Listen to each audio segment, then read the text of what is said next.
Hey, good day, wherever you are in the world, and a good day it is because we are playing Magic, ladies and gentlemen. You're watching the Bazaar of Boxes Series 18 already. Can you believe that, Robin? Time flies. It's Time nice to have flies indeed. four events in a year. Oh, yeah, 4 big events. Because we have 90 players here today. So that means 7 rounds and a top 8. And yeah, we got plenty to get into, so let's just get started. We As, have. as always, we will start with the first few rounds. We start with the more creative decks, the new decks, the decks that spice up the legacy meta, and afterwards we will follow the top players into the top 8. Yes, especially if the top players are brew players, because we want to see brews succeed. If I see any of these brews go undefeated, I'm putting them on coverage. I'm vetoing that. We should. Especially in this matchup. Let's start with the easy one. On the left, we have Jose Maria on lands with a white splash for Swords to Plowshares. It's something we haven't seen in a bit. It was very popular during Initiative meta, but yeah, if you want some creature removal, then splashing Swords to Plowshares is always a nice thing to have, and there's definitely a lot of creature decks in Legacy right now. Yeah, absolutely. It also allows for a bit more flexibility with the sideboard. And there might be some more options available there as well. Yeah, for sure. On the other side, we'll have Mono Black Painter. Everyone knows the Painter combo. Outside of the Painter Servant combo, there's also the Helm of Obedience combo with mainboard Leylines of the Void. Yes, and there's also Besiege the Mirror going into a. I think there's a guy as well in here, or maybe that was an old version. Oh, that might have been an old version. I don't It's one see the version, guy as well but here. still the Besiege Mirror. He plays a lot of cheap artifacts. There's Lotus Petals, there's Mox Opals, there's a few artifact lands. So he just sacrifices it to grab his combo piece that he needs, which could be either a Manifold Key, the Helm of Obedience, or even the Painted Servant itself, and then just combos straight from there. Yeah, really interesting deck. He brewed it up a couple weeks ago, and he was having a bit of success with it and a lot of fun. So I'm not surprised to see him actually try it at a tournament here. But yeah, it's a fun deck for sure. I'm very much interested in how consistent the deck is. It does have a few tutor pieces, but also it pretty much lacks ways to gain cards. Right? Once a hand is Yeah. played, it is just immediately are on the top of your deck. True, and it does have a lot of good top decks. That is a thing. That Besiege the Mirror. We have Karn. We have a Tezzeret. Uh, Ill-gotten gains is technically a way of getting some value back. So It's mostly there probably to get something back from the graveyard. There could still be a line where like your opponent is destroying your permanents, or you have to sacrifice them, and it's just to refuel your hand. At least to refill your board with the parts in the graveyard. yeah, It's just a nice tutor piece for Besiege the Mirror. yeah. I mean, there's a lot of nice tutor pieces for Besiege the Mirror. So So, at this point in the game, we can see we can already see Martin having assembled the Paint the Grindstone combo, and now it's up to Jose Maria to see if he has an answer mainboard against pretty much the yeah. kill condition that's on board. I- And there it is. oh yeah, yeah. Very nice crop rotation. Find the white source. The source of plowshare is the painter. Which, worth mentioning, Karn Great Creator is one of those wish cards that does actually still get things from exile. Absolutely, but there's also an additional painter in his sideboard. So he Oh yeah, plays in no. the mainboard. So he has everything he needs in his sideboard. But now both players are pretty much on the top of the deck. But one of them has two Urza Saga in play, and the other one is hoping something rolls off the top of his deck.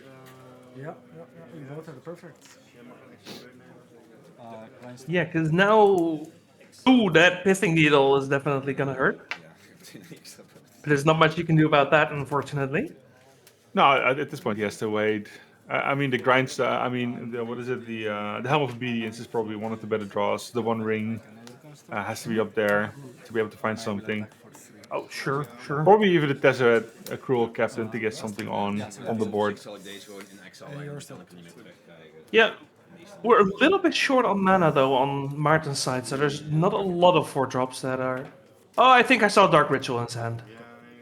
Oh, and he drew the 4th land anyway, so that doesn't matter. He has the mana. He now just needs to Yeah. pray for the top of his deck. He finds something to tutor with. Ill-gotten gains wouldn't be very good, but Cisamiro would probably get there.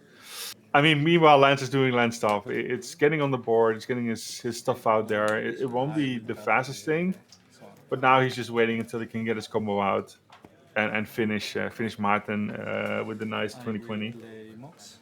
Yeah. Check. Yeah, Martin does have Ensnaring Bridge as an option in case things get a little too dicey. That's already lethal with artifact features. Sometimes it goes that fast. Yeah, those constructs are definitely a very nice B plan for lands. Yeah. Sure. In itself, I would consider this not even a bad matchup for Martin. There's a lot of possibilities for him to get the combo off. Lance is sometimes very fast, but it doesn't interact with your hand, so you at least get to play your cards. And the amount of cards they have to interact with your board is also limited outside of the Urza Saga. So if you get something going in like turn 1 and turn 2, you can probably resolve the combo immediately. Now, after boarding, it gets a lot tougher. Yeah, I see a lot of cards on the side of Jose Maria that are definitely good here. 4 Disruptor Flute, 3 Force of Vigor. I don't know about Surgical Extraction, but it's there as an option. Gadok Teague is killer. Now here's the challenge: how well does he know the Mono Black Painter list? Right? Does he know? Does he know it has a graveyard plan? Does he know it has an ill-gotten gains version? Who plays Mono Black Painter? This is not a thing. I mean, if you play a Legacy a lot, right? And someone who plays lands probably is not a first-time Legacy player. You don't pick up lands as your first time every day. That is true. Jose Maria has. So has you might scour the internet, you might scour the forums. Maybe someone else has played it online or whatever. Maybe you know this, and this is the question: does Jose Maria know the list? Because it makes a lot of a difference when boarding. I don't think he has to know the list. I think you see a mono black deck that plays main deck Leyline Devoid, and you just assume there's a Helm of Obedience. Sure, but those are all onboard things, right? Yeah. Ill-gotten gains is something different.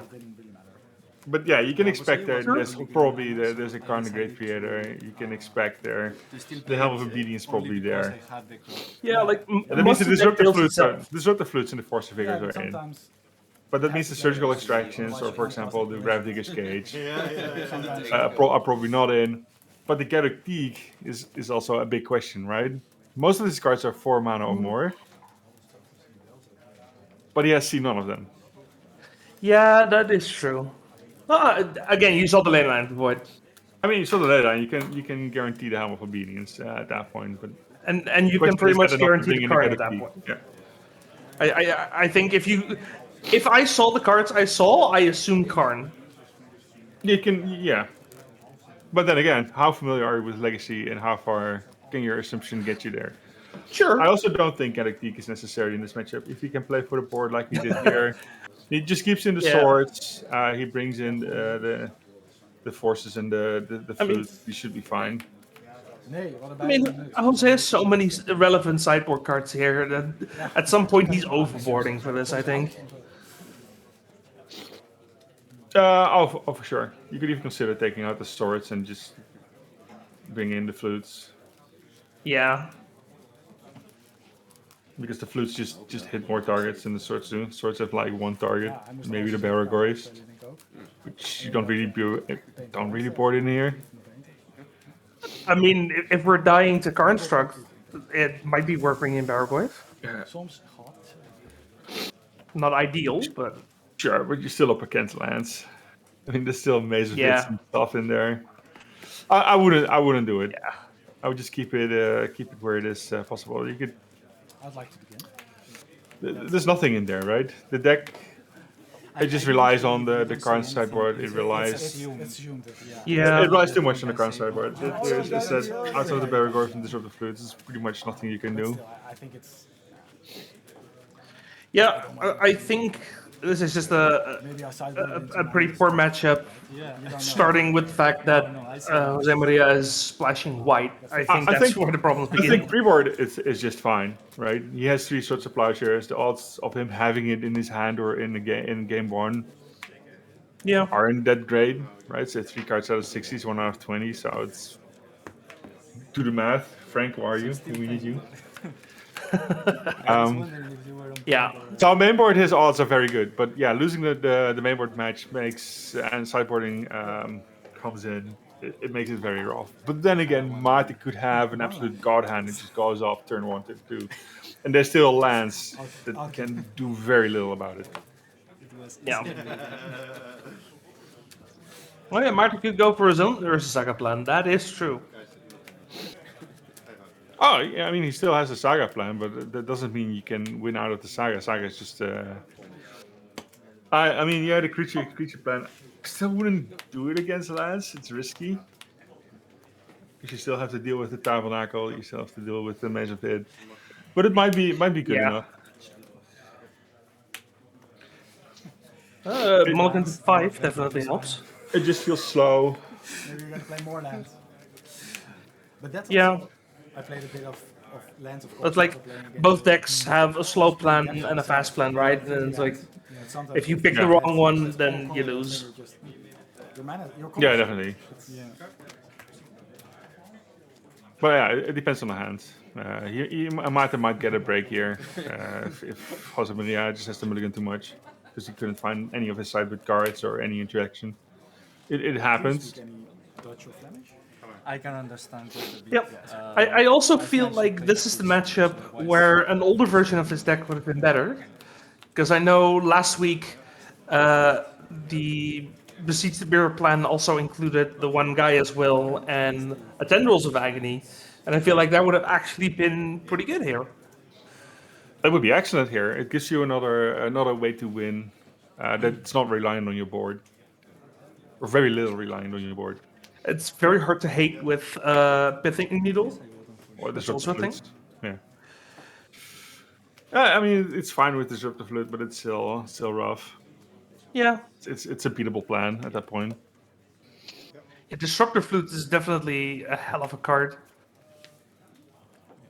Such It's an also, interesting it's card. also 2 mana. I mean, if you do have the will plan, you might just win before Disruptive Flute mana is even a thing. True. But we don't see the hand, so we don't know how explosive Martin's hand is. But for lands, having a wasteland and an exploration available, that's always a pleasant start. You can also see Yes. a crop rotation and there's a saga available, which means he has access to the to find the pithing needle in a bid. The question is, will it be on time, or can the single wasteland buy enough time to get there? I was thinking if I see another color, I get crazy. Yeah, it kind of depends on what Marta's plan is, because We can talk deck list after that. he kept an Ursa Saga, Because, yeah, but yeah, Ursa Saga is not going to do anything now. that works. Unless you bait him with Vault of Whispers, I think is the land. Yeah, Vault of Whispers, the black artifact land.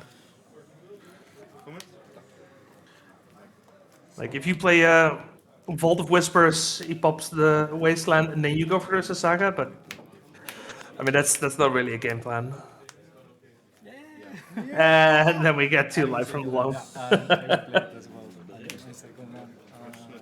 I mean, so- Life of the Lobe is a nice find, but he still has no targets at this point for the wasteland. So I mean, your saga plan is not there. Talk to Wooded Food? Oh, you play. You know, he doesn't need any targets for the Wasteland. He has the Wasteland. That's all he needs right now. It turns off just another angle of the deck. I wonder how good the hand is for Martin to go off. He has a thought he's available, so he can fetch for information. So if he has a hand that could possibly go off, he's just counting for mana at this point. I think he's missing an artifact. Yeah, you're missing an artifact for now for the. Oh yeah, no. If you play the helm, you have the if he plays the helm, he has the mana to activate the helm. Okay. Yeah. But that's not helping. Oh wait, helm doesn't do anything. Yeah, no. I mean, it doesn't do much. It's just helping. It's just helping the land stack at this point. I do see a Karn though. And basic forest. Yeah, I think he's just checking if it's safe. If there's, for example, no pithing needle available at this point, he can now He alters cards. The problem use is to have like a and then like a to 1-turn his use for friends, Karn, like, he, or a 2-turn use for Karn, and which would net him 2 cards, which might be enough to win. Karn starts with 4. Let me check. Yeah. Resolve. Yeah, so you can get 2 cards with Karn. Okay. it's the only card. Okay, Disruptor Flute naming Grindstone. Sure. Doesn't want to discard it to the Thoughtseize, of course. Crop, so you go to 17 in it. No, I mean it's out there. He hasn't seen the helm combo yet, but I mean the odds are pretty good. He probably has it. Yeah. It's a good gamble in this case because there's the Painted Servant. Yeah, it's the safest play at least. Yeah. 3 mana. 1 mana floating. We are going to play the Painter. Painter on black. And then he has 4 mana. Get the Karn out. Okay. Minus the Karn. Yeah. It's I was assuming Karn was in the equation. Also worth mentioning that When I Market saw the doesn't mana, have I was any also even creature thinking, removal, so but, yeah. you like, there's no Dismember to get rid of this Disruptor Flute. There's a bovine intervention in the sideboard. Oh yeah, there is Bovine Intervention. There is something. It also has Perilous Snare, Portable Hole, and Prismatic Ending in the sideboard. So he does have Oh artifact. yeah, sorry, I missed that. Yeah, you are absolutely right. This goes to 3. So he could go find one of those removal pieces. Yeah. Yeah. He does find one of those removal pieces. There should be a Grindstone on the side, so I will dredge. that will work in theory. Which you could find next turn.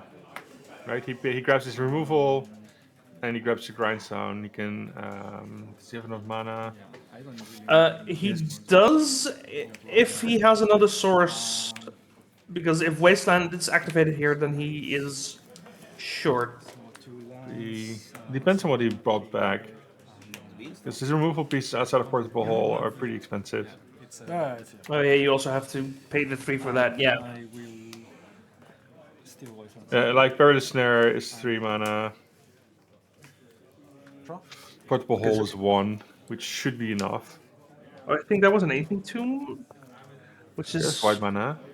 2. He can play the Grindstone. He cannot activate the Grindstone. Besides the Perilous Snare.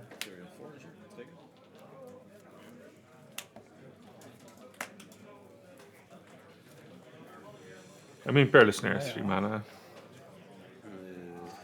It's a thing you do this turn, and then you don't. Yeah, no, but he drew an Ancient Tomb, so he could Perilous Snare and play Grindstone. Never expected an attack with ley lines that are No, but then you're up against a Pithing Needle. Yeah. Oh yeah. Yeah. I got it. Yes. in testing, I played like 1 copy of Soulguide Lantern. Unless he has a Dark Ritual, but I think if he had Dark Ritual, he would have already gone Yeah, at for this it. point you really want to find your Helm of Obedience Does that combo. Yeah, Dark Ritual will work, yeah. But Maybe you just need to grab the... It also doesn't really work. I mean, you need to use the Karn, but whatever Karn is fetching... I was expecting it as well. Oh, fair enough. yeah, He sees no option to win, so he's just going for the safe space, not getting attacked, get you somewhere. yeah, just go for a bridge, wait a turn or 2. It's like, I mean, he still has the Karn, so he can still rely on the Karn. yeah.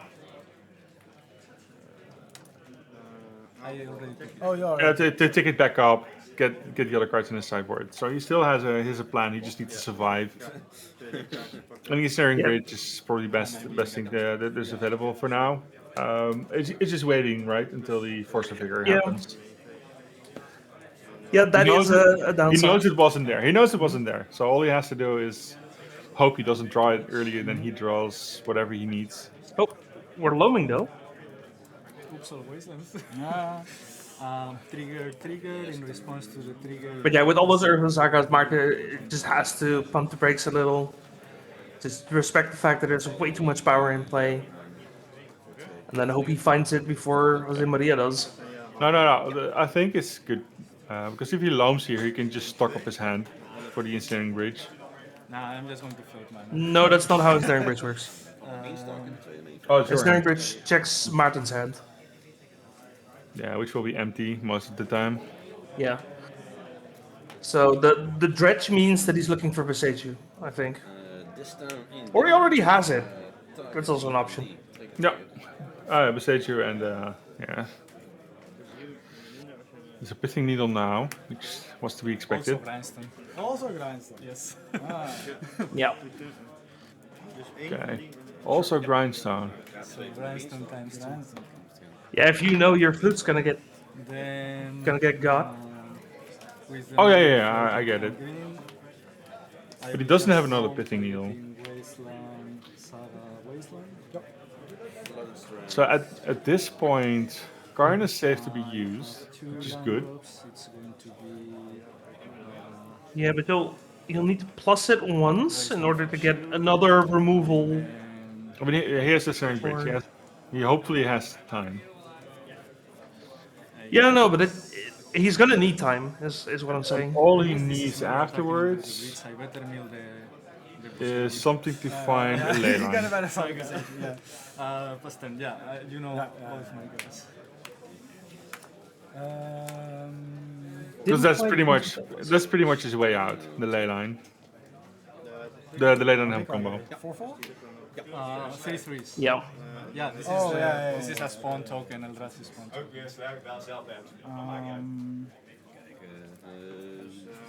Two. Because I'm pretty sure you're not winning with the Desert Ultimate. No. I don't think I've ever seen anyone win with the Deseret Ultimate. Snare. But we are seeing the Perilous Snare here.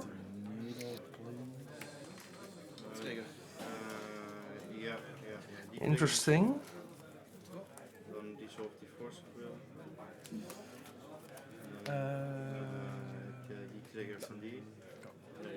I wonder if I still have more chances. do players actually need to keep track of the start your engines text?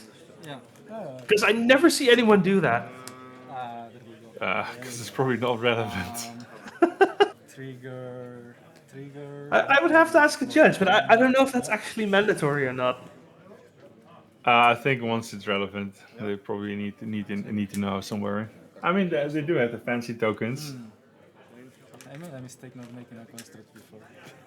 Finally in use for all your Hot Wheels you've collected as a child. Yeah, that is true. Get a little vroom vroom car on the If I token. get killed, that one on the Chamblock is also fine. You gotta love it. Alright, I guess like. Right now, a bit. It's not a boring match at this point. It's a bit of a lull. but But make there's sure a Besage in the graveyard. I wanted to But make it's sure pretty I would much turn down, like- but I guess it doesn't matter because One if you one have to turn turn left for I Mate to get also something get- going. Yeah, Otherwise, he's Yeah. just fully locked out the in mana the I control floated of lands. and green long. But we found the Beseju, I think. Yeah, Yeah, we found the Beseju, so it's...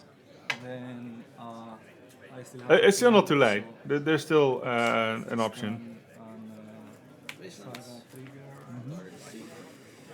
But it's probably going to be the I will was bridge. the beach. So you can find a basic. Basic for sure will help. And then Sure, but we are getting the beats now. Oh, we're killing Karn. That also makes sense. I think killing Karn is No, I think Marta has another card in hand, so that. So I it's mean, yeah, fine. no, it definitely doesn't help, but. It's not helping, but Oh, it's right. His plan was to activate Karn, get a removal spell, play the new Karn, get the Grindstone. It's a 3/3. he doesn't have enough mana. No. Karn is still 4.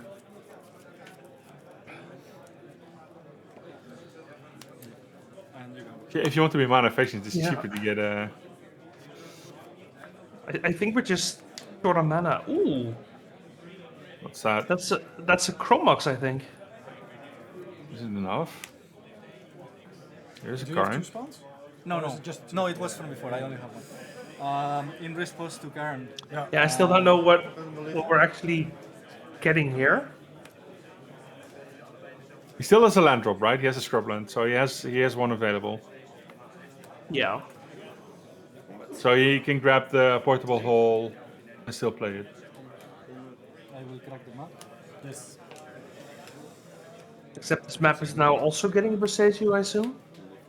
No, Uh, maybe, but I think you can just grab the 2020 here. You can grab a skateboard in his turn and just win. Have a graveyard head before you don't have it now, so I guess this is still better. But yeah, this is also fine. Yeah. No, I would have gotten Soul Guard Lantern if I had it. Yeah. So Way before. and then Karn resolves. So he has mana available for a combo. Tutor or the search something? Yeah. But yeah, he's pretty much on a 1-turn clock. So how are you going to solve this? I don't think there is an answer here, to be honest. Oh no, for sure. Portable hole is probably the only thing you can do. You could buy a turn with a 1 ring. We don't have enough mana for the One Ring.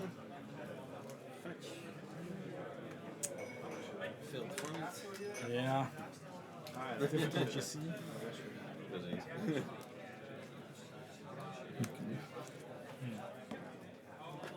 Sure, there's the grindstone. I think a Grindstone is just him giving up, but he hasn't given up yet. Or he's hoping to maybe have another turn. But he shouldn't. He shouldn't have No. another turn. I mean, if he's not doing anything else, he might as well, right? Like, make your opponent misplay. I mean, all you're playing up against is multiple stages at this point, so you have to pretty much win in 1 turn. Yeah. There is a possibility, of course. We could force the Seiju on, like, a Painter or a Grindstone. And then find another one. I thought you were thinking, yeah. No, yeah, no. Okay, Martin got the pass turn. Dredge alone. Yes. Yeah, maybe hope to have a card next turn and then go for a One Ring. Horizon Canopy. Okay, yeah, Force sure. of the But yeah, this this- triggers to 3, this triggers to 2. In response, I float mana. Yeah. I will I'm trying to think how this could go wrong for Jose Maria, but Take me out of my Yeah, we'll find what is it, a I skateboard, worded it or out what did because he I get? was assuming Karn and Oh, I think more? it gets much worse with Karn. Yeah. We Sure. just worded it in my- Okay. he ported it out. But Interesting. I can't say you this The time. skateboard. Maybe I have more basics. Ah, Yeah, I don't care. This is not. ah, about sure. If you have to make space, I yeah, will I say can you see Yeah. it. I'll filter fine. You can also- think of all the cool things you need to bring in, but you also have to get something out. Yeah, but also with a Karn in play, you can even equip it. So it's like, what's it really doing? So now Yeah, you it's tapping My one two thing. land drops are Javimaya Wasteland, and then I attack, Yeah, then we have all the Besajus, and it's just and yeah, I pass turn. there's nothing here. Draw a card. Oh, you've got the Sage. Yeah, two was say you. Yeah, I drew that line. I was like, yeah, I drew that line. We drew Leyland, but yeah, What did you cut for? It's 1 turn too late Like, for Yeah. Leyline. what did you put for cutting a graveyard head? Because it feels so free with. Alright, Karn to have, that's you know, a not the one best off. showing for that deck, Yeah, but I tested it. What, There what did was he a- put? His bonus is what did he put in for Graveyard Hate? Well, there's 4 ley lines main board. No. What else do you want? No. It's okay.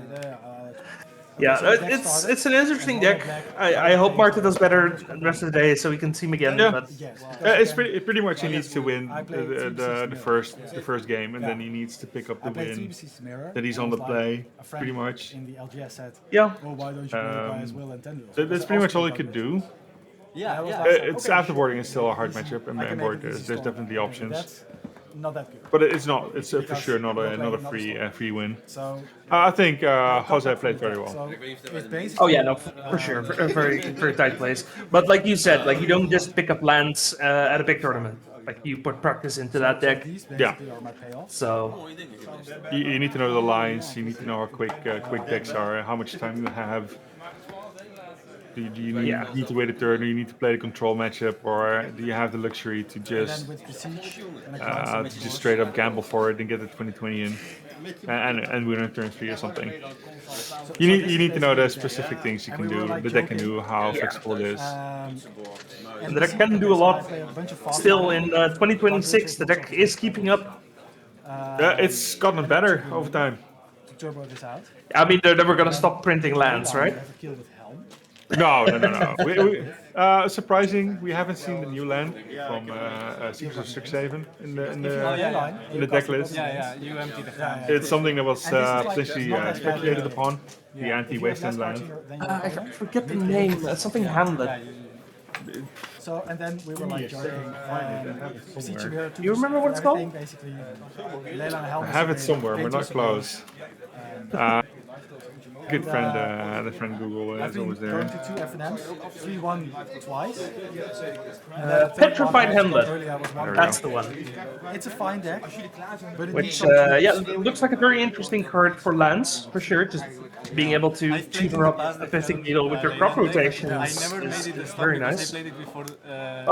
It is specifically a land card, so it's not the actual Pithing always Needle. put in the ill-gotten gains No, because it's a land as you card. say, like, Alright. But it's something people were speculating upon that might happen. My, Yeah. my Well, sideboard we'll guide, wish which I the made best of luck says, to put both our in the deck. our first round players. We have a backup match here. But I'm gonna cut that. One disruptive with I think these names, yeah, these names still need to be updated. early out. I could have either stopped We have on the left side Olivier, who's playing Cradle Control, a deck that also just popped up out of nowhere a couple months ago and has solidly put itself in the meta. Those things you just notice when you. And his opponent Patrick on Izzet Tempo. Patrick, a very good player, long-time Legacy player, also plays a lot of Vintage, I believe. so the deck list I play is the exact And same deck as I play yeah, in Bologna. is it Except these 3 cards. is a deck that is as old as Legacy almost, I play right? this one, because I mean, like both of and these. even on camera I lost The one Vintage game Vintage because Legacy I with had less a, cards, tap with ban more against power. I played this. I mean, it's instead more of, different cards in the deck, Simic but it's always the same Lantern cards in because most of of the flow decks. state. Yeah. So I think Absolutely great. If you ever had the Yes, chance to this play a is very proxy good. vintage tournament, you And should. in the It's sideboard a I'm lot of playing fun. Drop of Honey instead of Oh, for Absolutely sure. a lot of fun. instead of choke I love because you are already good against. I love Bazaar of Boxes Series. In 4 seasons is not proxy allowed. Drawing and I 3 think- cards every turn, playing a bunch of pitch spells. It's great stuff. What do you mean? I need a hand. I have an entire graveyard to play with. But don't meanwhile, we think get that's bad. to see these matches. No, Yeah. I think But Yeah, I'm also not sure. I love these Storm Chasers talent decks. no, I'm thinking. Storm Chasers talent, 1-mana enchantment that enters with a 1/1 order with prowess. So it's a creature that's a spell. Works really well with Dragon's Rage Chandler. Works really well with Corey Steelcutter. Works really well with Boomerang Bag. Boomerang Bag. That the card just has so much value in it. Even when your hand dries up, you still get to do But I stuff. also want to play these two. Yeah. Oh yeah, it also has the 4-mana pick up an instance of sorcery from your graveyard. Oh, that's definitely relevant text. Now that is a card. No, I we was haven't thinking seen of in a this while. card, like because there are so many other cards. Like, Snuff out. I love the card. yeah, you want to destroy It's such creatures. as such a well. great Yeah, card. because all the It's a ones free I was card, but thinking like. life is a And this is resource. one colorless. It's great. And prismatic ending needs a color, Yeah. which is sometimes difficult. This is instant, which is There it also is. good. So I decided to split on it. We get another. Because versus Delver you can And hit it's those instant. guys. It's instant. Yeah. There is one card that I played sometimes in lands, in the sideboard with the white splash. Yeah, I it's don't remember. The very aggressive first few turns. Yeah, I mean, these are two very aggressive decks. Like, Cradle Control is... it's more on the aggro side than it is on the mid-range side. But this is a tempo deck. It's probably the fastest deck in the format. It's just Oh, it play is. creatures, smash. It's just there's no beating. There's no beating it. It's so fast. It's almost burn. It's almost burn with counter spells. Because once your foot's on the gas, you just never take it off.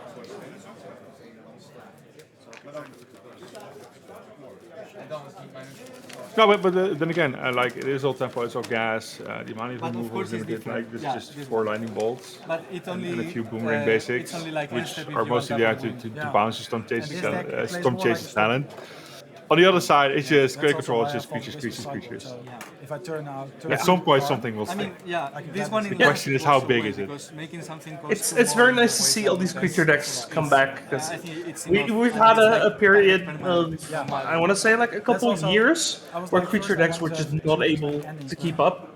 I think the bovine... No, And but creatures have gotten so strong. also True, but just also like- this meta is very balanced. Anyway, Like thanks for playing. every archetype Good luck for is the rest. represented I don't quite expect much, equally. but I was I would like- say. Last I mean, years I went there's to in ELM, Legacy, I was there's like, a it's lot fine, this possible, year I'm fine, right? I'll go So with some it. decks very like the different. So tempo I is used a to tempo deck, like or a lot, control like a blue little in bit and stronger playing, than you know, others. my own deck, whatever. And I have Either like because they're some too games, some streamlined camera, to fix anything at this point, or they're even, just in too Bazaar with consistent, Bruce. But at some consistently point, a friend of strong me said, against like, everything. I think you are a good player. Why don't you stick to a deck That they and just you'll make results? hold the value And against it kind of the worked. wide Like, lands like range the- of legacy decks that are now I'm available. going the other way around. I made a lot of Yeah, results, and now I'm but just also going like the Dimir Reanimator was very good against creature decks. Nadu was very good against creature decks because creature decks do not meaningfully interact with Nadu. So it's good to see those decks gone and to see other decks be able to I do shine once not again. I do not miss the bird. No, for sure. Fun fact: the Nadu is now legal in Penny Dreadful. That's how much it's been banned. Oh boy. And in case you're wondering, yes, of course it's Cease Play because why not? Why not? I mean, cease play for now. At some point, Oh, yeah. they'll exit. Exit, yeah. It'll get banned at some point. Yeah, it's a bunch of stuff. It's more elves. Oh, it's not an elf, but stuff that makes mana. I mean, the creator hoof in his hand is nice, but he's not there yet. No, you'd rather have that thing in your deck as a Yeah, natural order target. it's an awful draw. Yeah. But I mean, it's not impossible to make 8 mana. You have plenty of No. mana. I mean, he's already at plenty, but I mean, they even have legs, so that's helping. But he would have liked to have another bigger creature that sticks, right? Another Wireless Reliquary or a Badgermo Cop or something that could grow and beat. you want to be doing something against a tempo deck, especially one as fast as this. What is this? This is Pyroclasm. That hurts. Boy. Yeah, and But- his altar is big enough. Yep. It's a tempo list. Very nice sequencing, but we do it's have gone. the Abrupt Decay.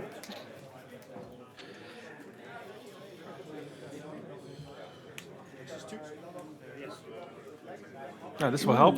I wonder what he's grabbing at this point. Could it be another white? Because having a white on the board is very hard to deal with if it's big enough. Yeah, I think it has to be a white hair. Just threaten something, open up your you consider toolbox. Badgermo. Yeah. Oh. It is a Bettermal, It's yeah. either one of those. He just wants more threat. If he kills the 1/1, if his opponent kills the 1/1, he gets another Seville trigger. This is why I don't play creature decks, because I have no idea what I'm doing with that deck. I mean, No, I like creature decks. I miss the old goblins deck because it's just play your goblin and put them sideways, and that's all it does. I'm happy they're here. I'm also happy that I don't have to play them. Creative Control is one of those decks that is very difficult to pilot. Yeah, a lot of toolbox options. Yeah. For example, I think Izzet Tempo is an easy deck to. The floor is not that high. It's relatively straightforward how to play, but the ceiling is also pretty high. But it goes for all legacy decks. The ceiling is very high on most decks.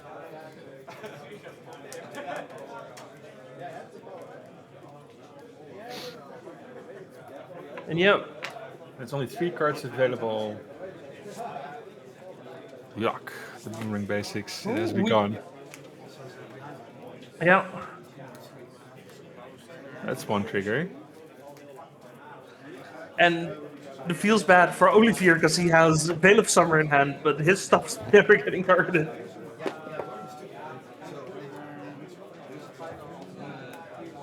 Oh, he must have drawn the core Steel Cutter.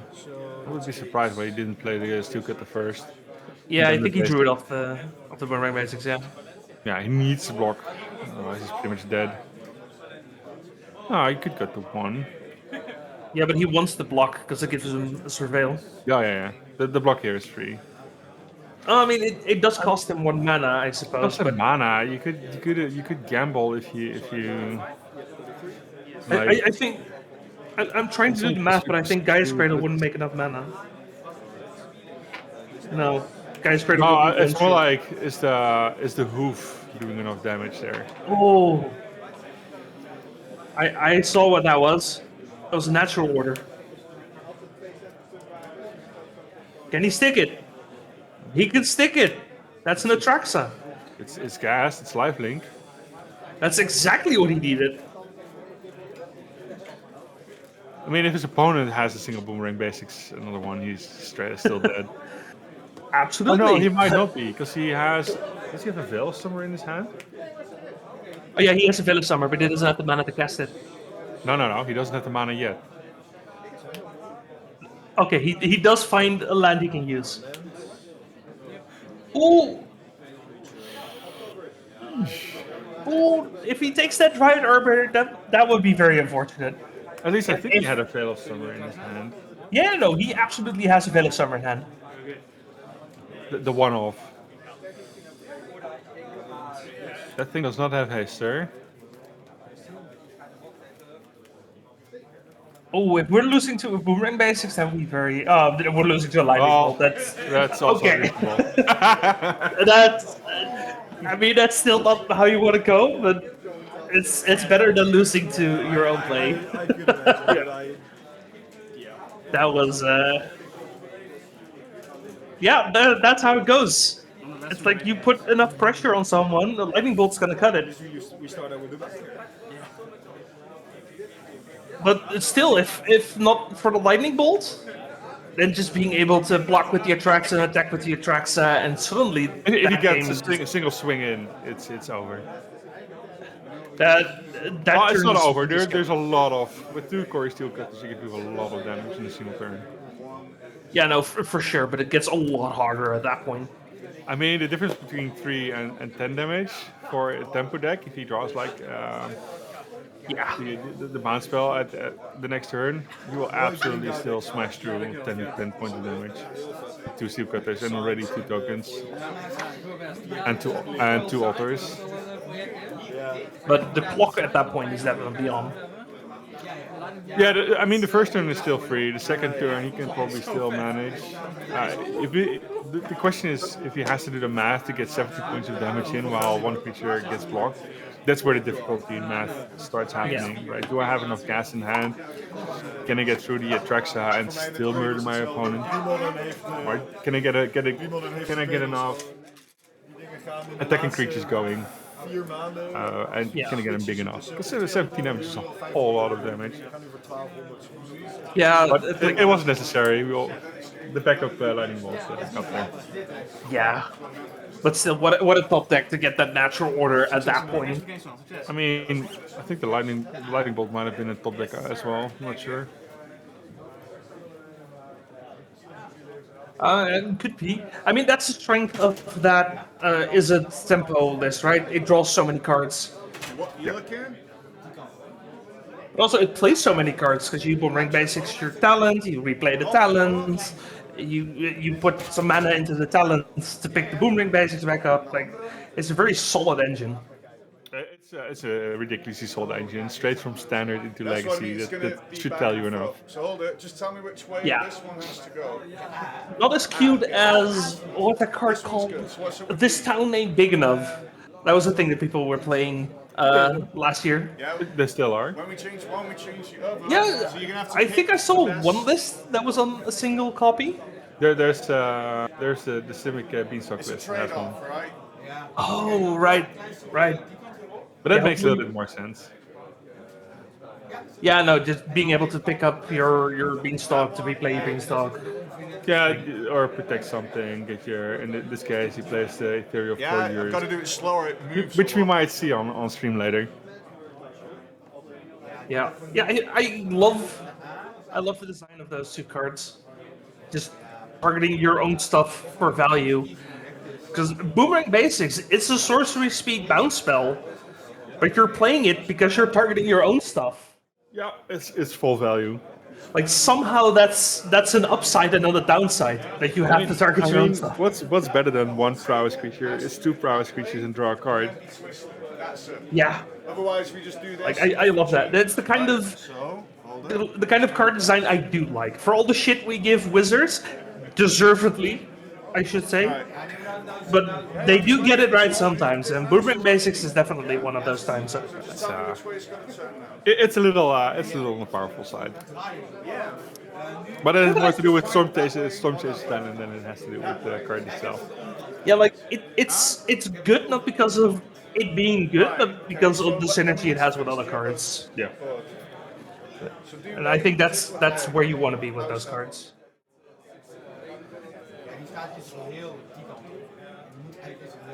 In case you're wondering why is the screen changing all the time, we're just quickly fixing the tables. So There let's was a get bit them of centered. a bump, so we're trying to straighten things out. So A is okay. But Okay, yeah, the end of the round should be approaching momentarily. But we got 6 more rounds and a top 8 today.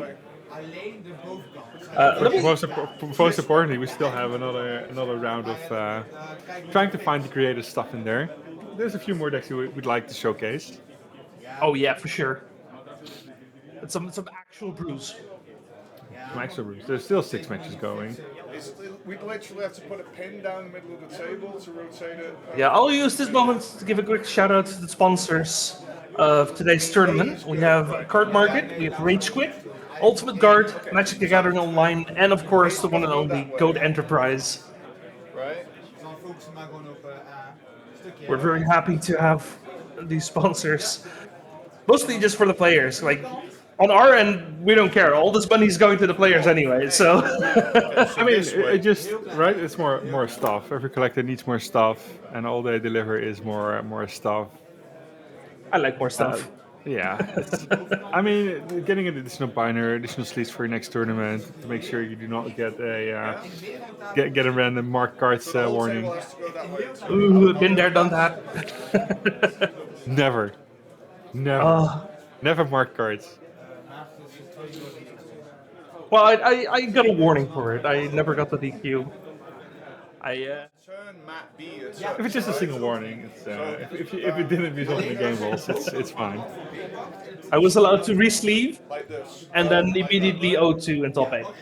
So that was totally worth it. Hey man, we gotta fund the sponsors as well, right? True. About that. I think people are focused on the cards. If you No, but it's nice to have sponsors that actually care about Paper Legacy. Because I know we're not the premier format, but so I put it back. like we're here. Yeah, and there's a lot of additional goodies that get sponsored, right? It's not just sleeves; it's also binders, it's deck boxes, it's Cardmarket currency, right? It's MTGO currency to get your tests in online as well, with the legacy Yep. cards. Get you in that slippery slope of Magic the Gathering Everything Online. adds up. We have jewels to win again. Oh, It's been a while those were on the menu. So yeah, it's just if you reach the top 8 or top 16 even, there's good stuff. To get. I think this time we even have rewards outside of top 16. It's, I think. that's really cool. I love seeing that. But I mean, you have to, right? With 90 players, you don't want to put it too top heavy. And also, I heard a little rumor mill that there's some additional prizes for the winner of the Brewers Cup as well, outside of the very important cup. Well, we'll have to see if we can maybe show that on coverage in a moment. But before we get there, it's almost time in the round. We're going to take a quick break. Everyone, thank you for watching. And we'll be right back with round 2. Welcome back for round 2 of the Bazaar of Boxes Series 18 here in Tilburg, the Netherlands. We got 90 players today, 7 rounds in the top 8. But we're still bright and early. Round 2. We got some nice little spice here. It's only round 2, but yeah, as said before, the first few rounds we will focus on the new and creative decks in the legacy scene. Things we either barely see, have new adaptations, or are completely new ideas for legacy itself, out of modern, pioneer, or standard even. Yeah, there's plenty of new stuff to go around. Right now, our spice on the left side, though, the Boros Initiative list. I don't think I've ever seen that deck play Chancellor of the Annex in a minute, so that's also a bit of spice for sure. Do we need to use But this? the real talk right here is on the left. It's not Selesnya lands. I think that's a leftover from last round. That's the leftover from last round. Yeah, that is pretty much a Heliod Walking Ballista combo deck. It's mono white life gain, pretty much. We have Ocelot Pride with Guide of Souls. We have Leonardo, one of the new cards. Basically, ninjutsus itself in and then becomes bigger. What's that? That cat that used to be played in Soul Sisters. I forget what the name is. The cat? Also Pride. Also Pride. No, I No, mean... no, no. The old version, like the 1 mana. Oh. Whenever you gain life, put a 1/1 counter on it. I know, I'm old. Pride Mage. Yeah, it's a Pride Mage, but with like ninjutsu, it's strange. And then we have a couple warp creatures. I mean, it's just solid Pride Mage, but with more text. Yeah, To gain life, it's a Leyline of Vitality to add even more triggers. so we're gonna have to see what kind of cool things we can play here. And it wouldn't be Legacy if there wouldn't be Ursa Saga in the deck. Oh yeah, no, of course. But I also, mean, the other side also has quite the start.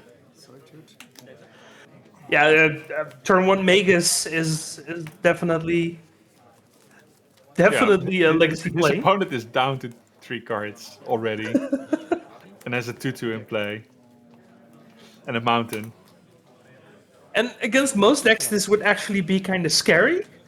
Against this deck, I think Bostein actually has a lot of ways to rebuild. I mean, he doesn't even have to rebuild because he just has a hand when his opponent doesn't, right? He pretty much has his colored mana. That's the big important one. Here's the second pride, the Oslo Pride, and he just starts stamping creatures. You could even consider double blocking here, if you want to. Oh yeah, just gain the life. Yes. No. I think the Magus isn't even that scary. Like it's annoying to not have the second white, but it's only 2 damage. yeah. Is that a third? Third what? Third Oslo Pride in his hand? Could be. It's not legendary, so it's going to be an absolute nightmare. Yeah, are we? I think we're calling a judge. Yeah, that's a judge call. The question is why. Oh yeah, because they changed the Ursa Saga rule again. They do not get counters. They do not get counters, no. Which is actually an upside here. I appeal. Because now if the Magus leaves, you do get the first trigger, where before you wouldn't. Used to be that a saga entering with a counter was a game rule. It's now an intrinsic ability of the saga itself, just like Planeswalkers. Yeah, the judge just quickly explaining what's happening here. Counter anymore with a Magus. It used to, until like 2 weeks ago. Yeah, I don't remember why they changed it. But they changed it like 2 weeks ago. I think And Release of Strixhaven. literally the only important thing here is that now it doesn't come with the but, counter. before it was Instead it comes with a of counter coming on with it, the but counter. it doesn't has the first ability. Okay, thanks. But yeah, especially because that's literally in Secret of Strixhaven. So Just to continue getting counters, it was absolute nuisance. yeah. This makes way more sense. Remove them. I mean, they should have done it this way the first time, and they didn't, and now they're adding confusion by doing it now. But it is a good thing that it's happening. So, you know, you win some, you lose some. But it's a mountain right now with 0 counters. That's all that's important. Oliver's like, look, I had this crazy turn 1 hand, but my opponent is actually playing creatures for white mana out of a basic. What's happening? Yeah, and we did have the Solitude, but worth mentioning, all of Oliver's Furies are in the side. So game Oh, yeah, 1, he's out of luck. The Furies are coming in. There's no denying. There will be 4 Furies. End of turn. And Balstein will not be happy about it. No. No, but I mean, that you just gotta deal with it. If you're but playing a look at this. creature deck, you're gonna I get have Fury. ascended 10 permanents. Well, I mean, he needs to get again untap first, but I think he's ascended now, right? straight up. Yeah. Oh yeah, he's straight up. You get the blessing already. Which means he should get on the second trigger. He should get the copy effect, right? No, he's Yes. checking 10 now. 1, 2, 3, 4, 5, 6, 10. 7, 8, 9, 10. Yeah, the second Ocelot Pride trigger should get the copy effect. Look at my hand, right? So I'm not sure if they. No. forgot. It's first a regular token, and then you check for ascend. Yeah, but the second trigger makes the 10th permanent, right? Yeah, but Which means you. I think you ascend during the ability. Okay, maybe I'm wrong in that. Maybe you No, don't you don't. ascend while you're resolving it. I don't know. You don't ascend during stuff. You always check state-based effects afterwards, after resolving, not during resolving. Yeah, okay, sure. But yeah, if it would have been the 11th token, he would have had the 11th permanent. He would have ascended in between the triggers. Yeah. I mean, he's definitely about to do it now, because once you ascend, you don't de-ascend. There's a big fat problem on the field. There's soon 4 of them. Oh yeah, you do need to gain life to actually do this. Oh yeah, that's a problem. I mean, there's a big blocker now. The 3/3 Anointed Peacekeeper is definitely gonna help. Warp this in. Sure. Oh, that's a warp reminder token thing. Yeah, the Starfield Shepherd, which saw a lot Yes. of value in standard, and I forgot which card was getting grabbed. You get a planes when it enters. No, Or okay, a creature with 1 or less. Yeah, but we got a planes. Yeah, and there's a few cards that pick up, like for example, for 1 mana, you just pick up the Shepherd again, I have the blessing. so you can get the trigger it again, or you get to blink the Shepherd. Put in my planes. Yeah, there's a lot that can happen here. Interesting little card, the Shepherd. Warp in another one. For example, in this case, you could have grabbed the Haywire Might, a Guide of Souls, for example, as creatures you could get.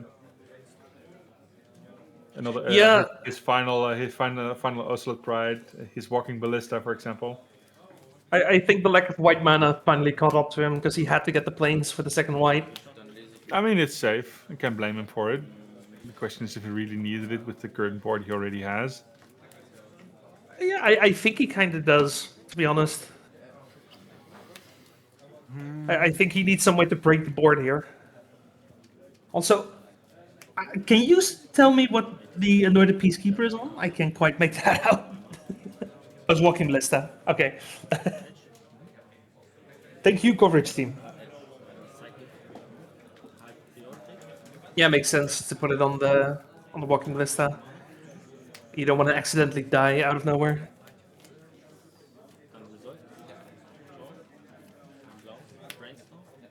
Go to combat.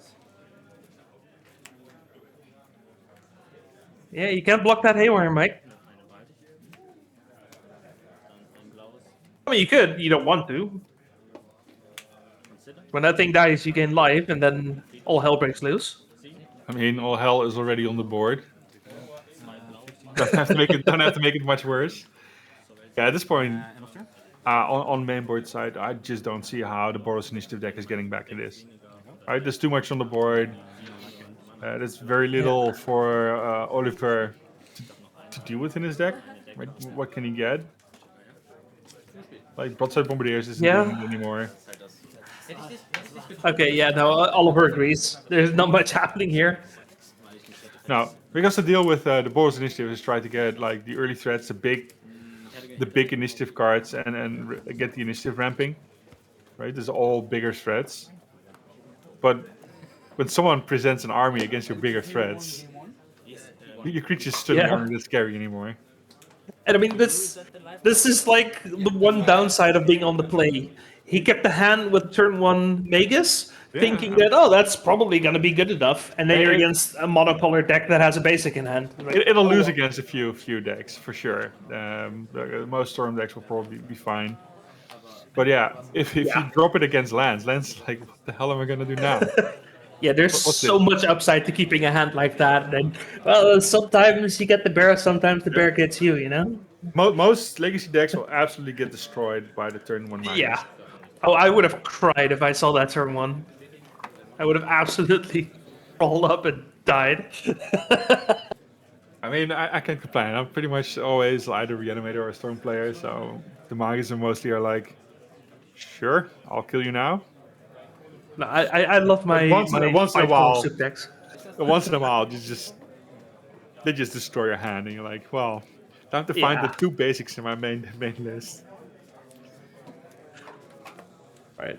So we talked about the Furies coming in. Those are absolutely coming in. Yeah, he picked up 5 cards. I missed the 5th card, but it might be a Disruptive Flute, for example. Just a one-off flute. Yeah. Yeah, maybe he has something to put the board out, right? Maybe he does. I'm not sure how much interesting the Boromir is, for example. Looks like he is boarding out the Chancellor of the Annex. That also makes sense. Yeah, he might also just board the Chancellor of the Annex. It does buy him quite a bit of time, but I can see it being boarded out. It's a bit of a trickier one. And then for Postine, do we like anything? Doesn't need anything. Not really. I mean, he can consider exercise, right? There's all bigger creatures. That's hilarious. Exercise is a relatively new card, right? Yes, from Duskmourn. This one, yeah. Relatively new. It's 1 and a white for sorcery, exile target artifact, enchantment, or creature with power 4 or greater. Which does have a couple targets. Yeah, there's nothing. It has a lot of targets, and all of them are pretty good. So I can see that one, but he also has mainboard 4 Sword Supply Shares. Players, your lunch is being picked up to the Yeah. right. The question is if you can keep in the Agatha Soul Cauldrons in your main lineup. You probably can because you haven't shown them. Yeah, I wouldn't work them out. So this pretty much the Graph Digger's Cage and the Pithy Needle are probably out, and you get into exercise. I think that's fair. Yeah, 'cause you might assume that some initiative list or some Stompy list plays the One Ring.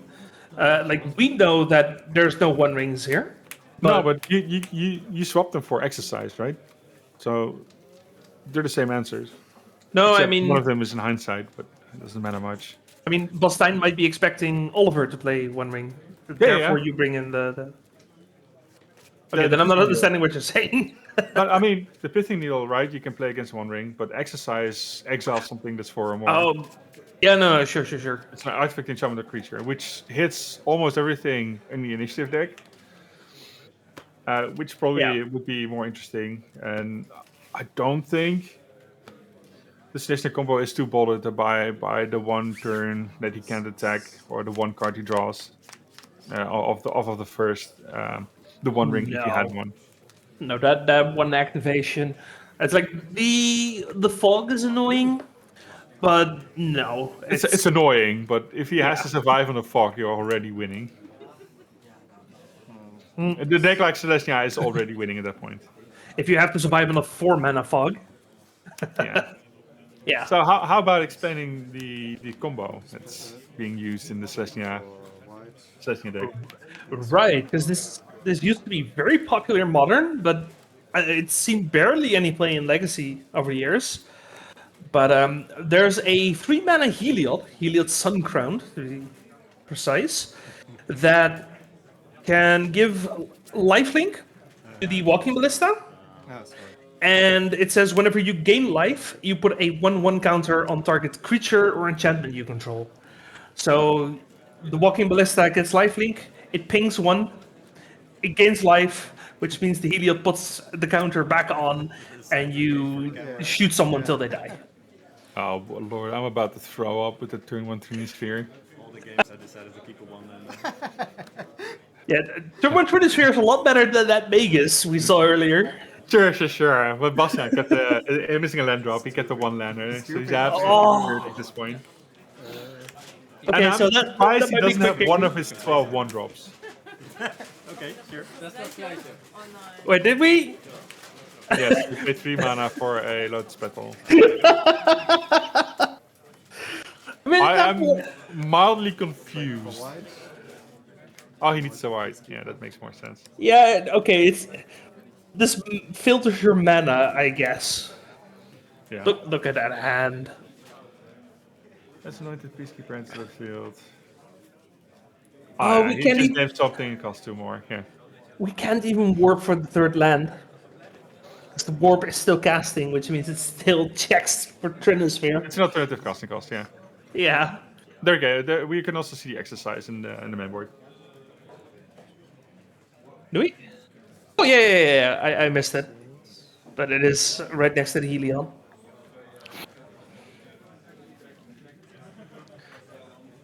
So, what do you name here? The exercise isn't your threat. You're not losing to that one, so get the removal out. I'm not sure if I would have picked that one. Yeah, I probably would have just picked the swords, because you can actually cast the swords on 3 mana. Yeah, but the exercise gets rid of the Trinosphere. No, it doesn't. That was right. It's 4 or more. Well, I think that's only for creatures. All right. Yeah, sure. That makes sense. Yeah. Yeah, Fine. it checks power, so it doesn't care about the. Fine, we'll have to pay 4 for our removal. Yeah, which slows it down 1 turn because you can, if you get the 3rd land, you can warp for the 4th one and then get rid of the Trinosphere, and I think that's worth doing. He's not on too much thread at this point. Why is he? Did he discard the exercise? Come on. Yeah, he did. Okay.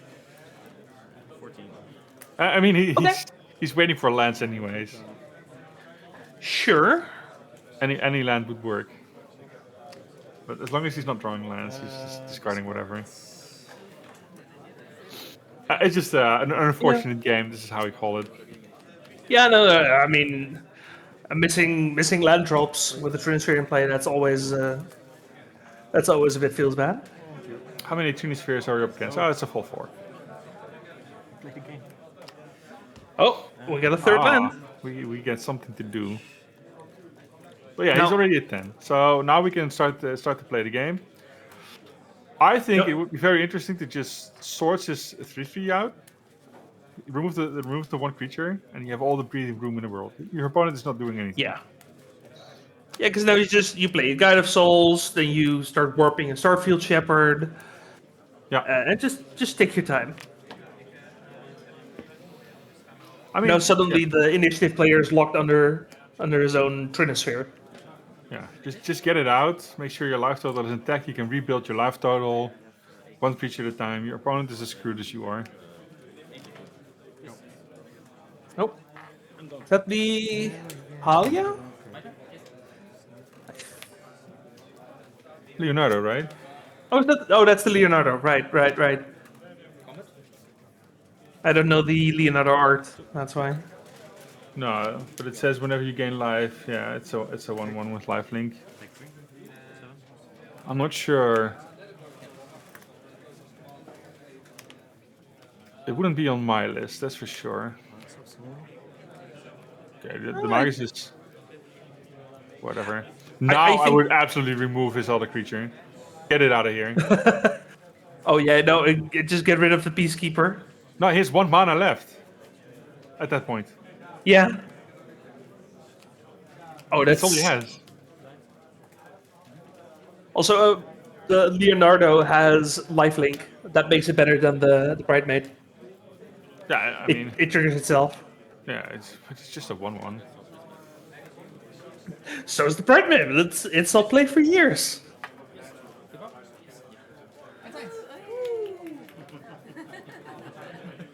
Just take out his anointed guy, because you Oh die. yeah, I did play this swords. Just put him in a box, ship him.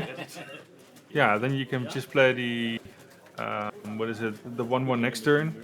Because if he attacks, you can attack and make it a 2/2. Your guy, so you're losing absolutely nothing. He's thinking. Nope, doesn't like it. Sure, let's take another 3.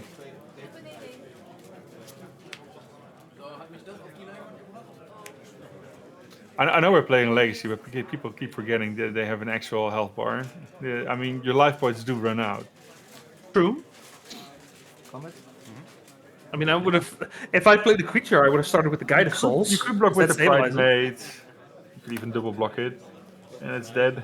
And your turn. Yeah, because it has first strike, right? If you're, yeah.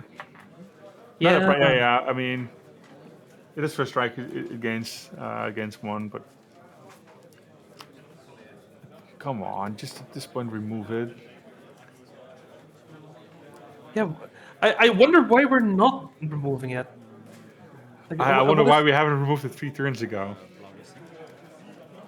There Fine. it goes. Now we are critically endangered. This is when we do it. Because you're dead to a Fury at this point, right? Fury goes face.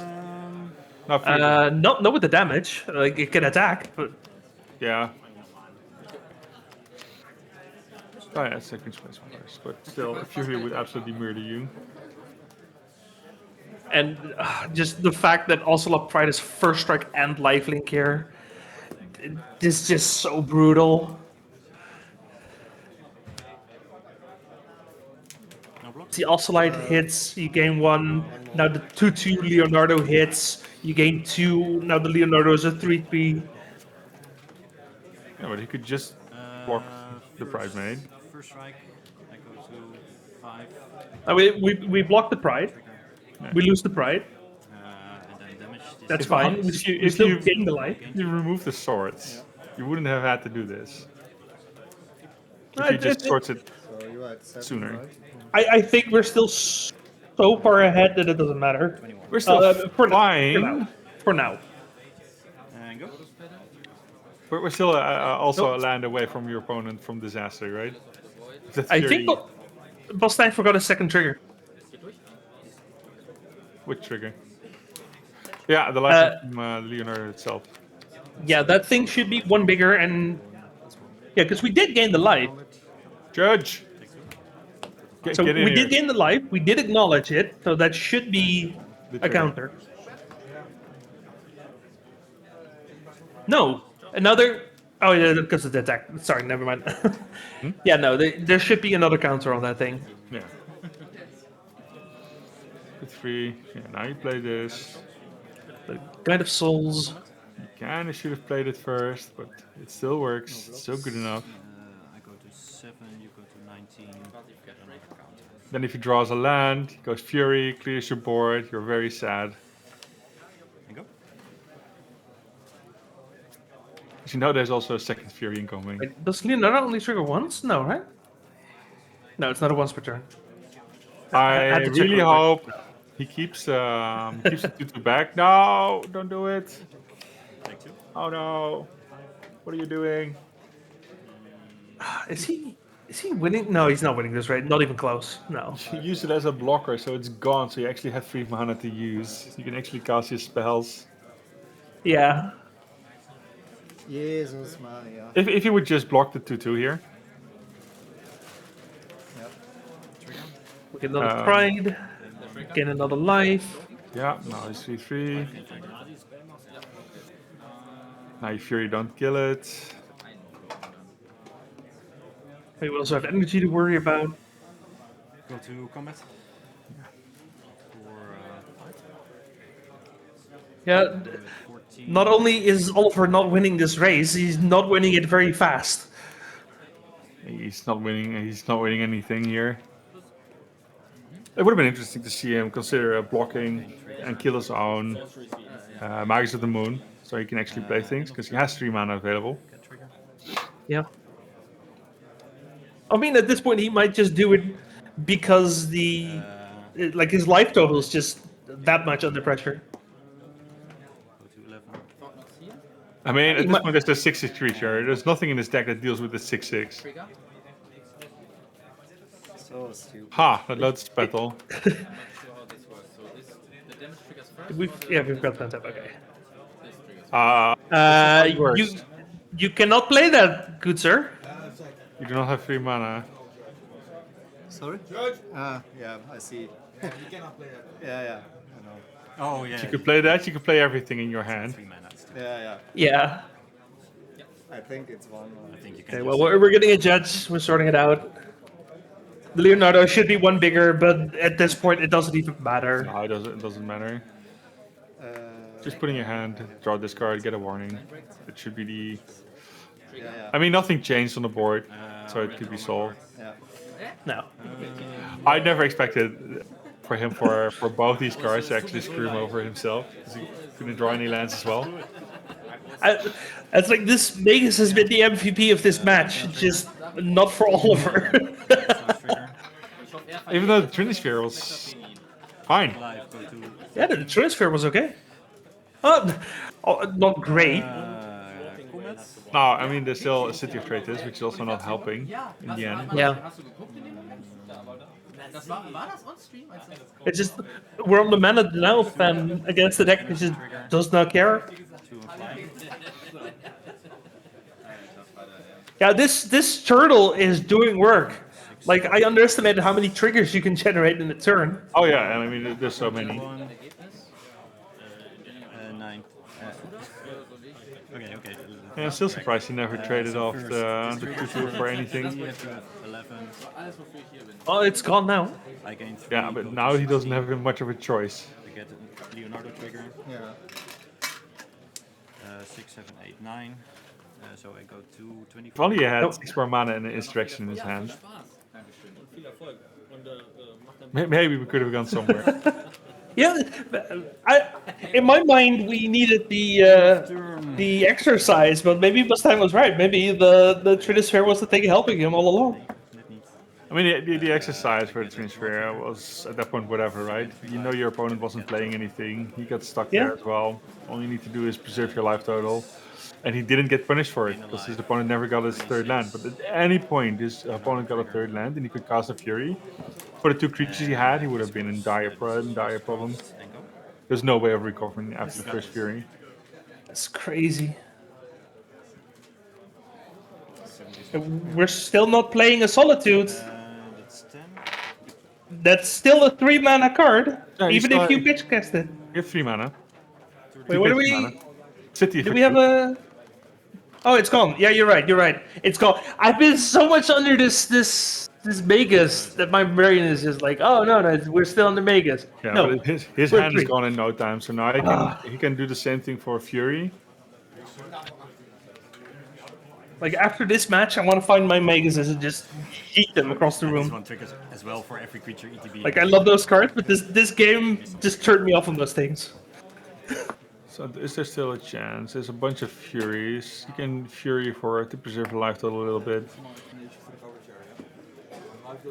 You can kill the 3/3 Bridemaid, get the soul, kill the soul. I don't. He should have ascended. I don't see an ascendant token, but he Yeah, should have ascended. he should have, yeah. Because the tokens were already there. the Leonardo, or they did it in response to the tokens, and the tokens were just put into play. I don't know. I'm not sure if he even brought an ascended something. And now it's slowly clearing the board. But it's too expensive. It's 2 cards. It's 2 cards. It's 2 cards. Like the only card that cares about the Ascension is the Ocelot Pride itself. So, like when it matters, you can just recheck it now. Yeah, but there's still a token. There's for 5 mana. 2 life. That's the Shepherd, right? Yeah. Yeah. Go find yourself another lion. Another cat. It's also just a 3/2 flyer, which is not awful. Oh no. Absolutely not. Another Guide of Souls, sure. The Fine with me. Yeah, the other creature, the one on top there, that's the Halia. It's the card draw engine. Yeah, if you gain 3 or more life, you draw a card. Yeah. At the beginning of your end step. And it's a Soul Sister. It's a Soul Sister. It's a slightly bigger Soul Sister. Yeah, those are usually not 3 mana, 3/3s, no. With a whole bunch of text. The warp is kind of funny though. There's a Broadside Bombardiers. What's that gonna do? Sling your Trini's here at something. It's not what you want to do. I mean, it has to be like Fury or Bust at this point, right? Yeah. I mean, he could have considered throwing his Trini's here at something and then Fury. Then he would have close to cleaned house. I felt it when you came with the Trinisphere and I was like, oh fuck. Yeah. Yeah, but both games. I think he would still be no mana. dead at that point. Yeah. I think there's too much that you have to kill at that point. You have to kill the I mean, he's Guide of Souls, the Flyer, the everything. It's an interesting game which also happens in Legacy, that's for sure. Yeah, that's a interesting deck. I hope he does well and we see him again later. We'll have to see. It seems In to the be very meantime- aggressive. In the meantime, we have our B match here. We have. I'm scared to pronounce his name. Sian Elias That seems fair enough. on Sultai midrange But we'll have to ask him later. against Robert on Mono Blue Delver. That is indeed a mono blue Delver list, which is also quite an interesting card. Interesting list. I mean, it's what you expect. It's the Delver list, but it plays 4 Fairy Masterminds. It plays a Subtlety. And a whole bunch of spells. I think we kind of missed it in our research, this one. Yeah. It says Archmage's Charm, Rapid Hybridization, Stern Scoldings. I mean, yeah, this is Mono Blue Delver. No Spell Belly. It's kind of a shame, but I understand. It's not that good of a card. It feels like this is your Blue Mage deck, right? This is how you show up in your robe and your wizard staff and your wizard hat with your long grey beard. This is what you play. I mean, this is the kind of wizard that will absolutely beat your ass with a cane. I mean, that's the plan. I mean, there's 4 Mercury regions in there. It's coming to get you. So yeah, it's a lot of spell, a lot of interaction. It probably just out there to land 1 or 2 spells and just have a little bit of a clock while nothing else is allowed to happen from your opponent's side. And if you see here, for example, the Bowmasters, which is interesting because the Stern Scalding is very, very good against it. Against these kind of creatures. Yeah, for sure. But yeah, the rapid hybridization is pretty much only. There's so few removal spells in blue. There is kind of a new one that Robert isn't playing. I forget. Unable to scream. It's a 1-mana aura that turns your creature into a 0/2. I kind of like it more than the rapid hybridization. Yeah, But there's also a whole bunch of stuff that just taps your stuff into eternity. there's also that. Yeah, But those for are sure. not instant sorceries, which he's mostly interested in with the Murktides. And he wants to, as consistent as possible, flip his Delvers, which is with 28 spells. I think they're pretty good odds. Then on the other side, it's just your Sultai midrange, which you can expect. This Tamios, the Bowmasters, some Uros, a single Baragoi from Witherbloom commands, a single Dress Down.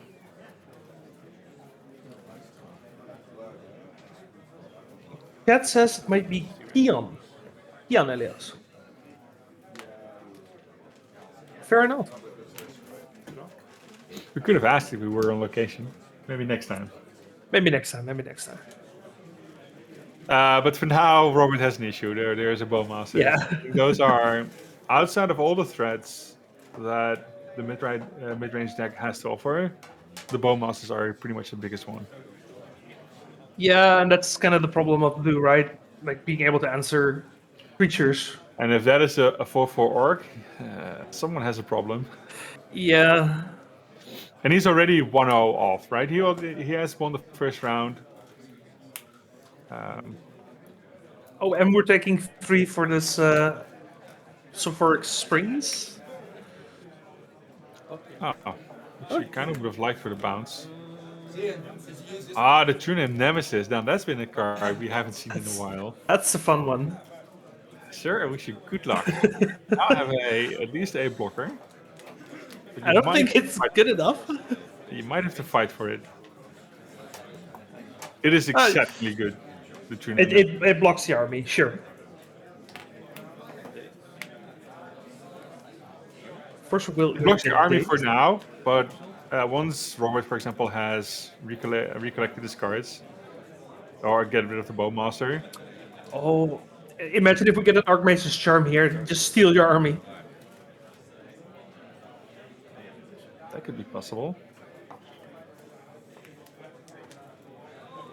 Yeah, maybe the answer was Archmage's Charm all along.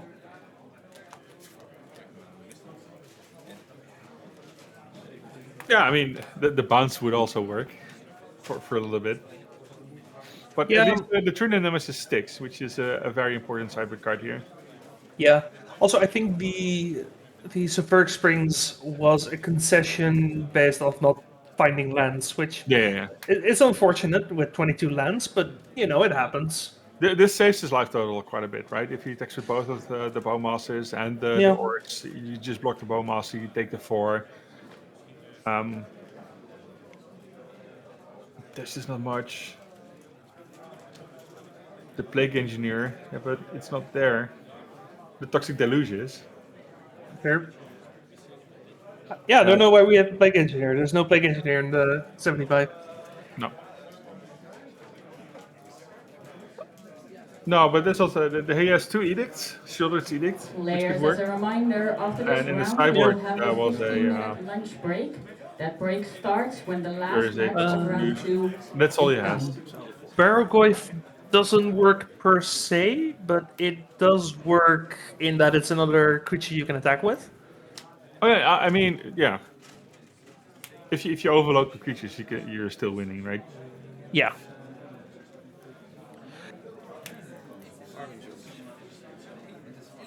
Oh, Harbinger It's a pretty okay card here. It's It's he a still one needs of, something. a one of in the sideboard. He has a bunch of one-offs. Actually, surprised how many there are. It's all small stuff, yeah. I think the deck is fine with it. With a lot of one-offs. Even the main board, there's a lot of two-offs and one-offs. I think they mostly work. He might just, I wonder what he took out. Maybe the Stifles, maybe the Flusterstorm. Yeah, I'm not sure. Maybe he also brought in the Back to Basics, which he probably should. Oh, I would definitely bring him back to basics, for sure. Maybe the Dismember. Yeah, I mean, there's a few things he could definitely pick up and bring in and bring out. I wonder if it would be correct to keep back to basics and stifle in together. No, Stifle is out. Yeah, probably, yeah. I mean, what are you going to stifle, right? Maybe stifle an Orcus Bowmasters or Tamio, or maybe a Narset or Kaita Trigger. It's Yeah, mostly fetches, right? it's not, yeah. But this, it's not good enough. it's fine on the play. I can see it, but I don't think you want to. No. On the other side, Kian Elias might actually keep his stifles in because he's on Euro.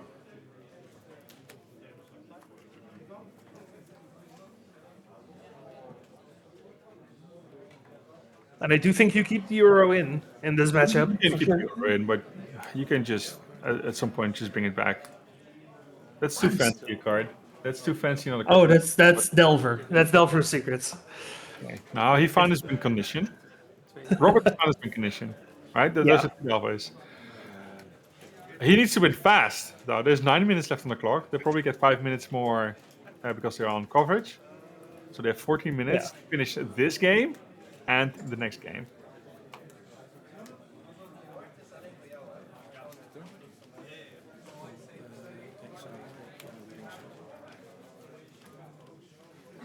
We're gonna have to we're gonna have to blind flip, unfortunately, because we cannot afford to. It's almost a one in two.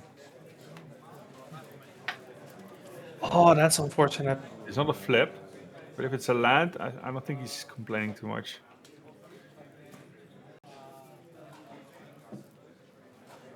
Because his opponent is on all blues.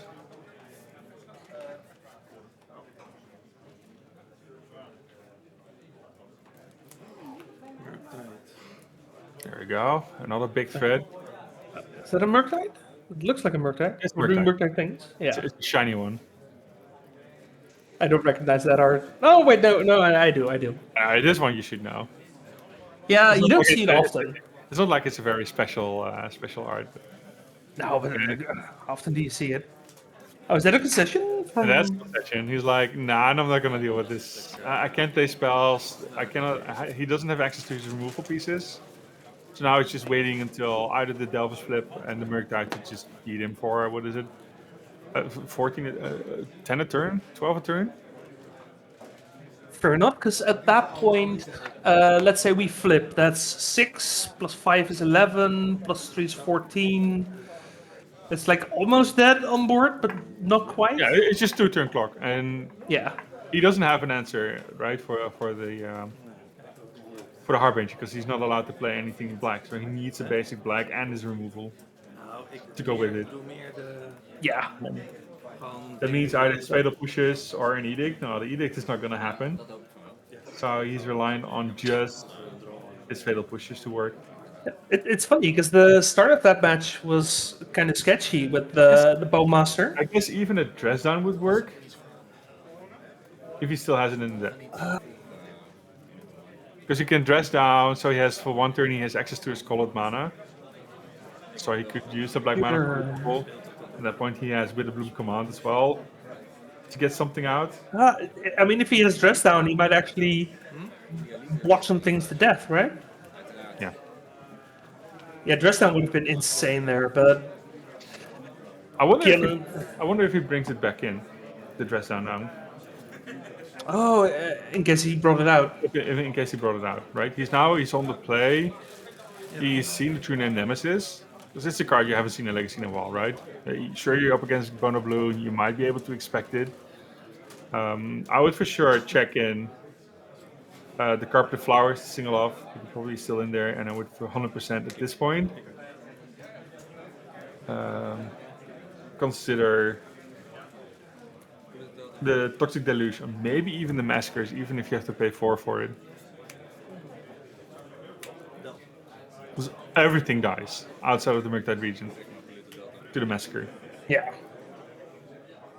And you need an answer for the True Name Nemesis. There's so much that needs answering. I mean, that's maybe the appeal of Mono Black, right? Sorry, not Mono Black, Mono Blue. I mean, there's not that much in the answering, right? The Delver can be raised, the Fairy Masterminds can be raised. They'll die to plenty of stuff, right? You still have a Baleful Strix, you have a Baragor that's in the way. I mean, you got plenty to deal with. But if you can just cast Massacre and it's almost like a one-sided, it does feel really strong. Even for 4. This is very little that dies on your side outside of the Strix and the Bowmasters. But at that point, who cares about your Baleful Strix?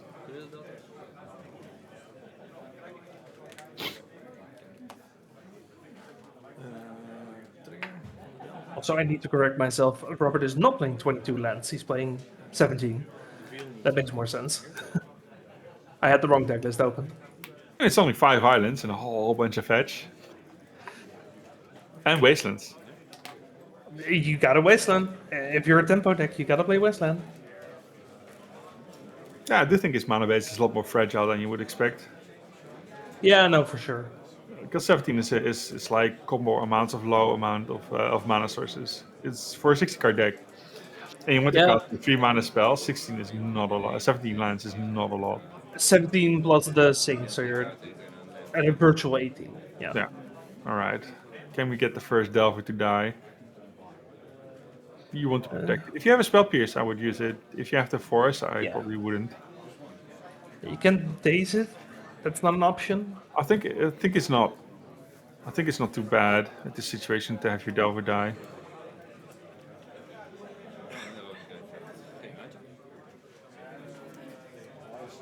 Okay, we are letting it die, and we end up milling an euro with. Yeah, but he's using 2 mana in his own turn, so now you get to spend your 3 mana, and the amount of answers he has that are very good are limited. Yeah, or we just untap and we slam True Name Nemesis. That's also an option. How about a back to basics? If it's Oh, I love that. I mean, at that point, it's he doesn't need the 3 minutes. It will be an instant scoop if that happens, but he doesn't seem to have 3 lands. Oh, that's an end of turn even. Oh, lovely. Mastermind end of turn. Very nice. Yeah, it has flash. It's there. Yeah. I like the very Mastermind. I'm surprised we don't see it more often. Yeah, okay, it's a 2-1. There's Bowmasters everywhere. Yeah. It like literally does the thing that Bowmaster is good against. But yeah, he's stuck on 2 mana, which is unfortunate, but it's a 17 land risk. Yeah, and like we said, the Fairy Mastermind is the second threat, so you don't have to actually protect the Delver as much. Some considers, just fill in the graveyard. That's psychedelic artwork, I think. That was a secret lair, right? The considers? Oh yeah, those are secret lairs. If they look like unglued cards, they are secret lairs. Oh yeah, that's fair. Fairy Mastermind. It's one of the few. I mean, a lot of the old championship rewards or the invitational rewards have been played at some point. Yeah. So it's great that even a more recent version of one of these cards is actively being played. I'm thinking there's another one. The Elite Spellbinder also sees occasional play. Yep. Layers that's time and around. That was probably slightly better than Fairy Mastermind. 5 additional turns. It's Yeah, but it's not blue, so we can use it this time around. Yeah, but yeah, the Spellbinder is still there. The Fairy Mastermind is very much a a commander staple for blue decks. It's Oh actually yeah, the Further Mastermind's insane in Commander. Just, oh, make all your opponents draw 2 cards. Oh, and now you just wheel your hand.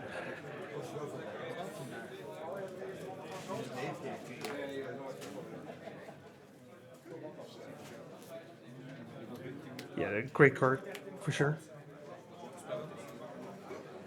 Here we have Big Boy.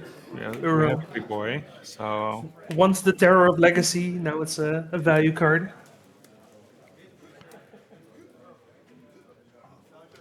there's a brainstorm. Need the answer. We'd like that 3rd land. Is that a wasteland on top?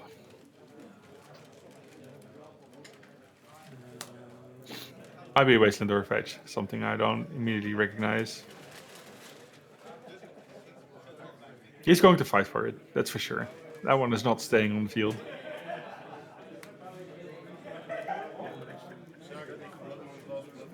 Another Brainstorm. He's trying to find the Archmage's Charm. Like, oh no, Archmage's Charm doesn't work. Are we just Brainstorm locked? I mean, that's how the game works, right?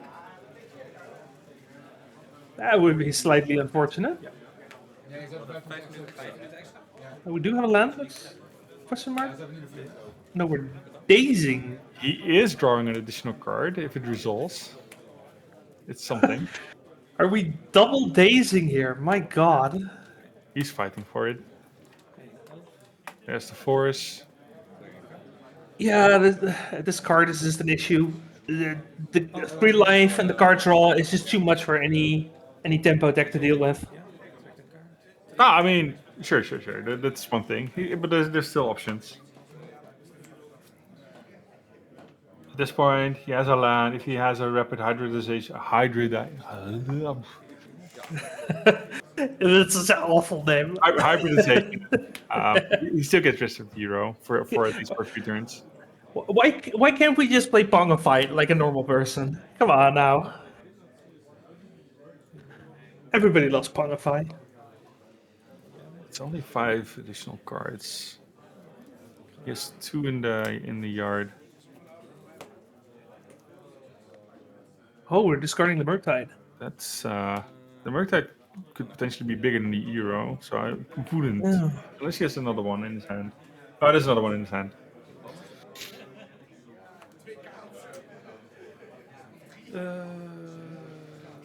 Yeah, that's one dead. That's one dead flyer.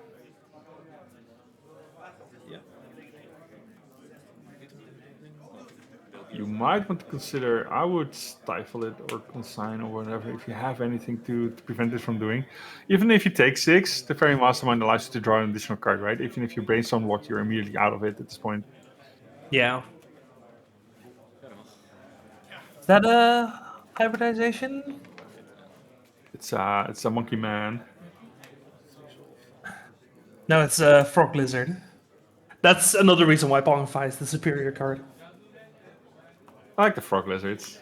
Look, it's cute. I mean, it's more lizard than frog in this case. So he's back to 2 mana. He makes the creature. It's big. That dress down is not doing anything because it's always bigger.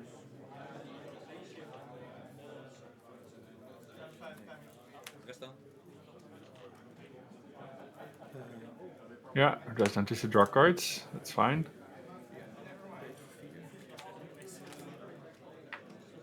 Ja, dat weet ik eigenlijk niet. Eerste is ik trek een kaart.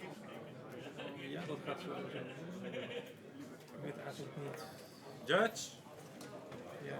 We weten of je als de 3-3 entert of niet. Ja, Ja, dat gebeurt niet. Hij entert gewoon 3-3. als een 3-3. Ja. Nou, het is al eigenlijk fixen. We lag het rest down, dus vroeg of die beheurt uit als 3-3 entert. Ja, die entert. Deze sacrificed. Right. Well, it prevented a few 1/1 counters here. Ja. It's still a 3/3.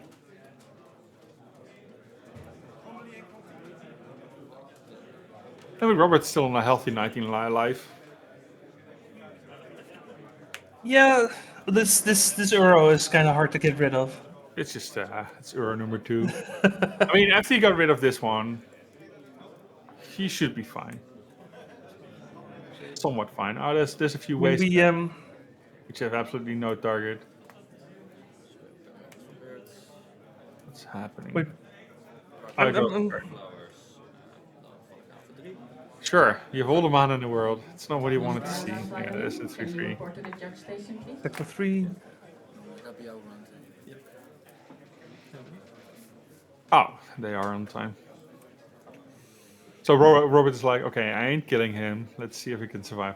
And now there's a force of will. I mean, if you can get a draw from this, that's probably worth it. Set a wasteland. It's not doing anything. That makes a lot of sense as well. We get Yeah. a bunch of massive Murktides. That one is bigger. Both are bigger. They both grow. Murktide checks Yeah. during casting and afterwards. So now there's 2 massive Murktides. Only 3. I think Sir, they missed Sir. that. Sir, read your cards, please. Oh, that might be unfortunate because I think that's just a mistrigger. Ah, it's 100% a mistrigger. That's your own fault. Yeah. You have exiled 4. Because it would be nice to have a 7/7. But at this point, he has 2 attacking turns. Yeah, I think it shouldn't end up mattering unless something weird happens. It for sure matters, because Robert is actually... If they're both 6/6s, and he can attack for 6 Yeah. once, and then attack for 6 twice, or 7 twice. Yeah. Yeah, okay, if he misses this trigger, then he just misses lethal on board. Yeah. Yeah. That would be very unfortunate. No, because there's an Euro. He gains life, right? Yeah, but 3 times 7 is still 21. He can beat... He can't beat 22 life. Maybe if he exiles something else, but... Oh, actually, no, he doesn't have another instant sorcery, so he can't... He couldn't make them 7/7s, but he can still block the Euro here.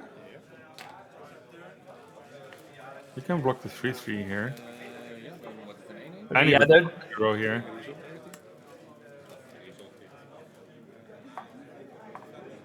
So he can block both.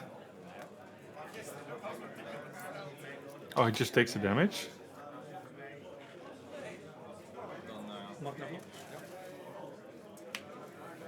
No, no, he's going to block us now. Ah, there. Okay. That makes sense. We still had to resolve the Euro trigger, but before you draw like a daze or something, you wanna fire off that dismember. Well, go fetch your stuff, wasteland is wasteland your own land, get your Euro back. You can do it all this turn if you want to. And you should. Okay, Baleful Strix means that Robert probably didn't have lethal unless he has a removal spell for the Strix. Oh, he could have a daze or Force of Will. Could force this. Why does it feel like Robert has another Murktide? But even then, yeah, waste to waste. You should have done that one pre-combat, anyways. Yeah. That's hindsight. I mean, hindsight, he's not winning because he has mistriggers on his 1/1 counters. Oh, actually, maybe he drew the Wasteland off of the Euro. I'm not sure if he had it in hand or he didn't have it in play, right? What? The waste? The Waste, yeah. He must have had it in play because it was Keon's turn. No, I don't know if Keon had it in play. He had 2 wastelands in play. He did. Okay, yeah, then yeah, sure. But I don't think he expected the dismember. Yeah, no, for sure. There's a bunch of exiled cards. That's an Euro. Another one of those damn things. Like, this is the power of hero, right? Like, you're not getting rid of it unless you're exiling graveyards. But you don't want to exile graveyards because it's not a graveyard deck. He could have played for lethal still if he had all the counters and could exile something.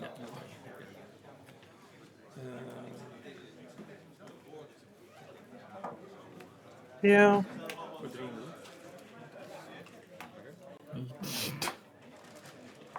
Sure. I don't know why we're attacking though, because now we're not actually racing. Nee, ik dacht ik ga er nog voor met mijn agressieve force. It just Okay, needs to survive this turn and just grab the draw. The question is, can Kian close If it he up? played a little differently, he might have been able, but that only worked if he had the counters. If both Yeah, were- like no guarantees, right? no. But at that point, he was a lot closer than you think, right? Because 12 damage a turn is getting a lot done. Yeah, no, for sure, for sure. Like there could have been an attempt still. Like for example, if you had 12 damage now, you could have gone in for a 12 now, because you know you'd only lose 6, 7, 8 on a swing, so you had 3 life left to spare, and you just hit him for another 12, and then it would have been enough. Yep. It's not like Sultai midrange out of nowhere gets 3 additional damage.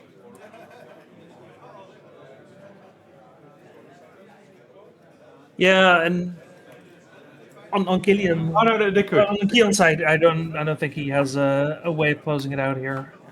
No, because Widom Command is only 2 life. You already used 1. Yeah.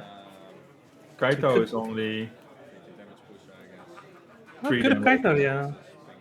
No, it's only 3 damage. That's not enough. So it's only 2 additional damage. Oh, replay the bow. Oh no, it's not a Kaito. It's a Bowmaster. Oh, he could Kaito then replay Bowmaster. Then he would have had enough, exactly enough for lethal. Oh, that's sick actually. That's a cool line. Yeah, but if you're here to play for these events and you want to reach top 8, you need to squeeze the wins out. Ik geef nog even. So you might have had to gamble for it that he wouldn't have it. Deze had Yep. ik nooit. No, for sure, for sure. Because a single Bowmaster is only 2 additional damage, right? 1 for the Orc and 1 ping to the face, so you needed to have 2 cards. With 1 card, it could have been only Kaito. Get there. Oh, Robert apparently scooped. Ja, de eerste keer was gewoon zo lang. Ja. Oh, I mean that's a choice. Yeah, no, it's very nice of him. Yeah, Yeah. he's behind on board. He's like, right, a win means more than a draw. Yeah, but also like He earned it. That's what he's saying. Wat je zegt, joh, als we. yeah, no, for sure. But still, he didn't have to.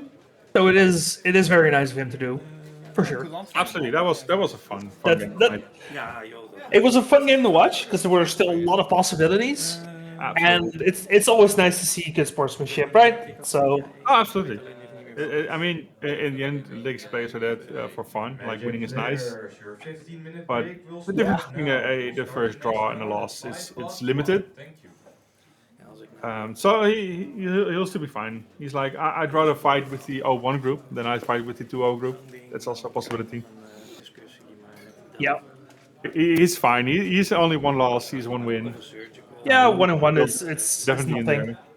We still got 5 more rounds, so he's fine. But meanwhile, congratulations to Kian or Sian, what is the actual pronunciation is. Congrats on the 2-0. And hopefully we can see the deck once more later on in the tournament.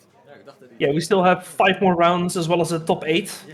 But before we get into round 3, there is a 15-minute lunch break.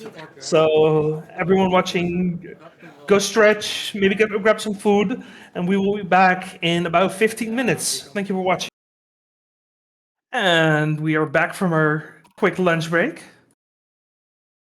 Back with the Bazaar Boxes Series 18 here in Tilburg, the Netherlands, for round 3. We got a bit more spice for you here. First off, on the left we have Erik, a well-known Eldrazi player here in the Netherlands, the eternal top 8 king. Always makes top 8 and then immediately loses to something. It's actually impressive. I mean, making it this often is already very interesting and Oh, very good. he's incredibly consistent for top finishes. So he's definitely a good player. Like he deserves it for sure. And then on the other end, we have Joris, who is normally known for Mono Blue Delver. But this is not quite Mono Blue Delver. Is it, Robin? I mean, this is a list.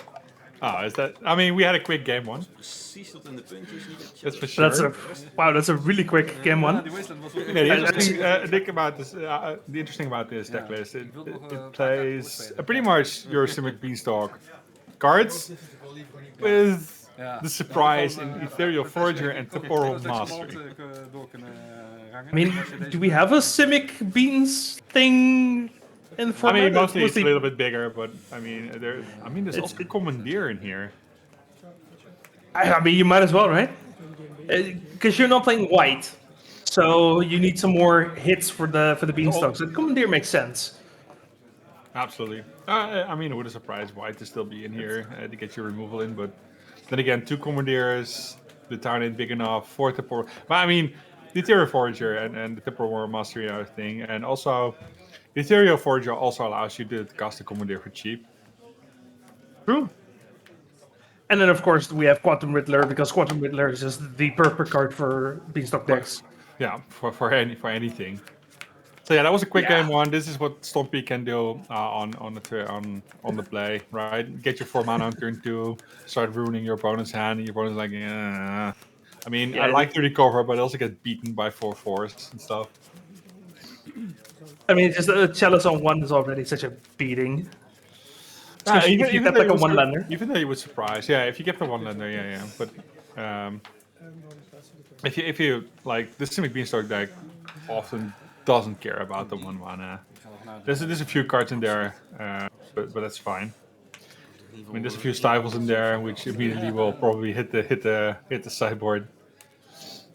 And the ponders and the brainstorms, which you're like, sure, it's very unfortunate, but we can live without it as long as we get an up the Beanstalk going. Yeah, but if you keep a 1-lander hoping to just ponder or brainstorm into your second land and then you get Chalice, that's GG. Yeah, now the question is what can he bring in, for example. I don't think there's too much. Back to basics is probably fine. Absolutely, but there's not much else in the sideboard. No. The Hydroblast aren't doing it, the Fairy Macabres aren't doing much.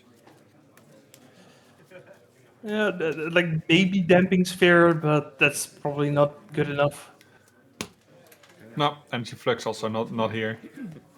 No. So there's very little. So it's probably Stifles out, and maybe get your get your back to basics in, and maybe something else.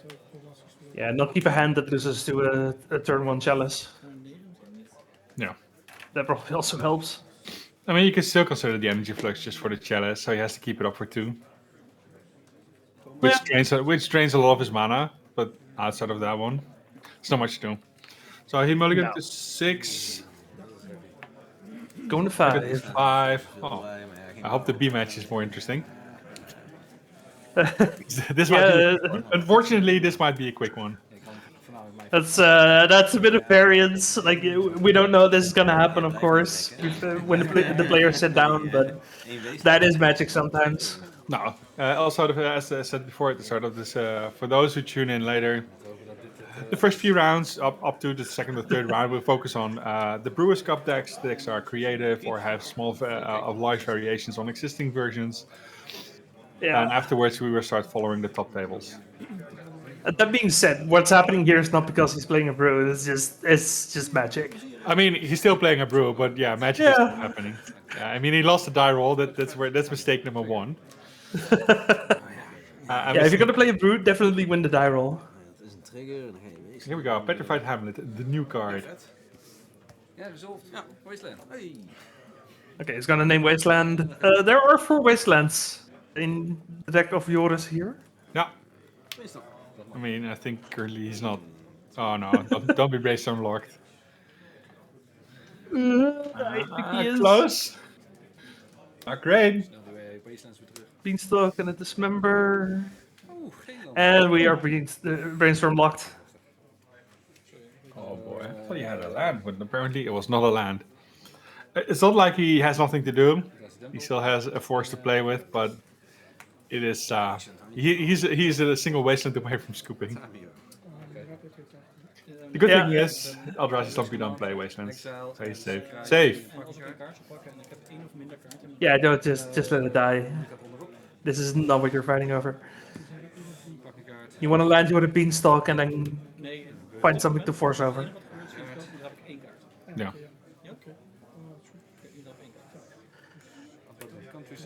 The discard is not killing you. No. An Abundant Countryside, one of those newer printings. I mean, which is if you basically had a brainstorm in hand, this is a card you fight for. what's that? That creature, that's the creature mana card. Because now it's Abundant Countryside. It used to be like not Ancient Ziggurat, but the other one. It's a zero. I mean, the one that taps for 2. Countryside. No. It taps for 1, but can only be used for creature spells. 1, 2, zelfs op 1. Oh boy, I don't remember. Well, anyway, they printed Abundant Countryside, and everyone switched to that one because it also has the ability to make a 1/1 changeling. Is that a chalice on 1? Shadows on 1. That's also. No, not Cavern of Souls. We're still playing Cavern of Souls, but there was also always the other one.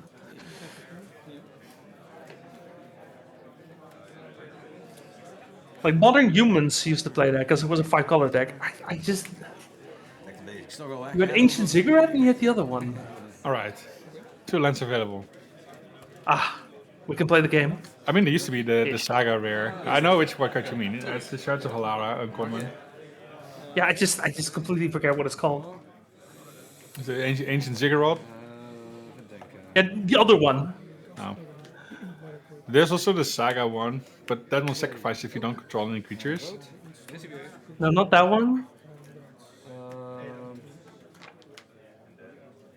I mean, it's not Cavern of Souls, but No, I maybe I'll think of it later. you go think about it while we continue watching the game. Oh, do we not have a blue card for that Force of Will?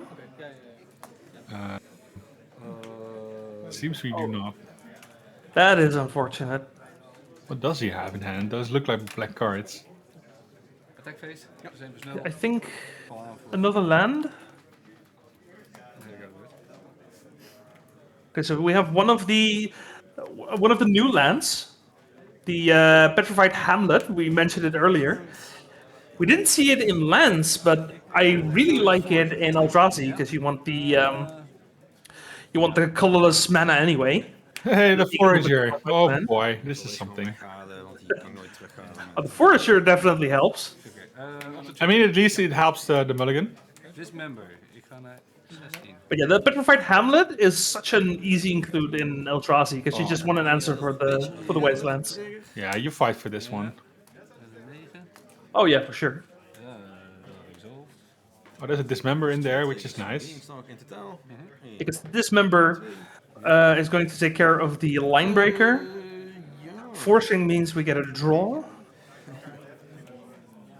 I mean, you can't really use force on anything if you attack. That's not how the card works.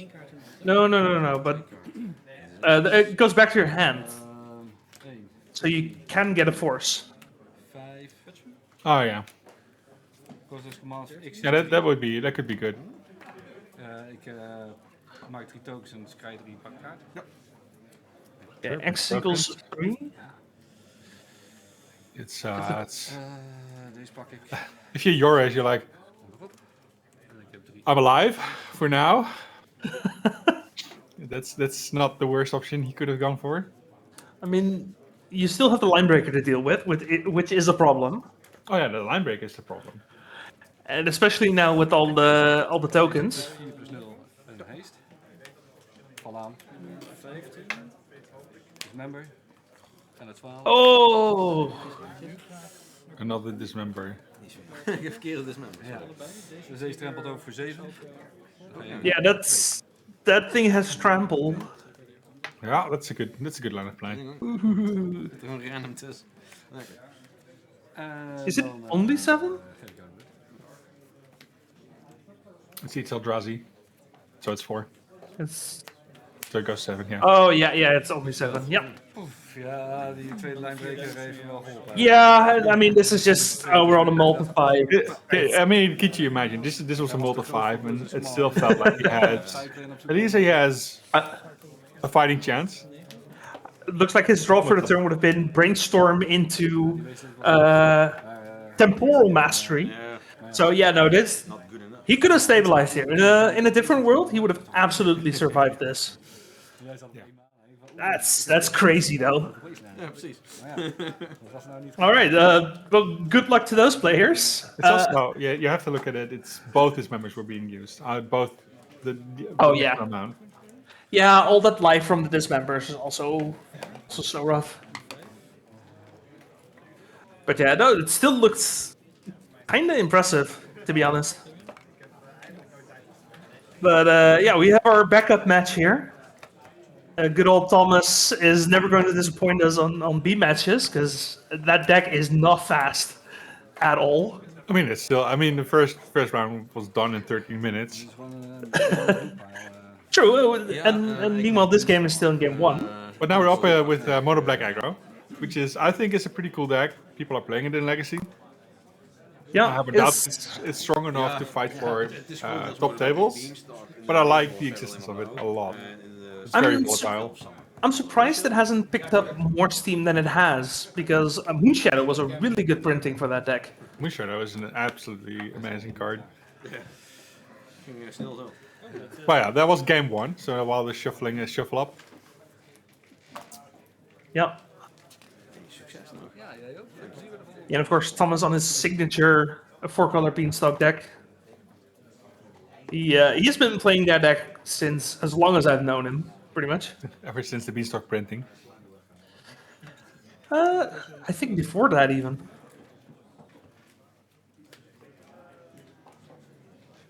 Let me pick up the deck list. Ooh, a single opposition agent.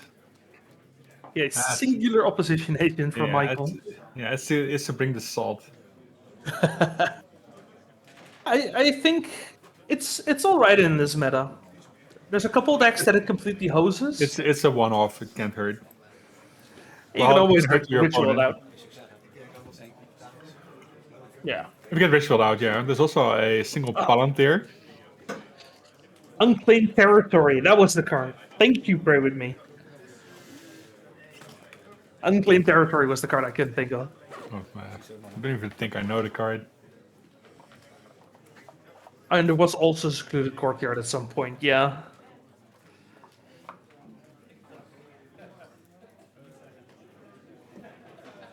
You know, there was the 5-color humans in Modern at some point that played a Cavern of Souls, Unclaimed Territory, and Ancient Ziggurat, and that was your mana base.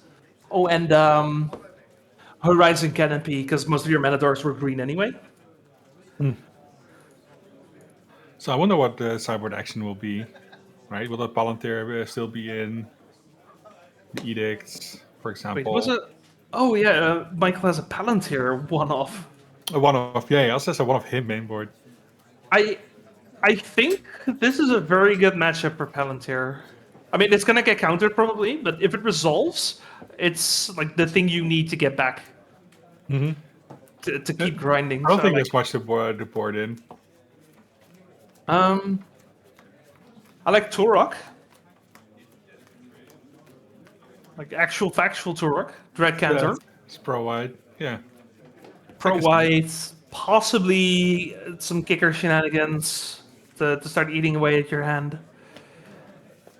Yeah, but in that case, you also bring the second him. Yeah, probably. Yeah, I don't hate that. I mean, Damping Sphere, Disruptive Fluid, Ley Lines, they're not the cards you need here. No. Fit pushes are still good, the edicts are still good. What's it called? The My Scornful Striker from the Avatar set. It's a good card. I'm not sure if this is the matchup for it. Yeah, it might be better against combo. Because like the amount of non-creatures is only 22. Oh no, it's 30 out of 80 cards. There's a lot of Yeah, creatures in this deck. I mean, you have a lot of cantrips, right? You If have you the you know, no, I mean the cantrips are yeah.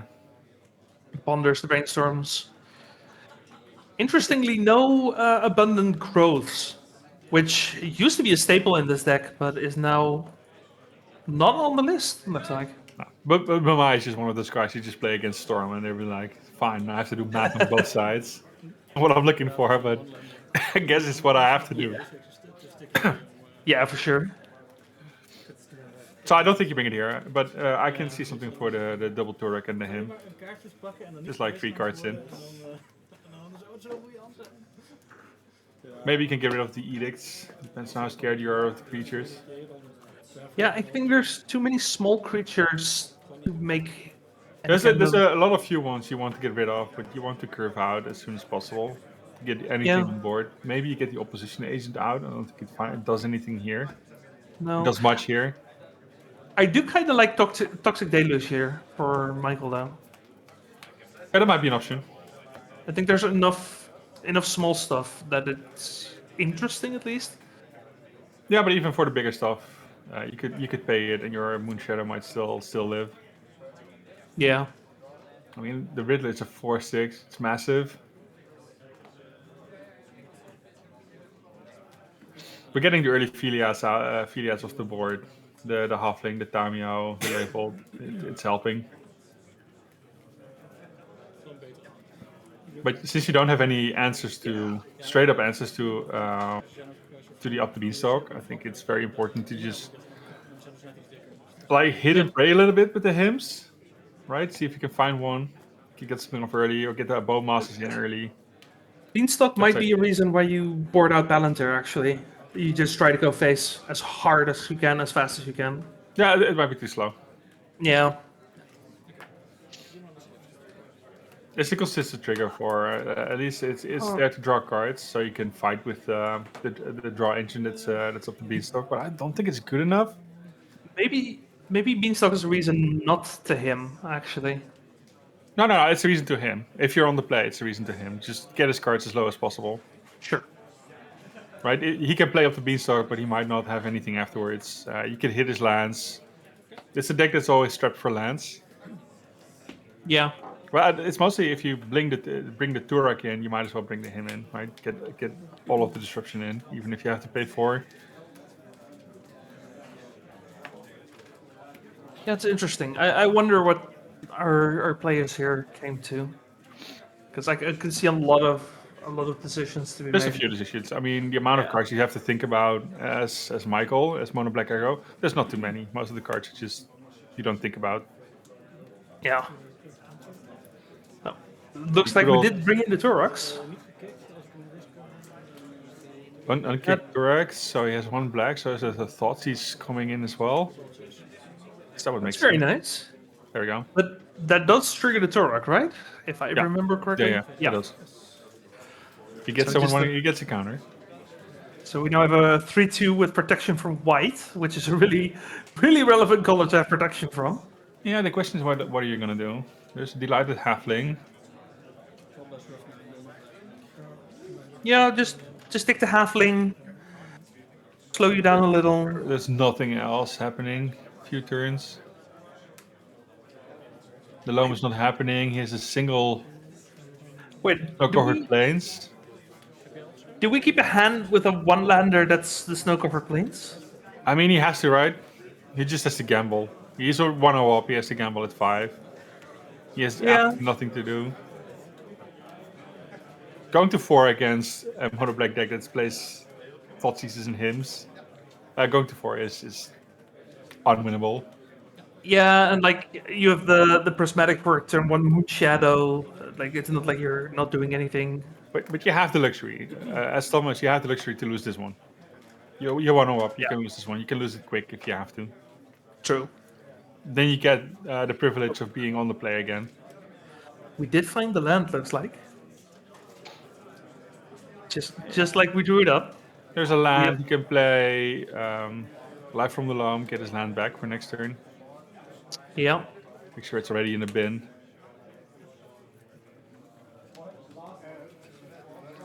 The next turn, we're probably looking for a prismatic ending on the Moon Shadow. It's only a 1/1 now, so You've got issues, and you're not going to solve them anytime soon. that moon shadow is coming in. yeah. No, you need to set up for. If he not has a dying. prismatic ending in hand, I can still understand why you want to use it now.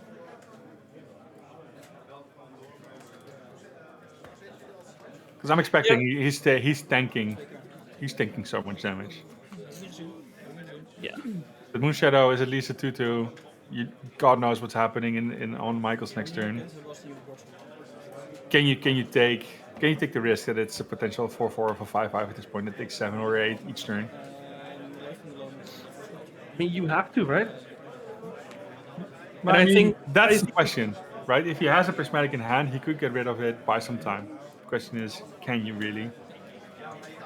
Yeah, I think Michael just had to read where it's like, oh yeah, if you draw land, you're gonna have to loam. If you can't loam, then Yeah. you're prismatic ending anyway. It's like you might as well just go for it. It is unfortunate. It's a little bit unfortunate that all dices are white. All those white dice on black creatures. Yeah. No, it's one of them is a plus counter and one of them is a minus counter. Oh right. I would very happily have my 12/12 Moon Shadow at this point, but that's not what it is. Oh, this is also a very good reason why you just play out the Another Moon one. Shadow. Yeah. It's like, oh yeah, you have the prismatic. Who cares? These Moon Shadows are just a few street raids from the top of the deck away from ending the game next turn. Yeah, just street drift, cycle it to a fetch, and I think we're already done. Yeah. Yeah, Thomas has three lands available. He has 3 mana. He has a Leovold in his hand. The Leovold's not going to do anything. He needs a little bit more help than that one. Yep. We're gonna ponder. We see Philia, the Lead Halfling, and a land. He's like, can I buy enough time? Because he has a Supreme Verdict in his sideboard. I mean, you definitely bring that in. 100%.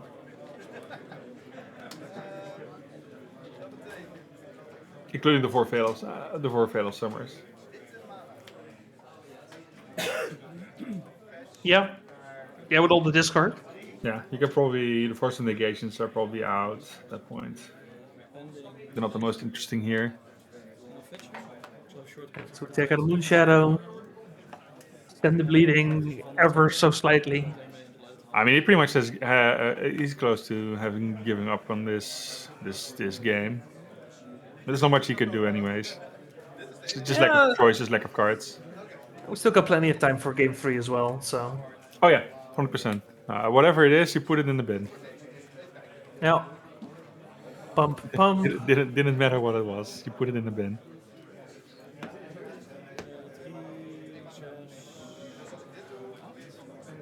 Still, it's a lot. He's doing the math, and the answer is it's plenty. 3, 3, 2. Yeah, it's still 8. Yeah. There's not a lot of luxury here. Oh, he didn't have to block, which is It helps for 1 turn, which still means he's very much desperate for the single. Single Supreme Verdict. It's what he needs. If he doesn't have it, you better have a moat or something in your deck. The answer is he doesn't, but no, he will need one. No, this one. It's going to. That one was doomed from the start. If you get turned on Thoughtseize when on a mulligan to 5. Yeah, with the drawer behind it. That's also a very important thing. Well, I think Thomas is very favorable in this matchup still.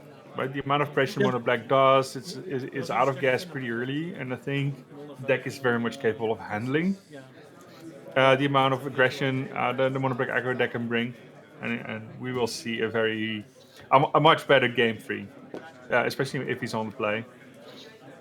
Yeah. Well, looks like we are changing up some cards in the sideboard. You catch what that was?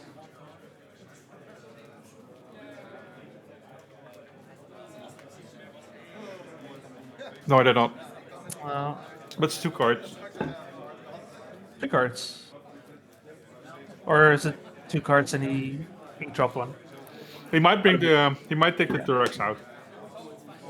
Yeah, that makes sense. Because they might be too slow. On the draw, I like that. Or it could be he might keep the Tureks in the self end, but he take the hymns out. It's probably also an something. It's probably something like that. I think the Turk might be a little rough. I think the Turks to stay in because they're pro white, and pretty much all his removal is white.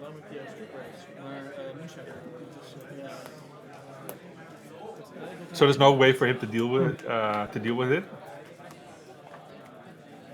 But it might be the him to Turek, which might Because be too slow. there on is post-board. there is actual no way to deal with it once it resolves, right? No. That's Supreme Verdict. Oh yeah, it's verdict, sure. That's it. The one-off verdict in 80 cards. The fairy can handle it. No swords, prismatic ending, or leyline binding to the other answers. Those are all white. Yeah. Guess you could block it. Yeah, there's only 2 creatures that can block it. I mean, technically more, but Yeah, pretty much Quantum Riddler and the €1. That's it. The Philia, if you grow it enough. Philia can block. It's white. Oh yeah, no. Oh, oh. This pro white's so annoying here. Oh, that's a good thought he's here. Look at God. that. He must be excited. My God. Get the snipe out the Beanstalk, see a whole bunch of lands, and all he has to deal with now is a Tamio. And all he needs to hope he doesn't draw a Brainstorm. All right, so that's where we're at right now. I think we drew a land for the turn. No. Prismatic ending. Oh, an ending. Okay, that helps. Yeah. Oh yeah, now I see it. I mean, Thomas is still in a fine spot, right? He's not in danger. He has 2 removal pieces. He has the Tamio to build with. So he's in a fine position, but Michael must be like, I dodged an absolute bullet here. Yep. En je krijgt sowieso 5 minuten extra tijd voor changeover. Als je daar zou moeten beginnen... There's another Goyf. That another Goyf's gonna eat a removal spell pretty soon. Yeah, but you have to play it. Yeah, you have to force them out. Yeah, no, of course. It's 1 mana, it's cheap. Get it on the board. Yeah, and that's also a thing. Michael has no way of actually coming back in if he falls behind. There we go, there's 2. Like, he might still have the Palantir. I assume not, but... This is also confusing. It is very much ill-advised to use counters for not +1/+1 things. Yeah, or like for Goyf math. Yeah. If you use Ghost Might, you pretty much have to use a dice next to your graveyard or something. You keep it up. I think The the point is you have to problem keep it here. up to date and tracked. The problem here is that he put them on both, Yeah. so it feels separate. The nice +1, but yeah. But yeah, it's confusing and as a purist, it should not be allowed. Punish the man. We know what it is. If we keep saying it, then people at home will In know the what end, it the is. most important part is if it's clear for the players, it's fine. But it's very easy to make mistakes on the size of the Goyf. If you do not keep permanent track of it, it's very easy to forget the size of it. Yeah, we don't want to get a repeat of 2 years ago. Some Nethergoid math. I mean, it's been there for decades with Cardmarket at this point. Yeah, no, true. It's been that long. True. I do miss my beloved Cardmarket. This is a personal thing, by the way. But when you have a token that you only have one of, like a clue, I always like putting a dice on it, so you know you have only one clue, like Thomas is doing now. Yeah, I mean for dice, for tokens, I'm a little less concerned. Yeah, no, for sure. There we go, Wasteland, take the mana out, take the colors out. Oh yeah, we added a creature. No, we didn't. Wait, why did we add a creature? It's exile. Now we added the land, the Wasteland. There's a land, there's a Fatal Push, and something else. I thought we already had land. Oh, and a Thoughtseize. So Oh, it's land okay. with a push Thoughtseize. Sure, yeah.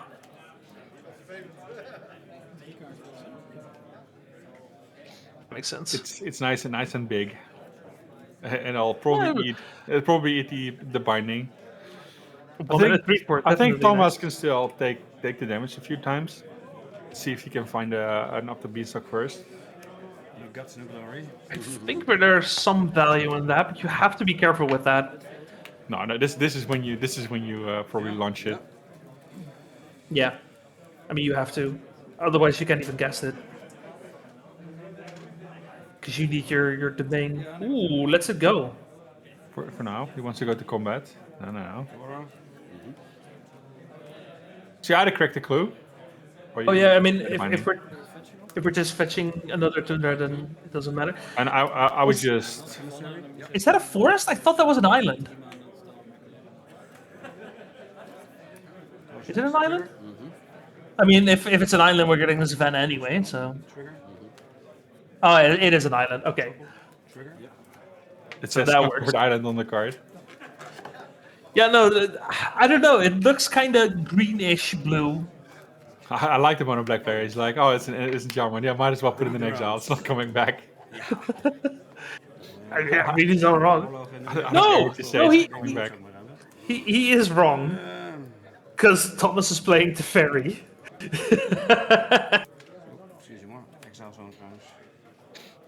All right, it's unlikely to come back. It's unlikely. Nobody plays Feet to Swarm. Oh, or the new Willem charm. Secure Leyland binding. Draw 2 cards. No, I just mean on the mono black side. On the mono black. No. If it disappears, it's Thomas doing it. Okay, yeah, no, get that Bowmaster out of here. We're not doing that. I think it's a great play by Michael. Oh yeah, no, for sure. Ooh, is that a Dark Ritual? And a him? No, that's a Dolphy Voidwalker. It's a Voidwalker. And I almost thought a proper him to Turek coming in. It was funny when Voidwalker came out. I called it secretly one of the best cards in the set. I called it better than Ragavan, and people said I was an idiot. But people are still playing the Voidwalker. Yeah, people are still playing the Ragavan. Yeah, but it's not that many anymore. It's like, okay, it still deserves to be banned in Legacy. In Modern, it's not even good enough anymore. Like, Ragavan is fine. It's banned for the sins of days. I want to see what the cards Thomas has in hand. What does he have to work with? Probably still a land. He's got plenty of lands. Yeah, he's been drawing a lot of lands. But what else? That's another Goyf.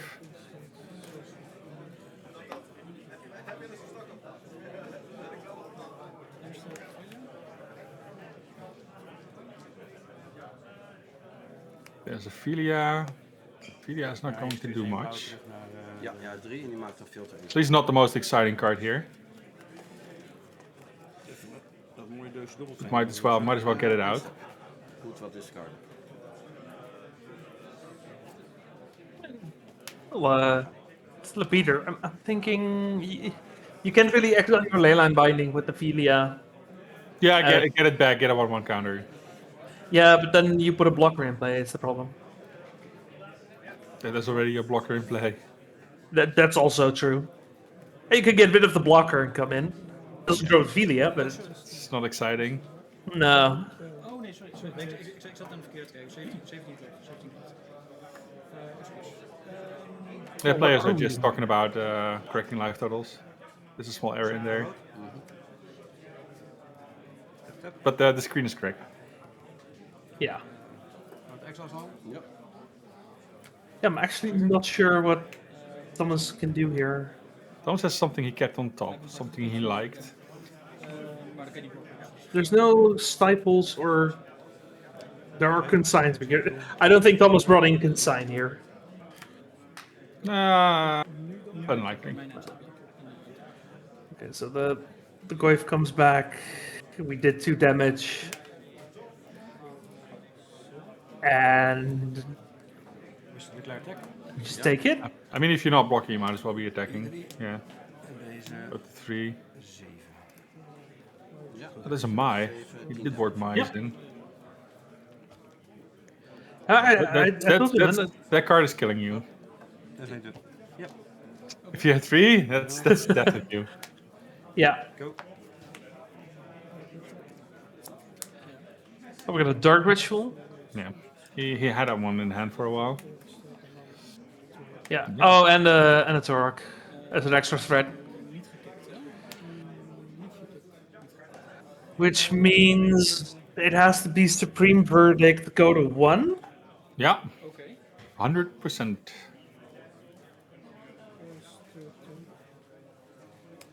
Yeah, that's also like the optimal spot to find a Mai in. Let's be honest. Oh yeah. This is where you need one. Flip it. I mean, we know what he put on. He kept it on top, so he knows what's there. Gain 3 life. Could it be a Riddler? Yeah, that's not doing anything. No.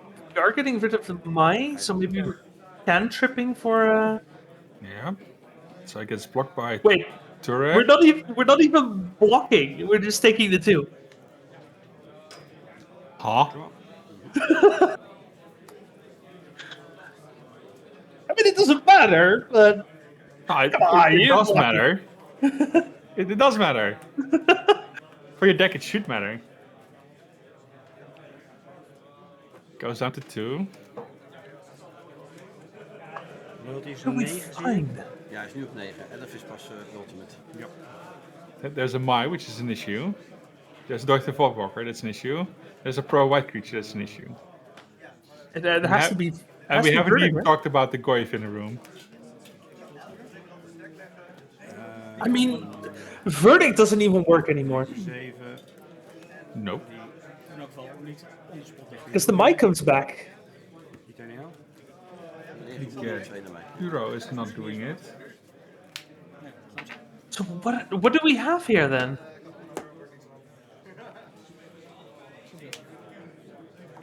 Pass turn.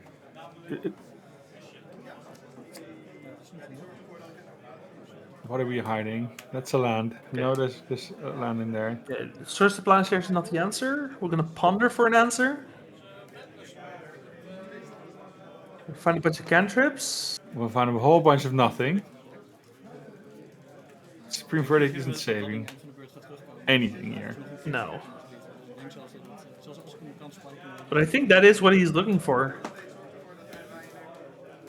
Yeah, but it only worked if he wouldn't be at 2.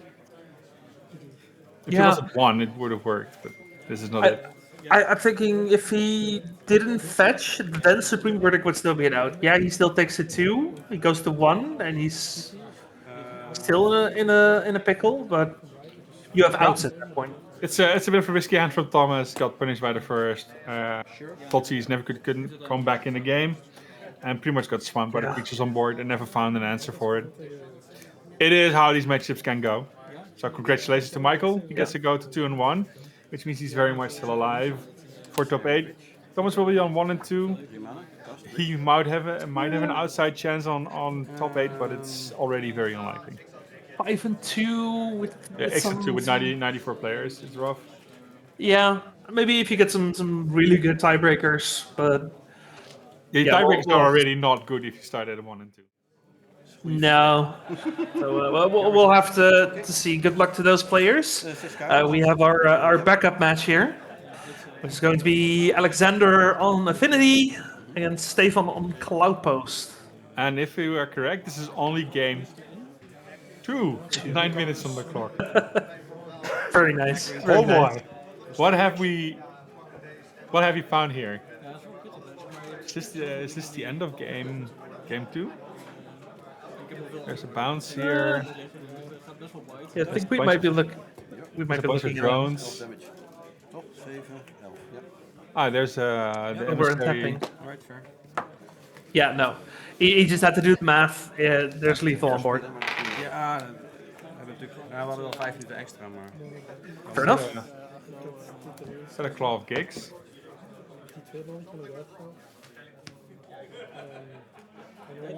Well, they should have a bit of an extension. I don't know if that's already included on the clock here, but Yeah, it should be included in the clock. The previous one was. fair enough. Let's see, can we find But it? it's not included yet. Okay. Okay, so they have 13 minutes for game 3. Oh, that should be fine for these decks. That should be more than fine. Yeah, Johnny, that is a lot of bling. Normally it's the cards that have a lot of bling, but Stefan is definitely known as someone to Die timer die hierop staat, is dat to wear some nice jewelry. For sure. Yeah, man, you gotta choose, right? You bling out your deck or you bling out yourself. Nee, maar die timer die hier staat, is dat de echte tijd? Of hebben Very we nice, very nice. Oké, dan hebben we daar nog extra tijd voor. Ooh, Ja. very exciting. We just got word that after this match is done, we have another backup match who has apparently received a 30-minute time extension. So if we're going to sit that route for an extra 30 minutes, we might as well watch them play, right? Where's my 30-minute time extender for lunch? Ooh. Oh, and for the people who know the name, of course it had to be Jordi. Mr. Netherlands himself will be coming up after this match. Apparently. Okay. I'm going to ask the coverage crew not to make statements like this if they're not 100% sure that it's actually Jordi. Okay, it's probably Jordi. But we'll have to see afterwards. Yeah, but for now, players have shuffled up. They're looking at the first hands, and since they know they have like 11 minutes left, you can probably see a gamble for slightly faster, mulligan for slightly faster hands. Yeah, which Affinity should be able to do quite nicely. Oh, then again, Stefan is no slouch either. This is the deck where he got 9th place at Eternal Weekend. Luca, I believe, was last year. Just missing out top 8 on tiebreakers. But still very good performance. I mean, top 16 is a good performance. Top 8 is excellent. Yeah. I mean, if you come to Legacy and it's like you actually aim to compete, getting a positive score, just like 4 and 3 or better, is a good performance. Yeah. And with 5 and 2, for example, you're already pretty much top 16 in an event like this. So yeah, top 16 is a very good performance. Anything positive is a good performance. And top 8, any top 8 you can get is excellent. Yeah. And it was also with this deck. So he definitely knows his deck. It's knows what fallen he out of needs. favor, though. It's like it was really popular for a bit, and then it just kind of vanished. Which deck? The Cloudpost. The Cloudpost, yeah. I'm not 100% sure why that is. I think it's too slow for a lot of the faster decks. It's we very, get a lot of very fast easily decks, disrupted. There's wastes in everything nowadays. Oh, yeah, it did have a good Mystic Forks matchup. That is true. So it should be better now with Tron coming back up, right? Maybe? Visueel delay in, maar als je There's also a lot of creature decks. I don't like it. Pieces here, but anything creature deck is great for the Cloudpost or Tron decks. Yeah. They are fine against control decks, but we have seen fewer and fewer of those. Sure. So that's why we might see them slowly come back, or in a little bit. Yeah, we'll have to see how But that for now, It's great. Great. Let's say I'm happy there are players out there that still pick it up. Yeah. It's just a single drone. It's not great, but it's something. Yeah, if you're looking to turn on the Max Opal, then it's definitely nice to have. He just wants the damping sphere out. Get a Thunder Trap Trainer for Stefan here. Quick look-sees. Thunder Trap Trainer, one of the cards that made this deck possible. Cyclonic Rift. Yeah, Cyclonic Rift makes sense with all these creature decks flying around. Why would you play the damping sphere? Wait, who's playing Damping Sphere? I think that's the damping sphere in Alexander's hand. Interesting. Maybe, yeah. Feels weird. I think it's one of those things where you put your hand on the table as Affinity does, and then when your hand is almost empty, you might as well just Damping Sphere because it hits Stefan a hell of a lot harder. Yeah, I mean that's the plan. I mean on the play, I might have considered not putting it in.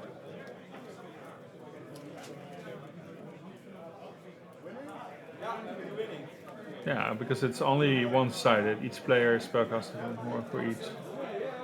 Nice. That player, yeah. So the additional mana cost. Also, the Tidebinder, the Dimir, the Cloudpost deck, it's not very often casting more than one spell each turn. So it feels. No, but it does turn off all of the lands. It's like all your towers, all your Cloudpost, everything just makes one mana. It just. And that makes the deck a hell of a lot worse. Magic players, that's it. Time in a round. I repeat, time in a And like, round. yeah, the taxing yourself it feels bad, but Yeah. I just set up the multiple mana. I mean, it makes sense. It's pretty cheap to cast. like I said, it's mostly just a follow-up thing after you've already put your hand on the table. Yeah, if you cast. If the game gets too late, then yeah, Damping Sphere definitely becomes a bit of a liability, but I think it buys you enough time to try and push through. Yeah. In theory. I'm looking at the deck list of Stefan here, and it's not that exciting, right? What he uses the multiple mana for. It's the Kozilek's command, and at some point you Ugin. Anything else is like 4 mana. He can hardcast it if he wants to, anyways. He doesn't need the Damping Sphere effect, so I'm not sure how much I like it in this very specific matchup now. Well, in this very specific list. Right now, it's not doing all too much because there's no planar nexus yet. There's no Cloudpost yet. Thank you. No, but it's more like Stefan is not doing all that much with the additional mana. It only opens up 2 cards. It means he can play more than one spell because now he just has to play 7 lands before he can Ugin. Sure, but the Ugin is whatever at this point, right? He has anything else he wants to play. It's a Cyclonic Rift and the Ugin. He doesn't get to play right now for the full effect. Sure. Now, for example, if you know you're in short on time, I might have just gambled for more aggressive hands and just beat him before he can do anything. Sure, that is an argument you can make. Just try and go for the beatdown because you don't want to end on a draw. Yeah, if you're on the draw, that's fine. I can see it, especially if you don't know the exact list. But right now, it's a card that's not helping you win. At this point, he really needs.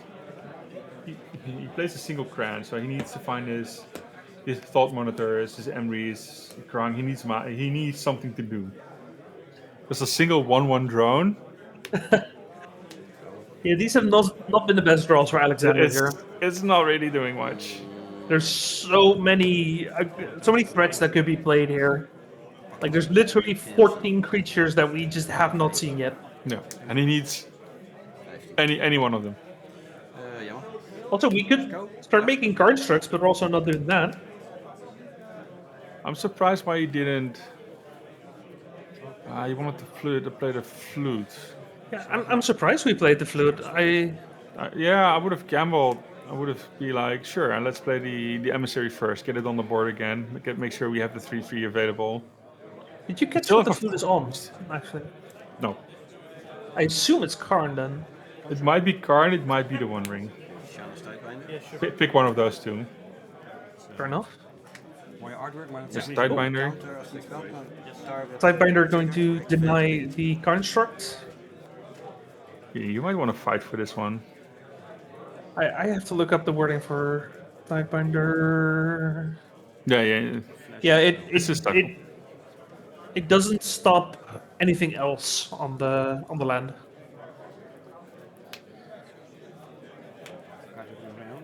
Like the rest of the ability doesn't matter. It's just a stifle. I would fight for this one. Yeah, The construct is too big to ignore. it's like if you don't, not only do you lose a threat, you give your opponent a threat. The opponent doesn't have too many answers either. That's not true. No, he has Kozilek's command. Nah, maybe you should just accept it. Maar je countert... Dat weet ik nog niet. Ja. Ja. Hij resolve. Oké, ik counter de trigger It's- van it's de tough. activate ability van je token maken. Oké. Dus geen construct voor mij. Nee. Maar goed. Second to 3. It's like we are letting the Sidebinder go. And we're gonna look. What are we looking for? Oh. Maybe you want more mana. Maybe do we have an artifact land? We have Seed of the Synod, so maybe that one. You cannot get Seed of the Synod because it does not have mana cost 0 or mana cost 1 exactly. Ooh. No, that's very good. Ursaka's good enough anyway. Like if you could find lands, you can find Mox Opal. Yeah, but he already has a max opal, so that's not Yeah. doing much. Ja. Ugin. Ja. Hij heeft de storm ding. Okay, we have a Pithing Needle for Ugin. There's not much else. He could have grabbed a bauble to draw a card. Yeah, there's another. You could get Shadow Spear, make that meter a little bit bigger. Eh. The Shadow Spear would probably have been better if we had the construct. You think the Shadow Spear is still in? 50 of niet. Why are we playing the I don't pedal? know. Attack voor 1. Ja, neem ik. Why are we I don't playing know. a pedal? I don't get it. Ligt op Karn. Damping Sphere? Nee, ja, en ja. Okay, yeah, the Disruptive Flute is on Karn. Looks like. Damage gepakt of niet? Man, if only we had this emissary in play. Yeah. Yeah, Flute is on Karn, okay. Gooi je aan voor 4. Flute on Karn, Pithing Needle on Ugin, Eye of the Storm. At least next turn we can play the emissary from the actual zone. Maybe we can buy some, make some threads. Stop the bleeding a little bit. Yeah. And I was stuck up. Oh, I know a reason why you play the pedal. Oké. You don't have mana to cast the Pinnacle Emissary otherwise. No, you don't. He needs mana. So he had to play it this turn, so that next turn we can go for the Pinnacle It's Emissary. already time. Yeah, pretty sure this game's done.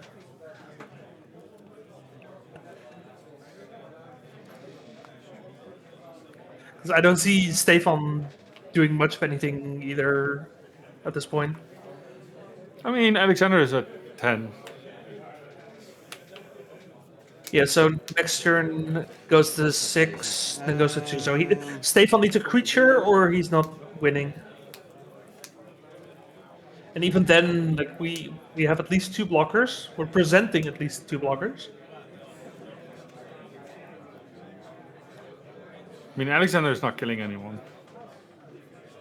No, Alexander is well, it is Affinity. No, not with a damping sphere. I mean, no. Alexander played the game like he wanted to shut down Stefan from doing something. yeah. And instead he forgot he needed to win the game himself. Yeah, no, I think he intentionally went for the draw here. Yeah, Whether or maybe. not that was correct, who knows? Like Maybe his hand we'll didn't never allow know. it. But yeah, it would have been a Yeah. shame. I think it's still a shame he didn't drop the emissary first. He probably had the time. Yeah. Because also we get to see a planar nexus, right? But it doesn't even matter. I don't think it matters, right? I think he just got scared straight off from the first tower that hit the battlefield. Yeah. Yeah, I think that's a fair assessment. And it never materialized. No. But even if he dropped the Karn at that point, you could still drop the flute after. Okay, so turn 2, we have Pinnacle Emissary mana, we have a Thought Monitor in hand as well. Yeah, I mean, we don't have a land, so it's 100% tap your land. Oh, yeah, I mean, tap your land. No. Damn it. The land only produces blue. Yeah. Yeah, I don't true, think but you care. I mean, if you're playing the Thought Monitor here, then you're most likely not playing the Pinnacle Emissary anyway. If you play for the This draw, you're not doing it. Yeah, no, sure. But now you can draw. Now you can draw Max Opal, right? Off the You Thought can Monitor. yeah, but it doesn't matter if you tap the land or not. Because you could still tap the Mox Opal afterwards. There's still a damping sphere. Sure. You have to pay more for anything else. Yeah. So now he has to pay 1 if he wants to force. Do I want to fight over this or not? You don't. You get your draw 2 trigger. You deal with it. You're not dying. Yeah. Sir? We also I see Echoing Truth, Sir, which also. am I missing something? What? It's not a cast trigger. Oh, It's ETB. this one is the ATB trigger. Oh, maybe Yeah. you would fight for it. You really needed the 2 cards. No, I think he decided not to because he has the Echoing Truth as a potential backup.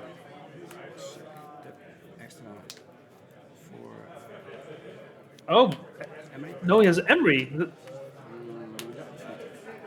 That's the second play.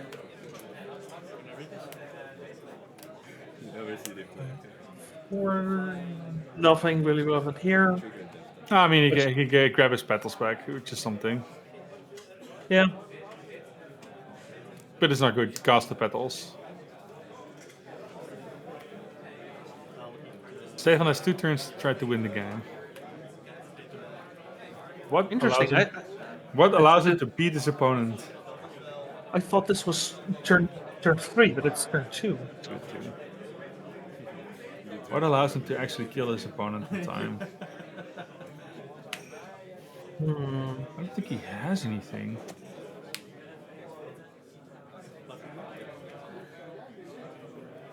No, I don't think he does either.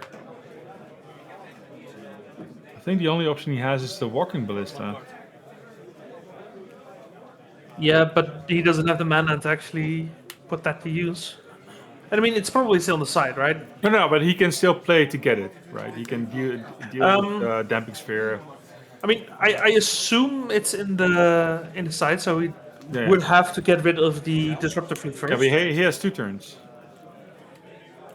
So Yeah, that's- no, but there's- are you He not can- attacking with it? With no, probably not. If you have 2 turns, you probably not. Because then you have to. You can do you have 4 to- now. You have to get rid of the flute so that you can Karn for the walking ballista. Then you have to get rid of the damping sphere so that you can play a planar nexus, so you can play the walking ballista for enough damage. Yeah, but you're already chipping in for 4 now, so he's at 6. Next turn you can maybe get another attack in for 4. So you just need 2.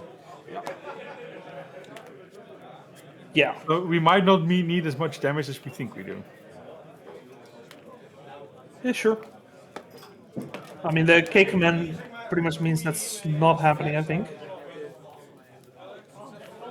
No, but Stefan has a pretty outshot chance of actually killing Alexander. Yeah, no, but you're assuming that the Walking Ballista is in the main. No, even in the side, he needs. Then how are you getting it? No, it's the card is 4. Yeah, plus an answer for the Disruptor Flute. Plus you're paying Damping Sphere tax. You need to get that one out as well. It's just there's not enough. The Engineered Explosive is not doing anything. This is something that can do 2 damage.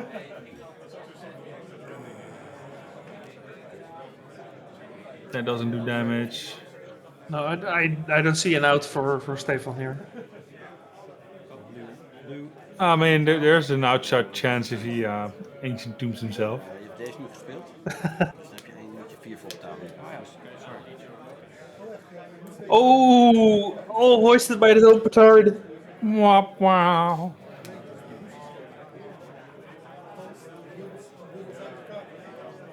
Yeah, he doesn't have the mana for this. No, but he can just bounce the binder and make sure it's a draw. Yeah. If he knows the decks, there's nothing else happening. Just bounce the binder, except the fact it's a draw.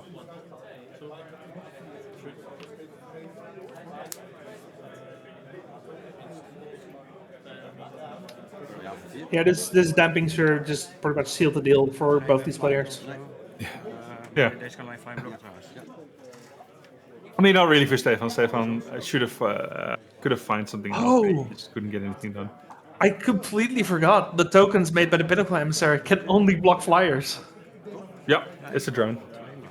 I completely forgot about that.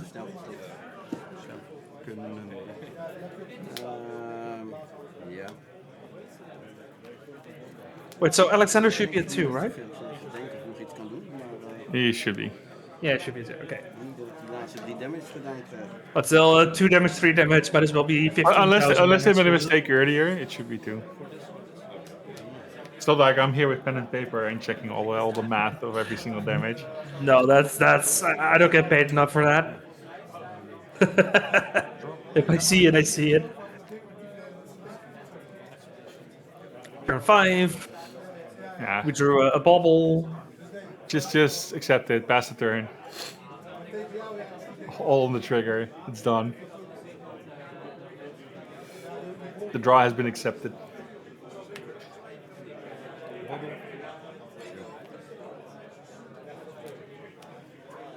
Ja, als ik toch niet kan blokken met dat ding, dan swing. 13. Get him. Getting in for that 1 point of damage. Make sure that 1 point of damage is in there. Ja, dus geen droom meer, want het is gebeurd. Ja, ik wist niet precies hoe ze dat nou goed It is a draw. There's no turn. Niet zo bijzonder meer dan. What? Nee, ik wel. Oh, shake Yeah, hands.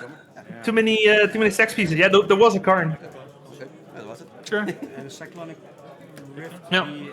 Cyclonic Rift would have taken a bit longer. Ja, die is 7. Ja, precies. Yeah.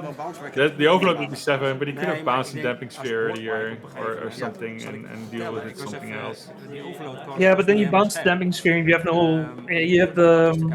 If you don't have it, you don't have to use it.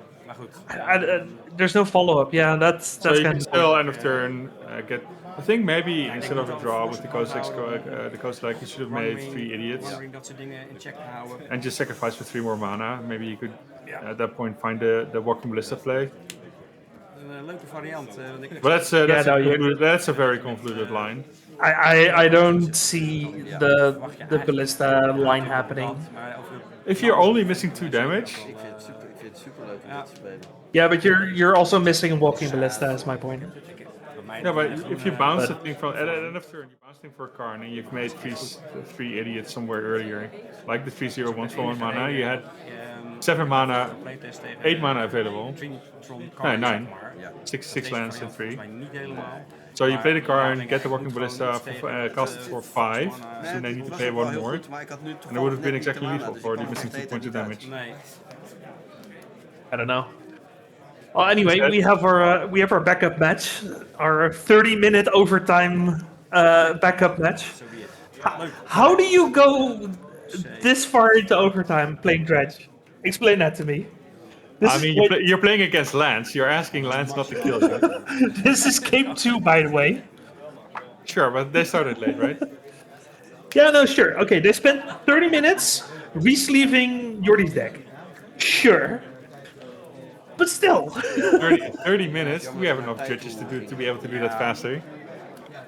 Yeah, you would think. Oh, I mean, there's probably the deck check involved as well, right? Yeah, there's deck check involved. It's like you have 15 minutes of a deck check, 15 minutes of resleeving.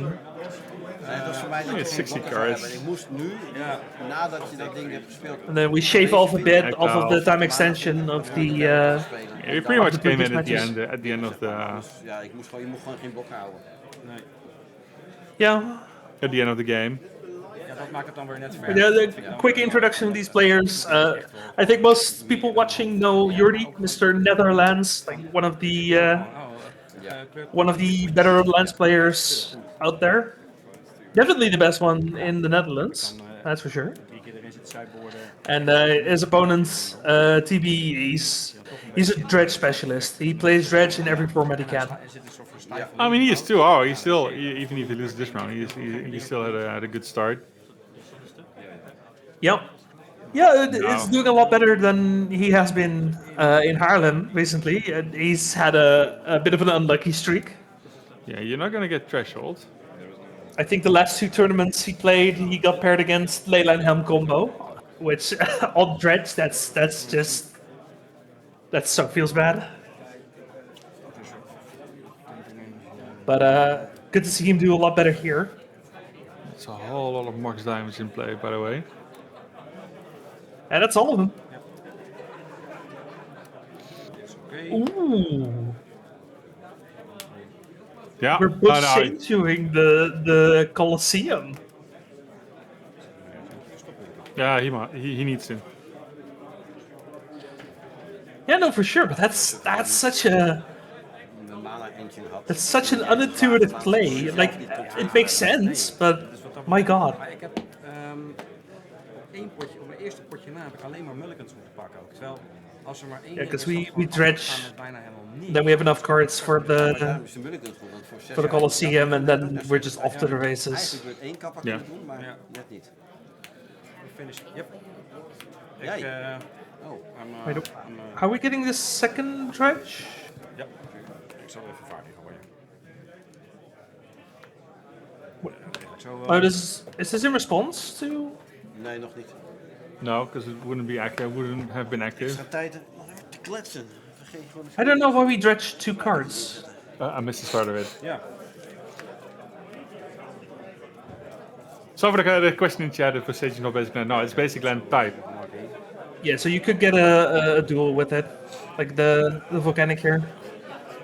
I mean, I had to check myself as well. Oh, about it. there was a Fateless looting on the stack. Right, that makes sense. That makes sense, yeah.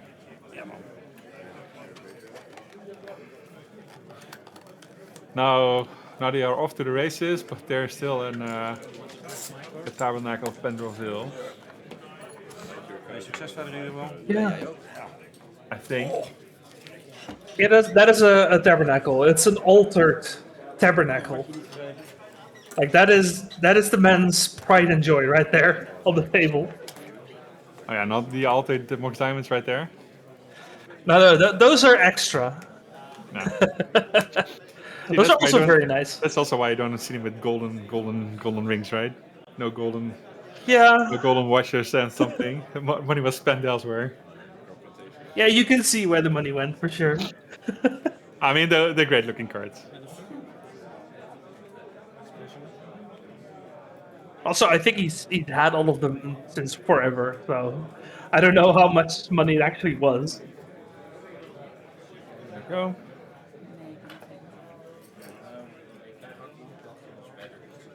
I know how much money it is roughly now, because A lot. that is a 1 of 1 tabernacle. And Sure. I don't know how well it comes through on the stream, but it's It's also called damaged. it's a really nice altar. It's an absolutely really gorgeous really looking well. altar. But you still drew on my card. You drew on my. What's the tabernacle go for these days? I don't know. It's more it's than not- I'm willing to pay, that's for sure. It's not pre-mortal legal, so it's probably fine. No, it's not fine. it's 100% not fine. No, I agree. We need a reprint for sure. We only care about the English version, so. I see chat say 3,000. Yeah, that sounds about right. No, 2.5. 2.5. 2.5. For an English, and you don't get a clean one. It's three grand for a good looking one. I'll give you one for $10. It's maybe not so tournament legal, but maybe I'm highly suspicious. But anyhow, we just saw the finishing moves of already picking up the win with a nice 2020. Yeah. But he definitely wasn't safe, for sure. If it guys got one more turn, it would actually be over. He found a spot to get rid of the Colosseum, and that definitely helped a lot, because that would have absolutely destroyed him. But Layers, pairings for the yeah, very fourth nice. round. It sounds like we have pairings for the 4th round. We assumed this one was the last one. Yeah, no, I know for sure that this was the last one. From this point on, we will be following the top tables. The people who are probably at 3-0 or 2-1 or 2-1, and watch their strides and mostly the more popular decks into the top 8. Let's see how they will. The matches will go. Yeah. I mean, if the new round started, then we don't need a break, right? We can just keep going. I mean, there's a few minutes until the players have found the tables. Maybe, yeah, because I don't think you have any hand disruption. Yeah, no, we're chilling. We'll see what our lovely Michel can cook up for us. In the meantime, everyone, thank you for watching. You're watching the Bazaar of Boxes Series 18, biggest Legacy tournament in the Netherlands. We got 90 players today. We're playing for 2 ELM slots. I completely forgot to mention that. We got 2 ELM slots going, as well as a bunch of prizes made possible by our sponsors. I'll give them a quick shout out again. We got Cardmarket, RageSquid, Ultimate Guard, Magic the Gathering Online, and of course the one and only Goat Enterprise. You came close, but I'm so strong against one creature on the bit. Like you can get any land, like Maze of it. Yeah. Right. Well, the players are setting up. Looks like we have a confirmation on our table. It's going to be Mono Red Stompy versus Dimir Tempo.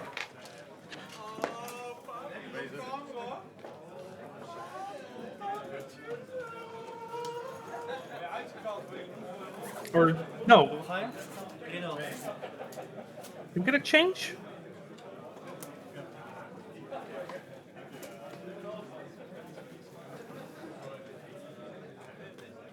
Let me quickly get confirmation on that.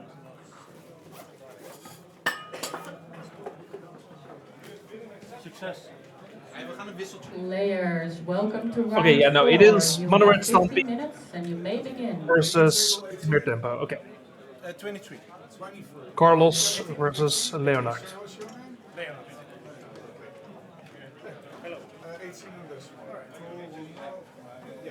As our players are setting up. So these are the lower. What do you call it? Lower resistance 2-1 players. Interesting. So this is pretty high stakes 2-1. I mean, for these players to make top 8, they need wins. They just can't relax and be like, if I'm going X and 2 here, I'm still fine. They may be with a clean cutoff to X and 2, but it's very unlikely. With 94 players, it's very likely you need X1-1-1. So I said 5-1-1. Yeah. And a very high resistance players with X2. So winning is pretty much all they have left. I mean, X2 will still get you in top 16, or high likely get you in top 16, which still has a good amount of goodies to bring back home. Have you been on camera before? But it's not the same as reaching top 8. If you want that ELM ticket, if you want to be there in Belgium in a few months, fighting against the absolute best Europe has to offer in Legacy, they need wins. With this device. Yeah. This one down, this one up. If you want to use dice, please use these big ones, not these. And you get 5 minutes additional time. We'll have to I can use my own dice. see how this matchup goes. How do you feel this matchup should go? Mijn eigen live counter wel gebruiken. Robert? It really depends on the amount of interaction Tempo has. I think the die roll is very important for the Stompy deck. If the Stompy deck doesn't win the die roll, they have an issue. Not do it with the time. Dimir Tempo might be fine when they're on the draw, but at that point it really matters about the amount of interaction they have available. However, this Dimir Tempo plays low state. It definitely has a lot more, a bit more reach, a bit more gas in the tank in the end.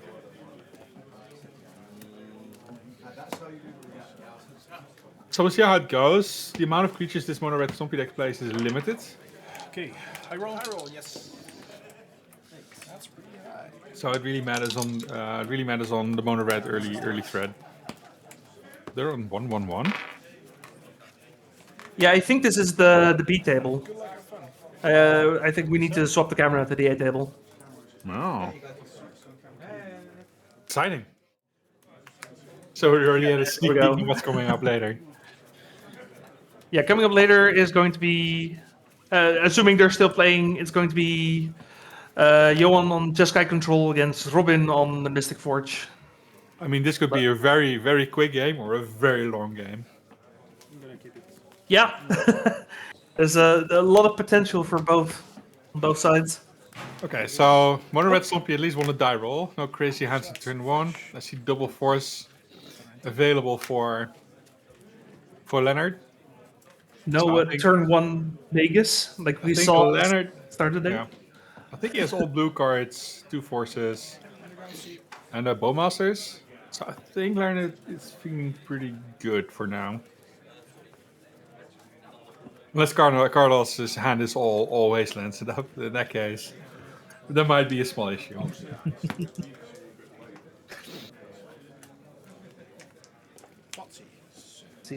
Thoughtseize. It's the Thoughtseize, it wasn't about Masters.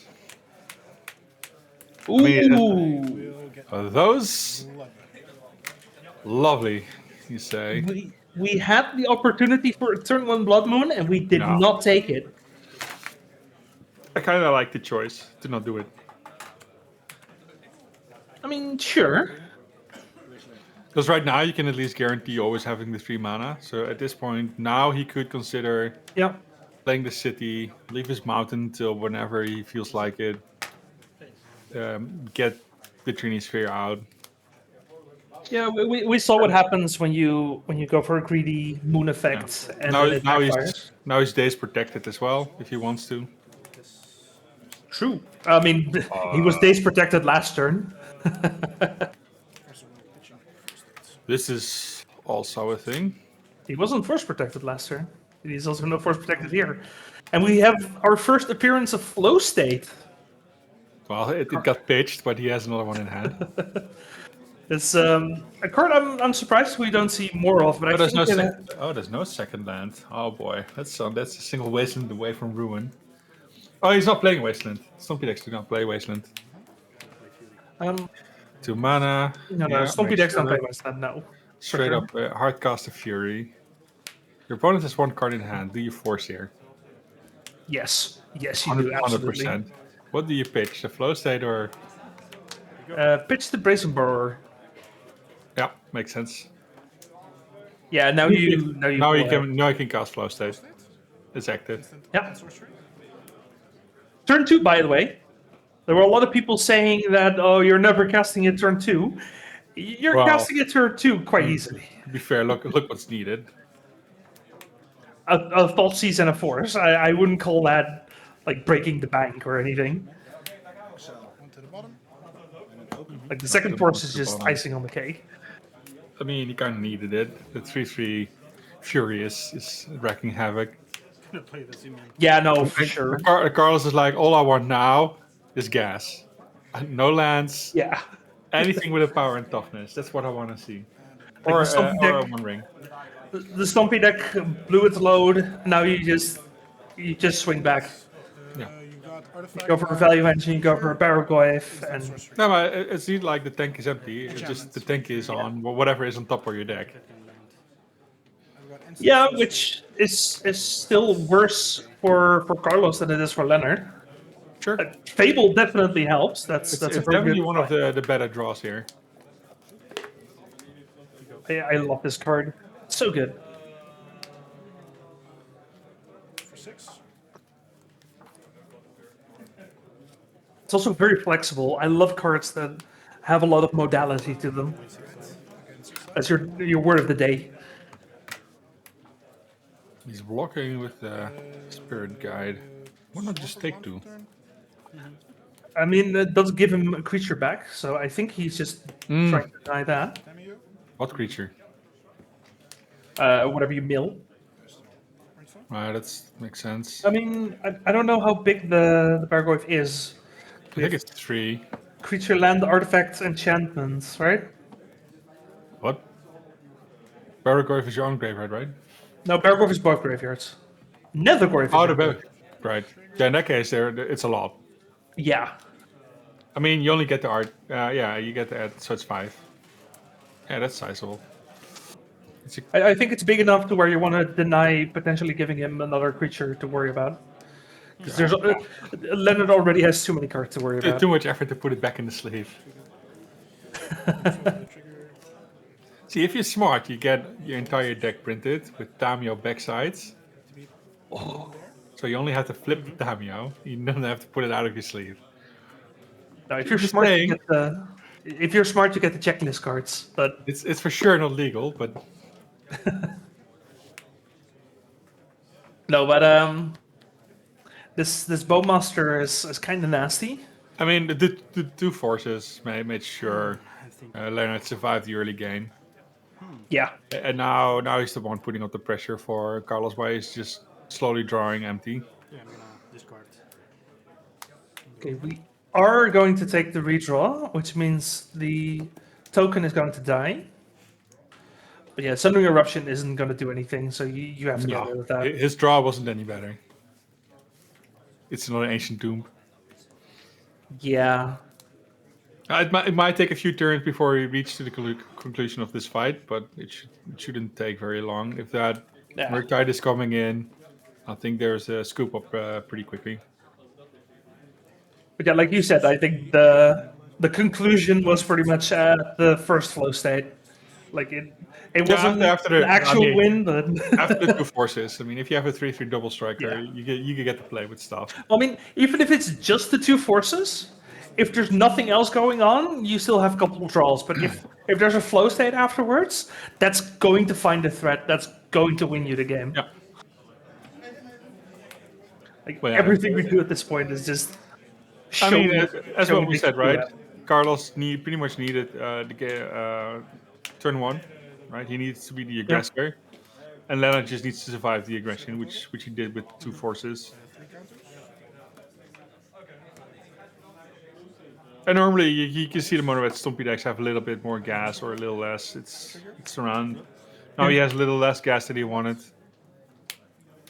And I mean, this game could have still gone in Carlos's favor if one of those forces was a daze. It already wouldn't have been enough. Oh no! The second force definitely helped. I mean, the flow state is just there to grab one and to grab an additional card, get your card selection a bit up, but it's not the end all here.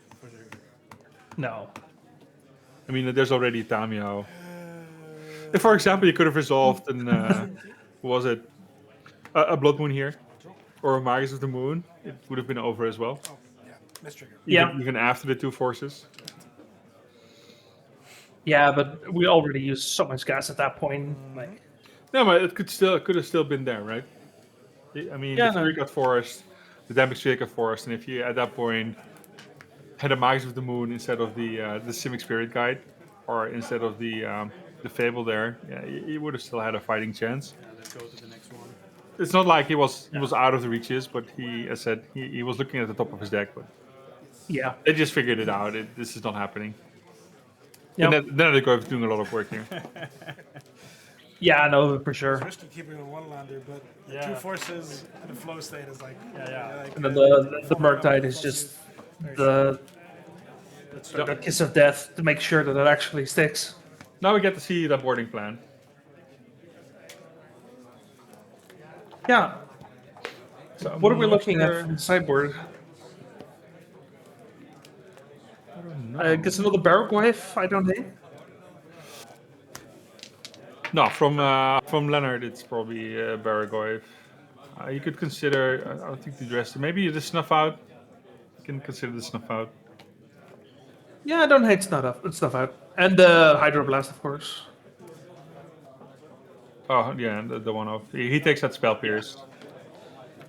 Yeah. Maybe he doesn't bring in the snuff out. Maybe he brings out Daze because he's on the draw. Oh, I could see that. So you have just mostly value and you just fight on the board instead of what he's going to play, since he very often has excess mana. So you make him play around the Daze, which you no longer have. He's picking out. For Leonard, the Master. game plan here is going to be survive the early game and then come back, right? Like he's the We don't very often get to see what he's picking out. There's a whole bunch of cards he's picking out. Bowmasters. No, I can see Ponders if you're afraid of the Chalice, especially on the draw. That's fair. But I'd rather keep the Ponder if you keep Flow State in your deck. Let's see how many we have. Did he 12 board that many sorceries cards total. in?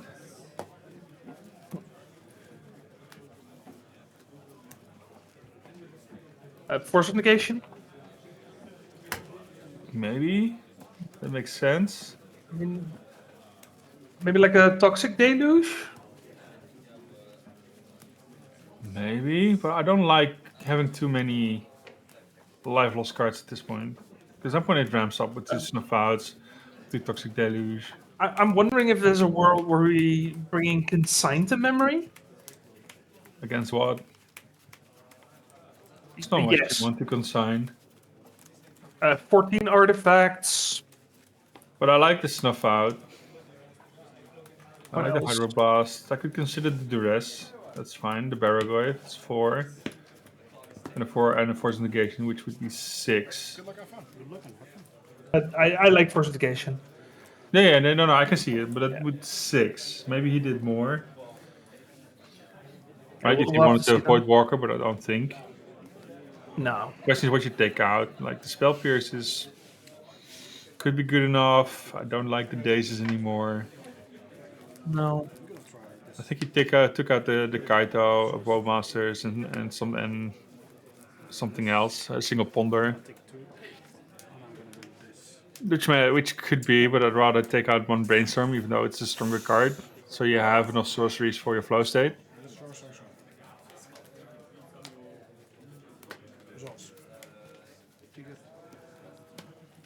Okay, we have a turn 1 Fable, and Leonard lets it go. Because he did have the counterspell for it. I think he can deal with Yeah. a card like this. Fable's a very good card, and it definitely helps Carlos a lot in this matchup. But it's not the thing that actually kills Leonard, so I think he... No, he he'd can rather deal with the threat that's coming out of it. He has a few turns to kill, to deal with both creatures. He's more afraid of, if you deal with it now, there might be a Blood Moon next turn, and at that point he's gone. If he doesn't have Yeah, a second. that's way scarier. That's a Duress. Yeah, he brought in brought- Duress from the side. Yeah, I mean, that makes sense. Well, there's not much left, but it's at least good to know. Yeah. It's just Pyrogoyf is 4 mana, if I recall correctly, so next turn he could play that. Oh, he will. Likely, yeah. untap. Gonna draw a card, then we're probably gonna draw 2 more cards. He could wait with the Pyre card Ooh. even. Did I see a Chalice? Because the Chalice will catch a card and spell. Yeah. But it might be worth firing off the Chalice first, though. Try to play Kali's Oh. Nexus one. We drew a Trinisphere after, so we bait out the Force, get rid of the Chalice, and now we just slam a Trinisphere. Oh boy. And that sticks. Sure, Numbers. Swing trigger. Hey, no second force this time. Yeah, that's the difference that one Force makes. You took the 2 of the. No, I think it's a good from Leonard to keep. Not great. Like, it's clever from Leonard to You know not what I counter mean. the Fable to deal with the next thread. The Yep. unfortunate happening is there's 2 next threads. Yeah, and that's kind of the risk with the Fable. That's why Fable is such a incredible card in this deck, because it gives you exactly what you're missing, that consistency to keep going. To make it even worse, both came from the top of his deck because that's how the game works. Oof. Now it goes fast. Yeah, there's no way. There's a Toxic Deluge though. Can the rest the top of my deck? There was a Toxic Deluge, so I did that bring makes that sense. one in. I'll sign this Like, I don't know if he brought in both, but I like one of them at least. one. We saw. Yeah, one makes sense. He probably brought in both because it's the win conditions for the mono red Stompy decks are very creature heavy. Yeah. They're not the biggest creatures, so for X3 you're pretty much safe outside of the Goyfs. I mean outside of the Pyrogoyf.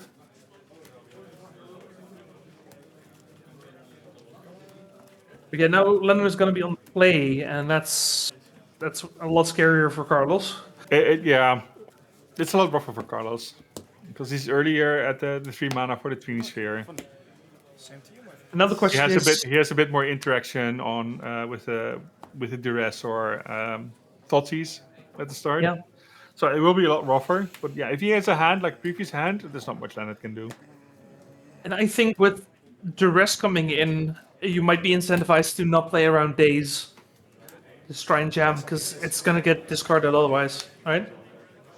Or it might get He didn't do it, but this is the game where I would reboard again and bring the daces back in. Yeah, for sure. Because now it's on Carlos to actually make a move. Mm-hmm. And if he doesn't make a move, then he's gonna fall behind real fast. But just in general, daces against mono red Stompy are not the most interesting card. No, sure. But like, it's those first few turns, right? Those are crucial. It's mostly if you have few mana, but if you have like a Wasteland, for example. Interesting. We got a turn one flute for Carlos. What are you calling? But we're fetching first. In response, fetch. I mean, that would be a very unfortunate end to a match where you just forget to fetch and then you're screwed. I've been there. Oh yeah, same. Way Many before flute was the thing. Many times. I like to play this Pithing Needle. You naming what? No, I'm not saying. It's resolving. Yes. You have those 3 float strengths right there. Ah, crap. Forgot about those. I remember this wonderful play where somebody played Pithing Needle, called the judge, asked the judge where his opponent could hear it. It's like, can I name Lion's Eye Diamond? It's like, yes, you can. Okay. Does the Pithing Needle resolve? Yeah, it resolves. Okay, I named that fetch you have 3 copies of. Lovely. Just lovely. Just the absolute mind games. It's what Legacy is all about. You have to think about everything. Don't rely on your opponent. Consider the thing you are. Had me doubting myself there for a moment, eh? And like, it's a bit BME, but I have to respect the hustle. Grabbing an island. It's good. So now Magus is now the Blood Moon and the Magus of the Moon aren't too scary. I mean, you're cut off from black, but the amount of black you use is limited. Oh, we got a small flow state here. Looks like. I like all of this. Yeah, that signals a lot of weakness actually for Leonard. Not really. He just wants to use his mana. We don't know how. Yeah, but then if that's the best use of his mana, that signals that he has nothing else worth going on, right? for now. I mean, it happens very often, right? They don't. There's not a lot of good 2-drops in Dimir tempo. That is true, for sure. Speaking of good quote-unquote 2-drops, thank you, Ancient 2. There's a daze. Yeah. But I don't think he Okay. boarded out the dazes, which I think he should have on the draw. Yeah, I could see it. But I'm happy to see them here. Now they're very good. I'm happy to see them here. But it's still risky, right? He could have just the Simic Spirit Guide. Sorcery this time? Oh, the first flow state turns on the second flow state. Well, no. He needed the daze. Yeah, also. It's and. But it makes sense that your first flow state helps. I mean, if you get nothing else to do on your turn, just cast the flow state. Yeah, fair. You heard it here first, folks. Just cast the flow state. Even if you're mono red Stompy, just cast the flow state. No. No. The rule is just use your mana. Yeah. No, I'm just fucking with you. Yeah, that Chalice is gonna eat another force. Having to do that with your Pyroblast? Oh man. That's not what I want to. Yeah, that Hydroblast would have been a lot better anywhere else. Yeah, but he's on pretty much all black cards here. Ooh. Dread and Boar. Interesting. Yeah, I guess. Is Dead Gone, right? Oh, Dead Gone. Yeah, it's 2 damage and. It's normally an answer for Merit Lage, but it also definitely kills other things. Oh, it kills stuff, and it's perfectly fine. I wasn't expecting it. I mean, it mostly kills Orcish Bowmasters and then bounces other things. But the Bowmaster isn't the card you're afraid of. No. So it kills pretty much nothing. I'm like, this feels like we boarded something out just to get rid of it, to be honest. I think it's just in against the Murktides, like reset the Murktides. Well, you can be kind of scared of the Bowmasters because you are playing the One Ring. Yeah. So it's not the worst. No, it's fine. He probably took something out. It's less interesting. Let's play this. Okay, we play a monkey. Oh, it's that time again. He's on 9. Reject Modern Horizons, embrace monkey. When I move to combat. I mean, he has the threat. He had the threat. Yep. There's another. Because we have. Yeah, he could kill the token. For sure. So this comes here, and I'm gonna try to kill it. I mean, Before it blocks, sure. Then you block with your Bowmaster. yeah. Now you can go blockers. I know it's a 2/2. But it's a 2-for-1. I'll take it. Block the damn thing. Yeah, I don't know about that timing, because now you give a lot of choice to your opponent, right? Yeah, it's not like the Bowmaster is going to live if the Pyrogorith and the Fury is landing next turn. Yeah.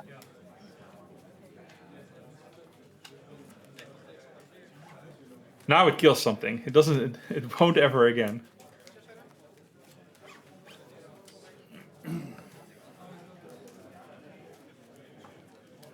But yeah, now what does a Leonard need? Like, Murktide. yeah, a threat or a way to find a threat. I think I saw Fatal Push in his hand. And 2 brainstorms? Feather Push is fine, but it's also not the most exciting card. Oh, we drew Deluge. The Deluge might be. He might want to get rid of that one. Yeah, it's a bit late for that. I don't think you want to anymore. That was very good, like 2 turns ago. And now But it's the Barragorf is exactly what you want. Because it's See what the goes Nethergorf. It's big. It's Barragorf. It's a It's Barragorf. Barragorf. I recognize that red face anywhere. But it's big. Instant creature, and I've got sorcery lands. So it's a 5/6. Let's smile. Yeah. Okay. He's got some teeth. Yeah, it's always one bigger than the Barragorf. Oh yeah, toughness. Yeah. If he draws a red card, he could play the Barragorf. He could attack with the Sibian here. No, and then it's not gonna block. You don't want to give him life. No, but if you're trying to kill him with the Pyrogorf, but no. No. If he has a Pyrogorf and Fury, if he has an additional red hand, you could Fury both his creatures away and then Pyrogorf, the Barragorf, in for 2. It's very risky, but he has 2 creatures, and against an opponent with 2 cards, who's already on 8. I'm gonna. We have 25. Yeah, I'm gonna and it's also at that point you're down so many cards, but you have to, because that Barragorf is gonna take over the game if you don't. Yeah, but that is if he has a 3rd red card.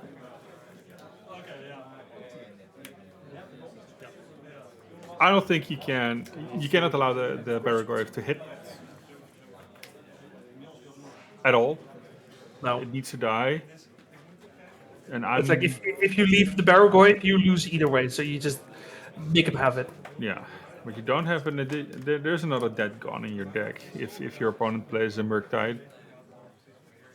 I think he's afraid that there might be at some point a Murktide happening, but the Murktide will probably be bigger than what the Pyrogorf can do. Jesus. Yeah. This is so It looks like he does have the red card that we needed. The question is which red card it is. I think it's a Sundering Eruption.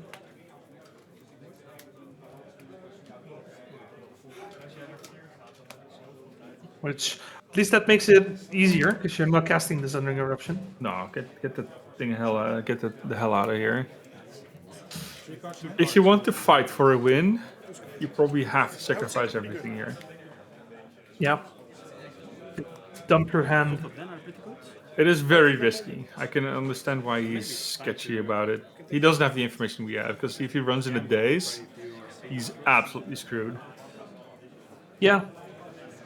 No, absolutely. If Leonard has anything, then Carlos dies. But if he runs in a forest, yeah. But the point is, he loses anyways if he has those. I mean, he could wait a turn, block with the Simeon, but that opens up a whole other can of worms. But your opponent at that point, your opponent at that point is back on 15, so you're not threatening anything anymore. Oh, we are attacking. That's the line I said, because if you block the Simeon, then the Fury kills even without the Pyrogorf, and you take way more to the face. So I do actually like this attack. Life is temporary. Barragorf is forever. Sure, I like the not blocking. It's like if you block, you just Fury the Goyf and you Pyrogorf the face. This is the safer play. And if you're just allowing your opponent to go to 15 is probably safer. It says on cards you might need the Fury. It will recover the damage. Fury results. 4 damage. Also, good sequencing to do the Fury before the. 2 extra damage. Oh wait, I thought we had a Goyf. I thought where's the second? Oh, I thought we had 2 Goyfs, right? Or we had 2 Furies. I mean, in the end, it's the safe. It's the same solution. Oh, a Pyrogorf would have been nice because you would have had the creature. But yeah, no, you get rid of the Goyf at least. That's all. You have to. You don't have a choice. Yeah. Excuse me. He was looking for a mana. He could have considered to take 5 and hardcast a Fury. And then you don't have enough mana. No, I think he needed to do whatever is necessary to get rid of the Yeah. Gargoyle. Boy, there's another one. Yeah, and this one I think is going to stick. It's gonna be the end. Oh, yeah. That might be it. This one will do it. I'm gonna try this XS1. You go. Oh yeah, and he does have the third one in hand. Yeah, good catch. And the Fatal Push. You knew about one Fatal Push, now he has 2. I have to block. Yes. You win 5 life. Yeah, doesn't even have to use the push. He's so far ahead. Another one? Mambo number 3. Yeah. The Baragars is such a killer against the Stompy decks. I think Carlos gave it a good shot. Just cards were in there. Yeah. Missing a tiny bit. Yeah, I think if Leonard didn't have the 2 extra coif, then this was a completely different game. Yeah, but even the first Gargoyle was already a disaster. Yeah, it takes so much to deal with that thing, and when you're mono red, it's so hard to get rid of it. Yeah. Like you don't exactly have Swords to Plowshares. I mean, maybe with the upcoming set, there'll be something. Who knows? I mean, they can always print something, right? No, yeah. I mean, the next set is swapping qualifiers again, so maybe Red gets something that actually does it. Yeah, indeed. If you have a little bit of time, We'll have to see. Anyway, that was a good match. So good games to these players. Yep. Yeah, but Congratulations. It's like another backup. Oh, this is the backup match that we mentioned earlier. This is Youngsters on Jeskai Control versus Robin. We had a sneak preview of the sleeves. That's all we had. Yeah. Then the second brainstorm I cast after you killed the Baragorth, I saw 2 more Baragorths. I was like, what? All right. You can still heal there. This is where the fun begins. Yeah. And nothing to do then. No. At that point, it's. This is a hell of a board state. I mean, someone has a bazillion mana, Good luck for the next one. and your opponent isn't killing you yet, but there's a back to basics. So this is at least. Is there? Where's that? It's the big fat card on top. That's the back to basics. Oh, yeah. Okay, sure. Yeah. This matchup because generally the power goes up to like 2 or 3, and then I do not recognize that altar. goes up to 2 or 3, and you can. I mean, the art is the same. It's just extended art. Yeah. Okay, maybe I just have not seen enough back to basics. Maybe that's the. I mean, it's fair. The card is from versus Saga. It's old. It's 27 years old at this point. Yeah, I've not been playing for 27 years. That's for sure. I mean, some Legacy players aren't even 27 years old. The card feeds a lot of Magic players' ages. Well, it also betrays my own. So fair enough. Oh, it looks like we are flipping the Tameo to get a bigger Tameo back. Yeah. That's actually quite nice. I mean, at least there's a candelabra there. Yeah. Good luck for the next one. Monastery Mentor. That's a blast from the past. So if he finds a single untapped land at any point, he can at least get something done. Oh, he has an untapped land. Yeah. You can untap for 3, then he can use his key to untap the candelabra and tap more lands. Yeah. But we So really he's do still- need something to even do though with there's a back to basics, he has a lot of mana available. Question is, what can he do? But it makes sense that this is a game 1. Yeah. If it is on main board, the main board back to basics. But if it's Yorion control, I can see it.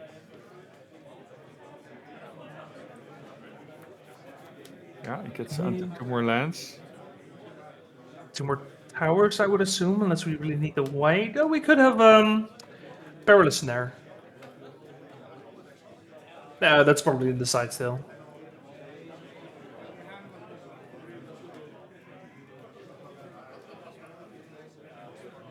No, we're thinking about it.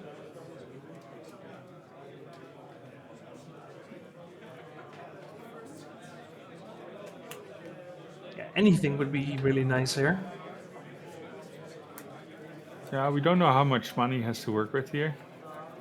We also have workshopping adept, so I think there's an artifact being cast before we tap that. Oh no, yeah, no, we need Battlecraft before it makes all the mana that you need. Pithing Needle gives Metalcraft. Yeah, at least you can slow down the Tamio, which would be good.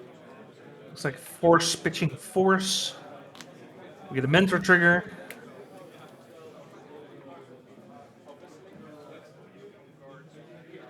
Now we don't have Battlecraft.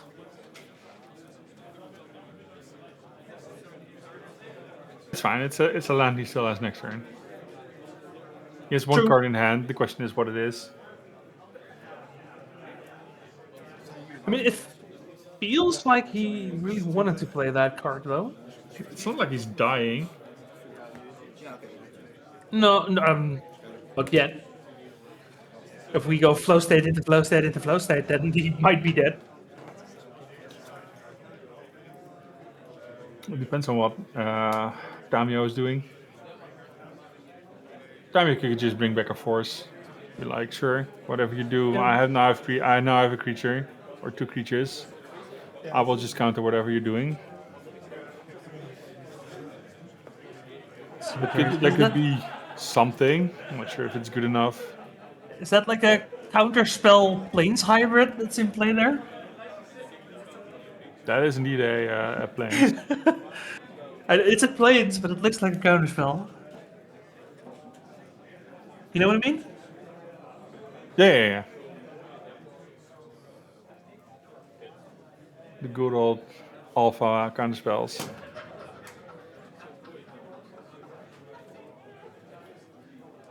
We don't know what's in his graveyard, so he's going to pick something up. Anything that is a draw spell. Oh, this makes sense. Because that's draw 3. Yeah. 5 mana ancestral will most likely resolve here. Yeah, it's gas. It puts some spice on the table. Oh, man, we need some tokens. Get this man some tokens. Someone. Those tokens are. I think those tokens are pretty expensive. The 1/1 prowess tokens. I don't remember. Even if you don't, if I was on location, I would have brought my token box. Fair enough. Could have been enough in there. I have a few. I think I have a Russian still left. As long as it's clearly the 1/1 token that says prowess, it'll work. Oh yeah, no, for sure. The Fury, it's not the thing. If I'm Robin at this point, I'm like, sure, this is fine. Well, it's annoying because now you have to spend the turn replaying it. Yeah, but you have mana. You have the land and tap still. Yeah, but it only makes 1 mana. Yeah, but you also get the planes. Oh yeah, you do get the planes. Okay, yeah, you can use the planes to play it. It's not the thing I'm the most worried about at this point. If you want 6 mana, he can get 6 mana. Well, it helps because you really do want the Metalcraft for the workshop because that's most of your mana.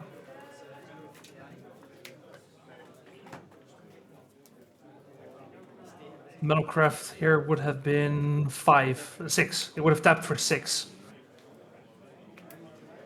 So if Robin has like an Ugin, this does slow him down a turn. Sure. Ah, we got tokens. Yes. There you go. These all the tokens, they also work, yeah. Good. So he has 6.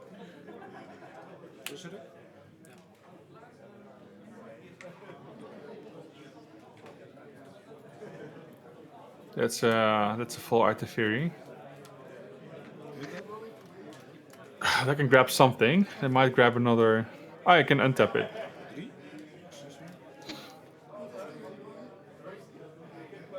What can he grab that's good enough? Ugin?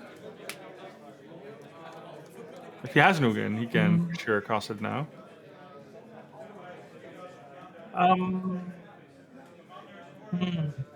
He's untapping a whole bunch of lands now. And Ugin will just clear the board. Looking at the sequencing last turn, it feels like he has an Ugin.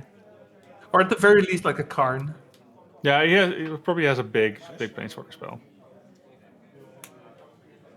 Untapping 6 lands. Not sure why he's untapping the basic.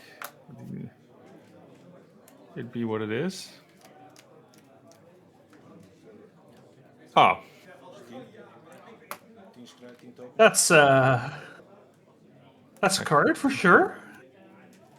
I don't even know how much that is, but I assume he's gonna scry. X is 10? Yeah, he's gonna scry. Yeah.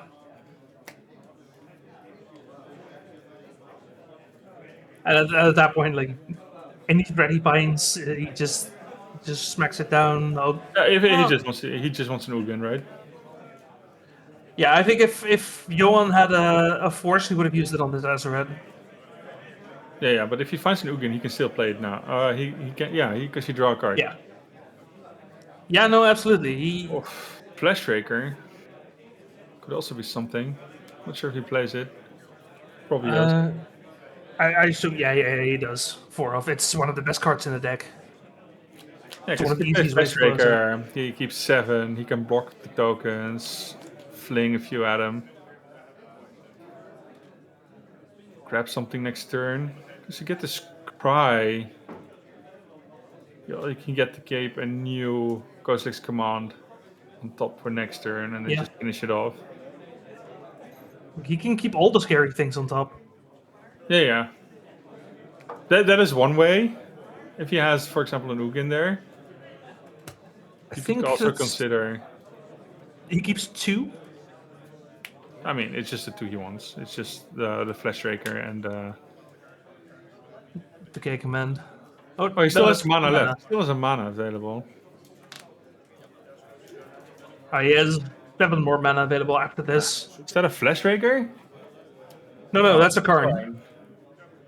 That's on-bordered Karn, the Great Creator, where they took the entire Planeswalker text and they just wrote it out. You can go One Ring or Ensnaring Bridge. I like One Ring, but Ensnaring Bridge might be. Yeah, you don't want to die here. Because. No, but you wouldn't have died with One Ring either for that 1 turn, but it doesn't solve your problem. Oh, yeah, no, sure. That's an artifact, so Tetra goes up. Yeah, there's no way to damage can be prevented, right? Man. No. If only that Tamio just picked up a force and was like, oh. No, actually, the One Ring might have been the better one, because then next turn you can get Paradox Engine. Yeah, I think he just wants to win next turn. Yeah, I mean, it kind of depends on what the other card on top is, right? I think it's another Ghostlex command. Probably. But at least he's safe. He knew the gates were open. Yeah, I feel like One Ring into Paradox Engine would have actually been pretty good. I think he could have just won with that. I think Johan might have made a mistake there by not grabbing the force. It's kept in hindsight possibly. here, but yeah, no, possibly. Does he have an answer for a bridge? It's like if you find the if you draw 3, what are the cards you want to find? Interaction. Prismatic Ending. Get rid of the bridge. Now you want it. Yeah. No, I mean previous when you used the Tamio. Oh. Yes, grab a force. Yeah, right? no, sure. Or grab a draw 3. So you pay 5 or draw 3. Fine, I can see it. The question is, what do you want to draw?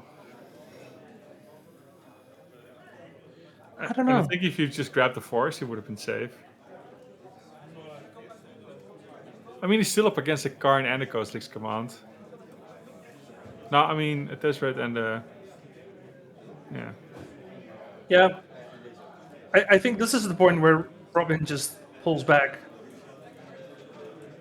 Because now he has it's 3 Candelabra activations potentially. He has all the mana in the world. He just he needs got- to put it somewhere. Can he? He could lattice maybe. I think he wants to try to win. If the lattice resolve, that's a win, but you have to assume that it resolves at Players that of point. table 27, Timo Is van it a win? Dalen and Philip Schrader. We Yes, are missing your because it's a result. bridge Please fill it in. Table 27. and a Karn. Karn lattice bridge means Johan cannot play anything and not attack. No, but if he ends his turn with just a single... Wait. With a single card in his hand, there's still a whole bunch of 1/1s. No, but there's a bridge. That's my point. The bridge works if you have no cards. Oh yeah, You have one. Okay, you would have to play the card in your hand. Sure. If you can play the card in your hand, you just go lattice here. I think. I mean, depends on what it is.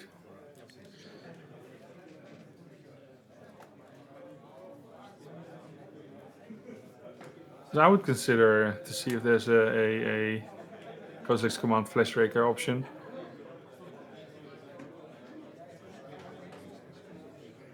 You would have to get them though. To see if you can straight. Yeah, that's why it was important what is scried on top.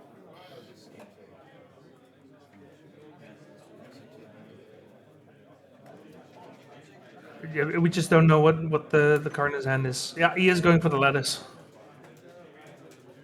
Lattice is here. I mean, the lattice is the safe lock. Yeah, again, assuming that he can actually empty his hand. I mean, even if he doesn't, he'll be fine, right? His opponent only gets to attack for 5. Yeah, there's a consign. Get out of here. Yeah. Oh, that's an interesting thing. This might actually be game 2, because the second mentor is not in the main. No, man, I was expecting it to be game 2 because the back to basics is very uncommon to be mainboard. You did seem on this mainboard. Yeah, then something must have went wrong, but then yeah, there should be game 2, but that's still 4 minutes. The question is who won game 1. Yeah. Because if it's Robin, he's like, I'm fine, right? I can buy as much time as I want. As long as I don't die, I win.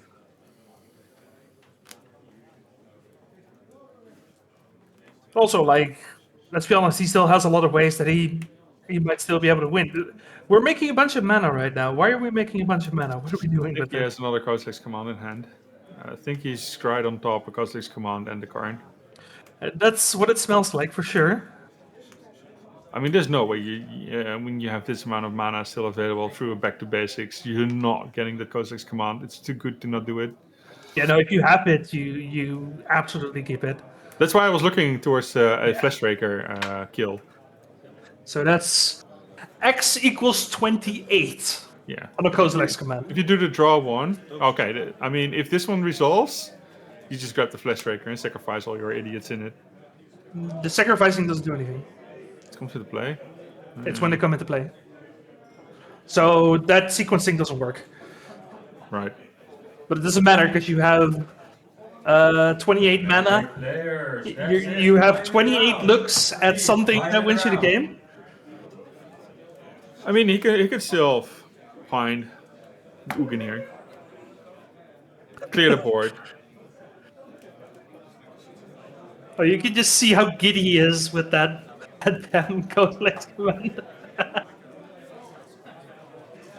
And to be fair, like, how often do you put 30 mana in a spell? No, how often do you make 30 mana through a back to basics? Yes. That one planes is absolutely helping. Oh yeah, that's a load bearing planes if I ever saw one. I think it's Torquedo Dragonstorm planes. Yeah, one of the Dragon Eyes. Yeah. This one is like, where did I go wrong? Yeah, it might have been the Force when we got the Lorien reveal. When I'm allowed to do something. I mean, it's still a risky, right? You get to force something, but with the amount of stuff he has in play, you would have created another token, swing him for 3. It's not fast, but maybe it's enough. Maybe he was just drawing into his consign so he could counter something and have some more cards available afterwards. Yeah, but it opened the gates, and Robin absolutely abused the small moment that was available. Even though he might have made a minor error with not having Metacraft available. But I think it's a minor error. The mana, as long as he didn't tap it, he would have had the 2 mana next turn, and it would have been fine. It's like the way he sequenced that turn. It's like he must have had the Tezzeret. He was hoping to Metalcraft into the Tezzeret, and he would have had 2 mana to then Candelabra again, and like he would have done so much more that turn. Yeah. It's like, I'm just taking my sweet, sweet time. There's not going to be a game 3. Yeah. I don't know. It does kind of feel like he won game 1. I mean, at this point, you're having a watch. You're like tapping the watch. Like, come on, man. I know you got the Scribe for 28, but you have a 1 ring as a redraw. Oh, I'm not. Did we activate Tezzeret? Yeah, we activated Tezzeret to make all that mana. Yeah, we did. Maybe we found them with the key, or that's another No, Tezzeret. I think you know what's on top. That's a card. Sure. Yeah, because now we go for Lattice and there's no cards in hand. What Lattice? And even if there were cards in hand, now there's all the blockers. There's 20 blockers. Oh wait, there's no Lattice anymore. It got countered. The Lattice got countered. Oh, so what's our win condition now then?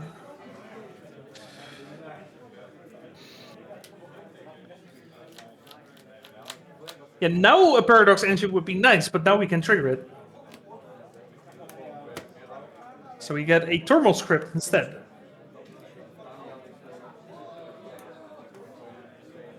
Also, we're forgetting a Tezzeret trigger. That Tezzeret should be at 6. Not that I think it matters, but I mean, it makes threats. You never know when it matters. yeah, no, you're never using it for the ult. Right now, it's a mana dork. Right now, it's the best mana dork in the format.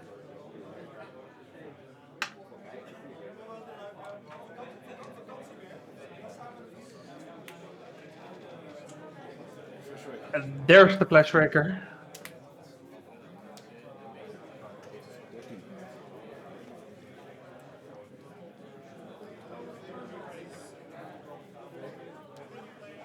And what are we doing with that? Another Kozilek's command.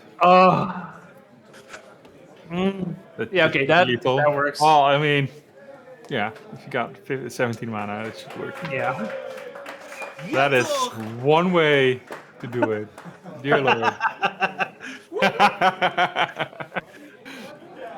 I mean, he did as well as he could, right? That's excellent finishing. Oh, like, Johan put the squeeze on him with everything, with the double mentor, with the back to basics, with the perfectly timed force, and Robin's like, oh, I'll just go for a K command, and then cast one for 30, and then cast one for 20, and like, yeah, that works. All through back to basics. All through back to basics, yeah. It like more mana than like the next 5 tables combined.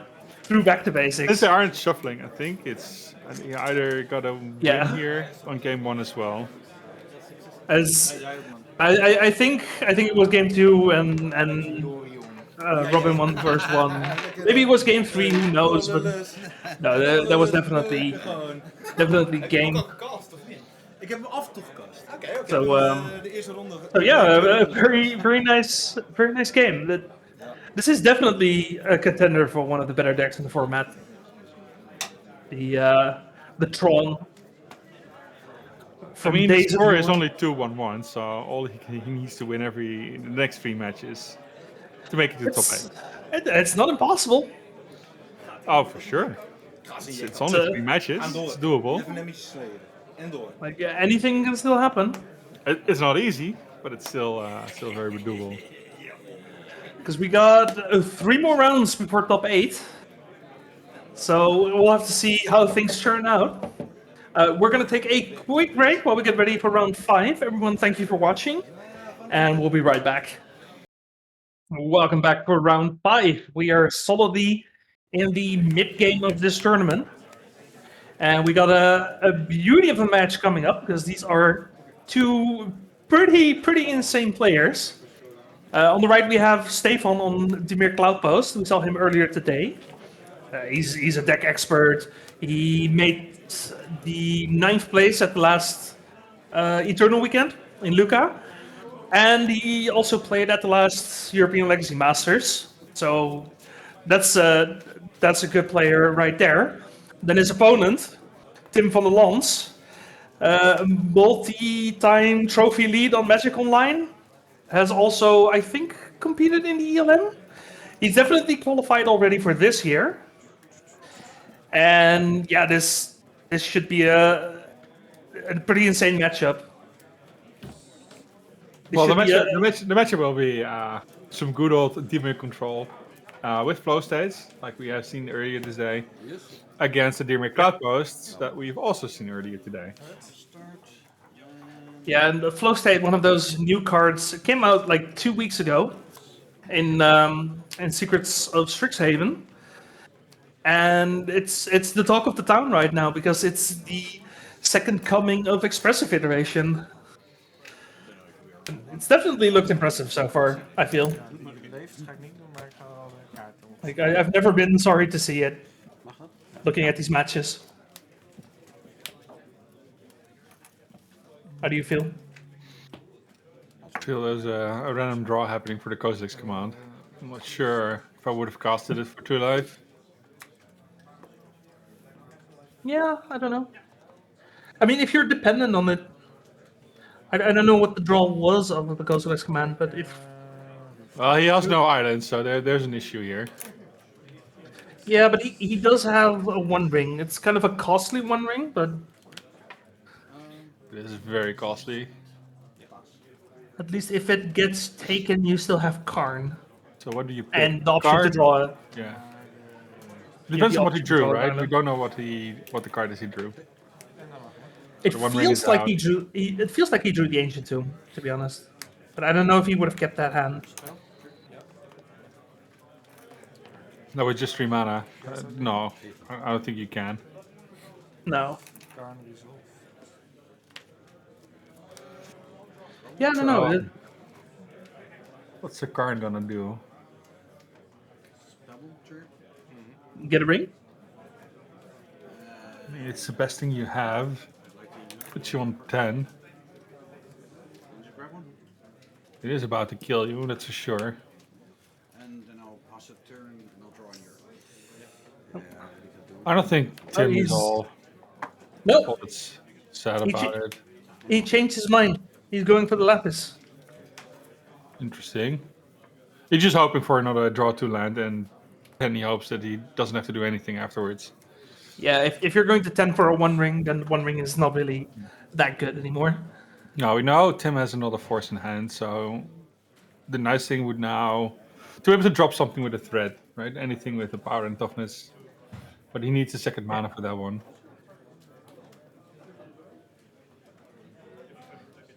Like an Orcus Bowmaster would be nice to make sure that if he uses the next card, it goes at least it's dead.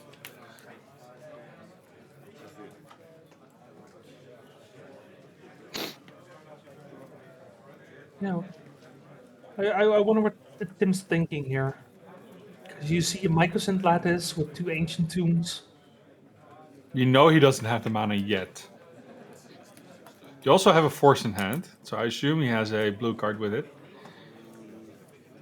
I mean, he has so many cards in hand. If he doesn't have a blue card, You never know. It's a legacy And overall, but yeah, the odds are in his favor that he does. with the handicap, He's light on yeah. lands. There's a ponder, that's what I would do. Grab that land, find that land. He just needs a second land and a third land. He needs something with power and toughness, otherwise this will be a potentially very unnecessary long game. Because as long as Stefan doesn't draw blue, he doesn't have all that much to do. Yeah. Actually, you know what I'm thinking? Maybe the Ghost Rex command was with floating mana after a wasteland? Is that what happened? No, it's just a draw. He didn't. Yeah, do he anything would have made a dork otherwise. Yeah. Yeah.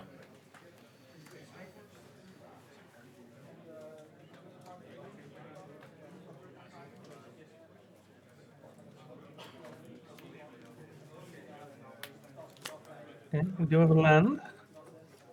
Sure. And now then, what? Yes, you have limited life pool. You can try to pick something up. Don't know what's Maybe all we go for the ring anyway. Nope. Picking up. Sure. How many cards do you have? One? Do we have a land? Yeah, we do have a land. Okay, but it's still colorless. It's not helping. No. I mean, it's helping, but it's not solving your problems. No. Grab your Seville land. I think he has one, right? Yeah. Grab your sewers. Yeah. Like, Tim's list is definitely a bit more grindy. He's in no rush. He only has 1 days. So, you know, it's fine to slow the game down a bit, right? I don't know. Stefan probably doesn't know Tim only has 1 days. He might know. I don't know. Yeah, I think I assume it's not. fine if it takes long, but he really doesn't want to. No, I don't want to take too long because eventually Stefan is going to do. Now he has some power and toughness. He's threatening the card. So even if there's a lattice, you're still fine. I think I saw a sink in the stupor. I'm not sure on that. I mean, he's not going to pay another 3 life at this point.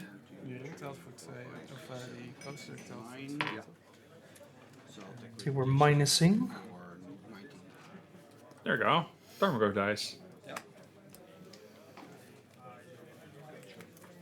Back when the goys were green, and only green. Yeah. I like that they're at least. No, they were also black back then. They weren't red. Oh, Red yeah, is new. this one. Yeah, you took the really bad one, equal to the number of creatures or something. That one was green. I don't know. The old Lurgoyf, yeah. I'm pretty sure there was a black one already. The old Lurgoyf maybe is Ice Age. The first one. Hmm.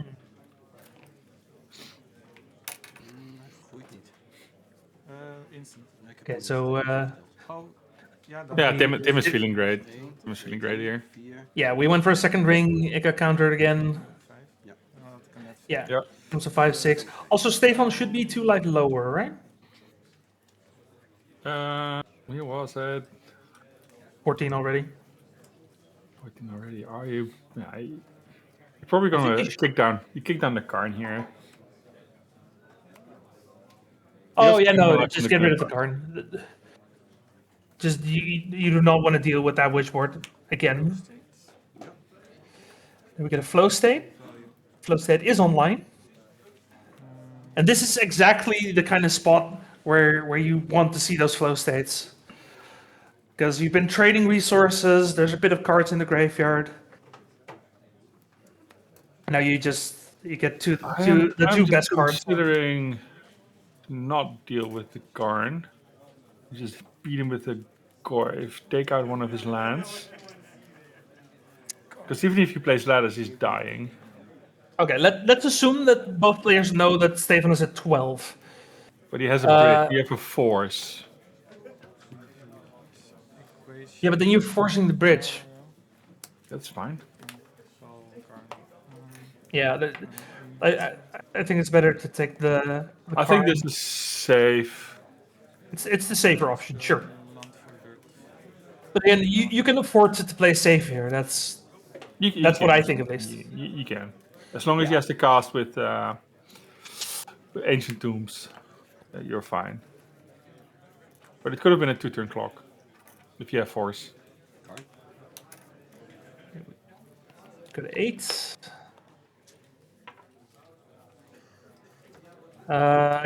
Okay. Yeah. Fuck No, it, dissolve it. It's fine. Let him have it. What's the Karn gonna do? You beat him to 4 and he can't cast anything.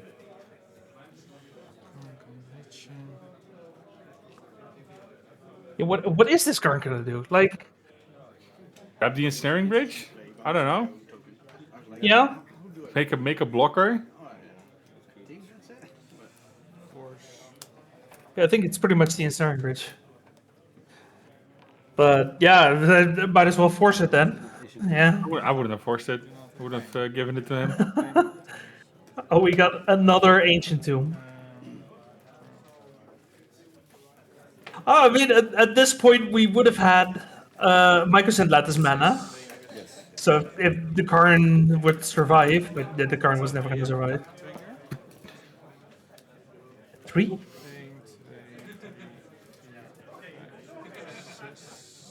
I don't know. He's dead in 1 hit. That's all that matters. Yeah, but you still have a 6/7 on board. What the hell is the Lattice going to do? Yeah. You just beat his face in. No. At that point, you haven't activated Karn yet. So you can Lattice, plus on Lattice, now you have a blocker for the Karn. And that's good enough. Yeah, but you counter the Lattice.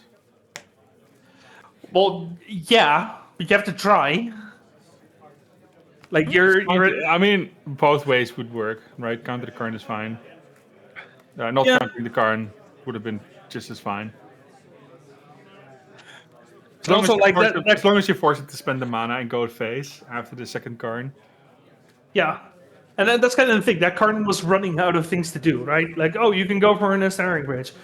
Like, maybe he answers the ensnaring bridge. It wasn't the Karn that was running out of things to do. It was his life total and the Ancient Tombs were running out of things to do.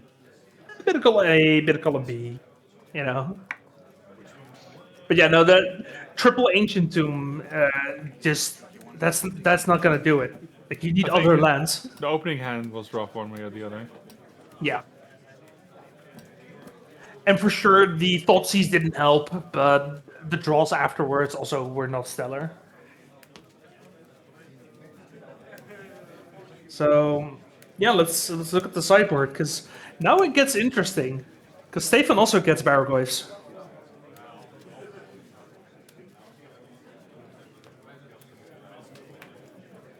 But Tim gets Also get Baraglyphs. Wait, he's black? Yes, he is. Black. Oh yeah, he's Dimir, of course. Ah yes, the one underground sea. Yeah, and the 2 copies of Waterlogged Teachings. Yeah, it's not a lot to bring in the Baraglyphs, but Also, you can Planar Nexus to filter your mana. It's like turn 1 Ursus Tower, turn 2 Planar Nexus, play Baraglyph. That works. yeah, that works.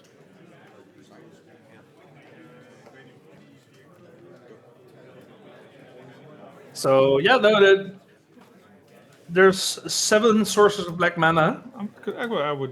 I mean, wouldn't the Hull Breach be good enough here? It's just a nuisance.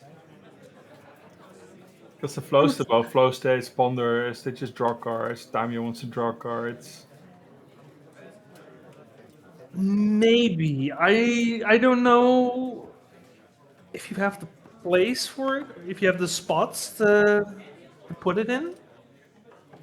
Sure. I mean, I'm not sure that the Shanna Stackbinder might be able to do something.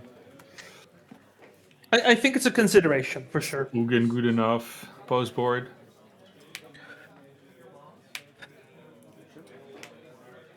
Yeah, no, Ugin is good enough. Yes. Ugin is your win condition, and Stefan is already very tight on win conditions.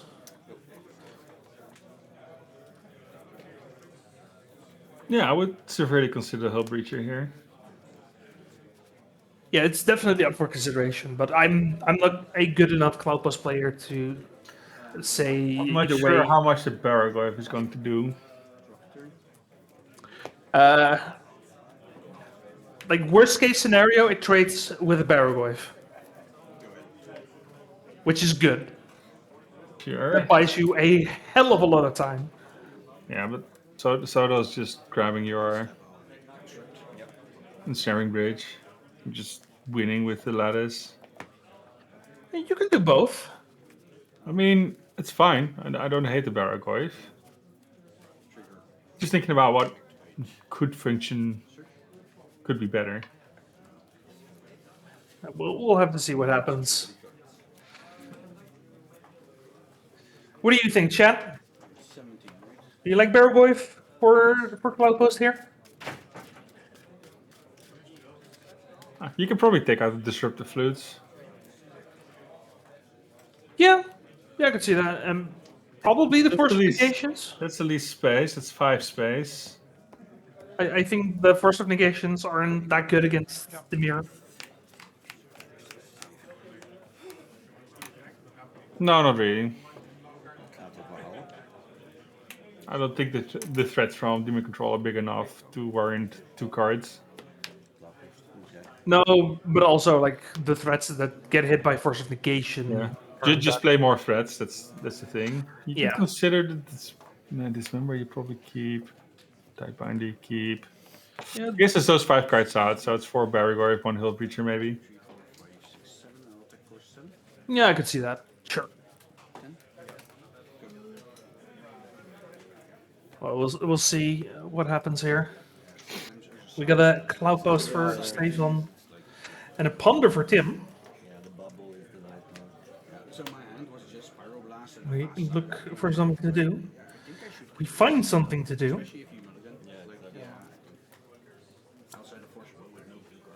Let's see if Stefan has the follow-up. Yes, he does. A very nice little Thundertrap trainer. Yep, nice little value. Get something on the board. Get a Karn. It's just a weird little card, right? It just right down the point from should I fight for this or not? He's not sending the card, but it still leaves a body as well. Yeah, and the body is super relevant for stabilizing in those early few turns. No, just in general, it is still a body. You have to deal with it at some point.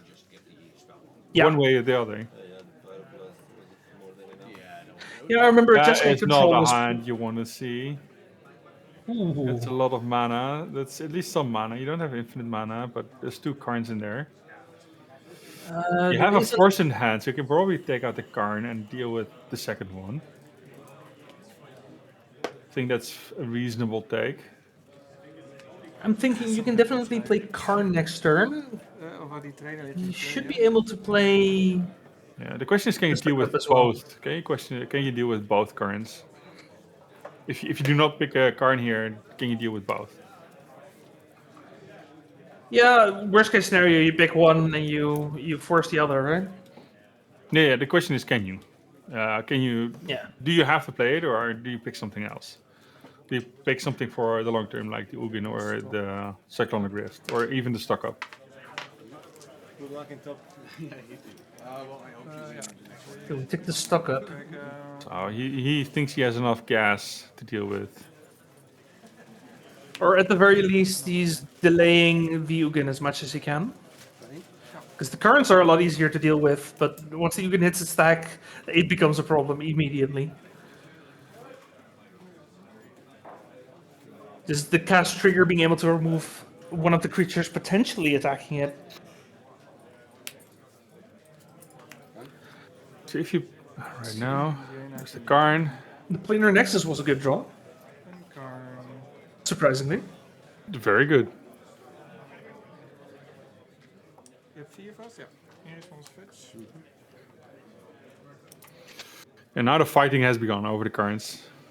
Because I don't. It's too early in the game to let any Karn resolve, right? It's 2 cards. Yeah.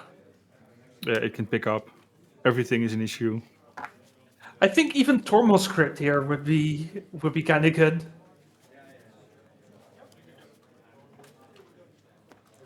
You probably just pick up the One Ring and let him deal with that one first. Yeah, maybe. And then the second one, you can just pick up a Lattice, or you can pick up an Engineered Explosives or a Bridge. Make sure you already have it, and then play the second one. There's a lot of options here. Those are just all cards where your opponent is not really fond of having to thought seize them again when they know there's the second card incoming. Yeah. But this one was pretty much bound to happen. The first one is going to get forced. The question is, does Tim have enough range to do it again for the second one? Ooh, that's a good card. Oh, that's that's a doozy. Arbiter of the Seas. The one-off. Yep. I think it's mostly a stopgap. It's not going to stop Stefan from actually playing the game, right? No. It's but now he can play. I think he had an Ancient Tomb. Yeah, he had the Ancient Tomb. So he has 4 mana, so he can keep playing stuff.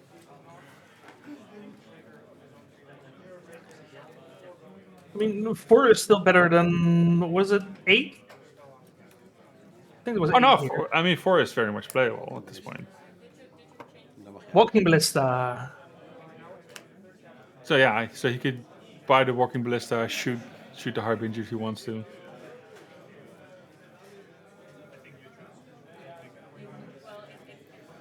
I mean, Karn, hold on. I think you walk here. He's thinking about it. And he decides not to. Where else are you going to throw your 1/2 in? Good question. I don't have the answer to that.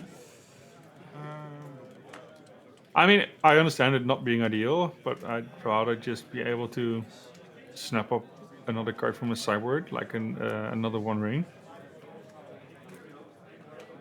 than whatever the Thunder Trap Trainer is going to do afterwards. It gains him a bit of life, I suppose. No, he'll breach and respond. Unlucky. Flow State does not draw the cards. Still doesn't draw the cards. Oh, it looks at right. Oh, it's a classic put in. Yeah, it's like stock up. Okay. Yeah, or like Expressive Iteration, or what's that old card? Predict, but that one draws cards. No. I wasn't thinking of Fiction. No, I'm like the instant speed impulse, or the sorcery speed impulse. Strategic planning. Was that strategic planning? Replicates. I don't remember. Well, Walking Ballista is not allowed to join the field. Makes sense. It is still a very relevant card. That card is gone. Since we have all islands, we do have the Cyclonic Rift still available. Yeah. Yep.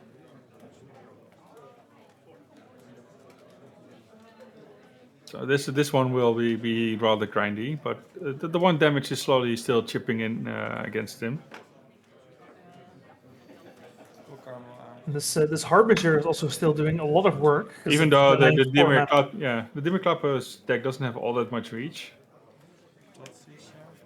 when it comes to trade damage, but yeah, that's a thought you'd like to do. Another Karn. And now, depending on what Tim's hand looks like, you still pick up the. No, you have to pick up the Ugin, right?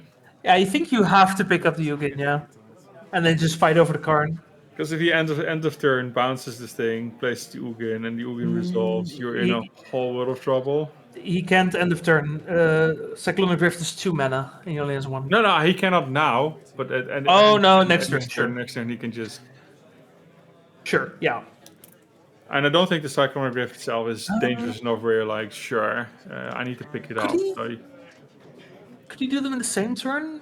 Like, let's say that's 2, and he gets back 4, 5, 6, 7. Oh, he could even just untap Psych Rift and Ugin. I don't. Yeah. I think he has enough mana to do that even without drawing a land here. So that one is gone. Yeah. I think it's by far the best choice. And another flow state.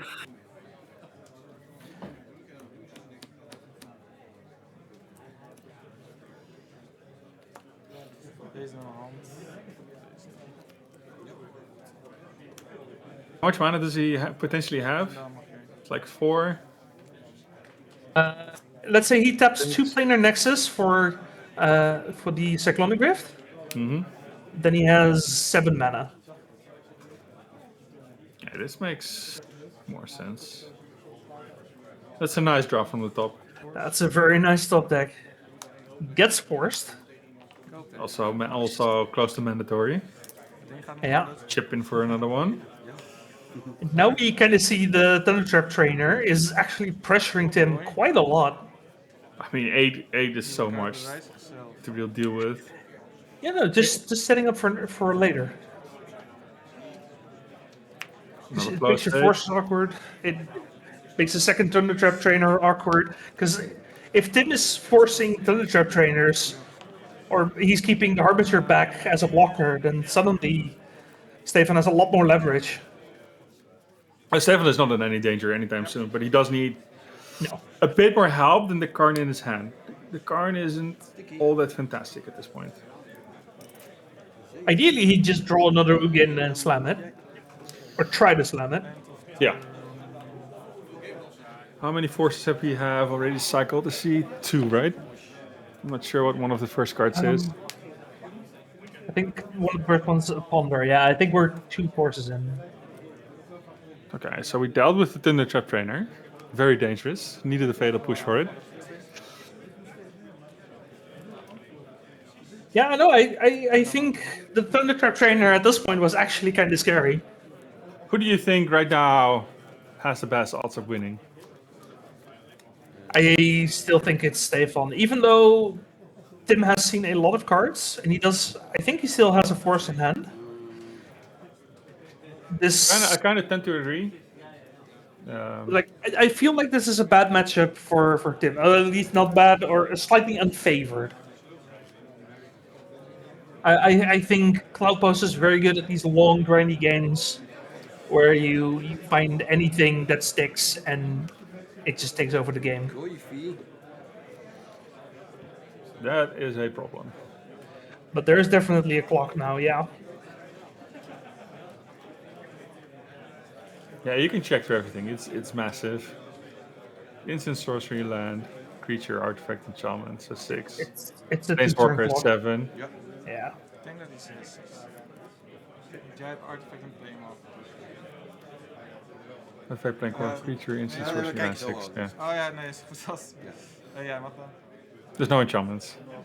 Yeah, Stefan is like, we'll check once it becomes relevant. Oh, he was thinking of firing off the Cyclonic Rift.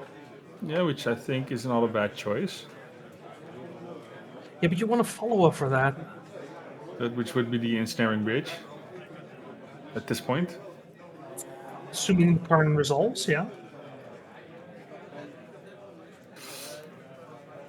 Yeah, it's tough.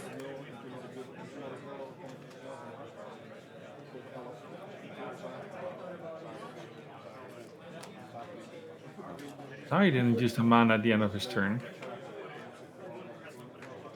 I think he decided he wanted to see the top card of his deck. That's the 3rd Force of Will. And we're going to force back. Might have been the draw for turn, actually, the force. Right. I completely forgot that this Dimir Cloudpost deck plays his force. Yeah. Yeah, because it's too easy to just start hard casting at some point. You pick up the ring or bridge. Yeah. Yeah, nice build. Bridge. For the bridge, it answers the Barrowgoyf. Oh, there's a Barrowgoyf in hand. Well. Yeah, like I said, I still think this is in Stefan's favor. Would you, now you have the chance, use that Wasteland? And take out the Cloudpost? Ooh. I think I would, yeah. Now you can. I think that the Cloudpost represents way too much mana. I agree, even if you turn it back into an island. Because remember, we still have all 4 Kozilek's commands. We still have some rings. We should still have an Ugin. Like, there's so many spots to just pump that mana into. There's still Thundertrap trainers incoming. Oh yeah, worst case scenario, we We've seen just a single stock up. There's 3 more. Ooh. I think it's fine. That the Karn is gone. And we draw the One Ring. Or did we get it? Did we add it to hand? No, we added it to hand. We knew the One Ring, right? Protection. Yeah, this one we probably did. Yeah, so it's 2 unknowns then. It's 2 unknowns. But it did resolve. The Bowmaster would be nice. Look at the Tidebinder. It's allowed to attack. It's not doing anything, but it is allowed to attack. It is allowed to attack. So what does Tim have available to beat the bridge? Game 2. There's no edict. Not that it did anything, but there's a Brazen Borrower. The one. Yeah, that's all that's left. So if Stefan is sitting on a Force of Will, for example, then this game's over. Yeah. Yeah. If considering the time as well, both players are in a situation where a draw wouldn't eliminate them from top 8. But it's not helping the progress. It's definitely not what you want, because that means there's no IDing. You have to play everything. Yeah.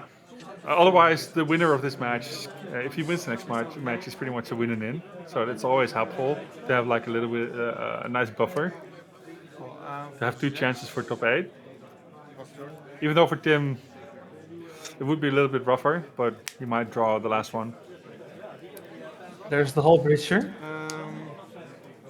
Yeah. Are we just jumping the... Oh, we're going for the Harbinger, actually. He wants the mana. I think that's fine. Bowmaster. Oh, another Bowmaster.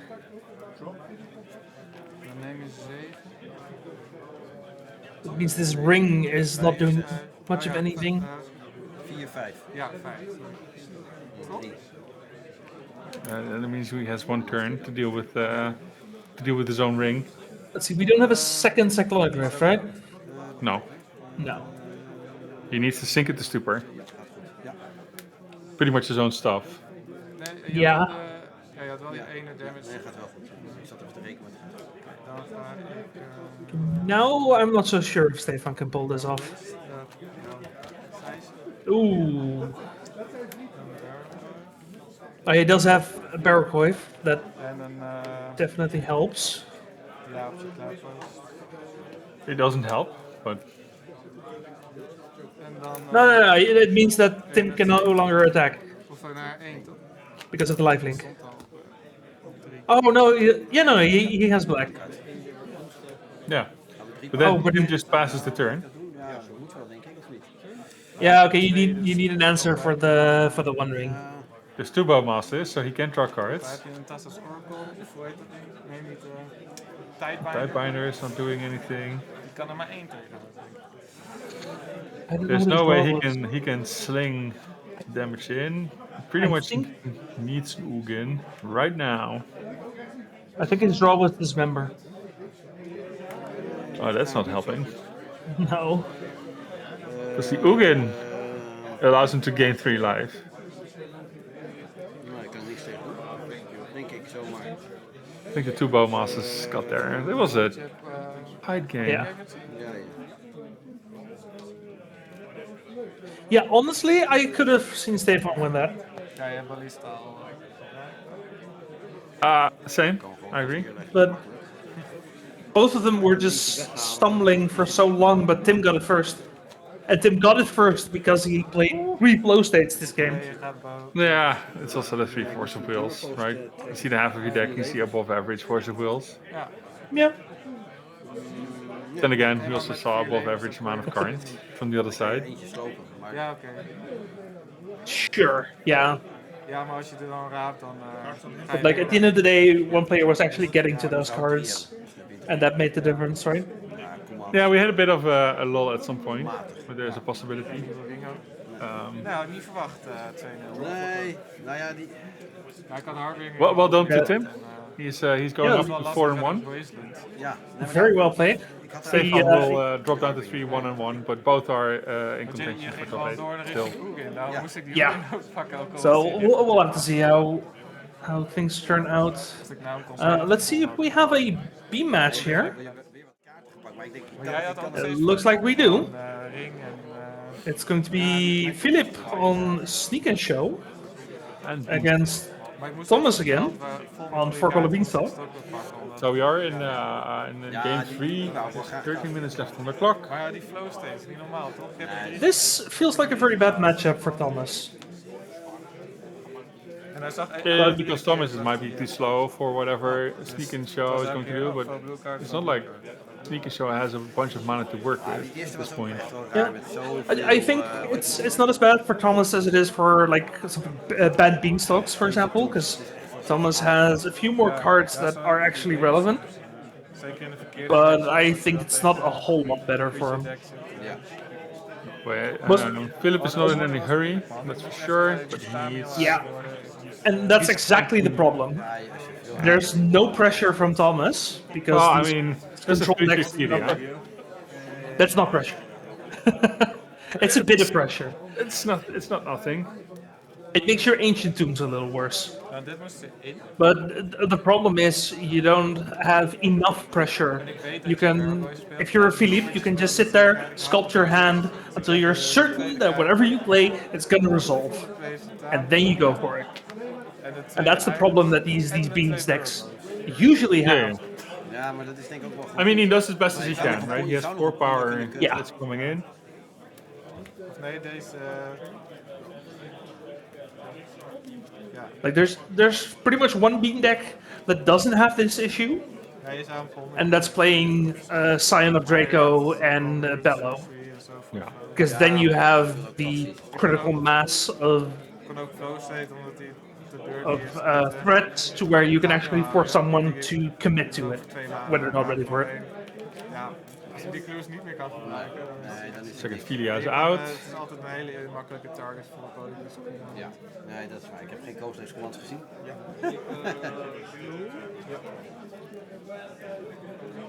Meanwhile, how is Thomas going to close this faster? Quantum Riddler definitely helps.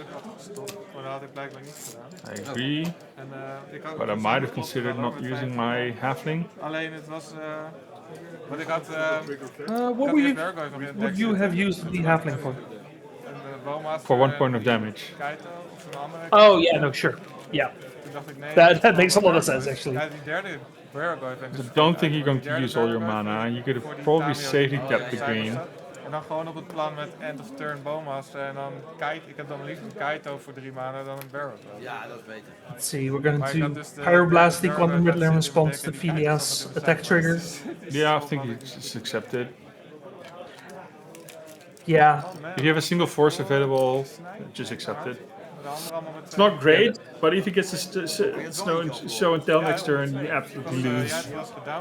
So you need that force for something else. You still get the chip in for Ik kon hem winnen en dan kan ik de free. laatste edit. Yeah. This I probably would not have done. It's too soon. Ja, jammer dat It's a blue card for Force of Will. That way you can keep the consigned to memory. Fine. That's bad news, bears, though. You're not countering anything anymore. God, what a card. I love it. Yeah. Yeah, like I said, Sneaker Show can just sit there and sculpt its hand till hell freezes over and then go for it. And that's gonna be good enough then. Because once you resolve the show and tell, the game is pretty much over. Yeah, I think the sneak attack is scarier than the show and tell here. Oh yeah, no, absolutely. Because show and tell does have one risk.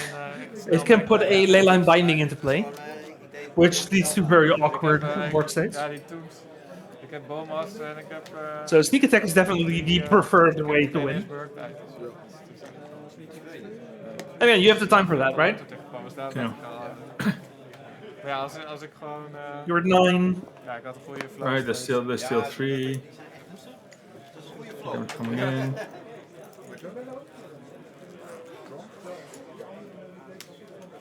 Looks like Thomas does have the leyline binding. It's good. He needs everything. Yeah, he needs everything.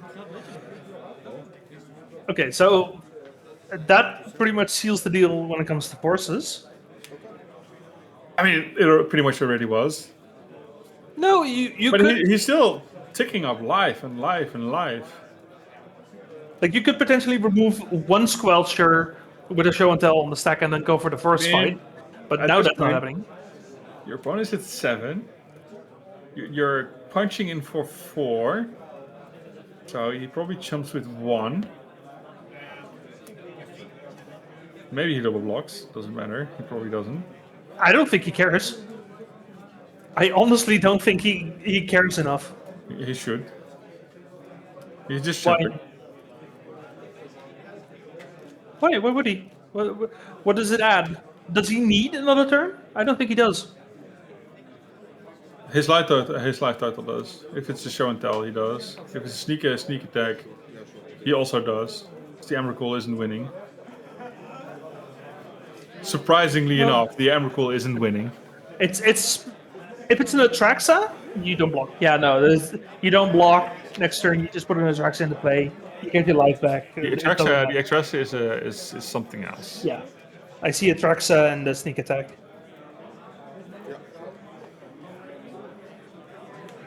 Which that deck pretty much focuses on Atraxa now, right? So the Emrakul should still be in there. It's too good to not play. Yeah, no, they're definitely both in there. But outside of that one, yeah, the second creature is indeed it's the Atraxa. That's too much value. Like the Atraxa is the engine that then gets you into the Emrakul. You could just do both. But yeah, by going to 3, we still have the Ancient Tomb for the He's on sneak attack. 1. We get an Now I need to Atraxa. check. Oh, I need to check. No Mindbreak traps for Thomas here, right? No, I'm looking.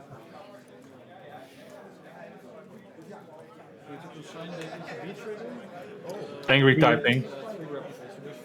We are going to consign the ETB, which is fine. Which I wouldn't have done. Why not? He's at 1.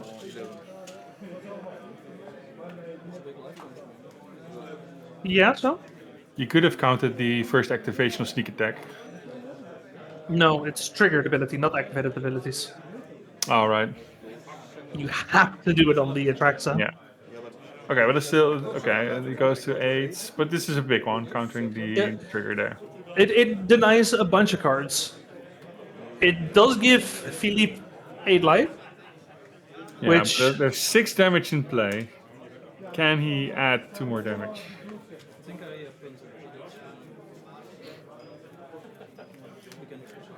That's a good question. I don't think so.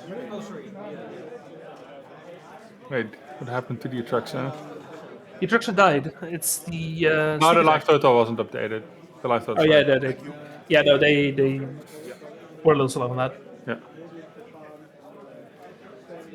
And also, if you're Thomas, you have to worry about maybe a second hit of the sneak attack next turn. Removing those things are hard. 0 creature spells have ward pay to life twice. Yeah, to It's remove 4 one life. of them is 4 life. Yeah. So that's not even happening anymore. You have mana. How much mana do you have? 1, 2, 1, 2. Just play the Yorion. That's honestly not a bad one. I think playing Yorion is fine because you're not casting that Force of Will anyway. So You can feed at target lands.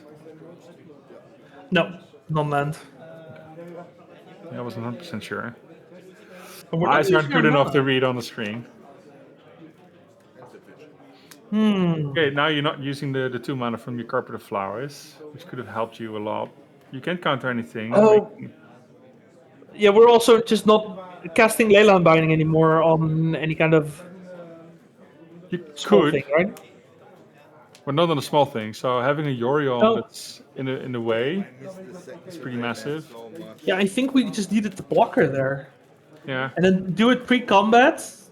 Just use the carpet mana. And you could have even in this case considered just untapping the Halfling for additional mana and a blocker.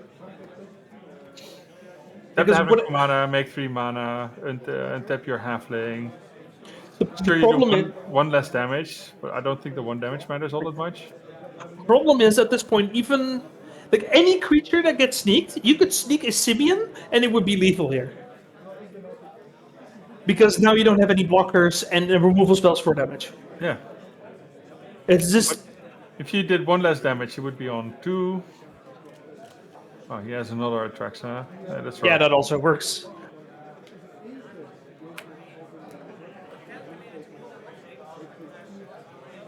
Yeah, I think it would have been better to play the Yorion there.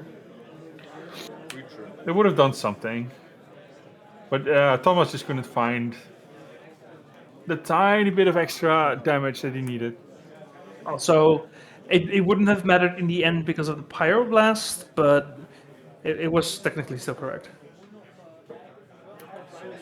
No, I mean he needs every little thing, right? Yeah, no, for sure. That's it, right? But yeah, You see, like Philip went to 1 more than once. He was missing very little. so what you're saying is that all these decks should be playing Lightning Bolt, right? No, I mean I wonder how Gotcha. much influence the 1 damage the Delighted Halfling would do would have mattered. Oh yeah, the Sorry. attack. Yeah. And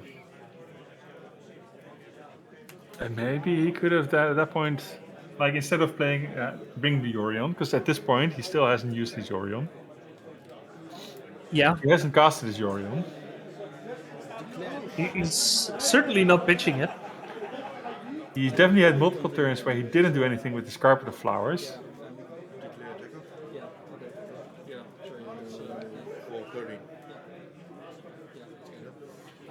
Yeah.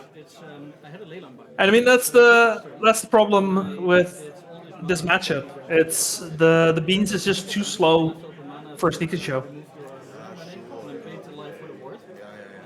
Like you just have too much time to set up. And then with all the cantrips and the stock ups and just the ability to pivot to sneak attack over show and tell. He got very close though. I think for sure. I'm not sure. As I said, I'm not sure how much the 1 damage would have mattered in the end. Instead of grabbing Yorion, I understand it. You want it for the blue, for the force. Did you But I think he could have risked there. Yeah, I think the force was still live after the first hexing sculpture because you can. In hindsight, right? Yeah, in hindsight. Now, the moment the second sculpture hit, you have to just play it because it's not doing anything else. You need all the damage you can get. Yeah.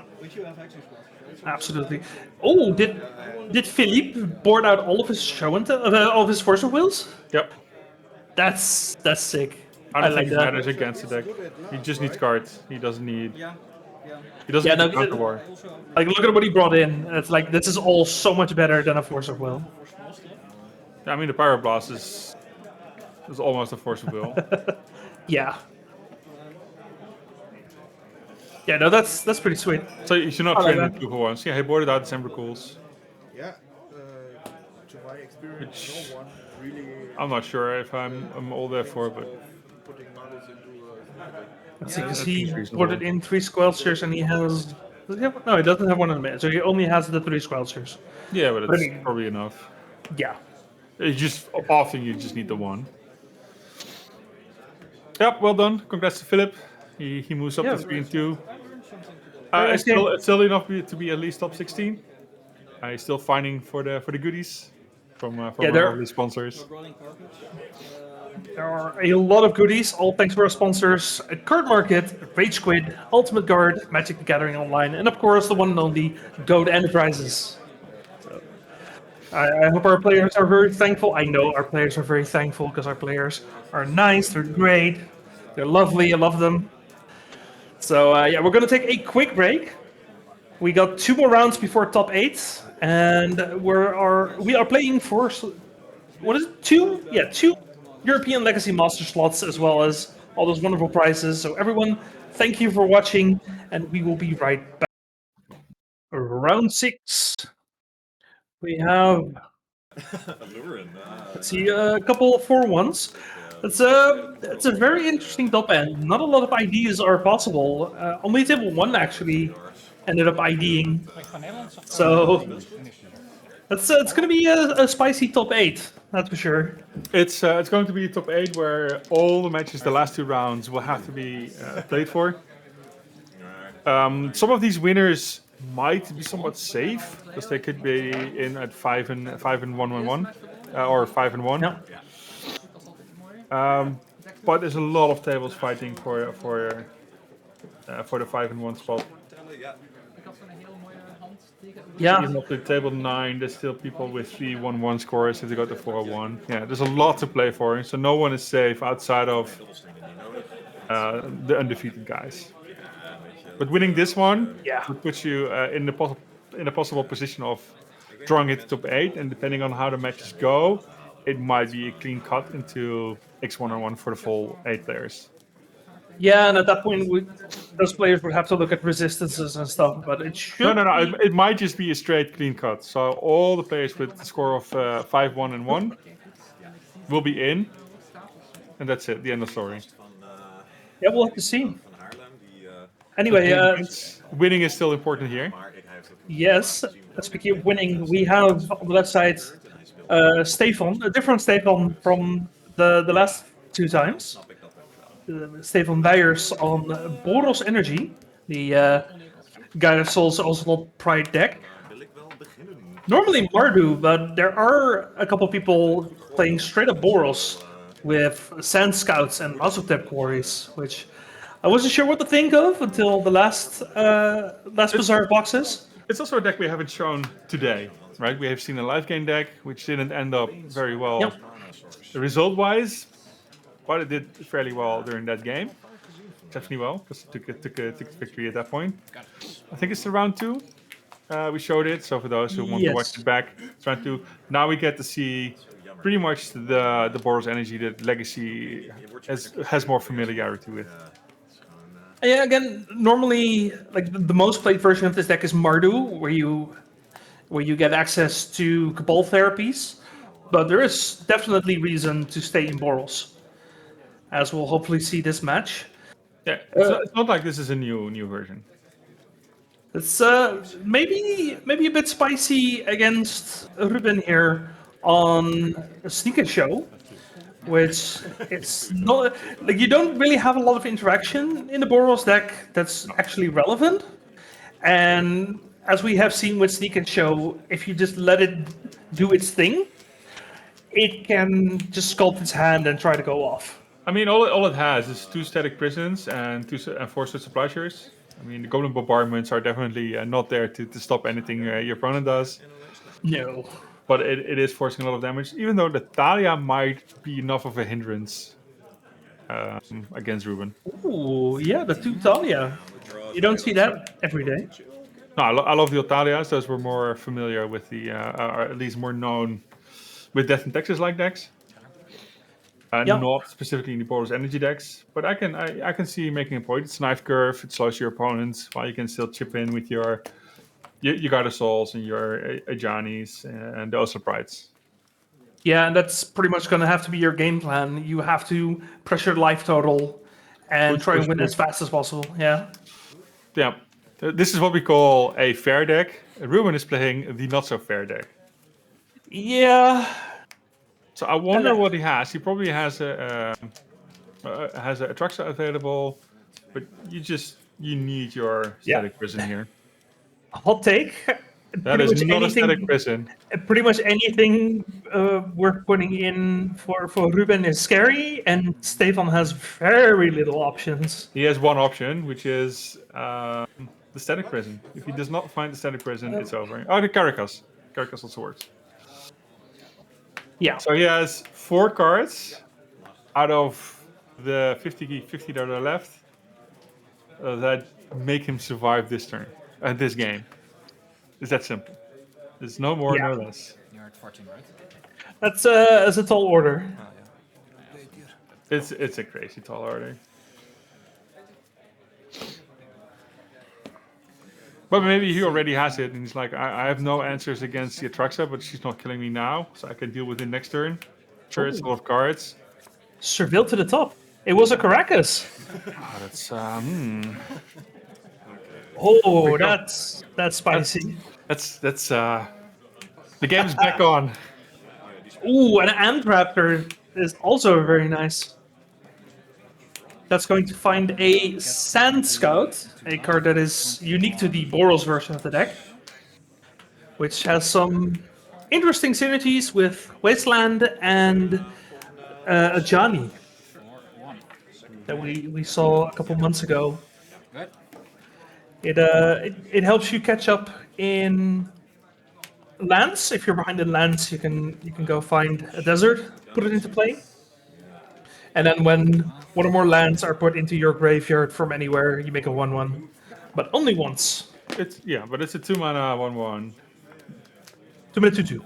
I mean, it's once each turn, right? You can do it once in your turn, once your opponent's turn.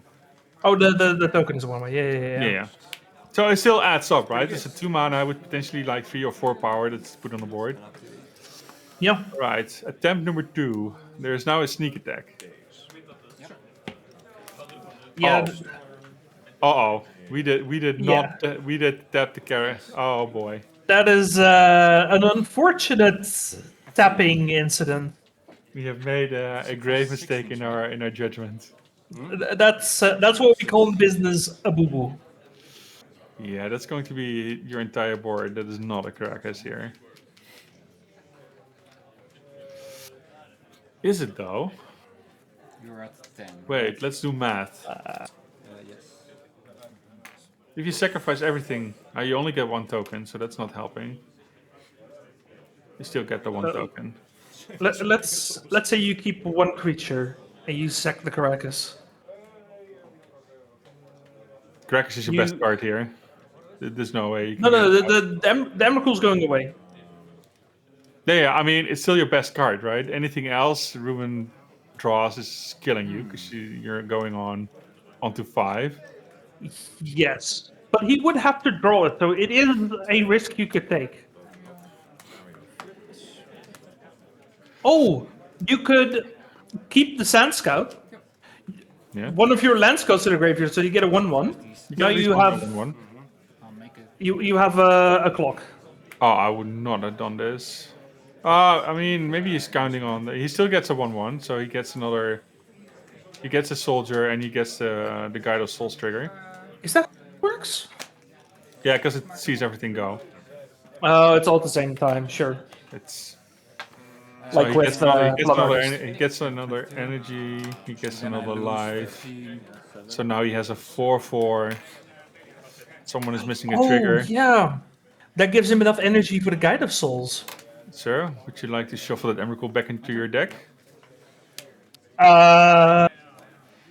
Okay, of all the things that we've seen today that could go wrong, this is like the one thing that should not go wrong. This is the whole point of the card. The whole point of the card is to shuffle it back on top of your deck. I have issues with this. It is. Yeah, welcome. Okay, people are just used to scooping up after this happens. Sure. I understand. The game shouldn't last as long, but it is what happened. Deal with it. Yeah. Yep. There we go. Okay, but now this is a judge call because we already drew a card for the turn. Yeah, but you cannot just shuffle it now. That's not how this works. It's what's happening. Because I don't know if we knew the top card of our deck. No, we did not. So it's straight up a warning. It should still be a warning then. Yeah. Yeah. It is significant. We'll see if we can signal that to the crew. Game's still close. Yeah, somehow we're still playing. Game very close. What is that? You can safely fetch it. That's a fetch. It's an Iron Mason. Oh, wow. Okay. It's one of the dragons. Right. You could fetch it because I think he has a swords in hand. But the swords is there for emergencies only.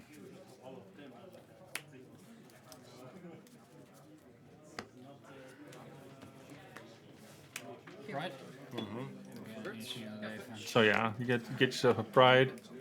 You gain a life this turn, so you get a token, you get another energy.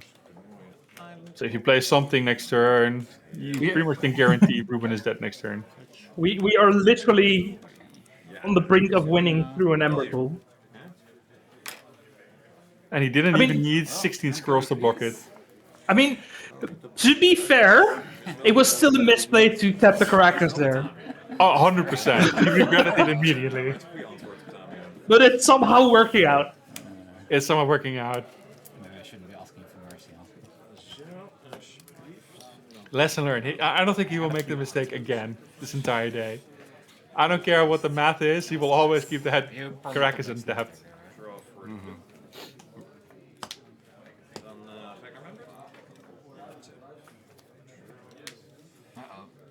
That's not good. Oh, come on. What about Come a second on. one? That's why you shoved it back into your deck.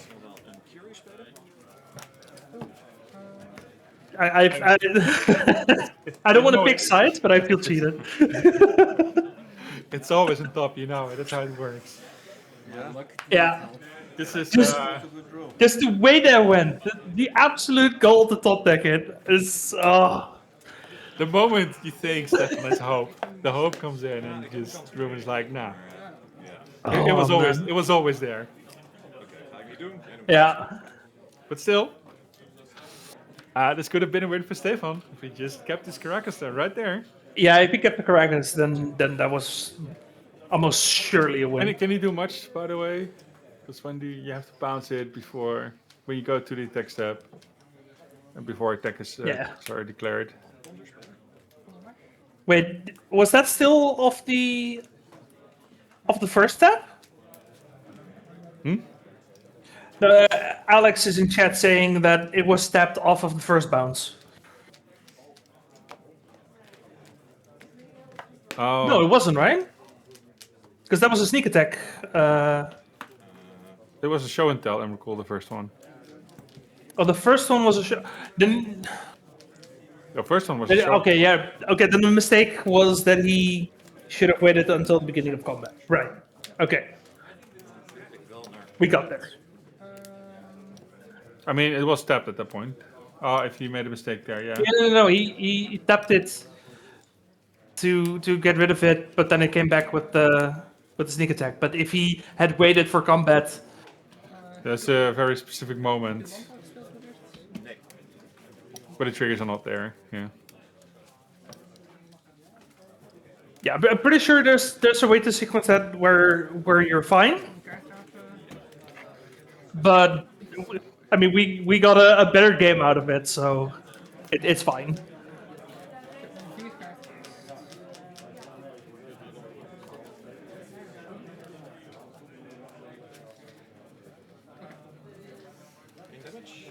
All right. Is there anything worth mentioning in the side? Yeah. Sure. Yeah. It's the beginning of combat step. I'll start. Yeah, you can beginning of bounce combat it. step. Yeah. Then yeah. Then nothing happens. There's actually a surprising amount of cards that I like here for Stefan. It's 3 Pyroblast for sure, and then maybe even Pyroblast is good. maybe a couple Deafening Silence. Does that not matter? No, it probably doesn't matter. No, it doesn't matter. I But mean, definitely you could just go show and tell. That's the one spell you cast. And sure, man. Yeah. It's just drawing against it. You could consider the Pyroblast. You could consider the Abrades instead of the Goblin Bombardments to make sure you just kill the 2/2s Sure. that are in the way. But it's whatever. I mean, I assume that he's boarding out the Squelchers in this matchup. You probably bring in. You probably bring in the wear and tear. Oh yeah, that's also fine. I mean, it's not a direct answer, but at least make sure it's not consistently happening, and you might be able. Yeah, if you have a spot for that, then... Yeah, which you probably don't. I mean, the Goblin Bombardments are out, but you take the Pyroblasts. The Hexy Squelchers might be out. No, you keep the Hexy Squelchers. Those are fine. Yeah, they are blockers, sure. Yeah, you probably don't take much out. I think even in this deck, you could consider even taking lands out. Weirdly enough. You have so many lands. You have 24 lands. When your deck is like 2 mana. I mean, you could probably take out the last step quarry, right? Because that's the worst of the bunch, I would assume. You can take out 1. It's a desert. Oh yeah, you can find it off of the what's it called? The Sandscape. Wow, that's a bit of a unfortunate brick. Yeah. Well, you got rid of some He's on the non-cats. play. Yes, he has some time. Right, next turn would be perfect to drop a Talia or something. I see the graveyard you have. I have swords and... What else could you get? Voice of Victory, Ajani, just something.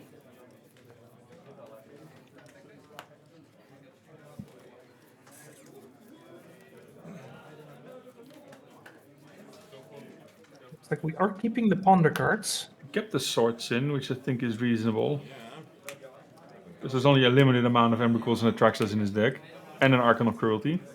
Yeah, and the Archon of Cruelty is not something you see every deck, so... Oh, oh boy. Expected. The Yeah. battle, Omniscience. Oh Doesn't lord. even wait with the reveal. And yeah, we just cast an Emrakul. Yeah. And we cast a sneak attack, because why not?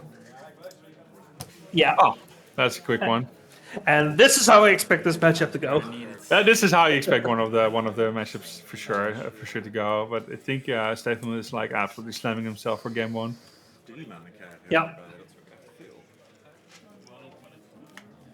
Yeah, it's unfortunate, but it happens. So probably Stefan is now out of top 8 contention unless some weird shenanigans happen. Yeah.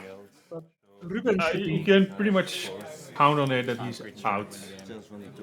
Yeah. X2 is unless some of the other tables draw now that are on 4 and 1. Those are out. But he's still fighting for top 16, which still have prizes. Oh yeah, no, he should still be good for prizes, yeah. But congrats to Ruben for probably making top 8. We'll have to It's look- confirm it's that looking- at the end of next round. It's looking very good, yeah. His resistance is probably up there because he's on table 3, if I remember correctly. It's one of the, Yeah, that was table 3, so that should be pretty good resistances. Yeah. yeah. And then we got our... Two decks we haven't seen today.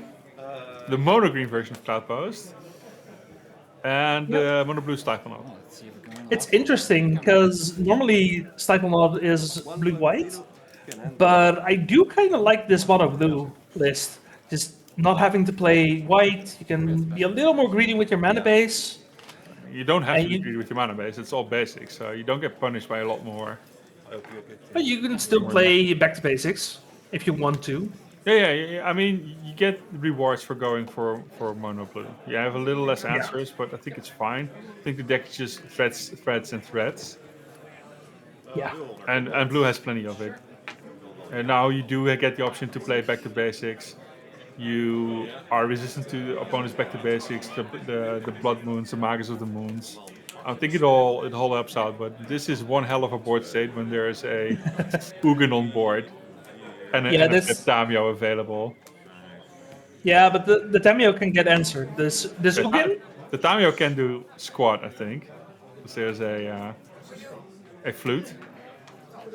Like the thing we're scared of right now is any colorless spell that enables the Ugin. Because if you start chaining some colorless spells, then this board is just gone. Yeah, but this is quite the board. Oh, yeah, no, for sure. We have a Oculus trigger for the 5th permanent. Just another 2/2. Let's see what Ryan has here. We can do some respectable damage against the Ugin. Also, can I just say, we haven't seen mono green Cloudpost in a while. No, it used to be the standard.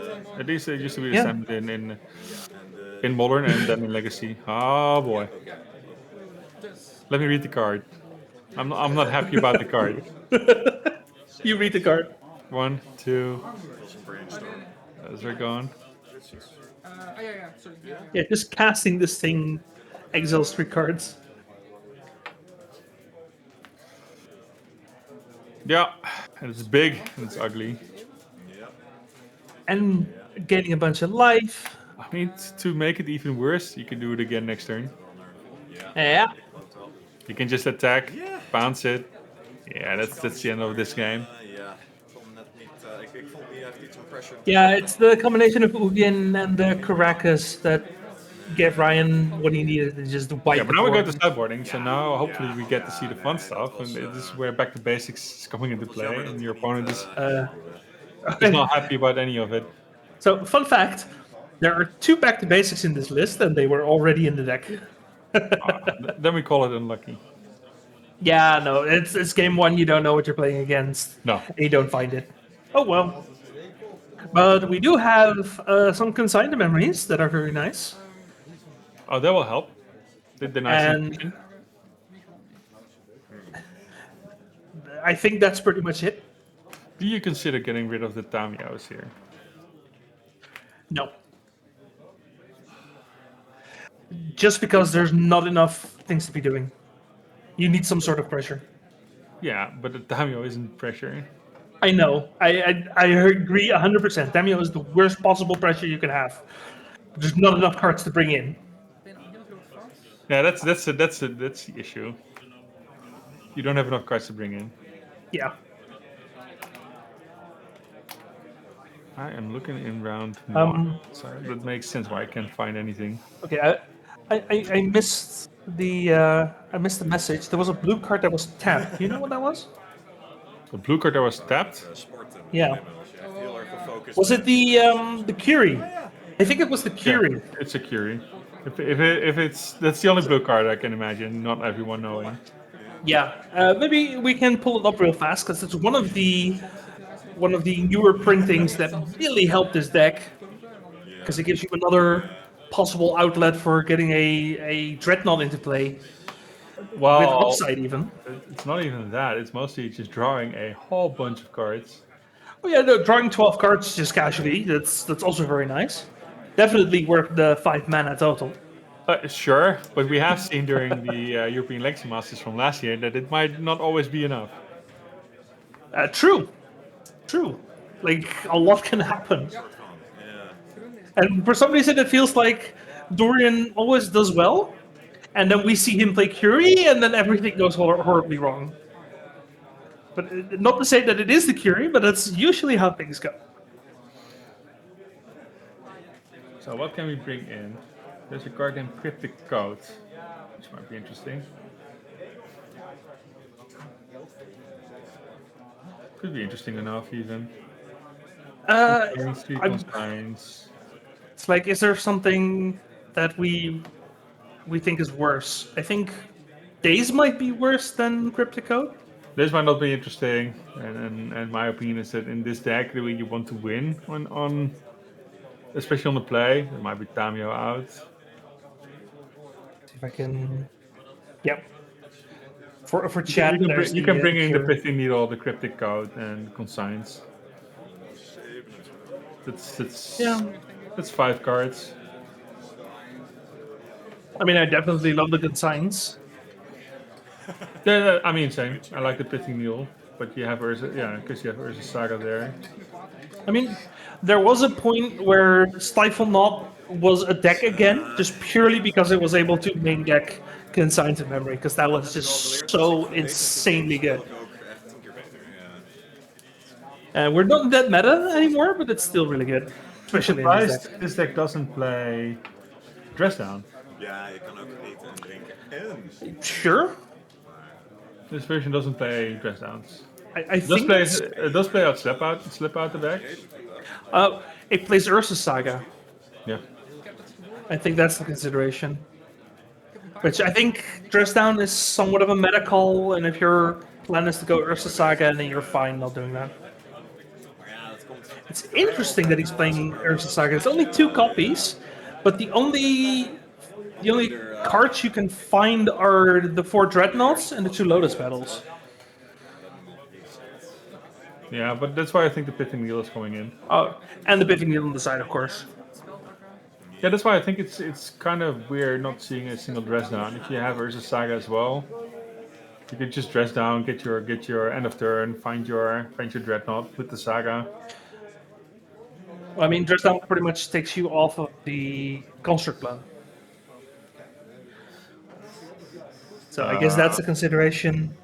Yeah, but if you Dress Down, I mean the Dress Down helps with multiple things, right? It's just only for the Dreadnoughts. I don't think it's even that good, and you certainly don't need it because you have plenty of ways to cheat a Dreadnought into play, right? Yeah, but it draws a card, which you might like more than Slip Out the Back. Oh no, I prefer Slip Out the Back. Because the Slip Out the Back also goes on your opponent's creatures, so you can go for lethal. Dat je gewoon bovengemiddeld veel wilt. Yeah, sure, makes sense. Ja, tegen jou ook 2 niet-functionele handen soort van weg moeten doen. But yeah, there's a lot of things you can do with Dreadnoughts. It's a very, at this point, it's a very flexible deck to be building. Which is weird, because you're building around this one-off card from forever ago. That's very particular in how it wants to be played. And still there's somehow flexibility in there. I mean, that's what happens when Urza Saga is one of the cards you have available. It just makes a lot of things work. That's the thing you want to play around, an artifact that costs 1 or less. Then yes, we have Urza Saga to help you with your deck. And again, it's not the full 4, right? It's only 2. Surprisingly, it's only 2, but it's probably because he plays back to basics. Main board, and 4 Wastelands, and all the fetch for the Brainstorms. Yeah. Also, this might be worth mentioning. Why is Dorian playing Scalding Torrents? Pre-release eentje. For the Brainstorms. It's one reason. I mean, there's a single mountain in the sideboard, but... There's a mountain and 2 Pyroclasms in the sideboard. This man has balls of steel. I love it. He just plays 4 Scalding Torrents. I mean, he's afraid of the... I can imagine the deck being slightly scared of the the Boros energy deck because it just goes in. Sure. Might be too much pressure. There's not much else. There's a whole bunch of hate bears, of course. Where it's like Yeah, against like Cradle Control, I also don't hate it. Like, Yeah, I think there's enough creature decks where a Pyroclasm or two would definitely help. Yeah, for sure. Get rid of some of the chaff. It might also just be a sideboard he's just testing out here. Oh, for sure. But I do think it's right? funny. It's a medical something's bothering. This was a single counterbalance in the sideboard. It's like, Ooh, right. is that a turn 1 crop rotation? Interesting. Oh, he's just going straight for the Caracas. Ooh, wow, okay. Get it out of here. Okay, so now we just start slamming legendaries and we overwhelm, right? Right? What legendary is? Oh, the Tamio is a legendary, and the Curie is a legendary, and that's the end of it. And then So now we're just waiting for Oculus Hometown. Yeah, Oculus would be really nice. We can also just draw one of the 4 wastelands. That would also be pretty decent. But we did fetch a land, so I assume there's a spell we're playing. We didn't know the top card, I think. And there's not much in the deck for 2. It's just 1. Oh. Yeah, We're brainstorming after the patch. Oh yeah, just the. No, we're just flipping the Tamio. Right, that makes a lot of sense actually. If my Tamio is not allowed to have any fun, I might as well just. And we found a force. It's terrible. There's 2 faction things. I mean, mostly it's just we need to be doing something. We need to put Ryan on the spot. Next turn we can pick up a brainstorm if we want to. Which would help the hand a bit more. You can also keep plussing. That also works. Yeah, in this situation, I don't know what's better. What the hell is happening here? This is.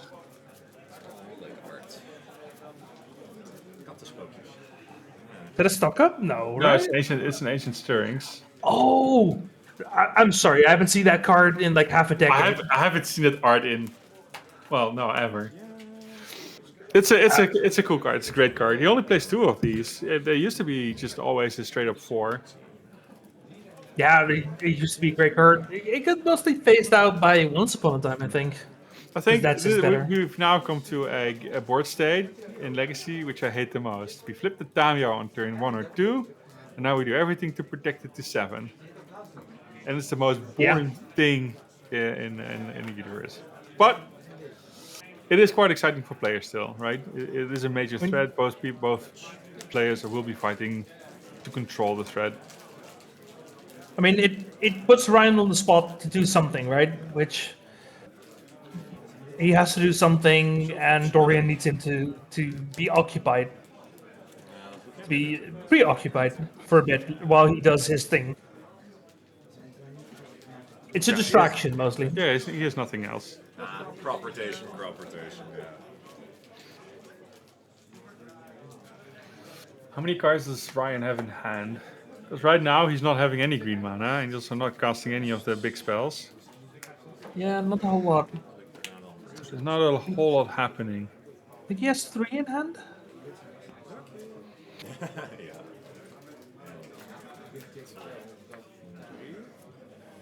I also know them just immediately attack the Tamio, so he needs to find like another flute or something.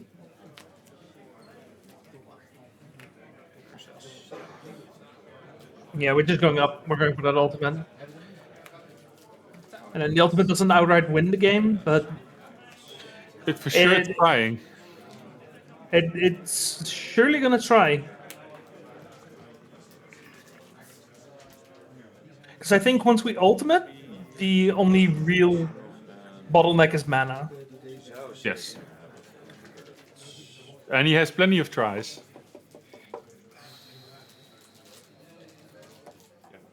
Okay, so we got one more try at answering a Tamio.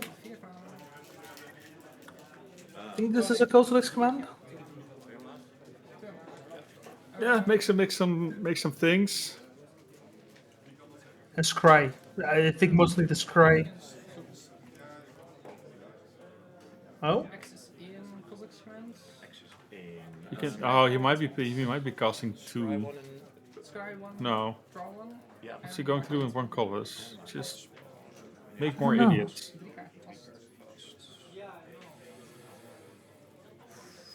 I wonder why, yeah. Why not using the 1 mana? Are we that scared of days? He has 2 cards in hand. I guess we are very scared of days. And then we get forced instead? Wait. I mean, if we get forced instead, then it doesn't matter either way. Hold. Oh yeah. Okay, this works. Oh, he drew an Ugian. But he can't cast it.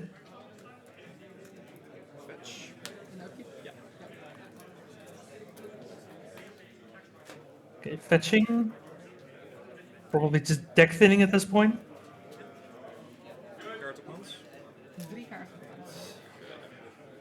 Minus that thing. Draw those cards. Start counting your graveyard, Dorian. You know you want to. Ja, dat kunnen we zo wel doen, maar ik moet nog eentje pakken en dan ga ik heel waarschijnlijk.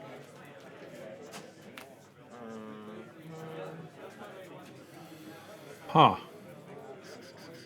What are you doing? Surgical extraction. Yeah, I don't think that matters.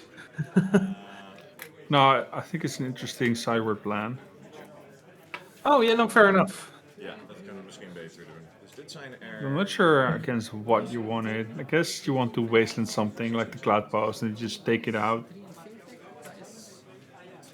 Fair enough. This is not much else, right? Anything else needs to die first or needs to get counted first before it's useful. I guess there's a world where you get something else, but yeah, no, I don't think that's really the best card in the matchup. All right, let's start the misery. It feels like a bit of a trap.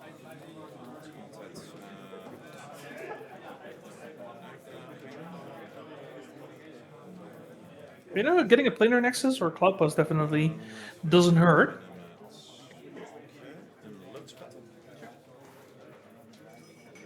Yeah, if a petal, I think you should just play one of the eyeballs, waste something, and stifle a dreadnought.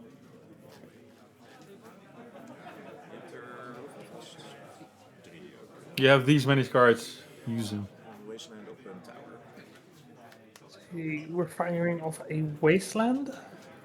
I mean, wouldn't it be better to wasteland the Caracas so you can deploy another thing, like a Curie or something? It doesn't matter. Because you just dropped the non-legendaries.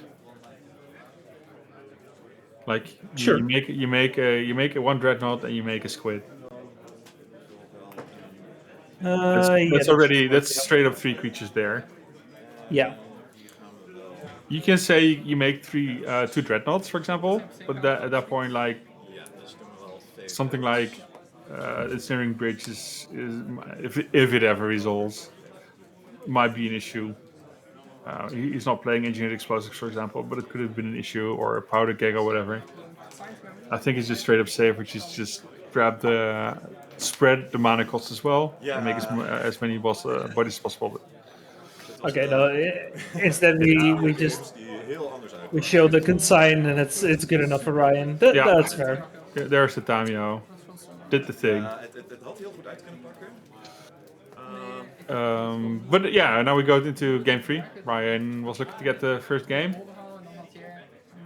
Yeah, Ryan just didn't do all that much. He crop rotted for the Caracas, which then didn't end up mattering. No.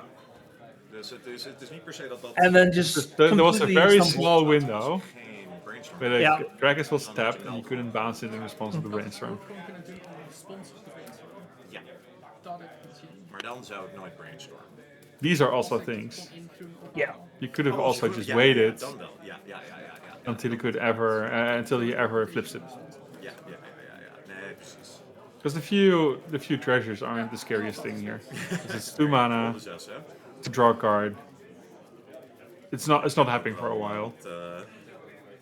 Onhandige plays gemaakt, maar hoort erbij. Big punt on screen. Another lesson learned on the timing with Caracas.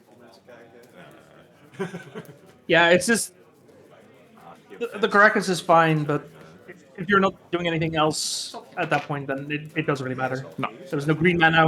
We had to exile an Elvish Spirit guy. Oh, no, I'm fine with finding the Caracas. I'm not so fine in when he used it. Dit is jouw ja, zelfde sleeves. Dat is. Because in theory, only what should happen is that the Tamio is attacking and create clues, and you're not bouncing it unless your opponent is out tapped in his own turn. Yeah, you're gonna bounce it in response to a brainstorm. Yeah. Yeah. Because the clues don't matter. It's just weird. Yeah, the clues. I mean, it's not like the clues don't matter. They will over a long period of time, but the risk isn't worth it. Unless you have an answer to deal with the flip Tamio. If you do not. Yeah. We break our. Oh, that's unfortunate. That's painful. Once upon a time, we bricked it. So no lands. Once upon a time also finds creatures, right? Yes. So we have 34 targets, and we grid. Yes. Ugh. That's exactly what happened. Ooh, not a fan. It happens. What I am a fan of is the Hamlet. We've seen once, I think, so far. Het was een grapje dat Was somewhat interesting. It's probably a lot more interesting here. Oké, ja. No idea Precies, want die what they're on. I think one is on Wasteland, the other might be going for the Prismatic Vista. Yeah, he could have called Koning Willem. Oké. Oké, dus ze wilden niet te veel best. That's the other one he plays 4 of.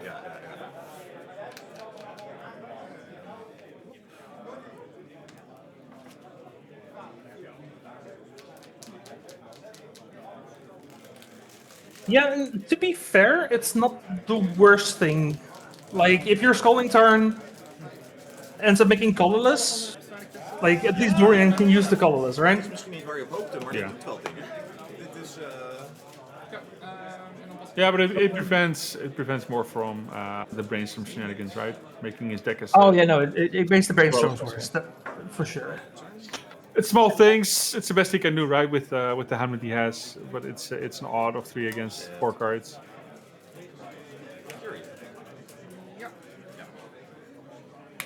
But having 2 Hamlets as your only lands is I think he has a interesting. third one. Okay, having 3 Hamlets, like there. Okay, that helps. what hand did they keep? Is my question. Where you're going a bunch of Hamlets. They were like, this once upon a time should probably hit something. Alright, nice. I mean, yeah, there was also the once upon a time, sure. Okay, so we're like 7 cards deep after the opening hand, and we didn't find any other land other than maybe a Hamlet. I assume there weren't 3 Hamlets in the opening hand. No. We found Tabernacle. Tabernacle's annoying. It helps. But this Curie is now gonna start hitting. Now we're drawing cards. And now we're kind of in the same spot that we were last game. Where... I mean, we're in a much better spot. There's still no flip down. No flip Tamio, no, but okay. It's card against cards, right? Ryan has a whole bunch of lands in his hand. Oh God. Yeah, I wouldn't want to be Ryan right now. No, if only he found something with the he found all his planeswalkers with. Adventure Zone. Sure. bouncing it. Yeah, that makes about some sense. And at any point, Tornado. Dorian can just draw a Dreadnought. Yeah, and then he his just game's needs to draw over. more. Untap, Yeah. upkeep. Someone didn't pay mana for his creature, so get it out of here. Oh yeah, Dorian forgot a Tabernacle trigger. Get it out of here. They both forgot the Tabernacle trigger, but Dorian should have remembered. Yeah, there we go. Yeah. The opponent's like, Also, now Dorian found the 3 wastelands, so now both players are just sitting there with a bunch of. It's like, do I have to remember you of your own cards? yes, you do. Yes. Yeah, Tabernacle's a weird card. But also, I think Tabernacle used to be the owner's responsibility, and they changed it to the person controlling the creature. The creature is whatever. And it used to be in the end, it's always both players' responsibility to maintain game state. Yeah, no, of course. And I think at some point it was also, oh, you forgot it, so you don't pay, and the creature dies, and they changed that as well. I mean, that is fair. Like that's such a gotcha thing. How about we make another 2/2? We have Yabimaya, so we actually have some mana now. We have colored mana. And another elfish weird guy. Or is that the same one? Oh, that's the same one. It got bounced. Okay, so we're giving a +1/+1 counter, so now the Curie becomes a 2/4. You could just simply destroy it. Ja, dit gebeurt eerst. Dan hebben we de trigger. Daar betaal ik voor. Ja. I can draw. Ja. Deze is back in. Oh, chonkers. Oh yeah. Oh, is that no? It's one short off lethal. Yeah, but he will just allow the mana. Because he has a Boseiju in hand.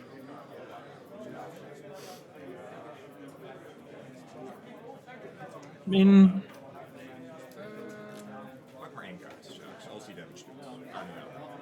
Dorian isn't even going for it. He's being measured. You can just block it. Just block it. Yeah, I do think you block. Yeah, like that Elvis Spirit guy's not doing anything else.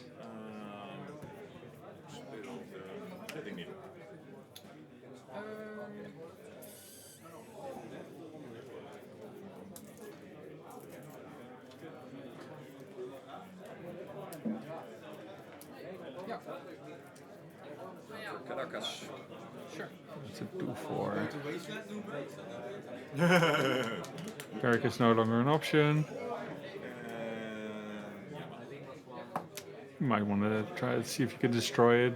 No. Does current Silex do anything here? Let me get the text real quick. Comes in tapped. Players can pay live. Get spells or activate abilities that aren't mana abilities. That's not relevant anymore. It's sort of interesting still for the Curie, but. And that's a sorcery speed. Prodigious Deed. It's still good, right? It takes out the multiple dreadnoughts. Yeah. It takes out the Curie and a pithing needle. There we go. There is a dreadnought. It's dreadnought 1. Yeah, very good. And this is the spot where we Boseiju. Yeah. You don't have blue mana, so suck it up. Yeah, Dorian is sitting on 5 lands and only one of them makes blue. That's actually insane. I don't think I think this is a bit. Do you have to kill the Curie? At this point, yes. If it has 12 power.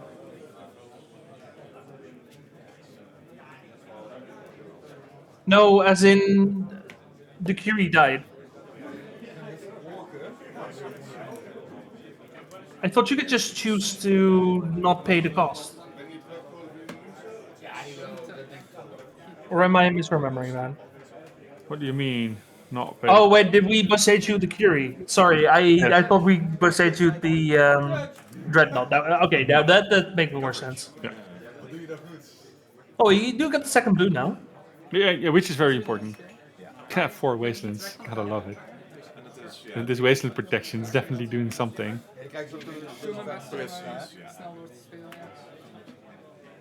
So what does he have in hand? There's a Silex, which is whatever. Alright, mag ik iets weg van de tafel? Ryan's going to get beaten down by the Brazen Borer soon enough. Do we know what the pithing is called? Yeah, Crackers. Oh, correct. Okay. Okay, so everybody has lands. Nobody's allowed to use them. That's what we're doing here. The Pendreville is still there. It's not Yeah, being used one way or that the does other. so much. I mean, it kind of was relevant. It limited Dorian on mana for quite a bit. Yeah, it means Dorian is tapping the wasteland every turn instead of once. Yeah, but at this point, the Layers, that's time in a round. Active player finishes their turn. the current Silex is more like its protection, right? He's not in danger. He's not in any hurry. He seems somewhat safe. Can he resolve anything? That would be the question. But for now, he's just chilling. I mean, both players are just chilling. And Oh no, there's a Brazen Borrower. There's a Brazen Borer. Yeah. That will be that will kill him. No, the Brazen Borrower won't do anything because they can just activate the Silex. You're not going to activate silence on the Brazen Borer anytime soon. Not yet, but it's gonna happen. Yeah, sure, but you're 100% taking damage first. Yeah, no, absolutely. Oh, that's another reason to activate it. But yeah. Well, you'll accept that one flipped, because then you can take both out. Oh wait, there's 2 hands? Yeah, that's the one I just freshly drew. The Caracas that we can't use. The one-off.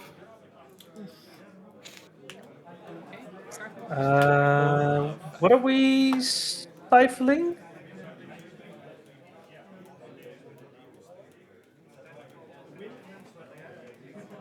I'm a little confused. Yeah, I don't know what the stifle is doing.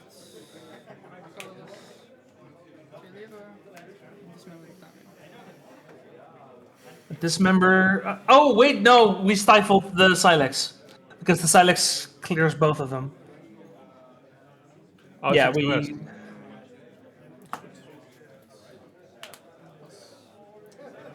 Oh, yeah, it's 6 or less. Yeah, that makes sense. Yeah. So we are getting rid of the Damio, but because of the stifle, the Brazen Borer survives. Yeah, a few more. I mean, that's also kind of a reason why you would maybe pop the Silex as soon as you can, right? Because if Dorian picks up any sort of stifle effect or protection or whatever, if there's any deck that can have protection, it's that one. Yeah. There's nothing happening. Ryan is dead on board. There's still a force in his hand. So the few turns Dorian had with the Curie were enough draw. Yeah, just to outlast Ryan. And it didn't help that Ryan was just drawing lands after lands. It's kind of what happened. After whiffing on the after whiffing on the Once Upon a Time. Yeah. Well, it's a nice story that will start with Once Upon a Time in the future. Oh yeah, no, that was a rough bit of variance, but that's part of Magic. So congratulations to Dorian, who's now 4-2. 5-2 is probably not good enough for top 8, but should still be enough for top 16. So it should very much be enough for the top 16. So it still leaves him with a few goodies. Yep. So good luck to these players in the last round. Yeah, but he's on 4-2, which means he for sure has a positive outcome on this event, which is always good. Yeah. I mean, we still have a round, so there's still a lot of things that can happen. Maybe not in top 8, we'll have to see in a moment, but top 16 might still be quite open. So we'll try and give you an update before we start the last round. In the meantime, we got a quick break between rounds. We got a couple matches finishing up. and then we start the final round of Swiss. So everyone, thank you for watching, and we'll be right back. All right, final round of Swiss here. We got the return of Tim van der Lans. Of course, a very good player. Multiple trophy lead wins. So just all-around very good player. We saw him earlier today. If you missed that, the VOD will be up after the stream, as well as on YouTube in usually like a week. So definitely check that out. Tim's a great player. He's also a terrific dude. Can definitely recommend. And then his opponent, Mink, the Legacy TO from Apeldoorn on Boros Energy. This is almost modern versus Legacy, because Boros Energy is almost modernized as 3 tribal. Like specifically modernized as 3, even.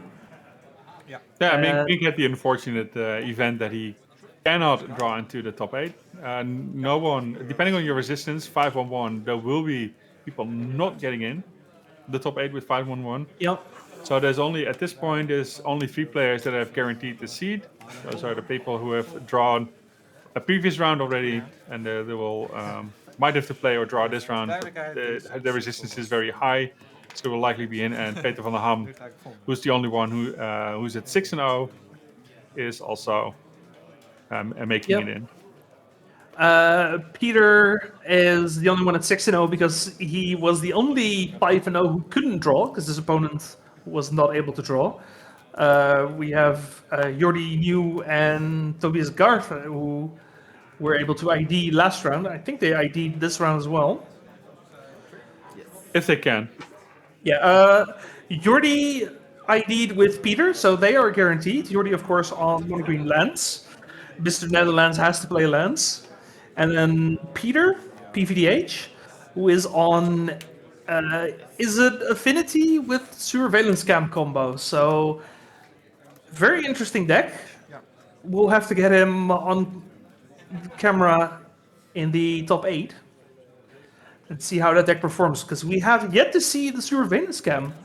I would have assumed that we would have seen it at least once already, but it has... We haven't put him on TV. He's the only one. I think he's the only one playing it. I think there was 1 or 2 other people playing it, which is bizarre to me because that card is so good. There's another Grixis painter. No, actually, it's not bizarre to me, and the reason for that is that there's nobody playing it on Magic Online because clicking through it is miserable. I mean, it's a perfect Goldfish deck, but outside of the people that have already, or for people that have qualified it for the top 8, there's a whole bunch of tables playing for in, and resistance matters a lot. Yeah, resistance matters a lot. The only way they can do is try to win in. If Mink wins, he's guaranteed in, because there's no one else. There's very few people who will be at 6-1. But Tim will be fighting for the 5-1-1, and hopefully it might be good enough. If he's beating Mink, because he got it's sort of something we call an up pair, someone with a higher point standing, it might be a good amount of points to boost his resistance a little bit and to finish within the top 8. Yeah, and also there's not really any real pressure for Tim. Like, sure, getting top 8, getting those nice prizes, definitely a reason to get top 8.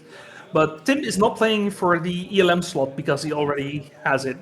No, but I mean, there's a lot of other prizes, right? There's binders, there's egg boxes, there's MTGO goodies, there's jewels to win.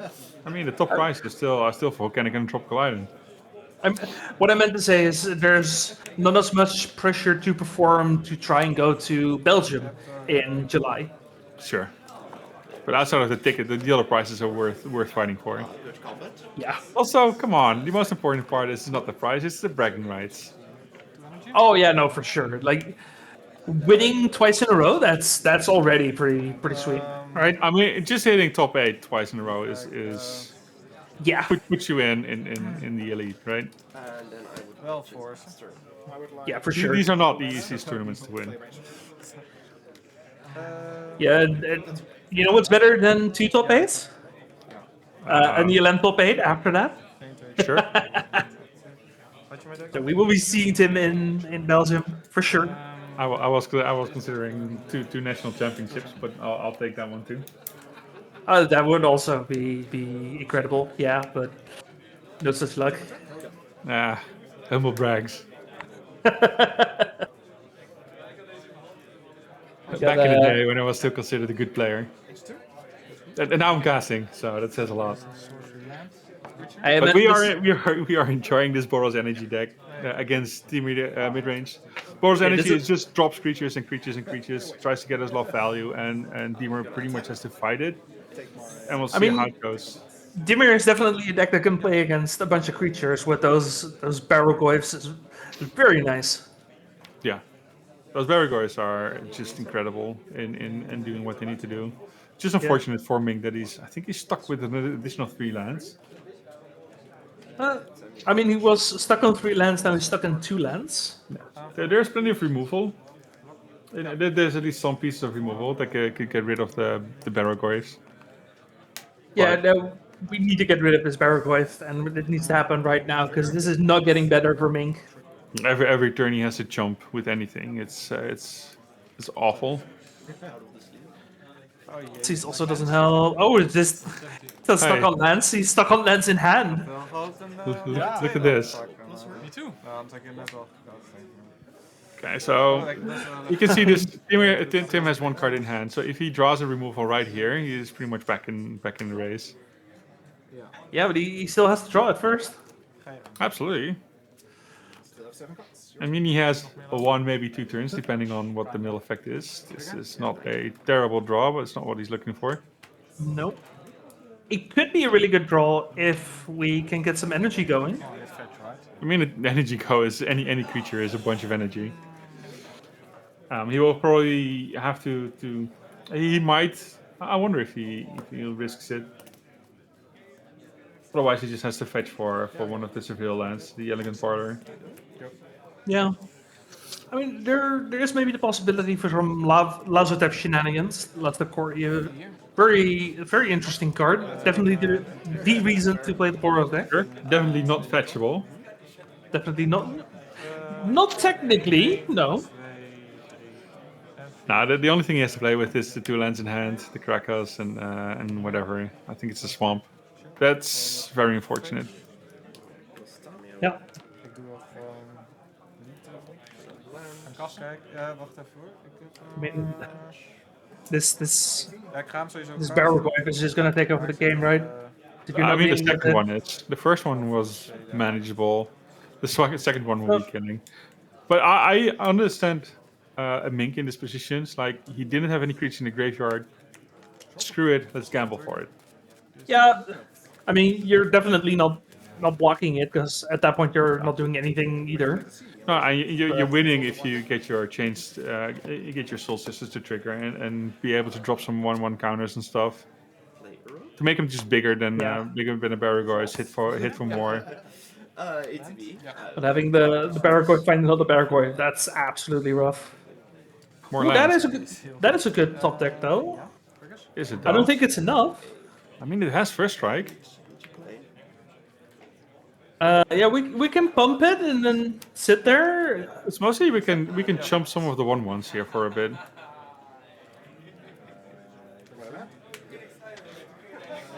Yeah. Yeah, get more. It's not great. It doesn't need much before he can just infinitely block the Barrelgoyfs. Do you need to attack for the Guide of Souls trigger? I forget. Yeah, you need to attack for the Guide of Souls triggers, okay. But it's fine. You can deal with that when it's relevant. Yeah, no, in my head I was like, oh, you can pump the Ocelot Pride, but you can't because you have to attack for that. Yeah, but you don't have to attack with the Guide of Souls. True. You have to attack in general, which is good enough. If we can get 1 more energy, then the Ocelot Pride grows twice. Yeah, then it's a 7/7, and that should.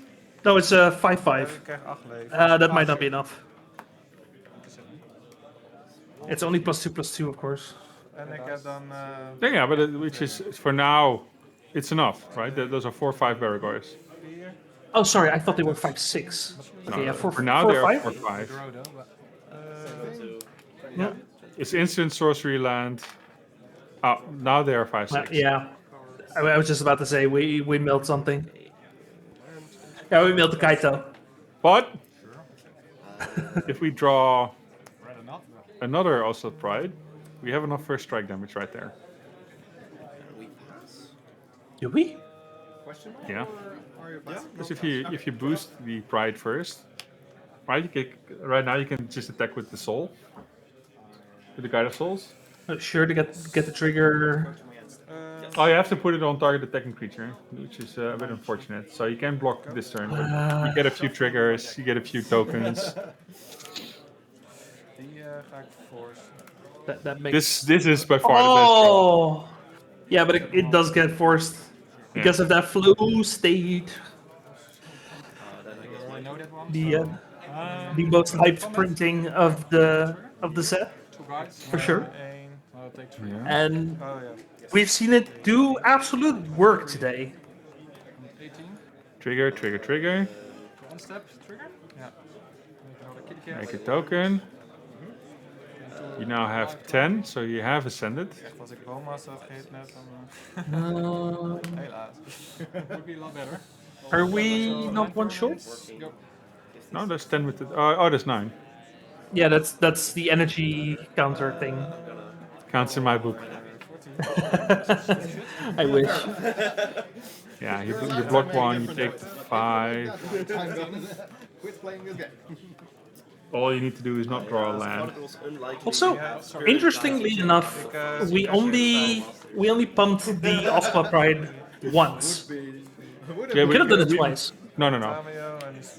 Yeah. You have 2 Guided Souls, you have 2 triggers. We had 6 energy. No, we had 5. We gained 2 from the token afterwards. Oh, that was okay. Yeah, no, you're right. I forgot that was after combat. Okay, so then to get the tokens, you have to get the counters. You have to attack again, which puts you back in that spot. Yeah. What Is would be Bearboy good a now? He would be very happy with pretty much anything that has legs. Ajani would be amazing. And Raptor would be amazing into something. Yeah? I had to check. Barrowgoyf is a May, so Tim is not in any particular danger of getting milled out here. No, and Mink is doing well surviving. Right? His creatures are there. Yeah. Okay, so that's a bit unfortunate. It's not what he's looking for.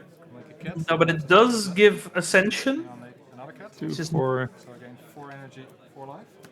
See, this is No, what I no. was wondering. Like, you ascend during the trigger, so you do get the extra Er token. nog geen bonus erbij, dus dat is echt jammer. Nu heeft hij geen zin meer. Because I'm pretty sure I remembered it correctly. And the match earlier, we did it wrong. Then if you... What a weird game. I wonder if you get the City's Blessing at that point. I don't think City's Blessing is a state-based action. Like No, you but said. the question is if it can happen during a trigger. Which I think is odd. Yeah, I don't know. Ascending is never relevant, aside from this. Yeah. Like, it was a bit in standard, but even there it wasn't really. Yeah, as long as he has his Ocelot, he's in a pretty good spot. Yeah. Trigger. Now he's in an excellent spot. What did we find? So I gain... Oh, that was an Ajani. So now we get a whole bunch of triggers. Oh. Get some life, get a whole bunch of energy. Yeah, that's actually meanwhile, insane. Tim is also in a 38 life. Een bonus But dan was die... Dan was hij dood geweest voordat dit uit de hand is. How do we resent this or just gain life? That sort of works, yeah. Oh yeah, Ascend is a static ability. That makes sense. Yeah, then it would definitely work during the resolution of an effect, yeah. Oh, incredible that Mink somehow pulled that back. Additional pressure. yeah, Tim was just short on the one removal piece. Yeah. It's well played by Mink. To be fair, I do think Tim got a little bit unfortunate with his mill, right? He got one good Yeah. mill, and For then sure. he saw pretty much nothing. Yeah, and then there were too many tokens, and he just kept getting blocked. Yeah, I mean, at this point you get like additional bunch of tokens, and at some point your Baragors actually get blocked. Yeah. And once the Baragors get blocked, like they're still getting life, And, but you're and not once he actually has, getting once he had the second Oslo Pride copy, he gets 2 tokens, 4 tokens. It's a mid-range deck cannot deal with it unless they have like the Toxic Deluge in the sideboard, which is 100% coming in. Yeah. I mean, there's not much else is coming in. He doesn't have all that much that does anything. I mean, does he really need all that much? Not really. It's not the easiest matchup. He can bring in the Edict, just as a 2-mana removal. Oh, yeah, for Tim, definitely, yeah. But Tim doesn't have all that much. Yeah, sorry, I thought you meant that Mink doesn't have all that much. Mink and Tim are a He little doesn't too need all close. that much. All these words are too close together, man. He will probably bring in a prismatic ending. Cannot. It doesn't do much. No, I don't think prismatic ending really He matters. can bring in the Pyroblast if he desires, because it takes out some things. But The problem with Pyroblast is that it doesn't actually hit any of the threats. It hits Tameo, but I think Tameo is not really good enough for no, Pyroblast. but it allows him to fight a Force or Kaito. Or Flow State, I suppose. So I'd probably bring it in. As once again, like I like the Goblin Bombardments, but I don't think this is the game where the Goblin Bombardment shines. No. So you can take out the 2 Goblin Bombardments for the 2 Pyroblasts, which is pretty safe. If you desire more bodies that are relevant, you could consider just bringing in the Clarion Conqueror just as a 3/3. Not that it hits anything, but it's just a 3/3 flyer, which stops Tamio, for example, from attacking.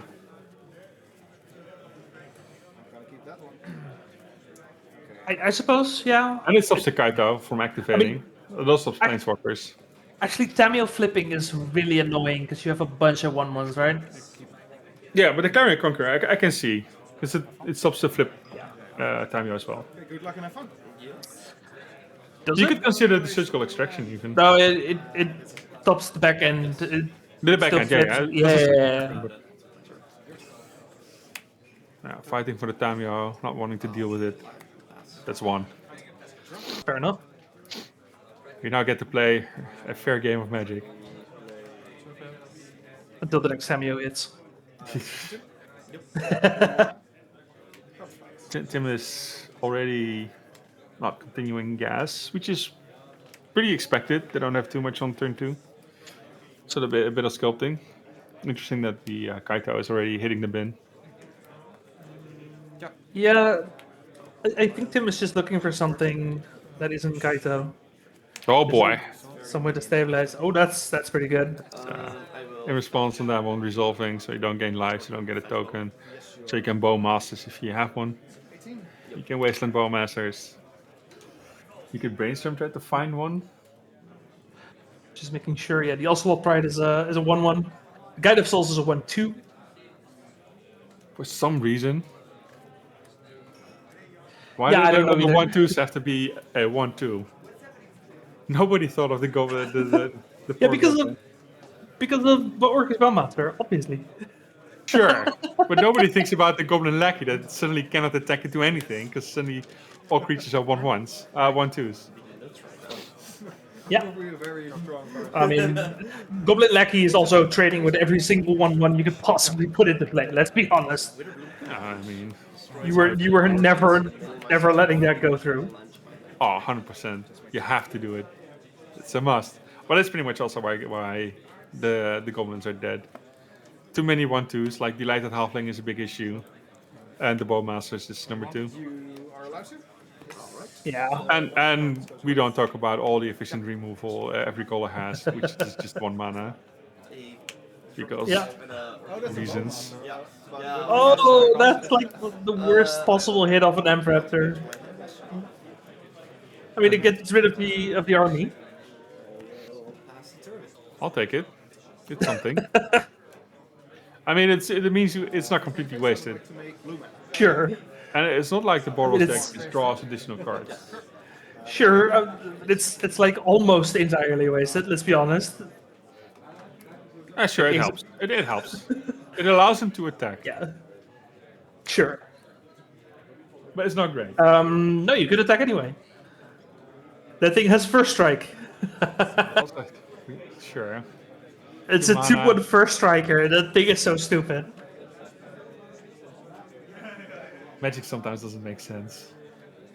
Like if you're a low to the ground red deck, it's probably the best value engine you could be playing.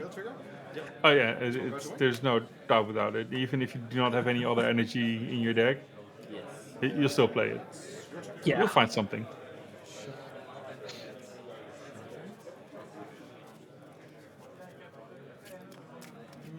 Alright, shuffle up the ponder. Jim is definitely looking for something. Well, anything, probably. And get a land back. Same. Let's see here. Draw van Ponder. I'll allow it. Yeah. Draw for Mink. Alright, when's the Baragoyf hitting? Play Wasteland. Yes. Trigger. Selesnya, That's nice. which is very good to have. I think Mink is also holding 2 lands, so it's gonna have to go the distance. I mean, if not this game, there's also next game. He has the luxury of being 1-0 up, so he's allowed to lose again, take a bit more risks. It's 1 land, and the other one is his spell? Yes. For Mink, you mean? Yeah. No, I think it was 2 lands, if I saw correctly.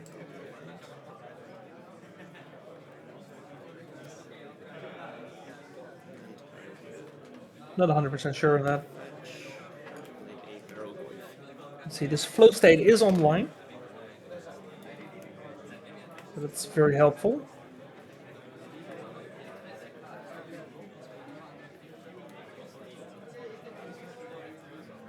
I'd like to try and force that. Apparently, it's a very hard decision.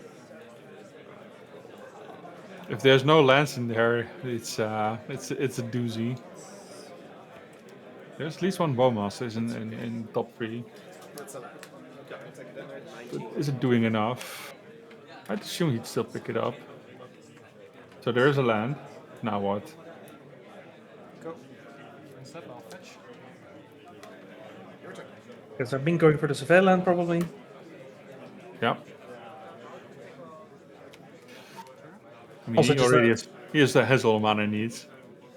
Yeah, I love the cycle of surveillance because they are very fair.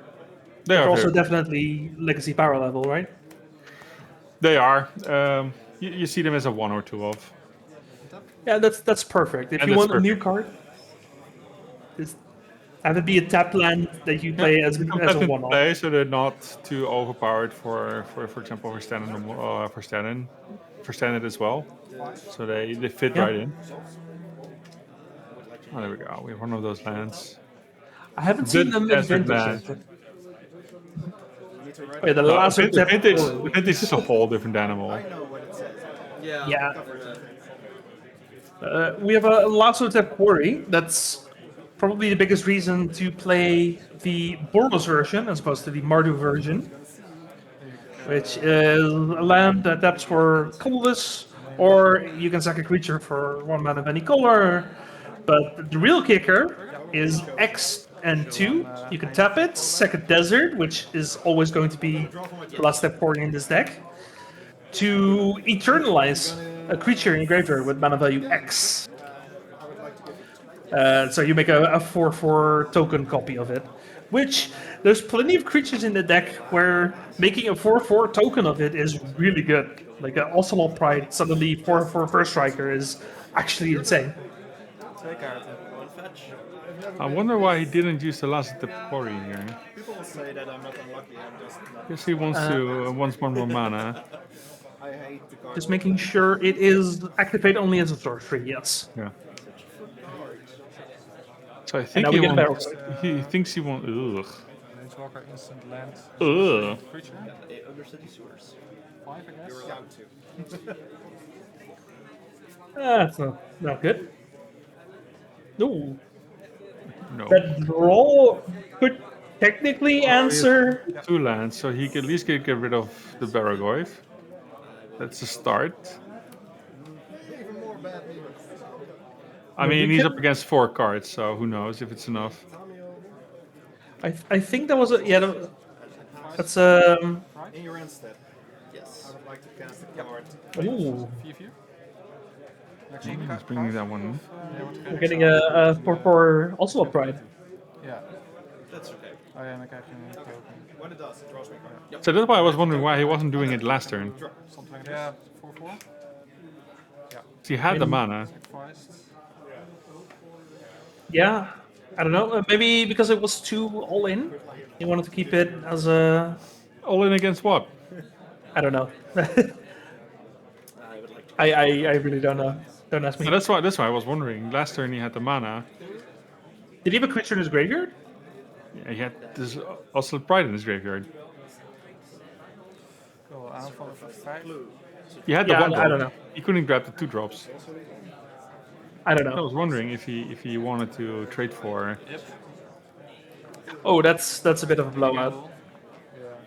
Yeah, that's going to be game 3. If I gain 4, I gain 5 and you gain 4. Yeah. Everybody gains life. Yeah, that's why I was wondering why he didn't do it last turn. Yeah, I'm not sure. Maybe he's like we need to against the Baragoyf, but at that point I would like to be the one who has the initiative. But he still had 2 lands in his hand, so maybe he was looking for to draw something. But then again, you're not using your mana. Ja, dat is. So I'm a little confused. Maybe he wanted to get his Raptor back or the Ajani, preferably. Yeah. Instead of a 1-drop. Yeah, it's probably that. I would assume the Ajani then. Only from blue and black. Which he wasn't under any pressure. That's true. Yeah, that's true. Their spells can be countered. Ik wilde na je beurt al vragen, geloof je er nog in? Want anders kunnen we beter... Yeah, he doesn't believe it. The blowout is Nee, happening. ik had nog antwoorden op hand. Dus, I'm not sure. There's definitely a reason for it. I'm not 100% sure what that reason is. It's probably try and go for a 2-drop and then pivoting to getting the 1-drop. Yeah, I That's think the he only was thing I just, can think of. he wanted to pivot. He wanted it to drop, and he had to pivot to a 1-drop because his opponent was actually doing stuff. Yeah. I I think that's fair. I think it's reasonable. Because if he could just pick up the Ajani again, maybe he can get it to ik flip. meen ook dubbel foe, maar ik hoop mijn Baragoyf. But then again, you also would like to just spend the mana and just making us Pride and maybe go off next turn. Or waiting until he finds, for example, a Guide of Souls, play the Pride, gets another token. Yeah. Those kind of lines he would have preferred. But yeah, when the Baragoyf hit, he suddenly didn't have a choice. Tegen mijn creature die ik nu had, was het Boros. Yeah. Veil of Summer. Well, again, like he was 1 game up, right? So, like you said, he has the opportunity to take a risk. Now he has the luxury of being on the play, which is amazing for the Boros energy deck. Tim needs quite the hand to be able to deal with it. I would like to cast a blue card. Yeah, that's okay. I see 2 lands. I see 2 drops. I see cards. Yeah, that will go places. Those are Voices of Victory. We haven't seen that one into play this game yet, but make sure you do not get blown out in your turns. Yeah, it does definitely complicate the turns for Tim here. Yeah. Because all your forces are useless, all your days are useless. The fact that Mink already gets his first 2-for-1, because his also Pride has to be forced. Yeah. It's just so good. Now you might be cantripping looking for the second force. Which, if that happens, I think he's just looking for proper removal, right? Brainstorm cast? That's allowed. Just 1 mana removal would work. 21, I go Just a slightly better hand. Yep. True. Tried to find a Baragoyf already. Mill myself 3. 1. It's like Hydroblast. Wasteland. Looks like we're getting rid of the Hydroblast. Wasteland here. Yeah, surprisingly, the Hydroblast's not doing all that much. He doesn't know it, but there's not a lot of targets. And then 1, 2, 3, 4, 5, 6, 7, 8. Maybe he wants to find a Bowmaster. An Edict, Fatal Push. It would be good. Play a Baleful Strix. Yeah, awesome. Something over the results? Draw a card. But it's not looking promising. So Mink pretty much gets to do what he wants next this turn. Oh, that's Voice resolves. an end of turn brainstorm. Getting rid of the Hydroblast, and we're gonna Ponder. So we're actually getting an attack in with this voice here. Discarding those cards. Okay. No, it's not just getting the attack in. Mink just gets to play whatever he wants for free without it being countered. I know what's there. Yeah, that too. I mean, if we have a Guide of Souls here, If we get if we get a Guide of Souls in here or another Ocelot. Oh, also worth mentioning, the Voice of Victory tokens actually stay until the beginning of the end step. Which means you can sack them for colors of mana. Or we can sack a cat and flip a Johnny. That also works. Now we have red creatures. Now a Johnny is suddenly really scary. Yeah. It's going to get Pyroblasted. He doesn't know it yet, but we do. You're completely allowed to. Shoot 4 to your face. That happens. And he makes a new cat. But yeah, it's still very good. Then the erosion. Yeah, Yeah, that's very good. Yeah. This is what happens when you're on the play versus on the draw. This is just all excellent. Yeah. Yeah, this Voice of Victory is just so... So what can he so do? I don't think he can get rid of anything, but he will for sure Pyroblast 24. via Johnny. You have to do it now. Yeah. Ik had 2 vanuit dat de 1 wegging. But there's still something else. You know there's a big risk of it coming back next turn, or the turn after. I say it's 2 more turns. Yeah, there's a Bowmasters. Okay, so we have resolved the Johnny issue. It only took 2 cards. And a Bowmaster. Yeah, Tim is in a fairly okay spot. Yeah, the Bowmaster is annoying, but it's not scary. No. You can just attack. Yeah. Mix the mana. Yeah. Get these bastards in. Yeah, Tim is already at 11. Yeah. Like if you choose to block here, because let's be honest, the Bowmaster is not going to do much else. You have to block the tokens. Yeah, you can just put them in. You could also wait for a turn, but taking another 3. I mean, if you're going for another Bowmaster, try and kill the Voice of Victory in combat. That works. It's not happening in combat, but because he cannot get on your turn. But then you have blockers and you can't attack with the Voice of Victory, is what I mean. Yeah. Or we get a second one. So there's another Voice of Victory. That's really scary. He's smart enough. He's keeping the removal for the actual dangerous cards. That one, the Baragoyf. And there's nothing Tim can do about it. Yep. The land that is to the left of Ming is Lazotep Quarry. This is so good. Which has a lot of text. One Baragoyf down. You're trying to pass the turn? Yes. I'm trying to... One Baragoyf down for now. That's allowed. Swing for 6. Yeah. But this is 6. Yeah, the Bowmaster is blocking. Sure. I'm doing the thing. So swing for 5. Take 5. I think that's the top 8 flipping away for Tim. It's not fully over. Is it? It's probably hitting another Baragoyf coming in. Je hebt er nog één? Baragoyf helps. to get a removal spell for You the just wait Gargoyle. until his turn. Pokemoki for the deck. And we have the Lord's Plowshares. So it does get life. One off Stifle, one off everything. Yeah. Against 4 life, go to 8. We hit down to 2. Yeah, but it's good enough. I mean, if it's not good enough at this point, then I need to get rid of 2 creatures. It's only 2 creatures. My turn. that's a fatal push. That's 1. It's gonna have to ponder for a second one, though. I will attack. Good games. Good game. We can somehow find a second fatal push here, that'd be legendary. Yeah, he's living. Also holding these.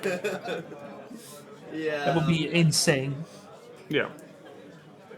I don't But I think at that point we're going to see the land being cracked. I will look up your list, but this is a Pokemon Yeah, but it doesn't get haste, so it at least buys a turn. No, but it probably grabs the Oslo Pride because he still has mana for 4. Amazing. The turn is actually very nice because then we get the Barrel Wave back. main deck in sideboard. It's so amazing. It's Do we? one of Yeah, it's like the Static Prison dies not during Minx's next turn, but the turn afterwards. no, 2 of The time is Assuming he doesn't generate energy. Okay, yeah. That's a lot for him. the Fire Blast is too much. Double what Yeah. he normally does. It's, I wonder what he'd Narset, resolve, one of Kaito, even do if you flip the Tamio. Oh, all creatures get -1. 3 off. Yeah. Why not? Which helps. Which is a good strategy. I haven't lost this hard today. Maar er zoveel. It's beautiful because especially against Oh, this is the danger we get to see for the Boros energy against the mid-range deck. If they can deal with the Barragoys, they will absolutely just smash through whatever Dimir can offer. I mean, you do have to deal with the Barragoys because once they get rolled, they're insane. You have to deal with the Barragoys and you have to play well. You need to maximize everything you have. And having these last attack parties in your deck, they do offer them a little bit more.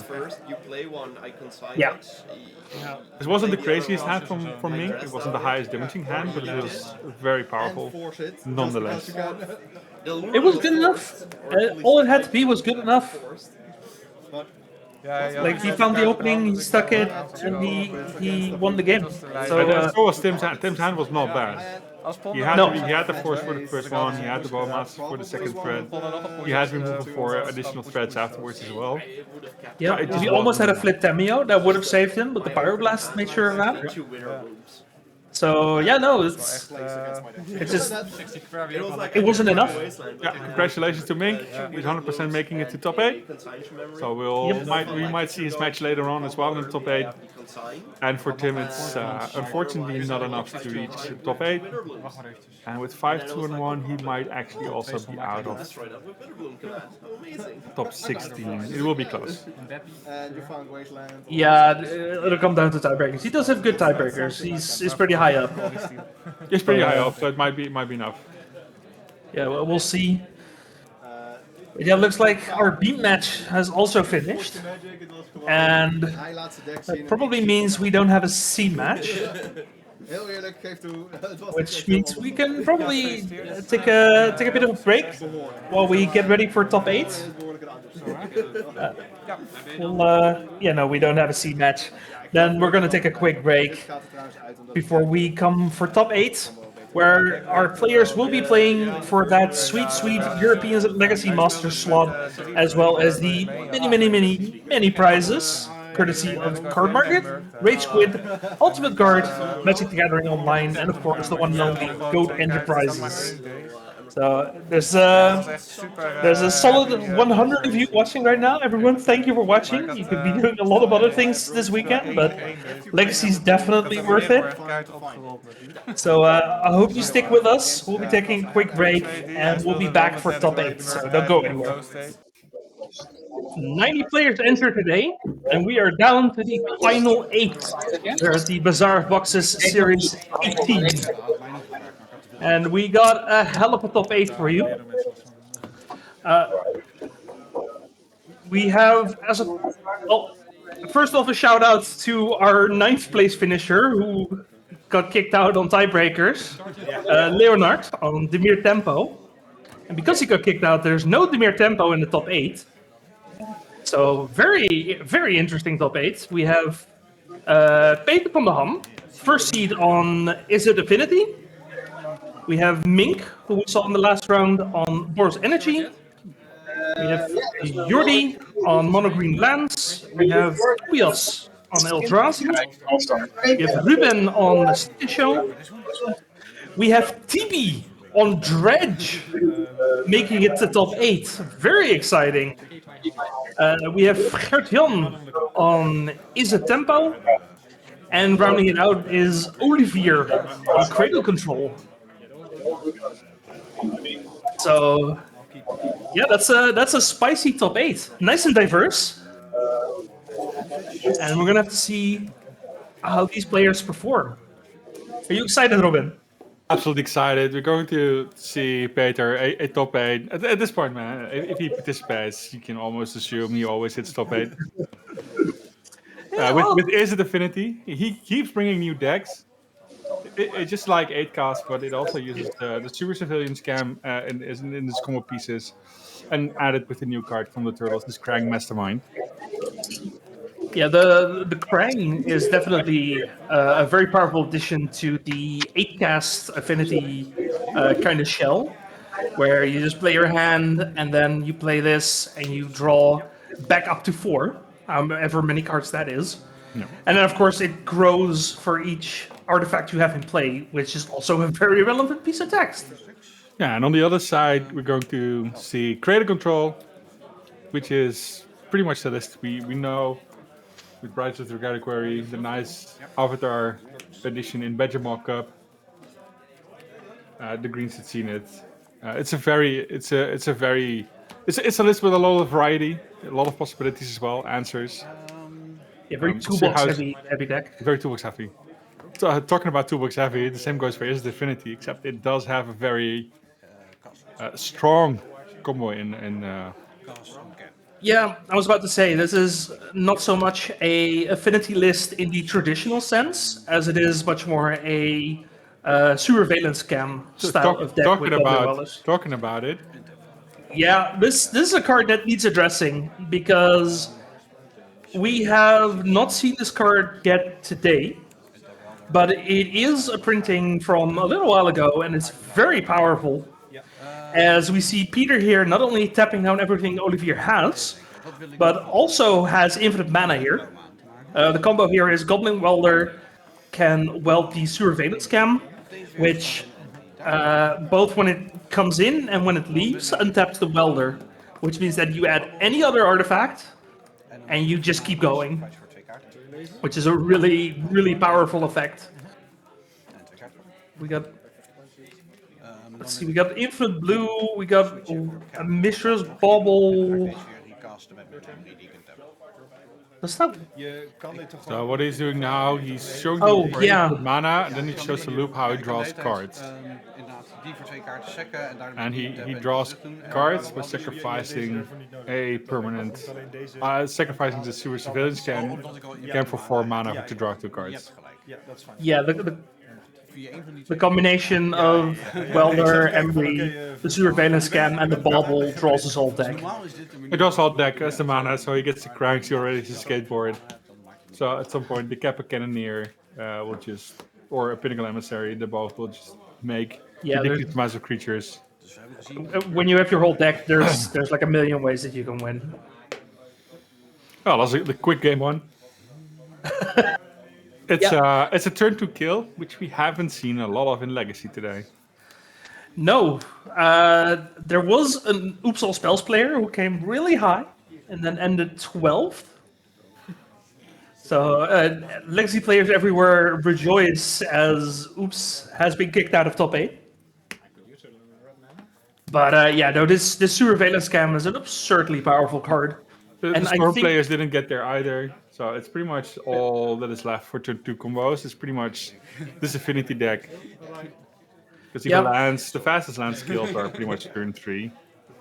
And we haven't really seen all that much of the Surveillance Scam, despite it being out for, this point, I think, 2 months. Yeah, about 2 months. I personally think the reason that is because playing this on Magic Online is awful. Like you have to click every single time you do this, which makes it so much longer to execute this combo. It's basically the Bomberman problem. Bomberman, when it was one of the best decks in Legacy, also saw zero play because nobody was playing it online. Nobody was thinking about it. So this, if you're playing in paper, expect to see Surveillance Cam because this thing is good. I mean, the deck is very consistent due to both Emry and Goblin Welder to abuse the graveyard as well. You have two hands. The one you have, actually, the cards you have in hand, and everything that enters the graveyard is part of your play plan at this point. And it's very consistent as well. You have Forest Saga that can find it. All the digging that happens with Emry as well. There's no Goblin Engineers, though, to find it, which is something I would have expected, but I kind of get it. I think it's too slow. I mean, you already play 8 baubles as well to just dig. Yeah. There's just not much space left. They do play the single skateboard, which is pretty much the new hasty equipment. So no more. What is it? Lava spike boots. Lava spur boots. Yeah. Lava spur boots. Now it's a bit fun because it taps the creature as well. The equip cost is 1 higher. Yeah. No. The equip cost is the same. They both give +1 and 0 in haste. The only difference between the two is that skateboard taps a permanent, and the Lava Spur boot gives ward 1. That is the only difference. Laten we hopen dat dat zometeen. Which, for some decks, I still think the ward 1 is going to be better. For this deck, I think skateboard is probably the way to go. Because it does open up some combo lines where you can just lock somebody out, even if you don't have the win yet. Assuming you have a lot more interaction post-board.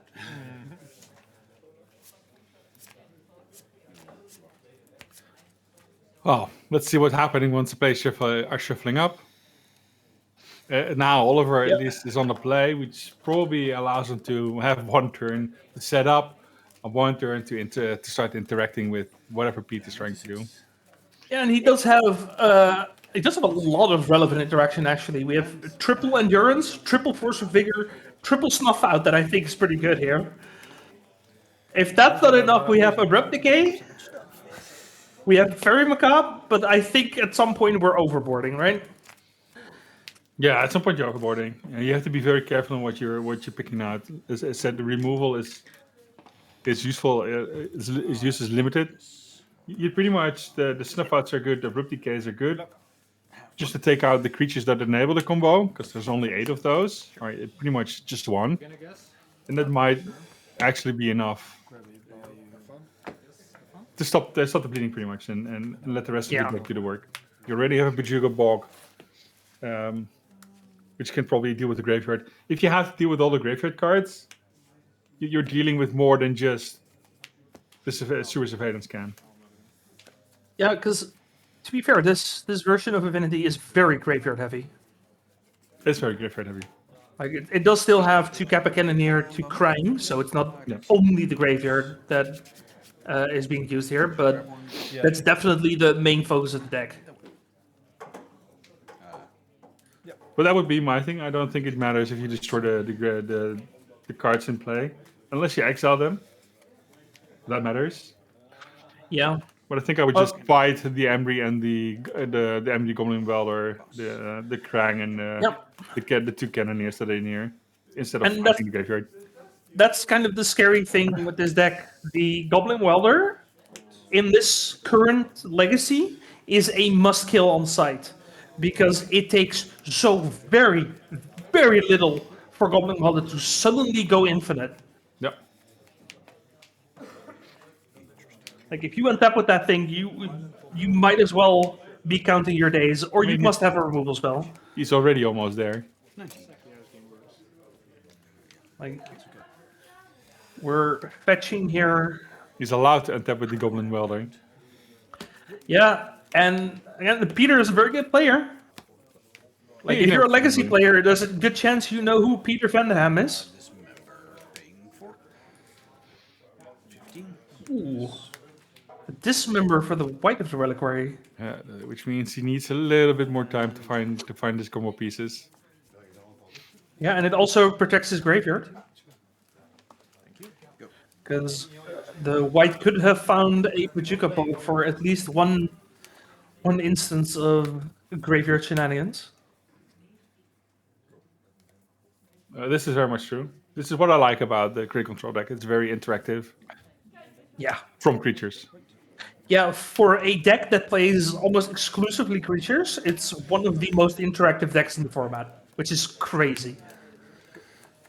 Yep, already forced the force, which is a very positive side for Olivier, because he still has a bunch of cards in hand, while Peter still is trying to find his remaining pieces to at least combo off, and maybe to go infinite after. Go. Upkeep. Yep. Ooh. And don't forget, Peter did mulligan. Oh, there it goes. There's one piece. So all we were missing is another artifact and the artifact mana. Not only is Surveillance Scam a really good combo piece, it also is just a 1-mana flash spell that taps or untaps something, a creature specifically. Like the fact that it also has flash, like what were they thinking? Yeah. Go ahead. Okay. So let's see how Olivier is going to deal with it. And there we have the Surveillance Scam. It also draws cards in a pinch. Very relevant piece of text. It's excellent. It does everything. It does nothing and it does everything at the same time.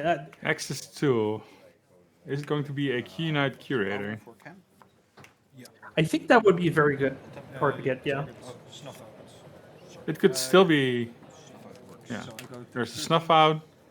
Now I think he has the time to go find a Key Knight Curator. Since he's not dying next turn, you could probably just get that one. Oh, he doesn't have it. Force of Vigor in hand. Yeah. Going straight back for the white.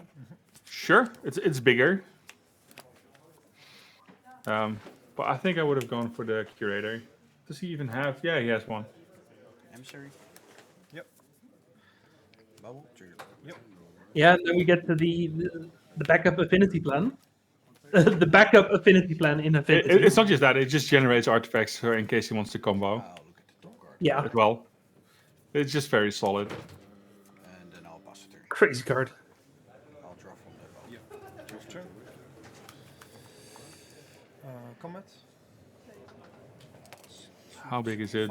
1, 2, 3, 5. 5. 6. No, as in it's 2 plus 1 creature plus plus 2 creatures plus Exalted Trigger. Oh yeah, that's 5. Yeah. Another warp. Another drone. So he's getting close to 3 mana, so he can recast Critical Emissaries. Yeah. We're also just putting a little pressure in because those things are flying. I mean, it's still 1. Yeah. But Peter is on 9, so he will be suffering for a bit. Yeah, the white is definitely the better threat here. Also, those tokens can only block creatures with flying, so that white is just completely unchallenged here. Yeah, last time we saw Once Upon a Time it whiffed, but there's a Collector Oof here. 2 cards of hand.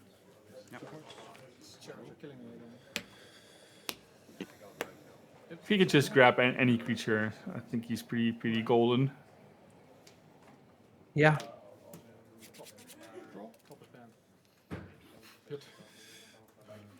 I think a Collector Oof would be excellent here. Is that a Collector Oof? No, that's a Key Knight Curator. Oh, that's the Curator. Okay. I'll take that one as well. He has 1 mana for any target that's required. It's a little bigger. I mean, in the end, it's a little bigger than a Key Knight Curator. Okay, sure. So it's and perfect. Yeah. That's game 3, game 2? Very non-interactive games. It's, I mean, it was plenty interactive. We saw forces, we saw Rufus on the Welder. Oliver is like, this is not an interactive game. Yeah, this one was. The other one wasn't. This one was. Yeah, this was super interactive. There's a lot of ways to deal with, right? You needed to grab his third white. There was interaction for the white. They got forced. Also, there was plenty of interaction against Peter's deck as well. Yeah, and this both is in removal and whatever. This is probably like this game was the worst case scenario for Peter. If your combo gets disrupted that badly, you're not doing anything. I mean, to be fair, after boarding, this does not get a fun matchup. And I wouldn't even surprise me if he took out like the natural order, the entire natural order package. Maybe, yeah. Try and be even more interactive, because if you interact, there are ways of pushing through, for sure. So there might be the Jeskai Cradle Hoof that says at least 5 cards. Yeah, that's it. Safekeeper is probably out, so it's 6 cards. In that case, you have time for the snuff outs. You can get the DKs in if you want it. You get the endurances in.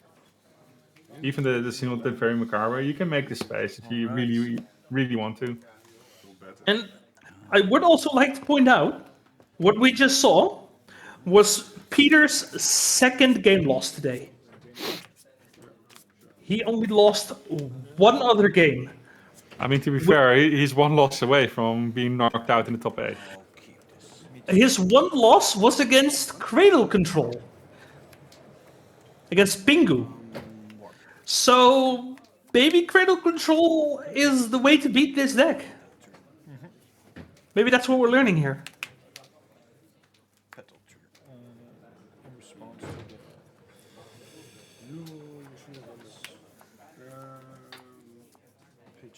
Ooh.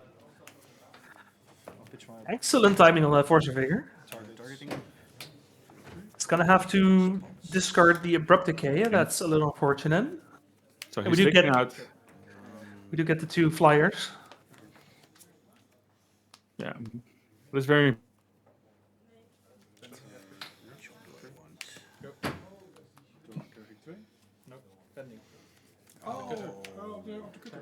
Sorry, dat is een soort was je. Cast a cannon trigger? Yep. Ooh, casting the cam in response, get an extra. Or use the mana, get an extra thing in. Then pedal and. You should still have 3, right? Yeah. Yeah. Which is plenty pressure. Yeah. No, for sure. This is still very good for Peter to have, because it gives Olivier something to do that isn't interacting with the Welder combos. Yeah, the question is, does Peter have enough gas and tank to follow up? 3 damage. Yeah.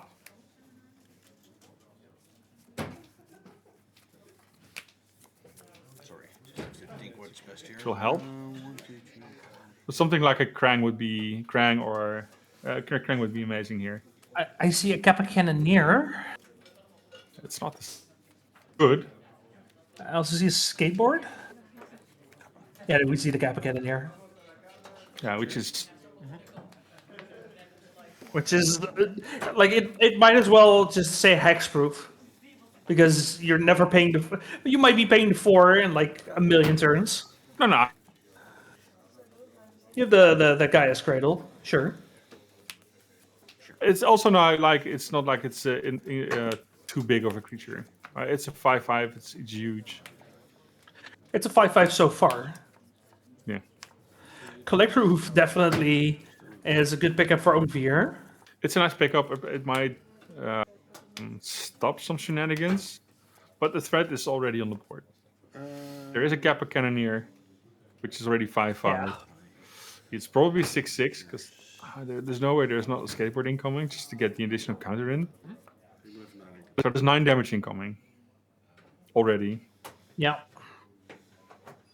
Yeah, I mean, you might as well attack with the flyers because they're not blocking. Yep. Just turn everything sideways. 8, yeah. Not much to do against it. But next turn there's a lot of...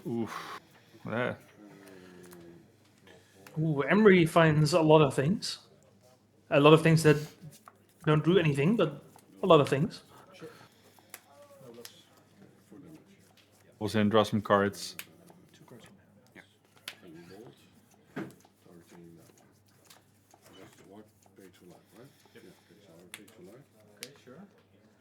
Okay, just attacking with the white. It's only 2, 3. Krang and skateboard. Oh, Totsy's gonna get the Krang. Yeah, but the Krang. There's an Emery. Yeah. But he Oh, needs it's an double- artifact. He still needs double blue. Right. Yeah. No. For sure. It has affinity, but he still needs double blue. He doesn't have it yet. Oh, I keep forgetting that it can just get back creatures. The Emery. I'm Yeah, because hinting. it's an artifact. The Krang is big. But the Krang is an issue. Like once Peter finds just an island is pretty much what it's gonna have to be. If he finds an island, then that Krang is huge.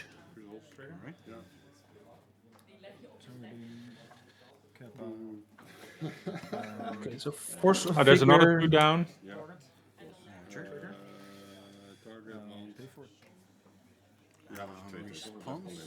We are gonna pay for it. Targeting those two. I'm not sure if I would have targeted the surveillance cam here. I don't think it matters. Because now you can, if it dies, you can recast it. I think I would have just taken out a single drone. Preserve your life total. Sure. Because it does matter quite a bit if the drones come in for 3 a turn or for 2 a turn. At this point. So he did not. I don't. Yeah. The Yeah, it's. order package. I mean, wouldn't it have been better to take one of the 1/1 flyers instead? Yeah, one of the drones. I'll target Emery still.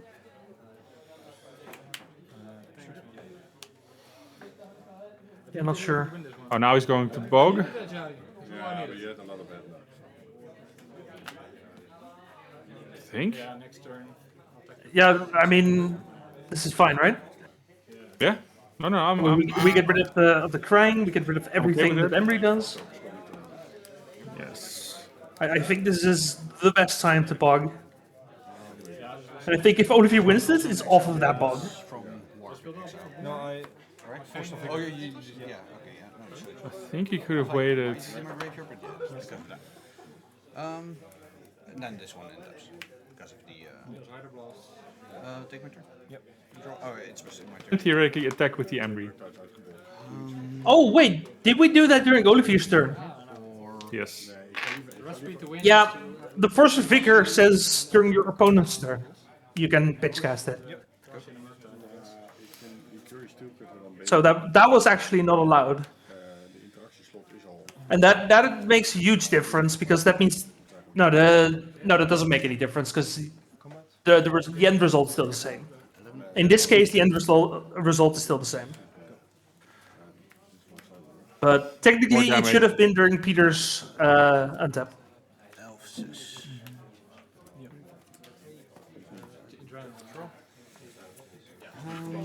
And also, yes, that Once Upon a Time should be in exile because it was pitched to the Force of Vigor.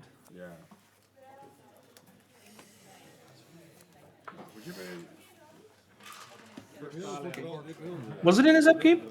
I think he untapped, right? He untapped afterwards, right? I think. Do you remember, Robin?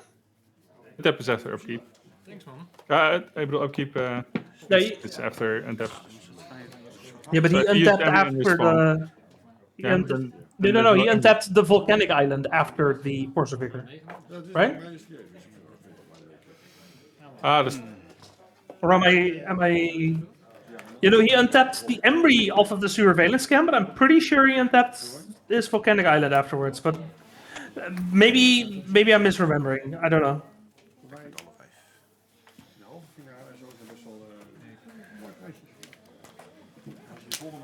Okay, maybe I'm being crazy. I don't know.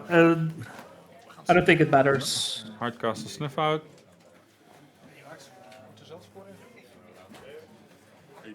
Ooh, what do Got you the snuff drone. out here? Still the drone. Hey, you just take the emery, right? Taking Emery. Oh yeah, you could block the emery. Yeah, but you're not blocking the emery. Yeah. You're not blocking these drones. Yeah. Yeah, you could block the emery, sure. What a weird games. Yeah, somehow Peter manages to get in. Yeah, he. Maar wel super nice speel dat je door die... Probably, for example, that like he didn't kill the drone with the. Twee Force Vikings waren wel echt naar. And not using his grist in the upkeep. I think already prevents 4 or 5 damage. I think you might be having some audio issues because not all of that came through for me. Niet genoeg voor Kappa. Dus, ach ja, weet je. Nee, dan wat. De game It seems my co-commentator has a bit of audio issue. We'll try and get that sorted out in a moment. But yeah, Peter takes it 2-1 over Olivier. First seed over AFC. Let's see if we have any others. Yeah, we should have one more result in. Oh no, we have 2 more results in actually. We have Ruben on Sneak and Show beating Tobias on Eldrazi. And we have Mink on Boros Energy beating Gert-Jan on Izzet Tempo. So that should then be Boros Energy versus Sneak and Show, which should be a good matchup for Sneak and Show. We'll have to see. Welder, dat geeft andere opties, dus ja. And then Peter will be playing the winner of Lance versus Dredge. We'll have to see who wins that. Looks like they haven't given a score yet, or at least Succes nog even, pak ze. I assume they haven't finished their match yet.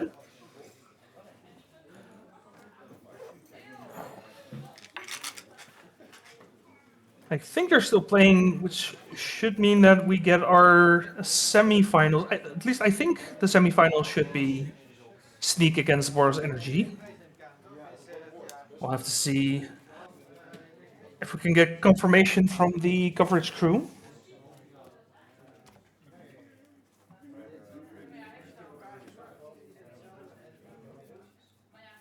The only, as you expected, the only match still playing would be Dredge against Lance.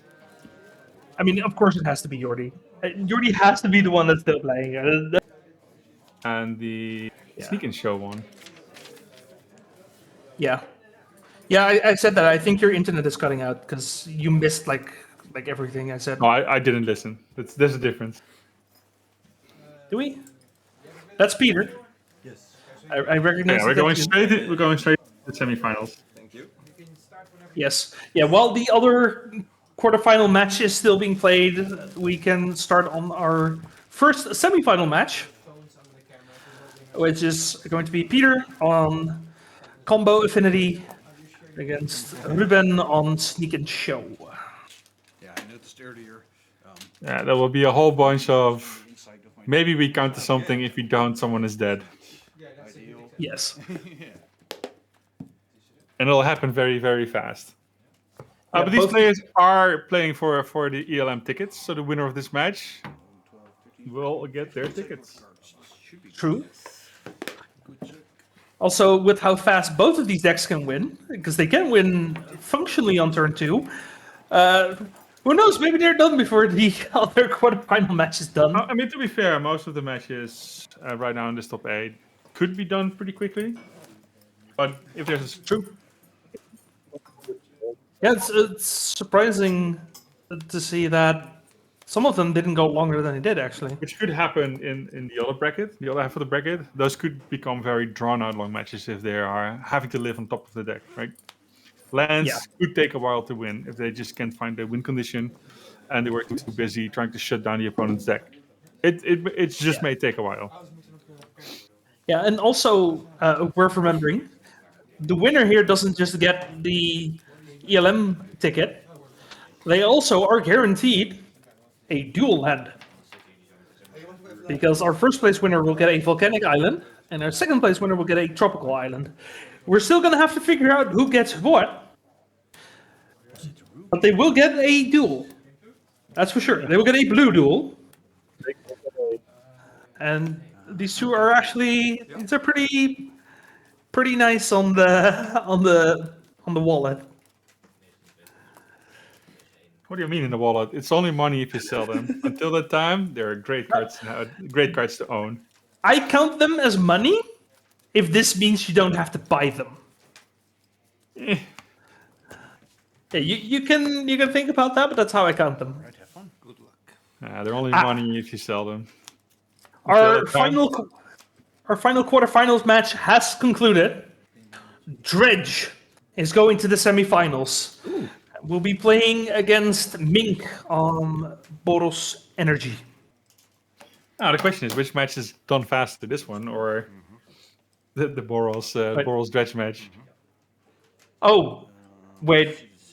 I'm sorry. Are you saying he didn't win the match? He won the game. Just game one. Okay, we're gonna have to get confirmation about what the hell is happening with that match. Because if they finished one game after 3 other matches finished their entire freaking match, then I have questions. We'll see. We'll see. Excuse you. Is Peter going off next turn? Whatever. Oh yeah, he is absolutely going off. Uh-oh. This represents infinite mana right here. Yes. He doesn't show anywhere to put it yet. I'll play a Mox Opal. Well, I mean, he has something to put it. Now he has infinite mana and infinite cards, right? No, because you have to sack the bauble, which means you can't weld it again. Why do you have to sack the bubble? To draw a card. No, but you have infinite mana, so you just sack the sewer cam. Yeah, okay, but you can only do that for each artifact that you have. And I have 1 blue. So he can do that a total of 3 times. 10,000 times. So he would have to find something in the, I want to say top 4, because if it's top 6, yeah, he could keep going if he finds other artifacts, but he's not fully infinite here yet. That helps. This helps. Okay, there's a Krang. There's a Krang. Krang will fix some card draw here. I'll cast a Krang. Draw 4. Yeah, okay, now he should be good to go. Wait, Krang is 2 blue. Oh yeah, he's just infinite mana. And now he can just Krang into Krang. Capricorn. We have an infinite. His opponent's like, I have a Yeah. force. I have a force. 10,000 counters on that one. Yeah, we have an infinitely large Gappa Cannoneer. Looking for a skateboard. I'll switch. But he can just swap Krangs into Krang, right? Draw a card. Yeah, no, you have to do it with the sewer Valence Camp, but it's fine. It's the same result. Plays thing. He can swap Krangs. Yeah, I just check I'll start sacking artifacts for cards. Yeah. Yeah, no, he'll get a skateboard. Like, we don't have to worry about that. No. Another turn 2 kill. My god, this deck. That makes it easier because then I have a lot of artifacts. It's like your return to combo deck, but your backup plan is one of the fastest aggro plans in the format. Like, what are we talking about here? That's actually insane.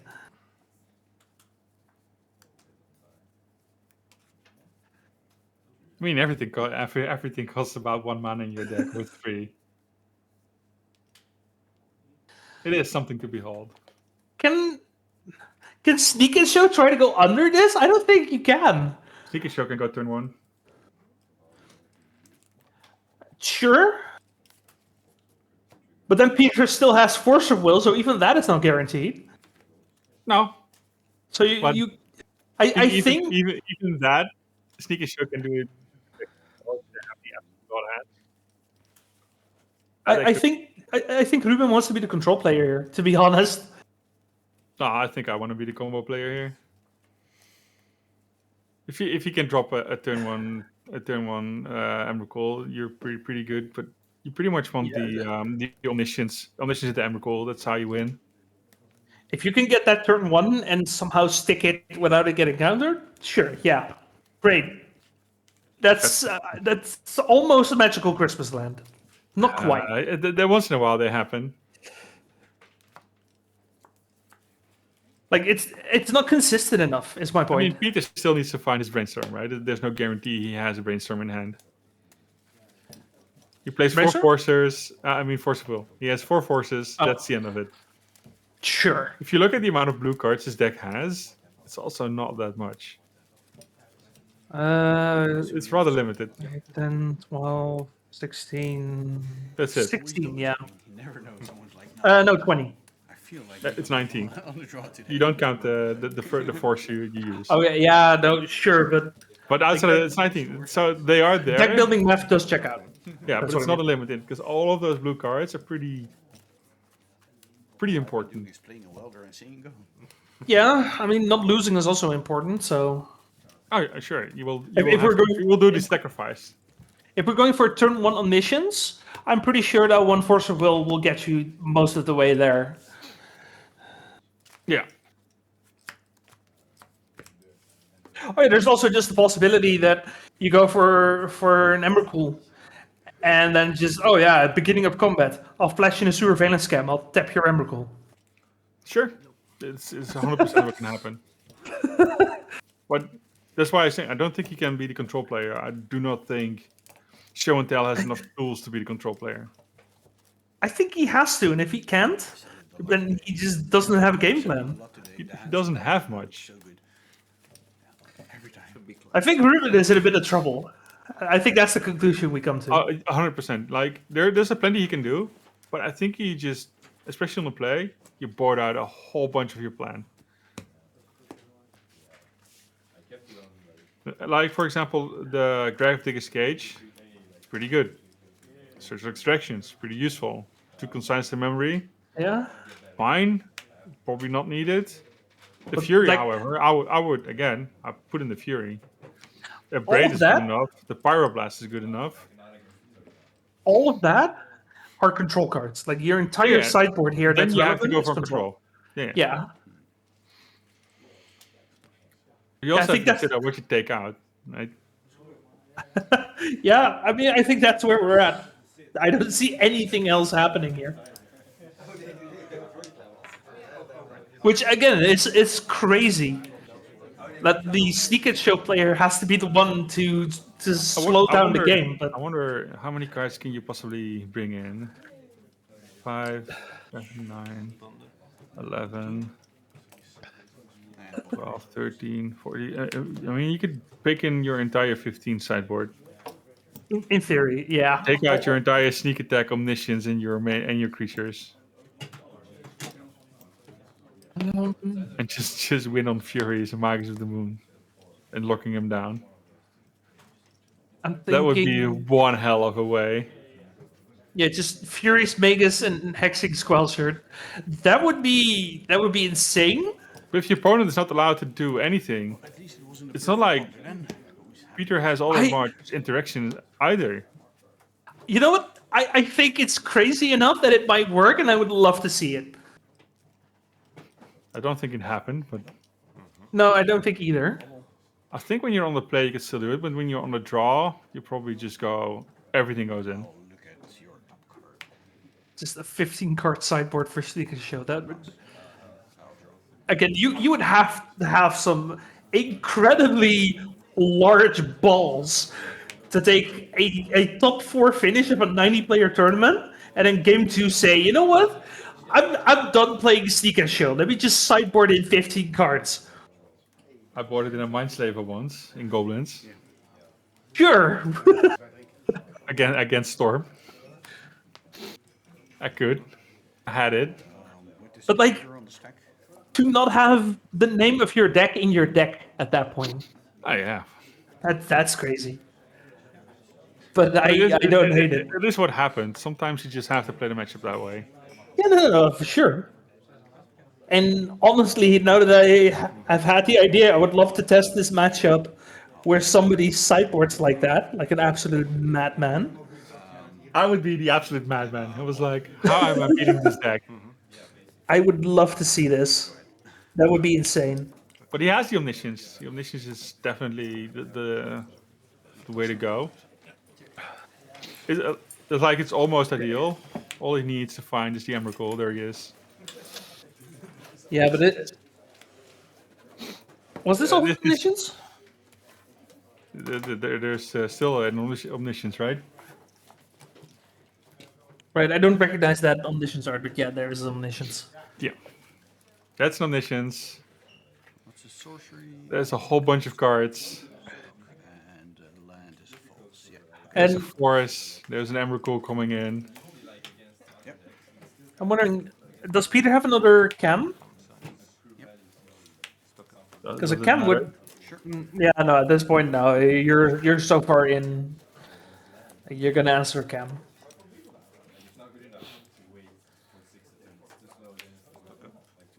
I mean, there's two issues. Yeah. Yeah, no. All right. So Ruben went for the straight up just be the combo deck as well. Just go harder. Yeah, sure.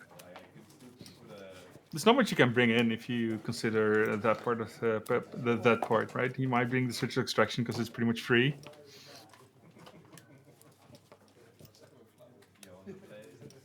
But now he's on the draw again.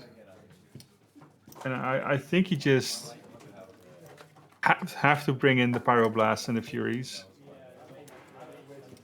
And the Extraction. Yeah. You can take out the Hexing Squelchers, you can take out the Archon. Those are pretty safe. I wonder what Peter's looking at. He's taking out the Haywire Might?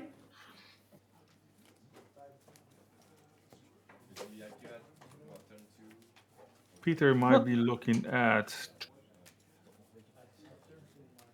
maybe the one Consign. Force of Negation, probably. Or the Pyroblast. Pyroblasts are pretty good.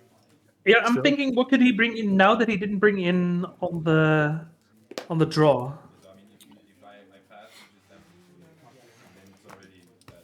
I think it's mostly taking things out. I don't know, he swapped one card. He took out the Haywire Might. I think it's Consign then. Because it makes sense to have the Consign on the play and not on the draw. I guess. Yeah, it's the only thing I can think of. Yeah, that pretty much that. You could consider the Hydroblast. Maybe if you got something in game one. Sure. Yeah, maybe. Peter's been very aggressively mulliganing. I think the deck needs a playable hand. But due to the London mulligan rule, he gets to keep his 6. He doesn't need much to get going. But he needs the stuff to get going. Yeah, he needs something that has actual text. Yeah. Well, all the cards have way too much text, but he needs to be able to cast them. He needs something to interact with. He does need a hand with all Mox Opals and Lotus Petals. And Baubles. They don't go anywhere. He wants at least an Emry or a Goblin Welder to start off with. I think those are the best two cards that he could possibly have. Yeah, unless you have like an absolute banger hand that goes all 8 cast. Just drop anything. Yeah.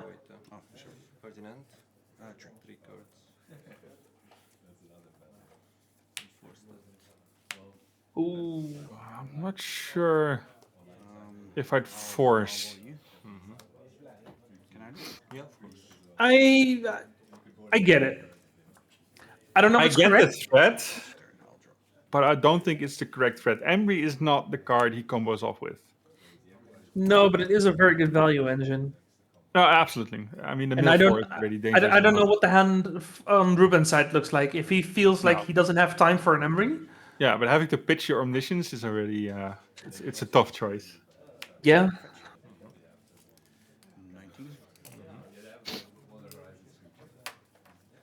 I mean, of all the things that he could show and tell in, I think Omniscience is still the worst. Because it's the only one that needs an actual follow-up.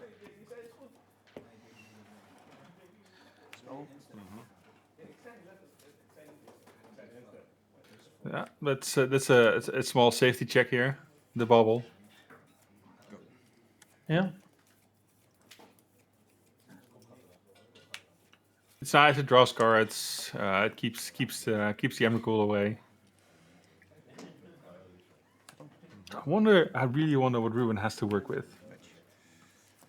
Because Peter's hand is already drying out, so if he doesn't have a Krang, it's rough. We're playing this Lotus Petal. I feel like there's a Kappa Cannon incoming. No, it was. It's just a Krang you went into your hand. Yeah. That also makes sense. I'm not used to the play patterns of Krang. It's weird. Oh, just keep playing all the things. Oh, look at a random card from here. Yeah, we are just cycling through two new cards. Yeah, he has only one card in hand. Yeah, there's no Traxa. So he could consider killing the Krang to take out the pressure, but if he can just show and tell into power. Oh, he just drew a force on top. So I wonder if there's a blue card with it. There's the Fury. Krang notably only gets power, not toughness. It has 4 toughness, so. Yeah, he's bouncing the Krang. Get that value in. Yeah. What else is there? It's not very promising for Ruben at this point. No, because now we're going for another Krang. Forcer Wheel in hand for Peter, looks like. Yeah, he drew it. He drew it last turn. Off of the Krang. Right. But yeah, he has a threat. Because that Krang is 6 power.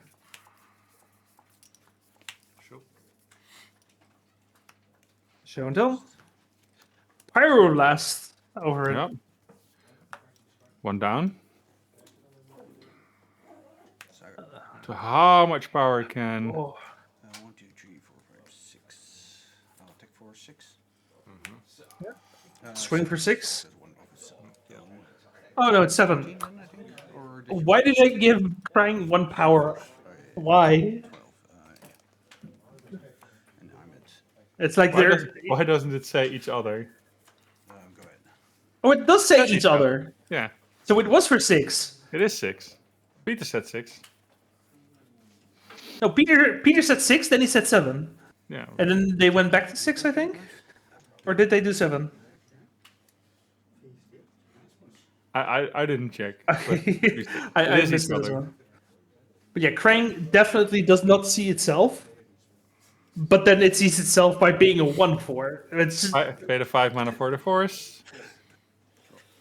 Yeah, I mean, why not? Still alive.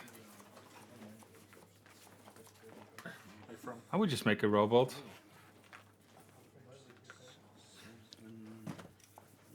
What's he thinking about? I like a robot. I just make 2 robots to win. I mean, make some robots to accompany your other robot. Just play that. That also is very good. Yeah, make a token, do as much damage as possible. 1, 2, 3, 4, 5, That was like 6, probably my first one that I actually got to do properly. 8, 9. I tried once to get a counter. 2, 3. Both of them got counted. It was 8 damage, not 9. Yeah, no. I think they're counting Krang. Nothing. They shouldn't be counting Krang. But it doesn't matter. A whole bunch of nothing. Oh, that's not a hand. Those are 2 Emrakuls and the... I thought I was losing this one for sure. Yeah, unfortunately I couldn't find an ancient tomb in time. But yeah, this deck. This is what the deck does if you don't combo. Just you play Affinity. Should I protect my big guy or should I? And the Affinity plan is still good. Just 2 Kappa Cannoneers, 2 Krangs, and some Pinnacle Emissaries. That's all you need. Then I'm giving you Yeah, I can definitely see the appeal of this deck. Is having one of the most proactive, aggressive game plans in the business, while also just presenting combo kills as early as turn 2. was one of my last draws, but Yeah, and then there's the backup, the back power. That's why I liked game 2. You just go very efficient and go all 2-for-1s or on your. The Brothers with End, for example, is just ruining deck. Yeah, for sure. All right, that's going to be Peter making it to the final. So congratulations to Peter for qualifying for the European Legacy Masters. The quarterfinals match finally concluded with a 2-0 win by TP on Dredge over Jordi on Mono Green Lands. That's pretty crazy, especially given how long it took. How much they had to grind that match, and it was still a 2-0 for TP. This might be a lot faster. At least game 1 will be a lot faster. This, I'm not even sure what to expect, to be completely honest. I'm expecting a very sad Boros energy deck. They have no interaction. The only thing you can hope for is like Italia. I mean, you have Sword the Plowshares, you have 2 Surgicals in the side. But the main board, they mean nothing. They can also pressure. No, true.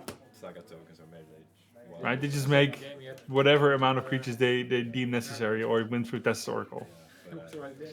You do have answers for Bridge from Below, at the very least, because you can just kill your own creatures. Yeah, there is at least something there. Goblin Bombardment also probably gets a bit of value here. Yeah. He's probably mulliganing. They're like, Dredge just mulligans a lot. It's what they do. And I think Mink knows what he is up against, because he had the time to check. So he knows he's up against Dredge. So he knows what kind of cards he needs to even have a chance. Yeah.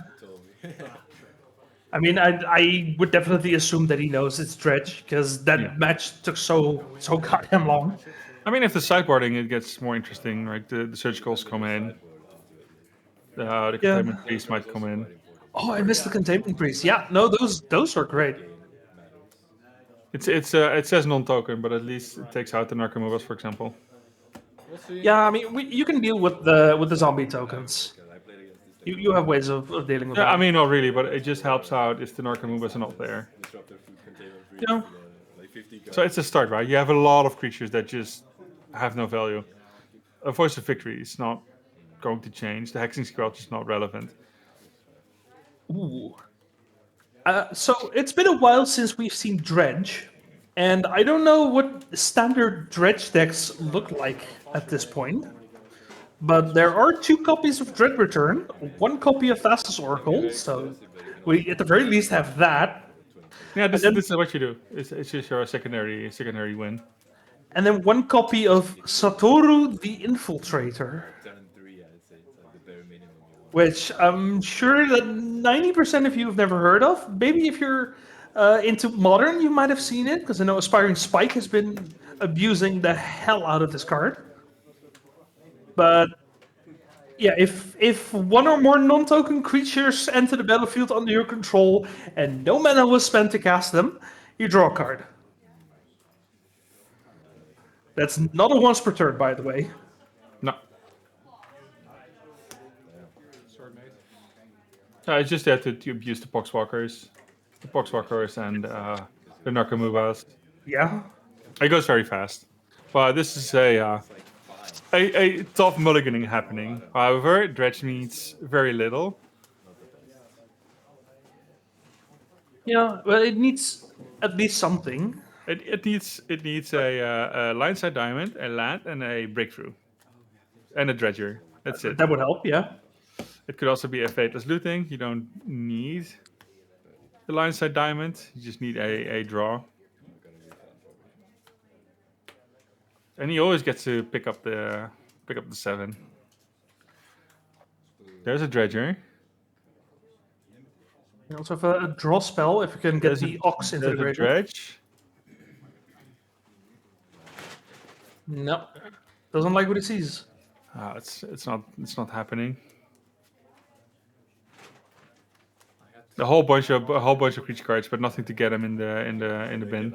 Game 1, you won. Yeah. Turn 1. Game 2, had the multi 4. The issue is, if that would have been a full 7 hand, he might have kept it. He just draw discard end of turn. Some hate, but it just went turn off 1 again. I mean, yeah, but that's in hindsight, right? Because you don't know you're going to multi. That is if. Get it? I'm not even sure who won a die roll. Oh, that's also a good question. It should be based on standings, right? It depends on what the rules say. I'm not. Need to check. This is about as good as it gets. There's no way he shouldn't be keeping this. I assume that Mink is going to be on play. Yes. Yep. I assume. Yeah, it looks like. If it's sending, then it should be Mink. Yeah. Okay, Here's a Lineside Diamond. Lineside Diamond. I think Otherworldly Gaze. So all he needs is a Dredger. I don't know what the last card is. If it's the Otherworldly Gaze, then he's fine.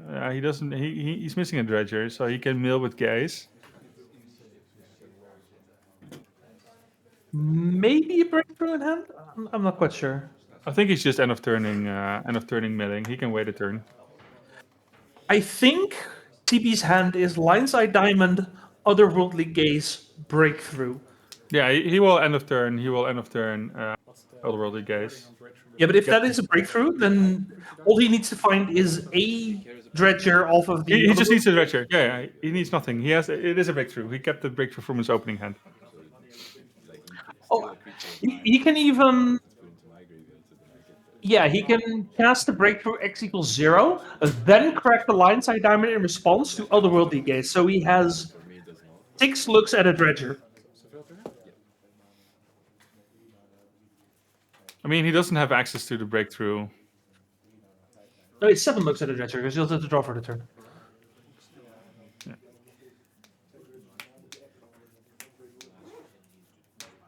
Oh, where's the victory? In response, mill. Yeah, we're gonna have to in response it. Please mill. No, sir. Was it not an Otherworldly Gaze then? I don't know. Whatever is that blue card? Is it one of those fancy Narcomoobas? It might have been a Narco, yeah. Okay, that's less exciting if it's a Narco. Yeah, I think the way TV played, I think he just drew the Narco, and we were gassing him up for no reason. I mean, if he gets an Otherworldly Gaze here, that's still really good. It's what he wants. Yeah. He's just looking for a Dredger until he gets desperate. But he's not desperate enough.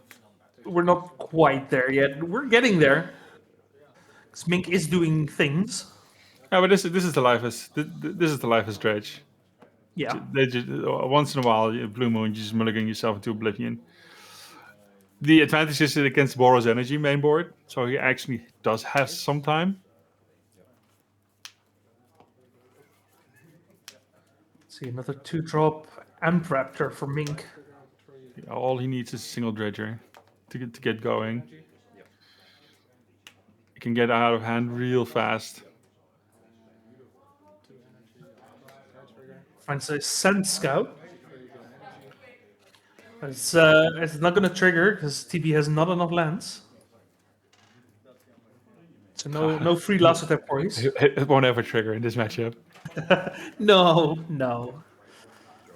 But it's still a nice little card to have. That's not what he's looking for. I didn't quite see what that was. It's land. It's a T. Yeah, no, that's...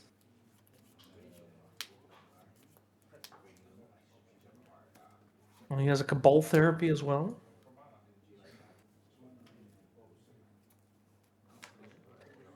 Again, I don't think we're quite at the point where you just fire it, but he has one turn pretty much. Just as I say that, we might be. Oh no, we're probably just casting a Narco. Yeah, but there's no reason to cast a Lineside Diamond at that point. True.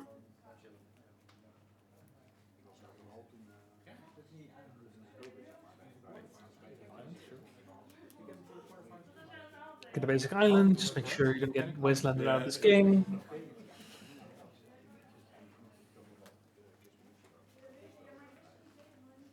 I mean, no red is a bit unfortunate, but... He doesn't need it at this point. No, by the time he needs it, I guess we have Lion's Eye Diamond. But I think if we're going down that route, we're a lot farther behind. Okay, breakthrough for 1. We're gonna keep it 1 card in hand. 4, keep 1. I don't think we found anything. We He found kept other single woodland. breakthrough. Yeah, we found pretty much nothing. It's land, Fateless Looting, 2 Otherworldly Gaze, the Cabal Therapy we already had, and I don't know what the last card is. Not a single dredger. No. Oh, Fateless Looting. Sure, Otherworldly Gaze. No Dredge. Pass. Not a That's- single dredger. That's not ideal. No, but he can still go wild if he finds a dredger. And we still have an Upkeep Surveil. So we still have 3 more looks at a Dredger. We have an upkeep surveil. Yeah, in the Upkeep, you can flashback the Otherworldly Gaze. Yeah. And if that finds a Dredger, then... He pretty much needs to win that turn. That's pretty much where That's we're going. even if he gets a turn. We're doing math. That looks like a... That's a Canopy land.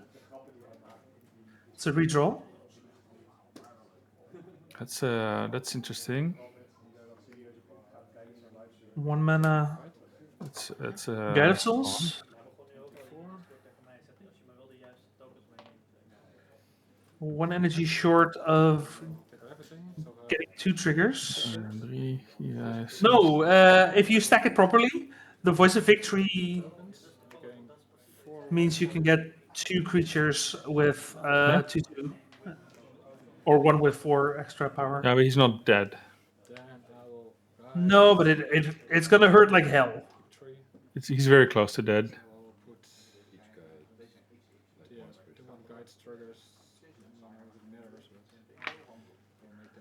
Put it on something.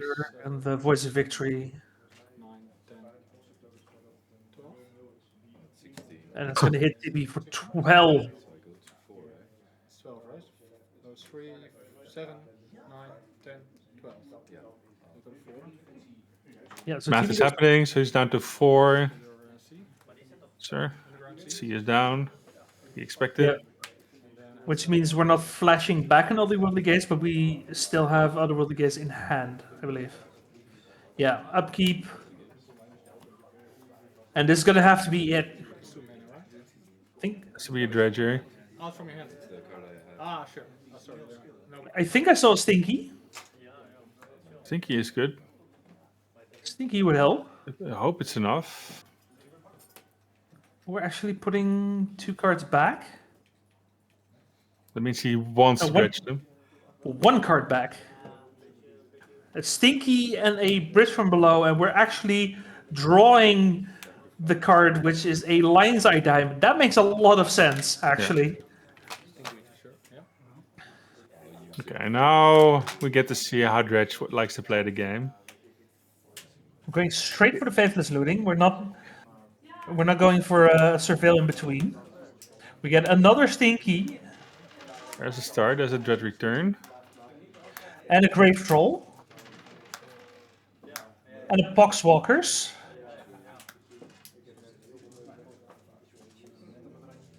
But nothing else. Not a second draw.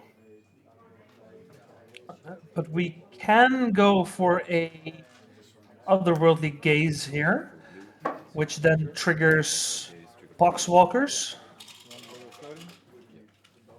Which means we can Cabal Therapy triggering the bridges. And we find 2 more bridges. Oh, but we need so much. 2 more bridges and a Satoru, which means... Can we... Yeah, no, Satoru doesn't do anything. So this turn, Satoru doesn't do anything, I think. So we get 3 zombies. No. But we still have a bunch of flyers. That's the problem. Flyers are the issue. But yeah, he can sacrifice. He can Dread Return. Ooh, blind name Source of Plowshares. Very good heads up play there. Okay, so we are bringing back the Satoru. Yeah. Which makes a bunch more zombies.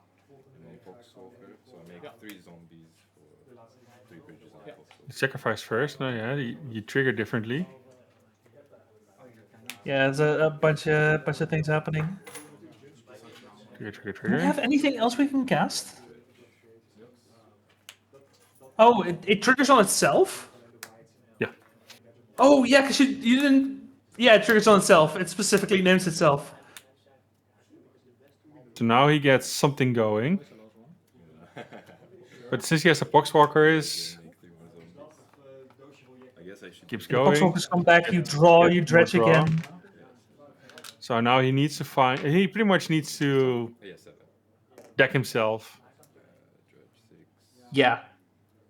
He needs second Dread Return for Thassa's Oracle with no library. That's what we need. You know there's no interaction, so he just gets to... This triggers before. Sure, yes. This comes back. So. 1, 2, get a Narco. We have all the Cabal therapies in hand. Yeah, the Narcos, so we get more draws. Sure. Narco Imba trigger. Yep. Grave Troll. Now he's just milling. Mill. That's the Dread Return. It's one Narco, another Faithless Looting, another Narco.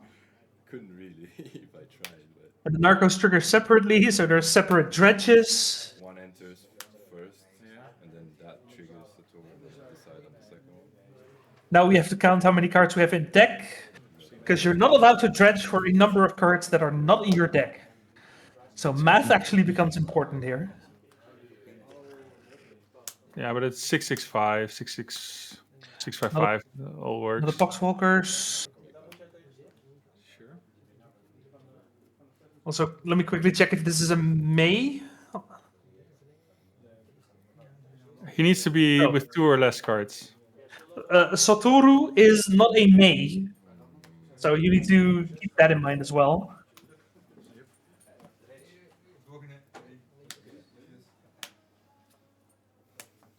Where is the Thassa's Oracle?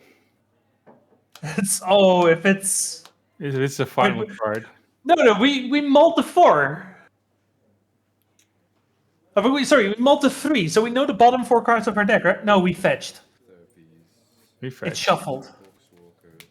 Oh, that's tragic. No. We Dread Return can sack the Satoru if we have to. Okay, we're fine. We're fine. Yeah.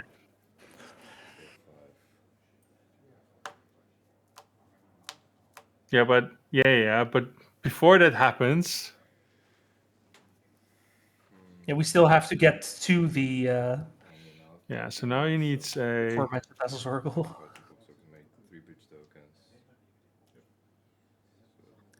Poxwalkers is another draw. Yeah. No, there's 2 extra draws, actually. So he needs a small one. Or he just draws. It's also possible to just draw. If he draws the Thassa's Oracle, then he needs a way to put it in the graveyard, right? He dredges 4. 1, 2. There's the Thassa's Oracle. Now the deck is empty. You Dread Return, making sure to sack the Satoru. Did TB just win on a multi 3? He did. He needed some help, but he got there. Holy crap. There were multiple ways to fizzle there. Oh yeah, no, there's a million things that could have gone wrong. Not finding the Satoru, not finding the Narcoboobs when he needs more draws. But yeah, this is the power of Dredge. This is the power of Dredge main board. This was again. I will say it again because I just can't believe it. This was a mulligan to 3. Yeah, welcome to Yeah, Dredge. we got a bit lucky, but come on, you gotta put some respect to the deck, Absolutely, right? absolutely. But this is this is Legacy Dredge. Vintage Dredge is even worse than mulligan to 1, if they have to. That's all they need. Because Vintage has Bazaar of Baghdad available. What creature is that from Dredge Player? Which one? There were a bunch of creatures.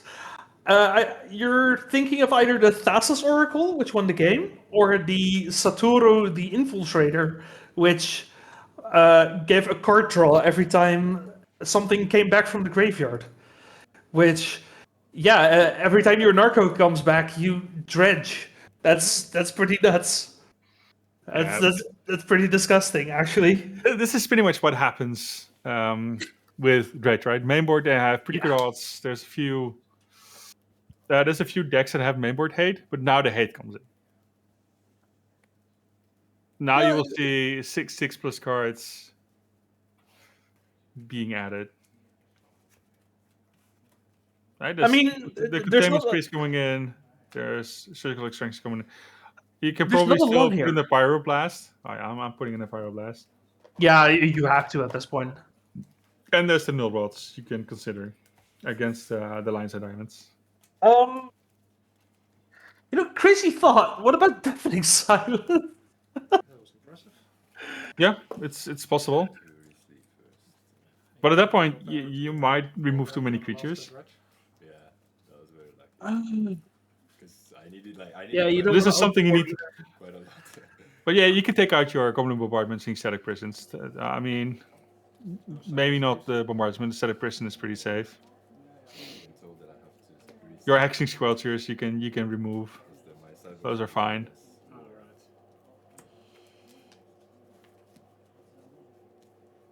So now it's pretty much up to Mink who gets to play first. Does TB do anything here, actually? No, right?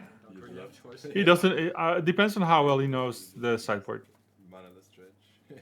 Because Into the Flood Moss is pretty standard here. To deal with any of the hate cards, the permanent hate cards. Yeah. And depending if he knows what's coming in, he could consider shenanigans. The mill to 3 and you still won, so. But that's game. But there's not much else. I mean, if he's expecting artifacts, then yeah, shenanigans is actually pretty good. But are you expecting artifacts? I'm expecting, pretty much always, but half your deck. I don't think it's enough. Maybe you put in one for safety. Just a single one, if you're not sure what he's playing. That's why I don't play. Since you know he is not playing as a Saga, you don't have to be too scared of the 1-drops. But it doesn't mean, for example, Torval Script can't happen or something similar. It all depends on how well you know the sideboard, and I don't think you can risk it not playing at least one until you know more. This is not an artifact-based deck, so it's probably fine to just run one. Yeah, I mean the Thassa's Oracle list. And I mean, TP definitely knows Dredge, so I would expect him to know how to sideboard, especially if you made it to the semifinals. Yeah, he knows. You just have to treat it as an aggressive creature deck. Yeah, and you have to treat the consideration, the possibilities of the sideboard that are possible, and those will all be either free or close to free in interaction spells, like the Fairy Macabres, the Surgical Extractions, Tormal Script. Pretty much those are the ones you deal with, and the possibility of the white mana, the hate beers that can come with it. The very few but very relevant hate bears. Yeah.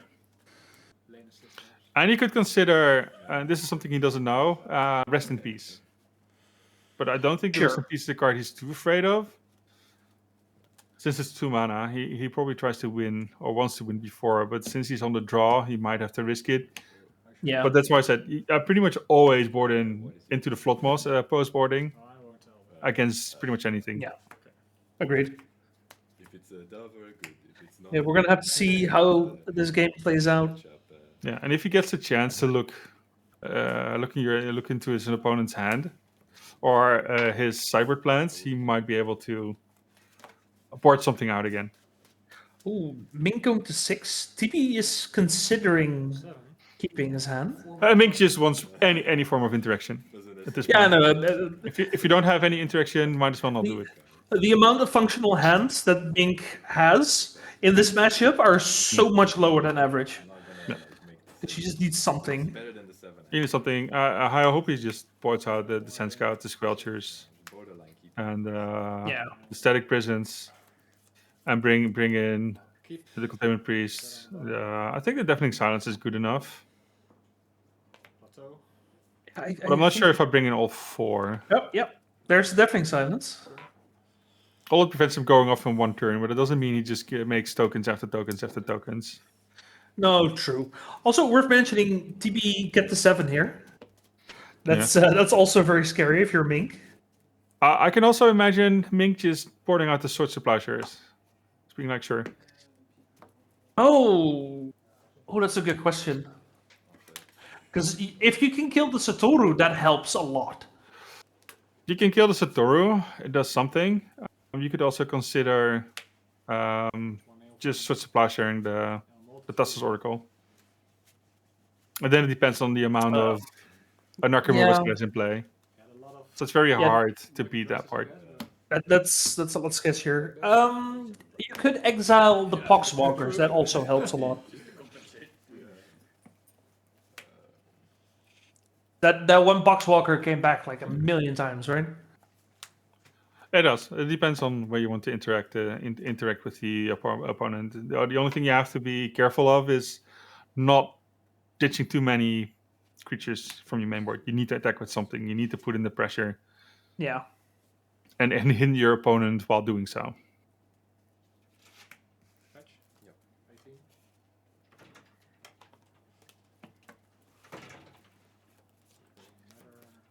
Yeah, a lot that can go wrong here. But there's a lot that can go wrong here for both players. Yeah. But he has at least one piece of interaction, which is Deafening Silence, and I don't think I've seen the second one. I mean, if he has it, he may not have drawn it yet.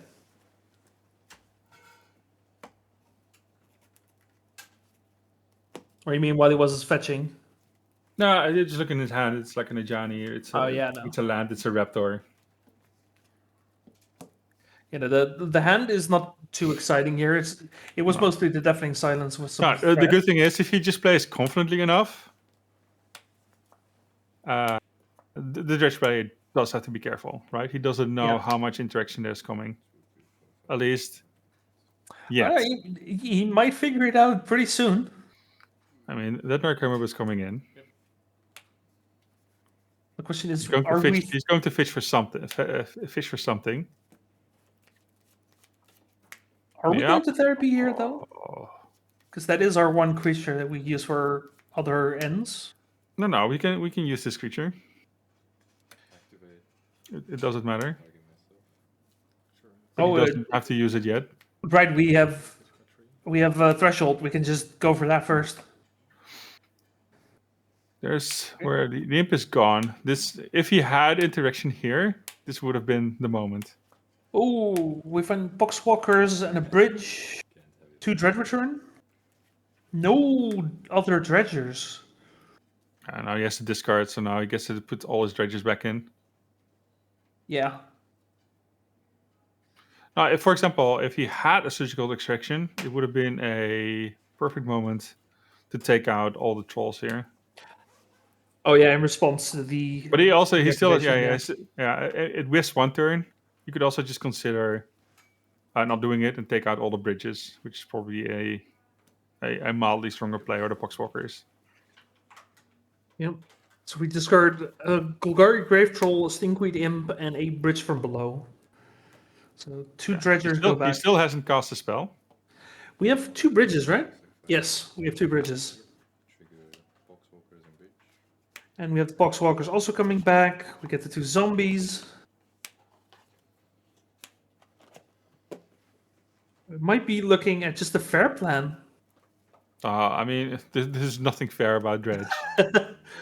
I mean, for Dredge terms, I think this is pretty fair. Oof. That was a bombardment, right? Yeah. Yes. He didn't know it, so he must have known the main board plan. That's a very good hit. I mean, he has been incredible with these therapy hits, which Yeah, you he would has to expect from someone consider who knows the deck. what is he losing to, and that would be if he could, his opponent could sacrifice the creatures, right? If he loses his bridges right now, that would be a very, very tough thing to deal with. Yep. 2 bridges. Yeah, this. Yeah, this is what happens when you play a fair deck like Boros Energy. Sometimes you get paired against a very unfair deck, and you're struggling.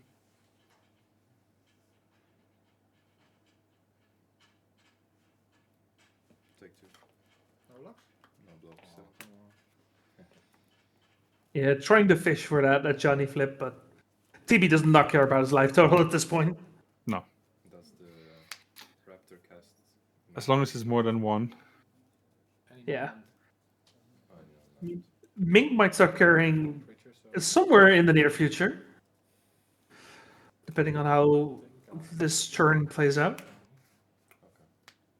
So 2 triggers. Another Ajani. When a cat that dies legendary. Yeah, this is good. Flips. Okay. And then bridge triggers, indeed. The bridge is also good. That's probably the worst part. It's just Losing 2 bridges are gone. Yeah, but I mean, you would really love those bridges, right? Yeah, they need to be out. It's good, but he still has dredges. He can find his other bridges. I mean, I'm thinking bridges here would be good if you're going for combat, but other than that, you already have your 2 zombies, right? Like a cat. Yeah, but it's not going to do much. Okay.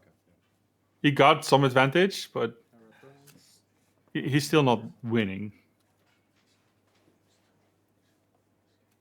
Okay, But he'll probably just dredge, try to find more his new bridges, and then continue. I mean, we're gonna see what we hit anyway, right? A narco, another narco, and a Thassa's Oracle. All we have to do now is just keep dredging our deck until we have enough to just play for the Thassa's Oracle, right? That plan is already there. Yeah, we have the Dread Recurrence, we have Thassa's Oracle. We're not drawing fast enough, though. It's a very slow draw.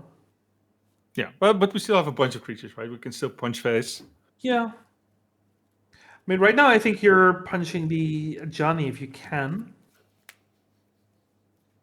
He could. The Ajani is a removal spell. He also still hasn't cast a spell.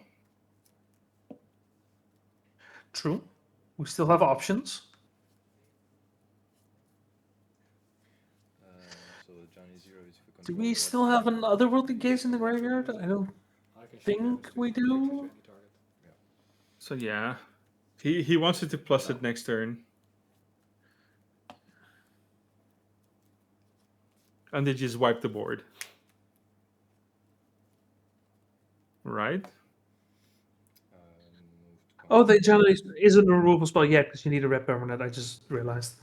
I'll swing all at a giant. Block. Okay.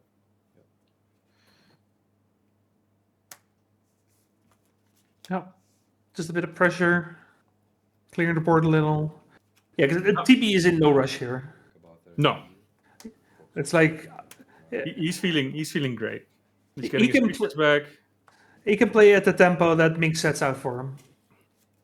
Oh, right. He knew about the double Amp Raptor, but Mink chose to remove the bridges and flip the Ajani instead. Which, yeah, I mean, I don't disagree, but that is a feels bad in this case. You can +2 Ajani at this point. +2.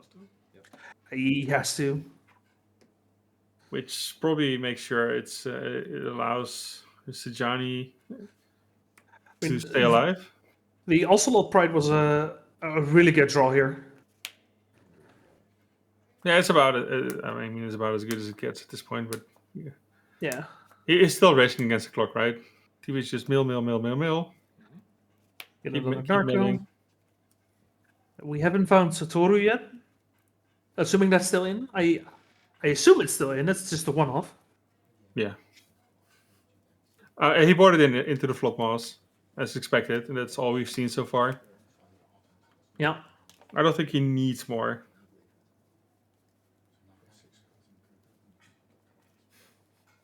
Maybe he took out an Ox. I haven't seen the Lionside Diamonds yet. Maybe he took out the Petals. Are they talking about game? Yeah, there's a bunch of cards we haven't seen yet. Yeah, sure. I don't know. I almost could hear it, but No, I was about the already game. paying and attention. I'm sure. I'm not sure. But he can't get rid of the Ajani this turn. It's not something he can do. No. He can chip it, force it back down.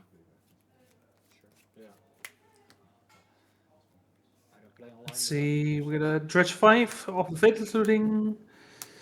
And we find all our trolls as well. So that's a quick 6. Dredges for days.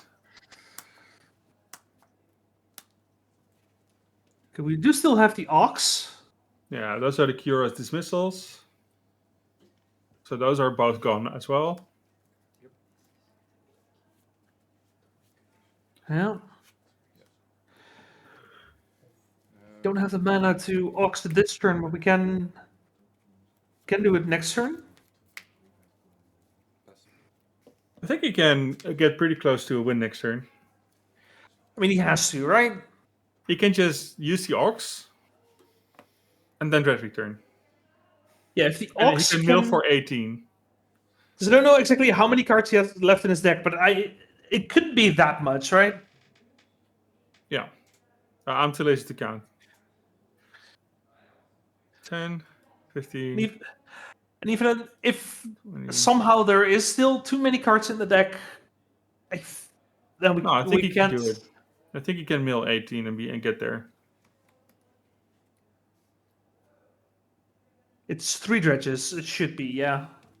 Yeah, we have all the. Yeah, he has 4 dredges. Draw for turn and then Orcs. So he's now doing the math. Oh yeah, I think 3 trolls is even overkill at this point. You really cannot play more than one spell. I mean, you have into the flop now, so Does Mink still have a card in hand? keeping it in my hand. I mean, if he has one in his hand, he could do it safer. If you find a Cabal Therapy at that point. I don't think you have a card left.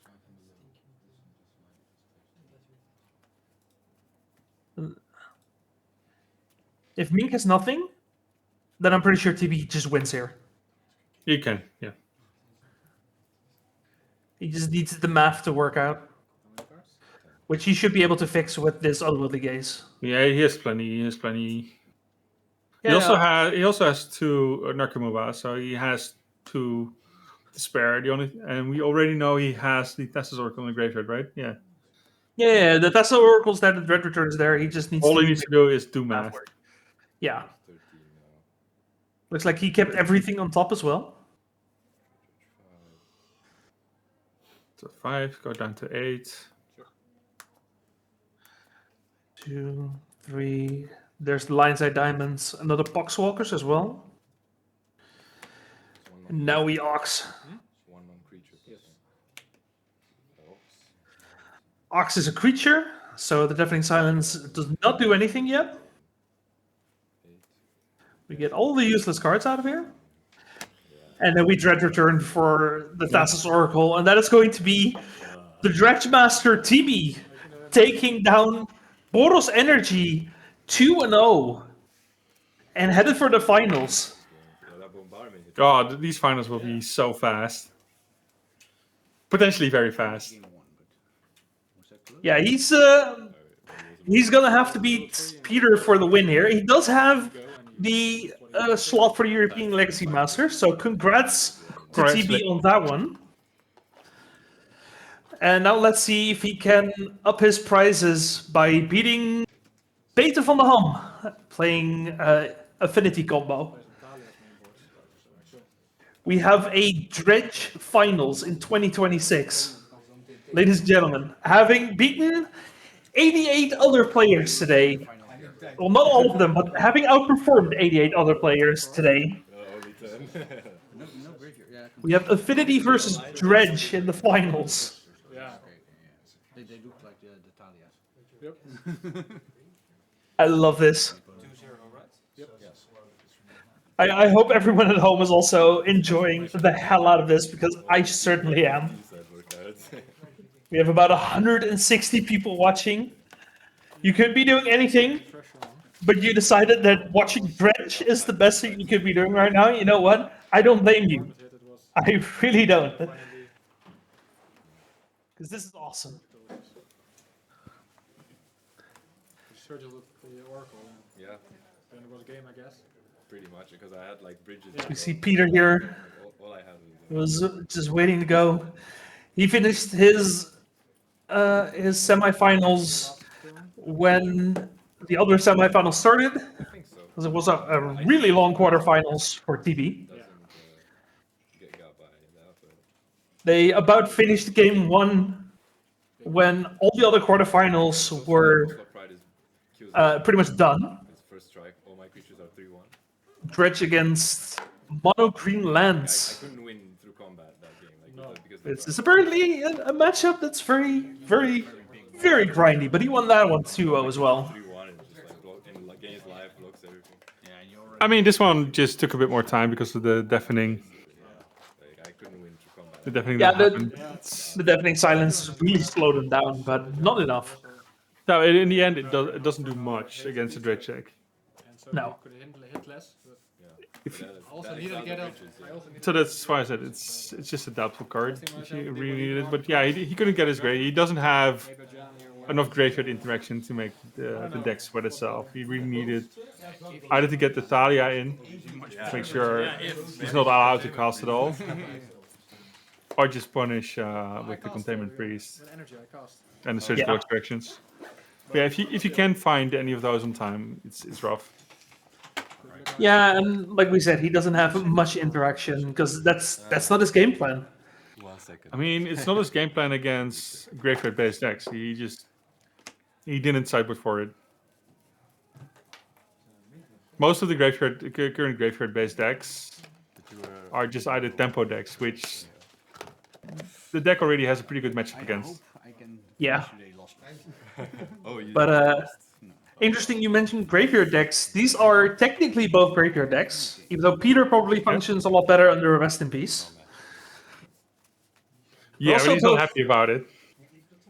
No, he's not happy about it, but he can still go for Kappa Cannoneers and Crines if he really has to. Really like the volcanic. Yeah, but you don't want to be hard casting Narcomitas. My issue with this matchup is I don't think Dredge has what is required to deal with the speed Peter can have. There is absolutely nothing outside of the Carol Therapy and Unmasking his sideboard. Maybe just going fast? Just trying to win on pure speed? Yeah, he mainboard he for sure can, but Peter still has the highest seed. He gets to play first. Yeah, Peter first seed is going to be on the play against TB fourth seed. And no matter how good Dredge is or how fast Dredge can be, its chances for a turn 1 kill are very small. They are theoretically possible, but it's going to be rough. And after boarding, what does Peter have? At least he has a thermal script. He has a ghost vacuum, so not much either. I think it's going to come down to the consistency of Affinity here. If Peter can consistently find the combo, then TB is in trouble. If not, then he still has a chance. Yeah, it's just a battle of speed. This game. They don't interact with each other all that much. But Peter can interact with his own graveyard at instant speed through the welders. So at least it allows, for example, to break up the bridges. Yeah. And it has a handful of sideboard cards which you might be able to find and reuse over and over again. But there's not a lot. There's a bunch of one-offs. Yeah, and Dredge doesn't have anything outside of 4 unmasks. Yeah. It has a few bounce spells, but they do very little. Is Unmask even good enough against Affinity? It's Unmask is just there to prevent the turn 1 kills, right? It's take out the speed. Yeah, I would. He doesn't have anything else. So you probably need it to take out Peter's speed. Yeah, we're gonna have to see if that's gonna be good enough, though. Yeah, he might just choose to not even do it. I can see it. I can absolutely see it. There'll be absolutely no cyber plans. At least from the Dredge side. For Izzet, it's easier to take out the 2 cards you want. And I can see the Pyroblast coming in, right? To take out the breakthrough. Yeah. You just need to find 1 or 2 critical spots to interact with TB, and you should have enough time to do. The Peter has what you 3 need cards, to do but with TB, it's still not a lot. It's not a designated Graveyard Hate sideboard package. No. Which we used to see in the past, right? At the point, a graveyard like Reanimate, for example, was more popular, or at least still alive when Entomb was still legal. There were a lot more Graveyard Hate sideboard cards. Everyone was playing the Fairy Macabres or Thermal Script or anything. There was so much Graveyard Hate being played at that point. But now that Entomb is being gone, the amount of graveyard decks have, I'd say, diminished, including the hate, which allowed for these kind of decks to actually sneak in and prosper for a bit. Until the graveyard hate gets ramped up again, and these decks will probably fall more often. Yeah, I think that Graveyard Hate is very much undervalued right now, which, I mean, makes sense. But yeah, we'll be seeing an uptick. I think in the coming months for sure. I mean, I don't think we'll see that much of an uptick unless it's necessary, right? It depends on how popular the Izzet Affinity deck is going to be. I think in general it's worth doing actually. Just looking at the meta. There. I mean, it's always there. I mean, everyone's playing Urza Saga, so they just rely on the 1 or 2 pieces. Yeah, but I think that's not enough. I think it's nice to have. I think it's nice to be able to afford playing that, but I think every deck right now should be on at least a couple pieces of Graveyard Hate, because there's more than just these 2 decks, and then you also have Oops. There's plenty of Graveyard decks. There's one Oops player tournament. Okay, yeah, sure. Paper, not so much. Sure, it's also good to have against lands, depending on the matchup. Yeah, that's why we're not seeing a lot of Graveyard Hate, just a few. It used to be more because Reanimate was a large portion of the format. Yeah. But I think we overcut on our Graveyard Hate in general. Yeah, but we'll see what happens, right? It depends on these kind of decks to become more popular. Yeah. Maybe people don't. I mean, I've also been hearing people are once again checking out Cephalid Breakfast. So that's another reason. If that picks up steam again. Yeah, if that one picks up, sure, it's coming back in. But there's a few more months, right? The ELM is in July, so there's 3 more months for the meta to develop. Or if it doesn't, these kind of decks might actually have a pretty good shot of scoring very well. Oh yeah, for sure. I think if you're not hating on these decks, you should probably be playing these decks. I think it's, for example, Peter's decks will definitely get looked at, right? It's new, it's fresh. Yeah, for sure. It's extremely potent. While Dredge has been there, and there's just too few players left that play the deck. Yeah, and I think with Peter's deck especially, because nobody online is checking it out. Like you're not playing Surveillance Scam online because it's just not fun to play. You do not have the time to click through all those combos. But in paper, it is an absolute powerhouse. Goblin Welder is a must-kill these days. I mean, in this deck, 100%. In other decks, it's still a must-kill, but it's less demanding. Sure, if you know they're not on Surveillance Cam, you're fine. But even Painter is playing at least one cam, if not all 4 of them. So even in Painter, you want to kill the Welder. Yeah. Okay, we get a Surveillance Cam and a Mishra's Bauble there.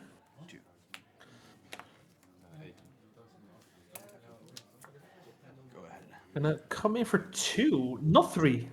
Interestingly enough. Yeah, I wonder what happened there. I mean, that is intentional, right? Yeah. It's 100% intentional. I'm just thinking why. I don't see a reason why. At least not this turn. No, but I'm going to assume that Peter is competent enough to have a reason for doing that. He made it to the finals pilot thing, a relatively new deck. He'll know what he knows what he's doing. I have no doubt it's intentional. He made a decision. We'll see if it how it works out. I would consider every point to matter, every point of damage to matter.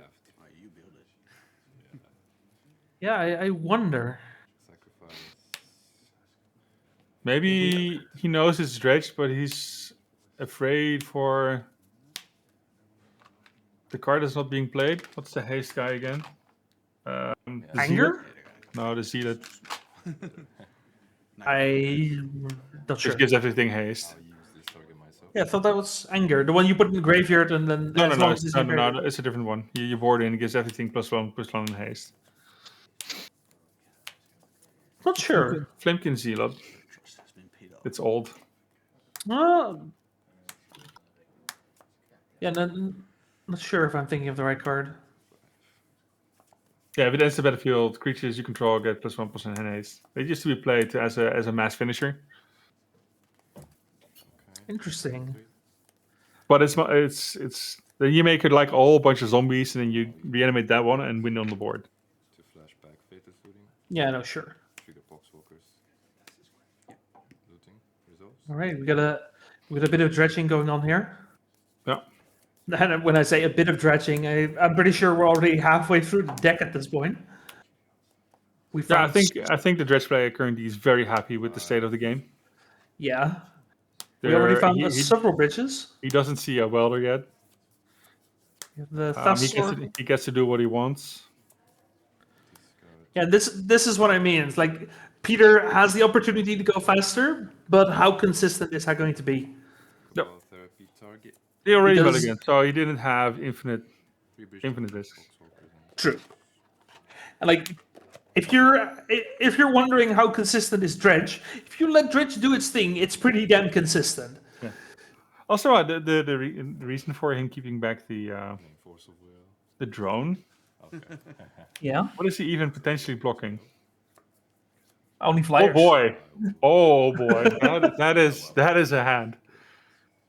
Dear Lord. See, and this is why this deck is so scary. Because if you untap with a welder, you might be dead. If you don't untap with a welder, you might just give it haste and still win, right? Like, it still needs a little bit more to go off. I think we don't have an infinite combo yet. Oh, TV might have an infinite combo here. He will be trying to win here. We have the return of Satoru. He might not have a next turn. Which, for those of you joining us late, the Satoru means that every non-token creature that comes into play for TB here grants him an extra draw. And he can just go for a Thassa's Oracle.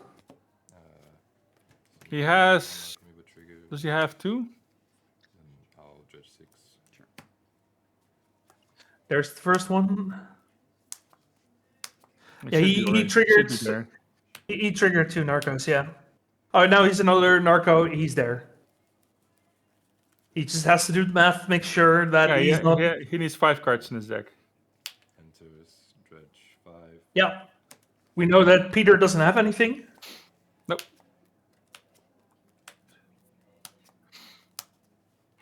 I like that players in the chat are saying he wants to have an airblock to get rid of the bridge on any attack, but nothing is attacking on flying. Dredge 5. Sure. And it can only block flyers. Yeah, it can only block flyers is a very key piece of text on those things. I will decline.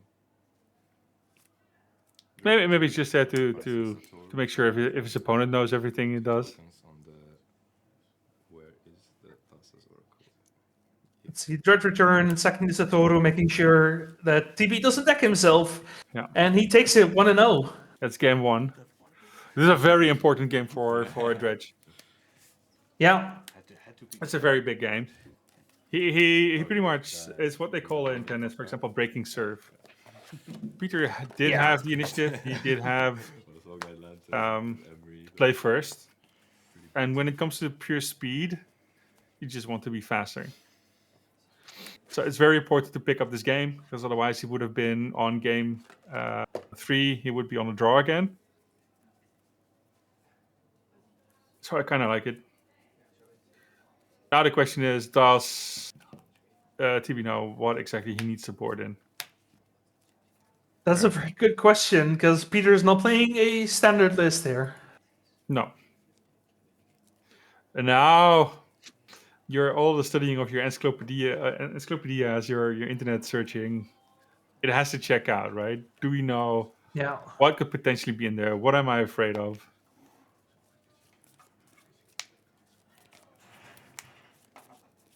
And this is also very clever. I think, for example, the Dredge player should just wait, relax, and wait until he knows how many cards Peter is putting in. Because Peter is doing visibly. Yeah, Peter could do this privately, but... Yeah, what some players do, for example, they shuffle in their 15 sideboard cards. All 15, they shuffle them in. Then they pick out 15 cards. So you never know how many cards exactly are being boarded in. Yeah. I mean, does it even matter here? Because you don't know what Peter even has, right? No, but for TB it matters, right? Why would he board in 7 cards? Right? If he knows Peter only adds 2. Oh! We're seeing TB sideboard here. He's taking out the Oracle combo.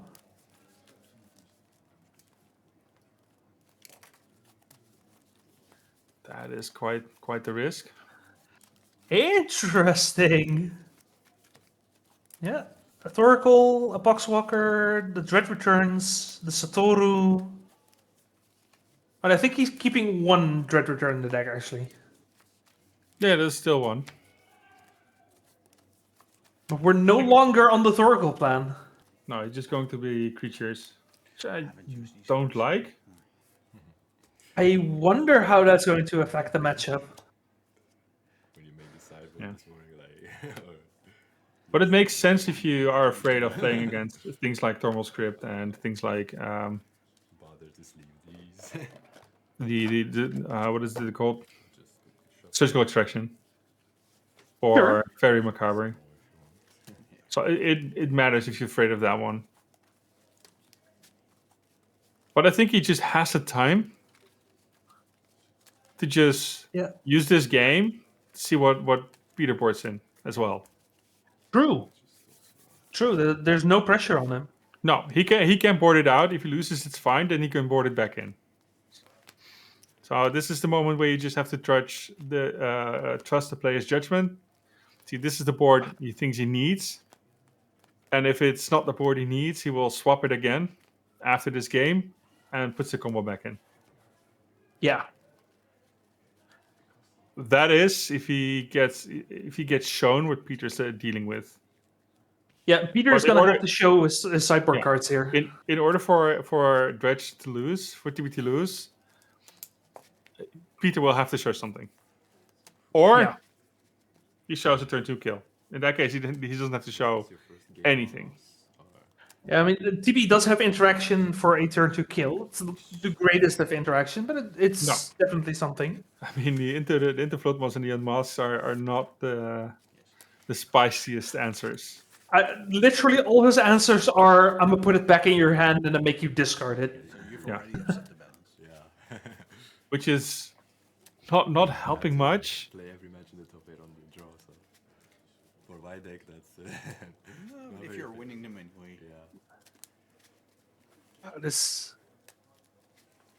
Dragon Blast right now. I am so giddy. I think both players are happy, right? The difference between 1 and 2 is mostly the choice in duels and a few smaller rewards. They both get their tickets. They both get a whole bunch of goodies from the sponsors. Yeah, they're just happy. This is the important thing. Winning this one is just the bragging rights.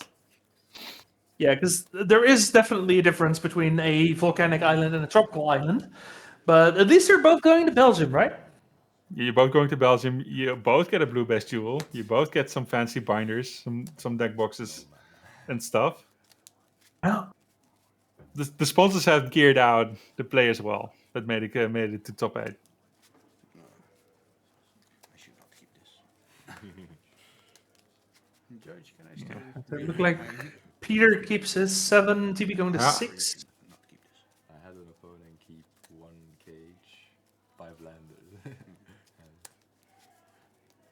Alright, apparently one of TB's opponents kept a cage and 5 lands. That's even for lands. That's maybe a bit aggressive. He was like, sure. Magical line rules. Sure, that's fine. I'll deal with it. He has the Into the Flood Moss. He just draws until he finds one. Even if he has shenanigans. No, shenanigans does work. Oh, he has shenanigans. So see a couple dredgers, but nothing else really.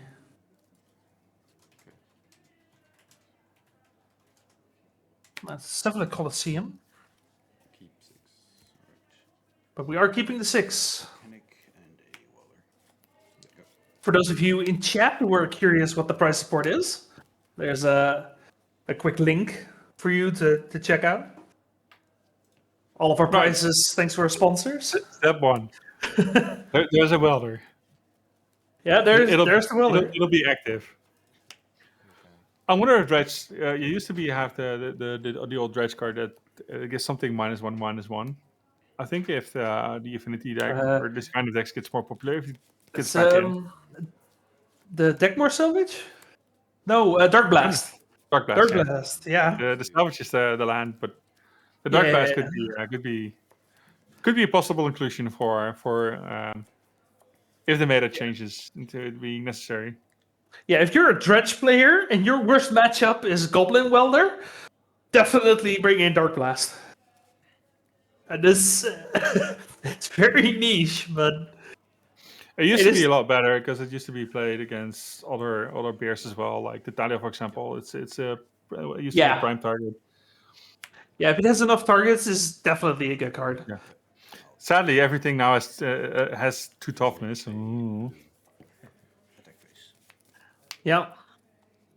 Well, there are still a couple of worthwhile targets, but most of them either are Bowmasters or get killed by Bowmasters. Right, there's pressure from Peter now.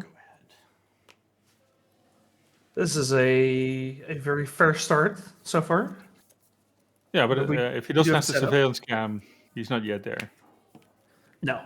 He needs a bit more.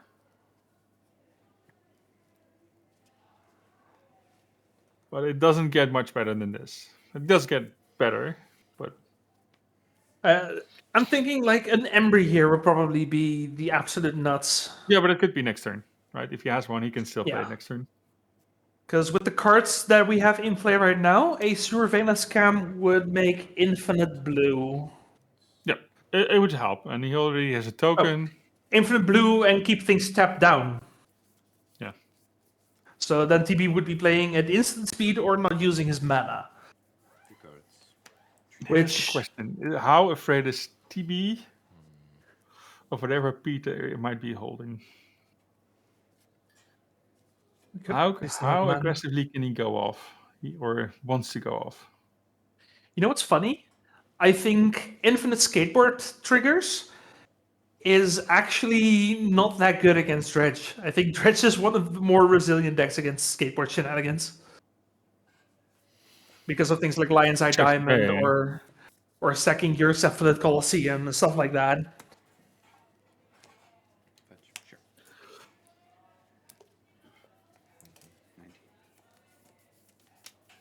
Like, for example, TB might have, I think he has a breakthrough in hand and a dredger. So he could already go pretty hard. If he wants to. Yeah. The question is, how afraid is he of whatever Peter is having? I don't know how many cards Peter has exactly.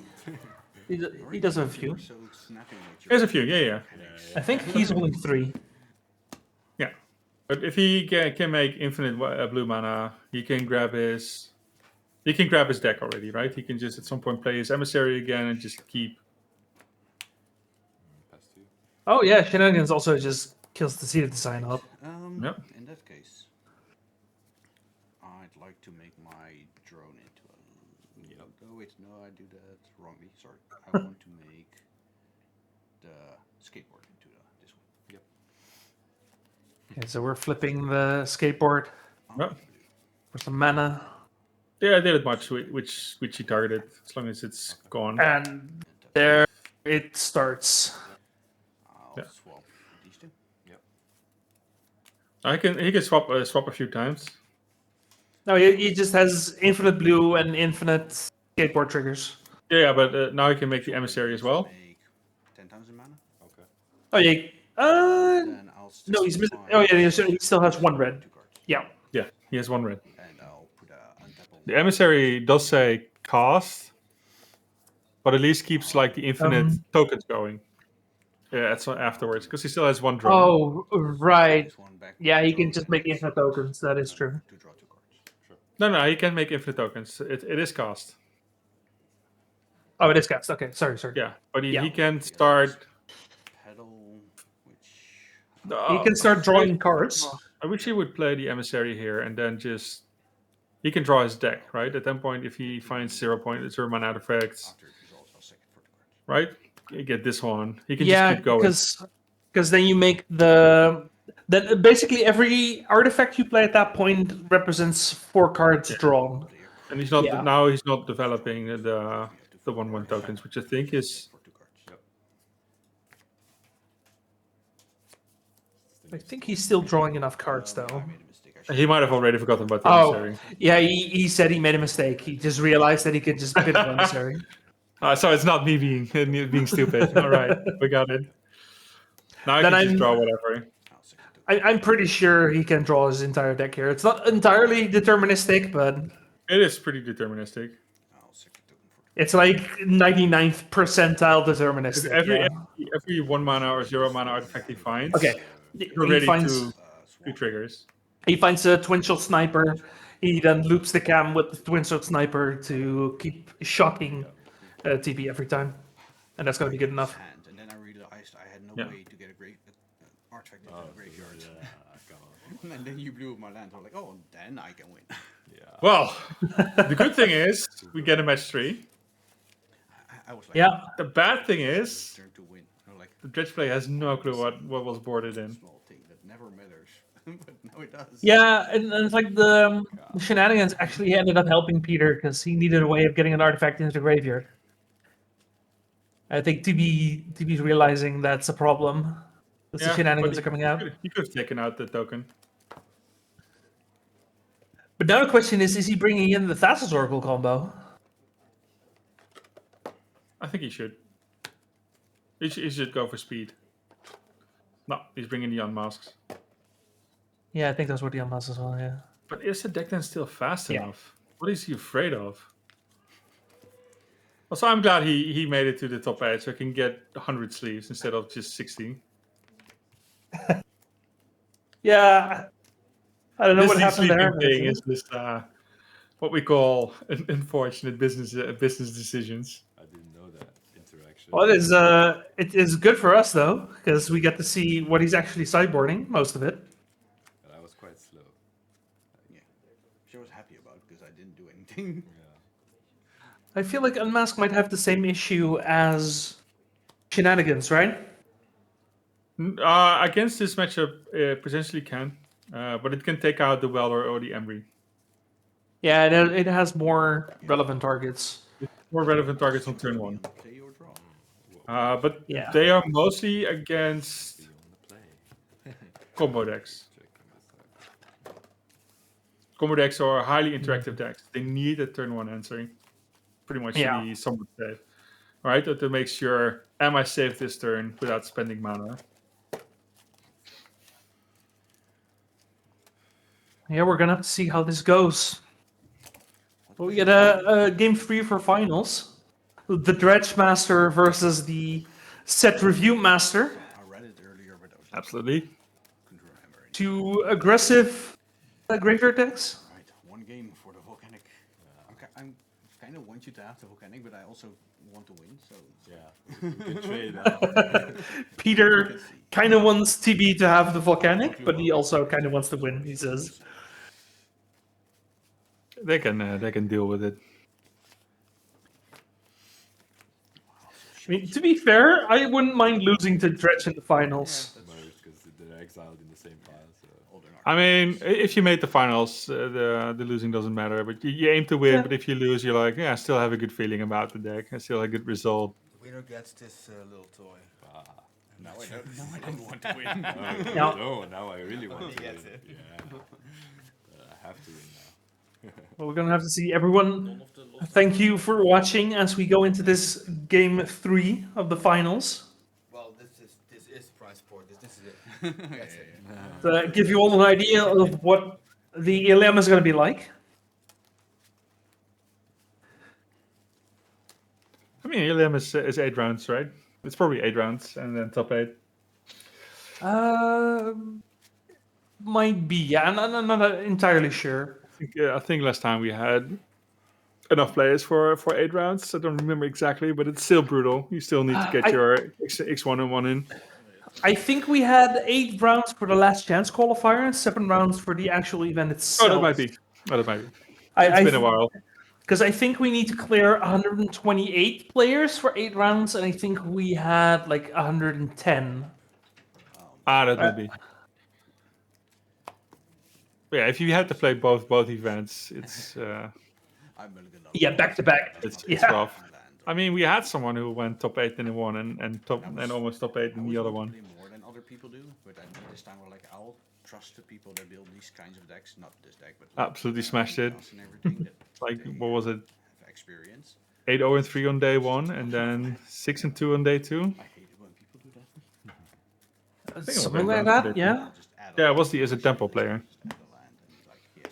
That's better. Not this time. now I cut the land again. Oh, like. Yeah, crazy stuff. Like, I mean, you have to be pretty crazy to get this far, right? Like, let's be honest. 100% is absolutely worth watching. It's a great event, and the level of play, the decks are being brought out. There's no decks for Brewers Cup. Unfortunate, very rare. Something like this happens, but we get to see all the best players with the best decks. These are all specialized players. It's a ton of fun. They know what they're doing. Okay. All right. Good luck. Have fun. All right. There we go. Not all the dredging. That is Lion's Eye Diamond. Turn 1 Lion's Eye Diamond. Oh no. I don't think there's a breakthrough here. It's no breakthrough? You've done this. I don't see it. Oh, but there's the mill. Pass to you. Okay. But he might just end of turn still do it anyways, because he has too many dredgers in hand. Yeah, no, he could do it with the This is other little games on the stack. This is quite the iffy hand, though. I think it has potential. You just need Peter to not have it for a turn. Interesting. I know that's asking a lot, but 19. I mean, I don't think you mill this, but Follows. since you have a discard outlet, you have a bunch of dredgers.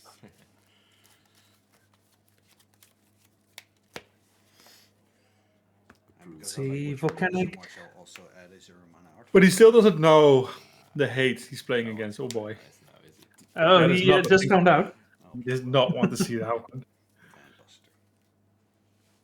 Okay, so now you're gonna have to bait the Tormod script. You're gonna give.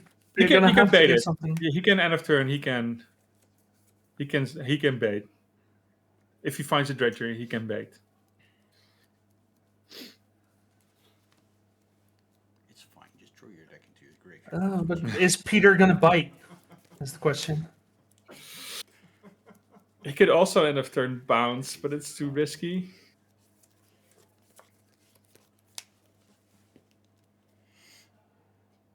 I think he just baited right here. See what's on top. Because if there's a breakthrough, you can probably win the turn after. Still on my end step, right? He's thinking about it. I think Wait, is the last card into the flood now? He has an into the flop, yeah. But I don't think he gets many chances here. Oh, maybe he wants to go all in even. But he's really hoping for a breakthrough on top, or... I think he's considering it, yeah. You also have to remember he did board out his Stasis Oracle. Which makes it a lot more difficult to just win on the spot. It's gonna have to be... It's gonna have to be all creatures, and they do not have haste. Yeah.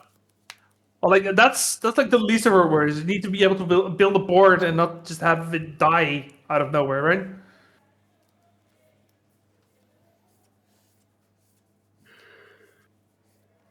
Yeah, this is tough. But it looks like TB is going to commit to it. And he gifted his own cost. Yeah, that's. Or at least he's gonna try. I do have the token. Oh, right. I was like, Give him a fish. it is on you may promise open gifts as you cast a spell. If you do, they create a 1/1 creature token before its other effects. Oh, but it is on the resolution. Oh, Okay, so it's part of the. Okay. Yeah, getting the fish is part of the resolution of the card. So if Peter decides to counter it, he does not get a fish. I think it's reasonable to counter it. Oh yeah, I think it's very reasonable. Force mitigation. Targeting that one. Yeah, so now I think we end up pumping the brakes a little. You're right. You cannot negate it. Judge. Oh, yeah, you can't force negation. It's Peter's turn. Yeah. Okay. This resolves. Okay. So you get a fish. Oh, that is incredibly important here. Yeah, now he's like, there's a force navigation I have to play against. Sorry. That changes the entire flow of the game. It matters a lot. All right, go ahead. Because even in his turn, I mean, he could get a dredger in, right? That's fine. Yeah, I think you otherworldly gaze hold priority and then correct the line. Anything that draws cards that he gets in his graveyard and he's allowed to play will get countered. This will not get countered. Sure. This is not what's killing you. He doesn't correct the lead. I think that's maybe a bit too extreme. That's all. He might if he just finds a breakthrough. So he would have if he found a breakthrough. For chat, what happened is the force of negation can only be pitch cast when it's not your turn. TB was bouncing the Tormod script at the end of Peter's turn, which means the force of negation was not active. So the into the plot more resolved, bouncing the Tormod script, and now TB took his turn, and before his draw for the turn is resolving an otherworldly gaze.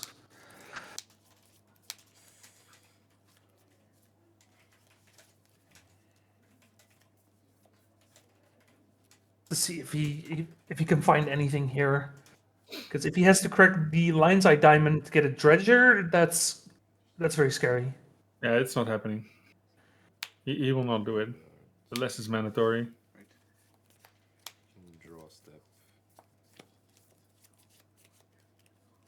Puts 2 cards and actually does draw. No, he puts 1 card in the graveyard, 2 on top. Yeah, that's 2 on top. One of which was the island. Yeah, but because he saw the force of negation, he know he just can't straight up go for it. Yeah. Dormant Script comes back. For free. Chad is saying it might have been an otherworldly gaze that is now on top. That would make a lot of sense. Yeah, that's fine. Let's see if we can catch a glimpse. I mean, he's not dying. No. At this point. Peter is also looking for answers. I mean, we say that. Peter could literally have the kill in hand right now. If Peter finds another second blue something and a 0 mana artifact, he might make a few 1/1 drones. Interesting.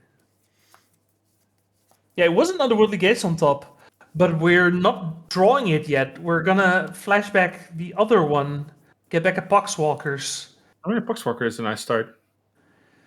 I think we found another Poxwalkers as well. It's at least something to beat your opponent down with. I don't know what the third card was.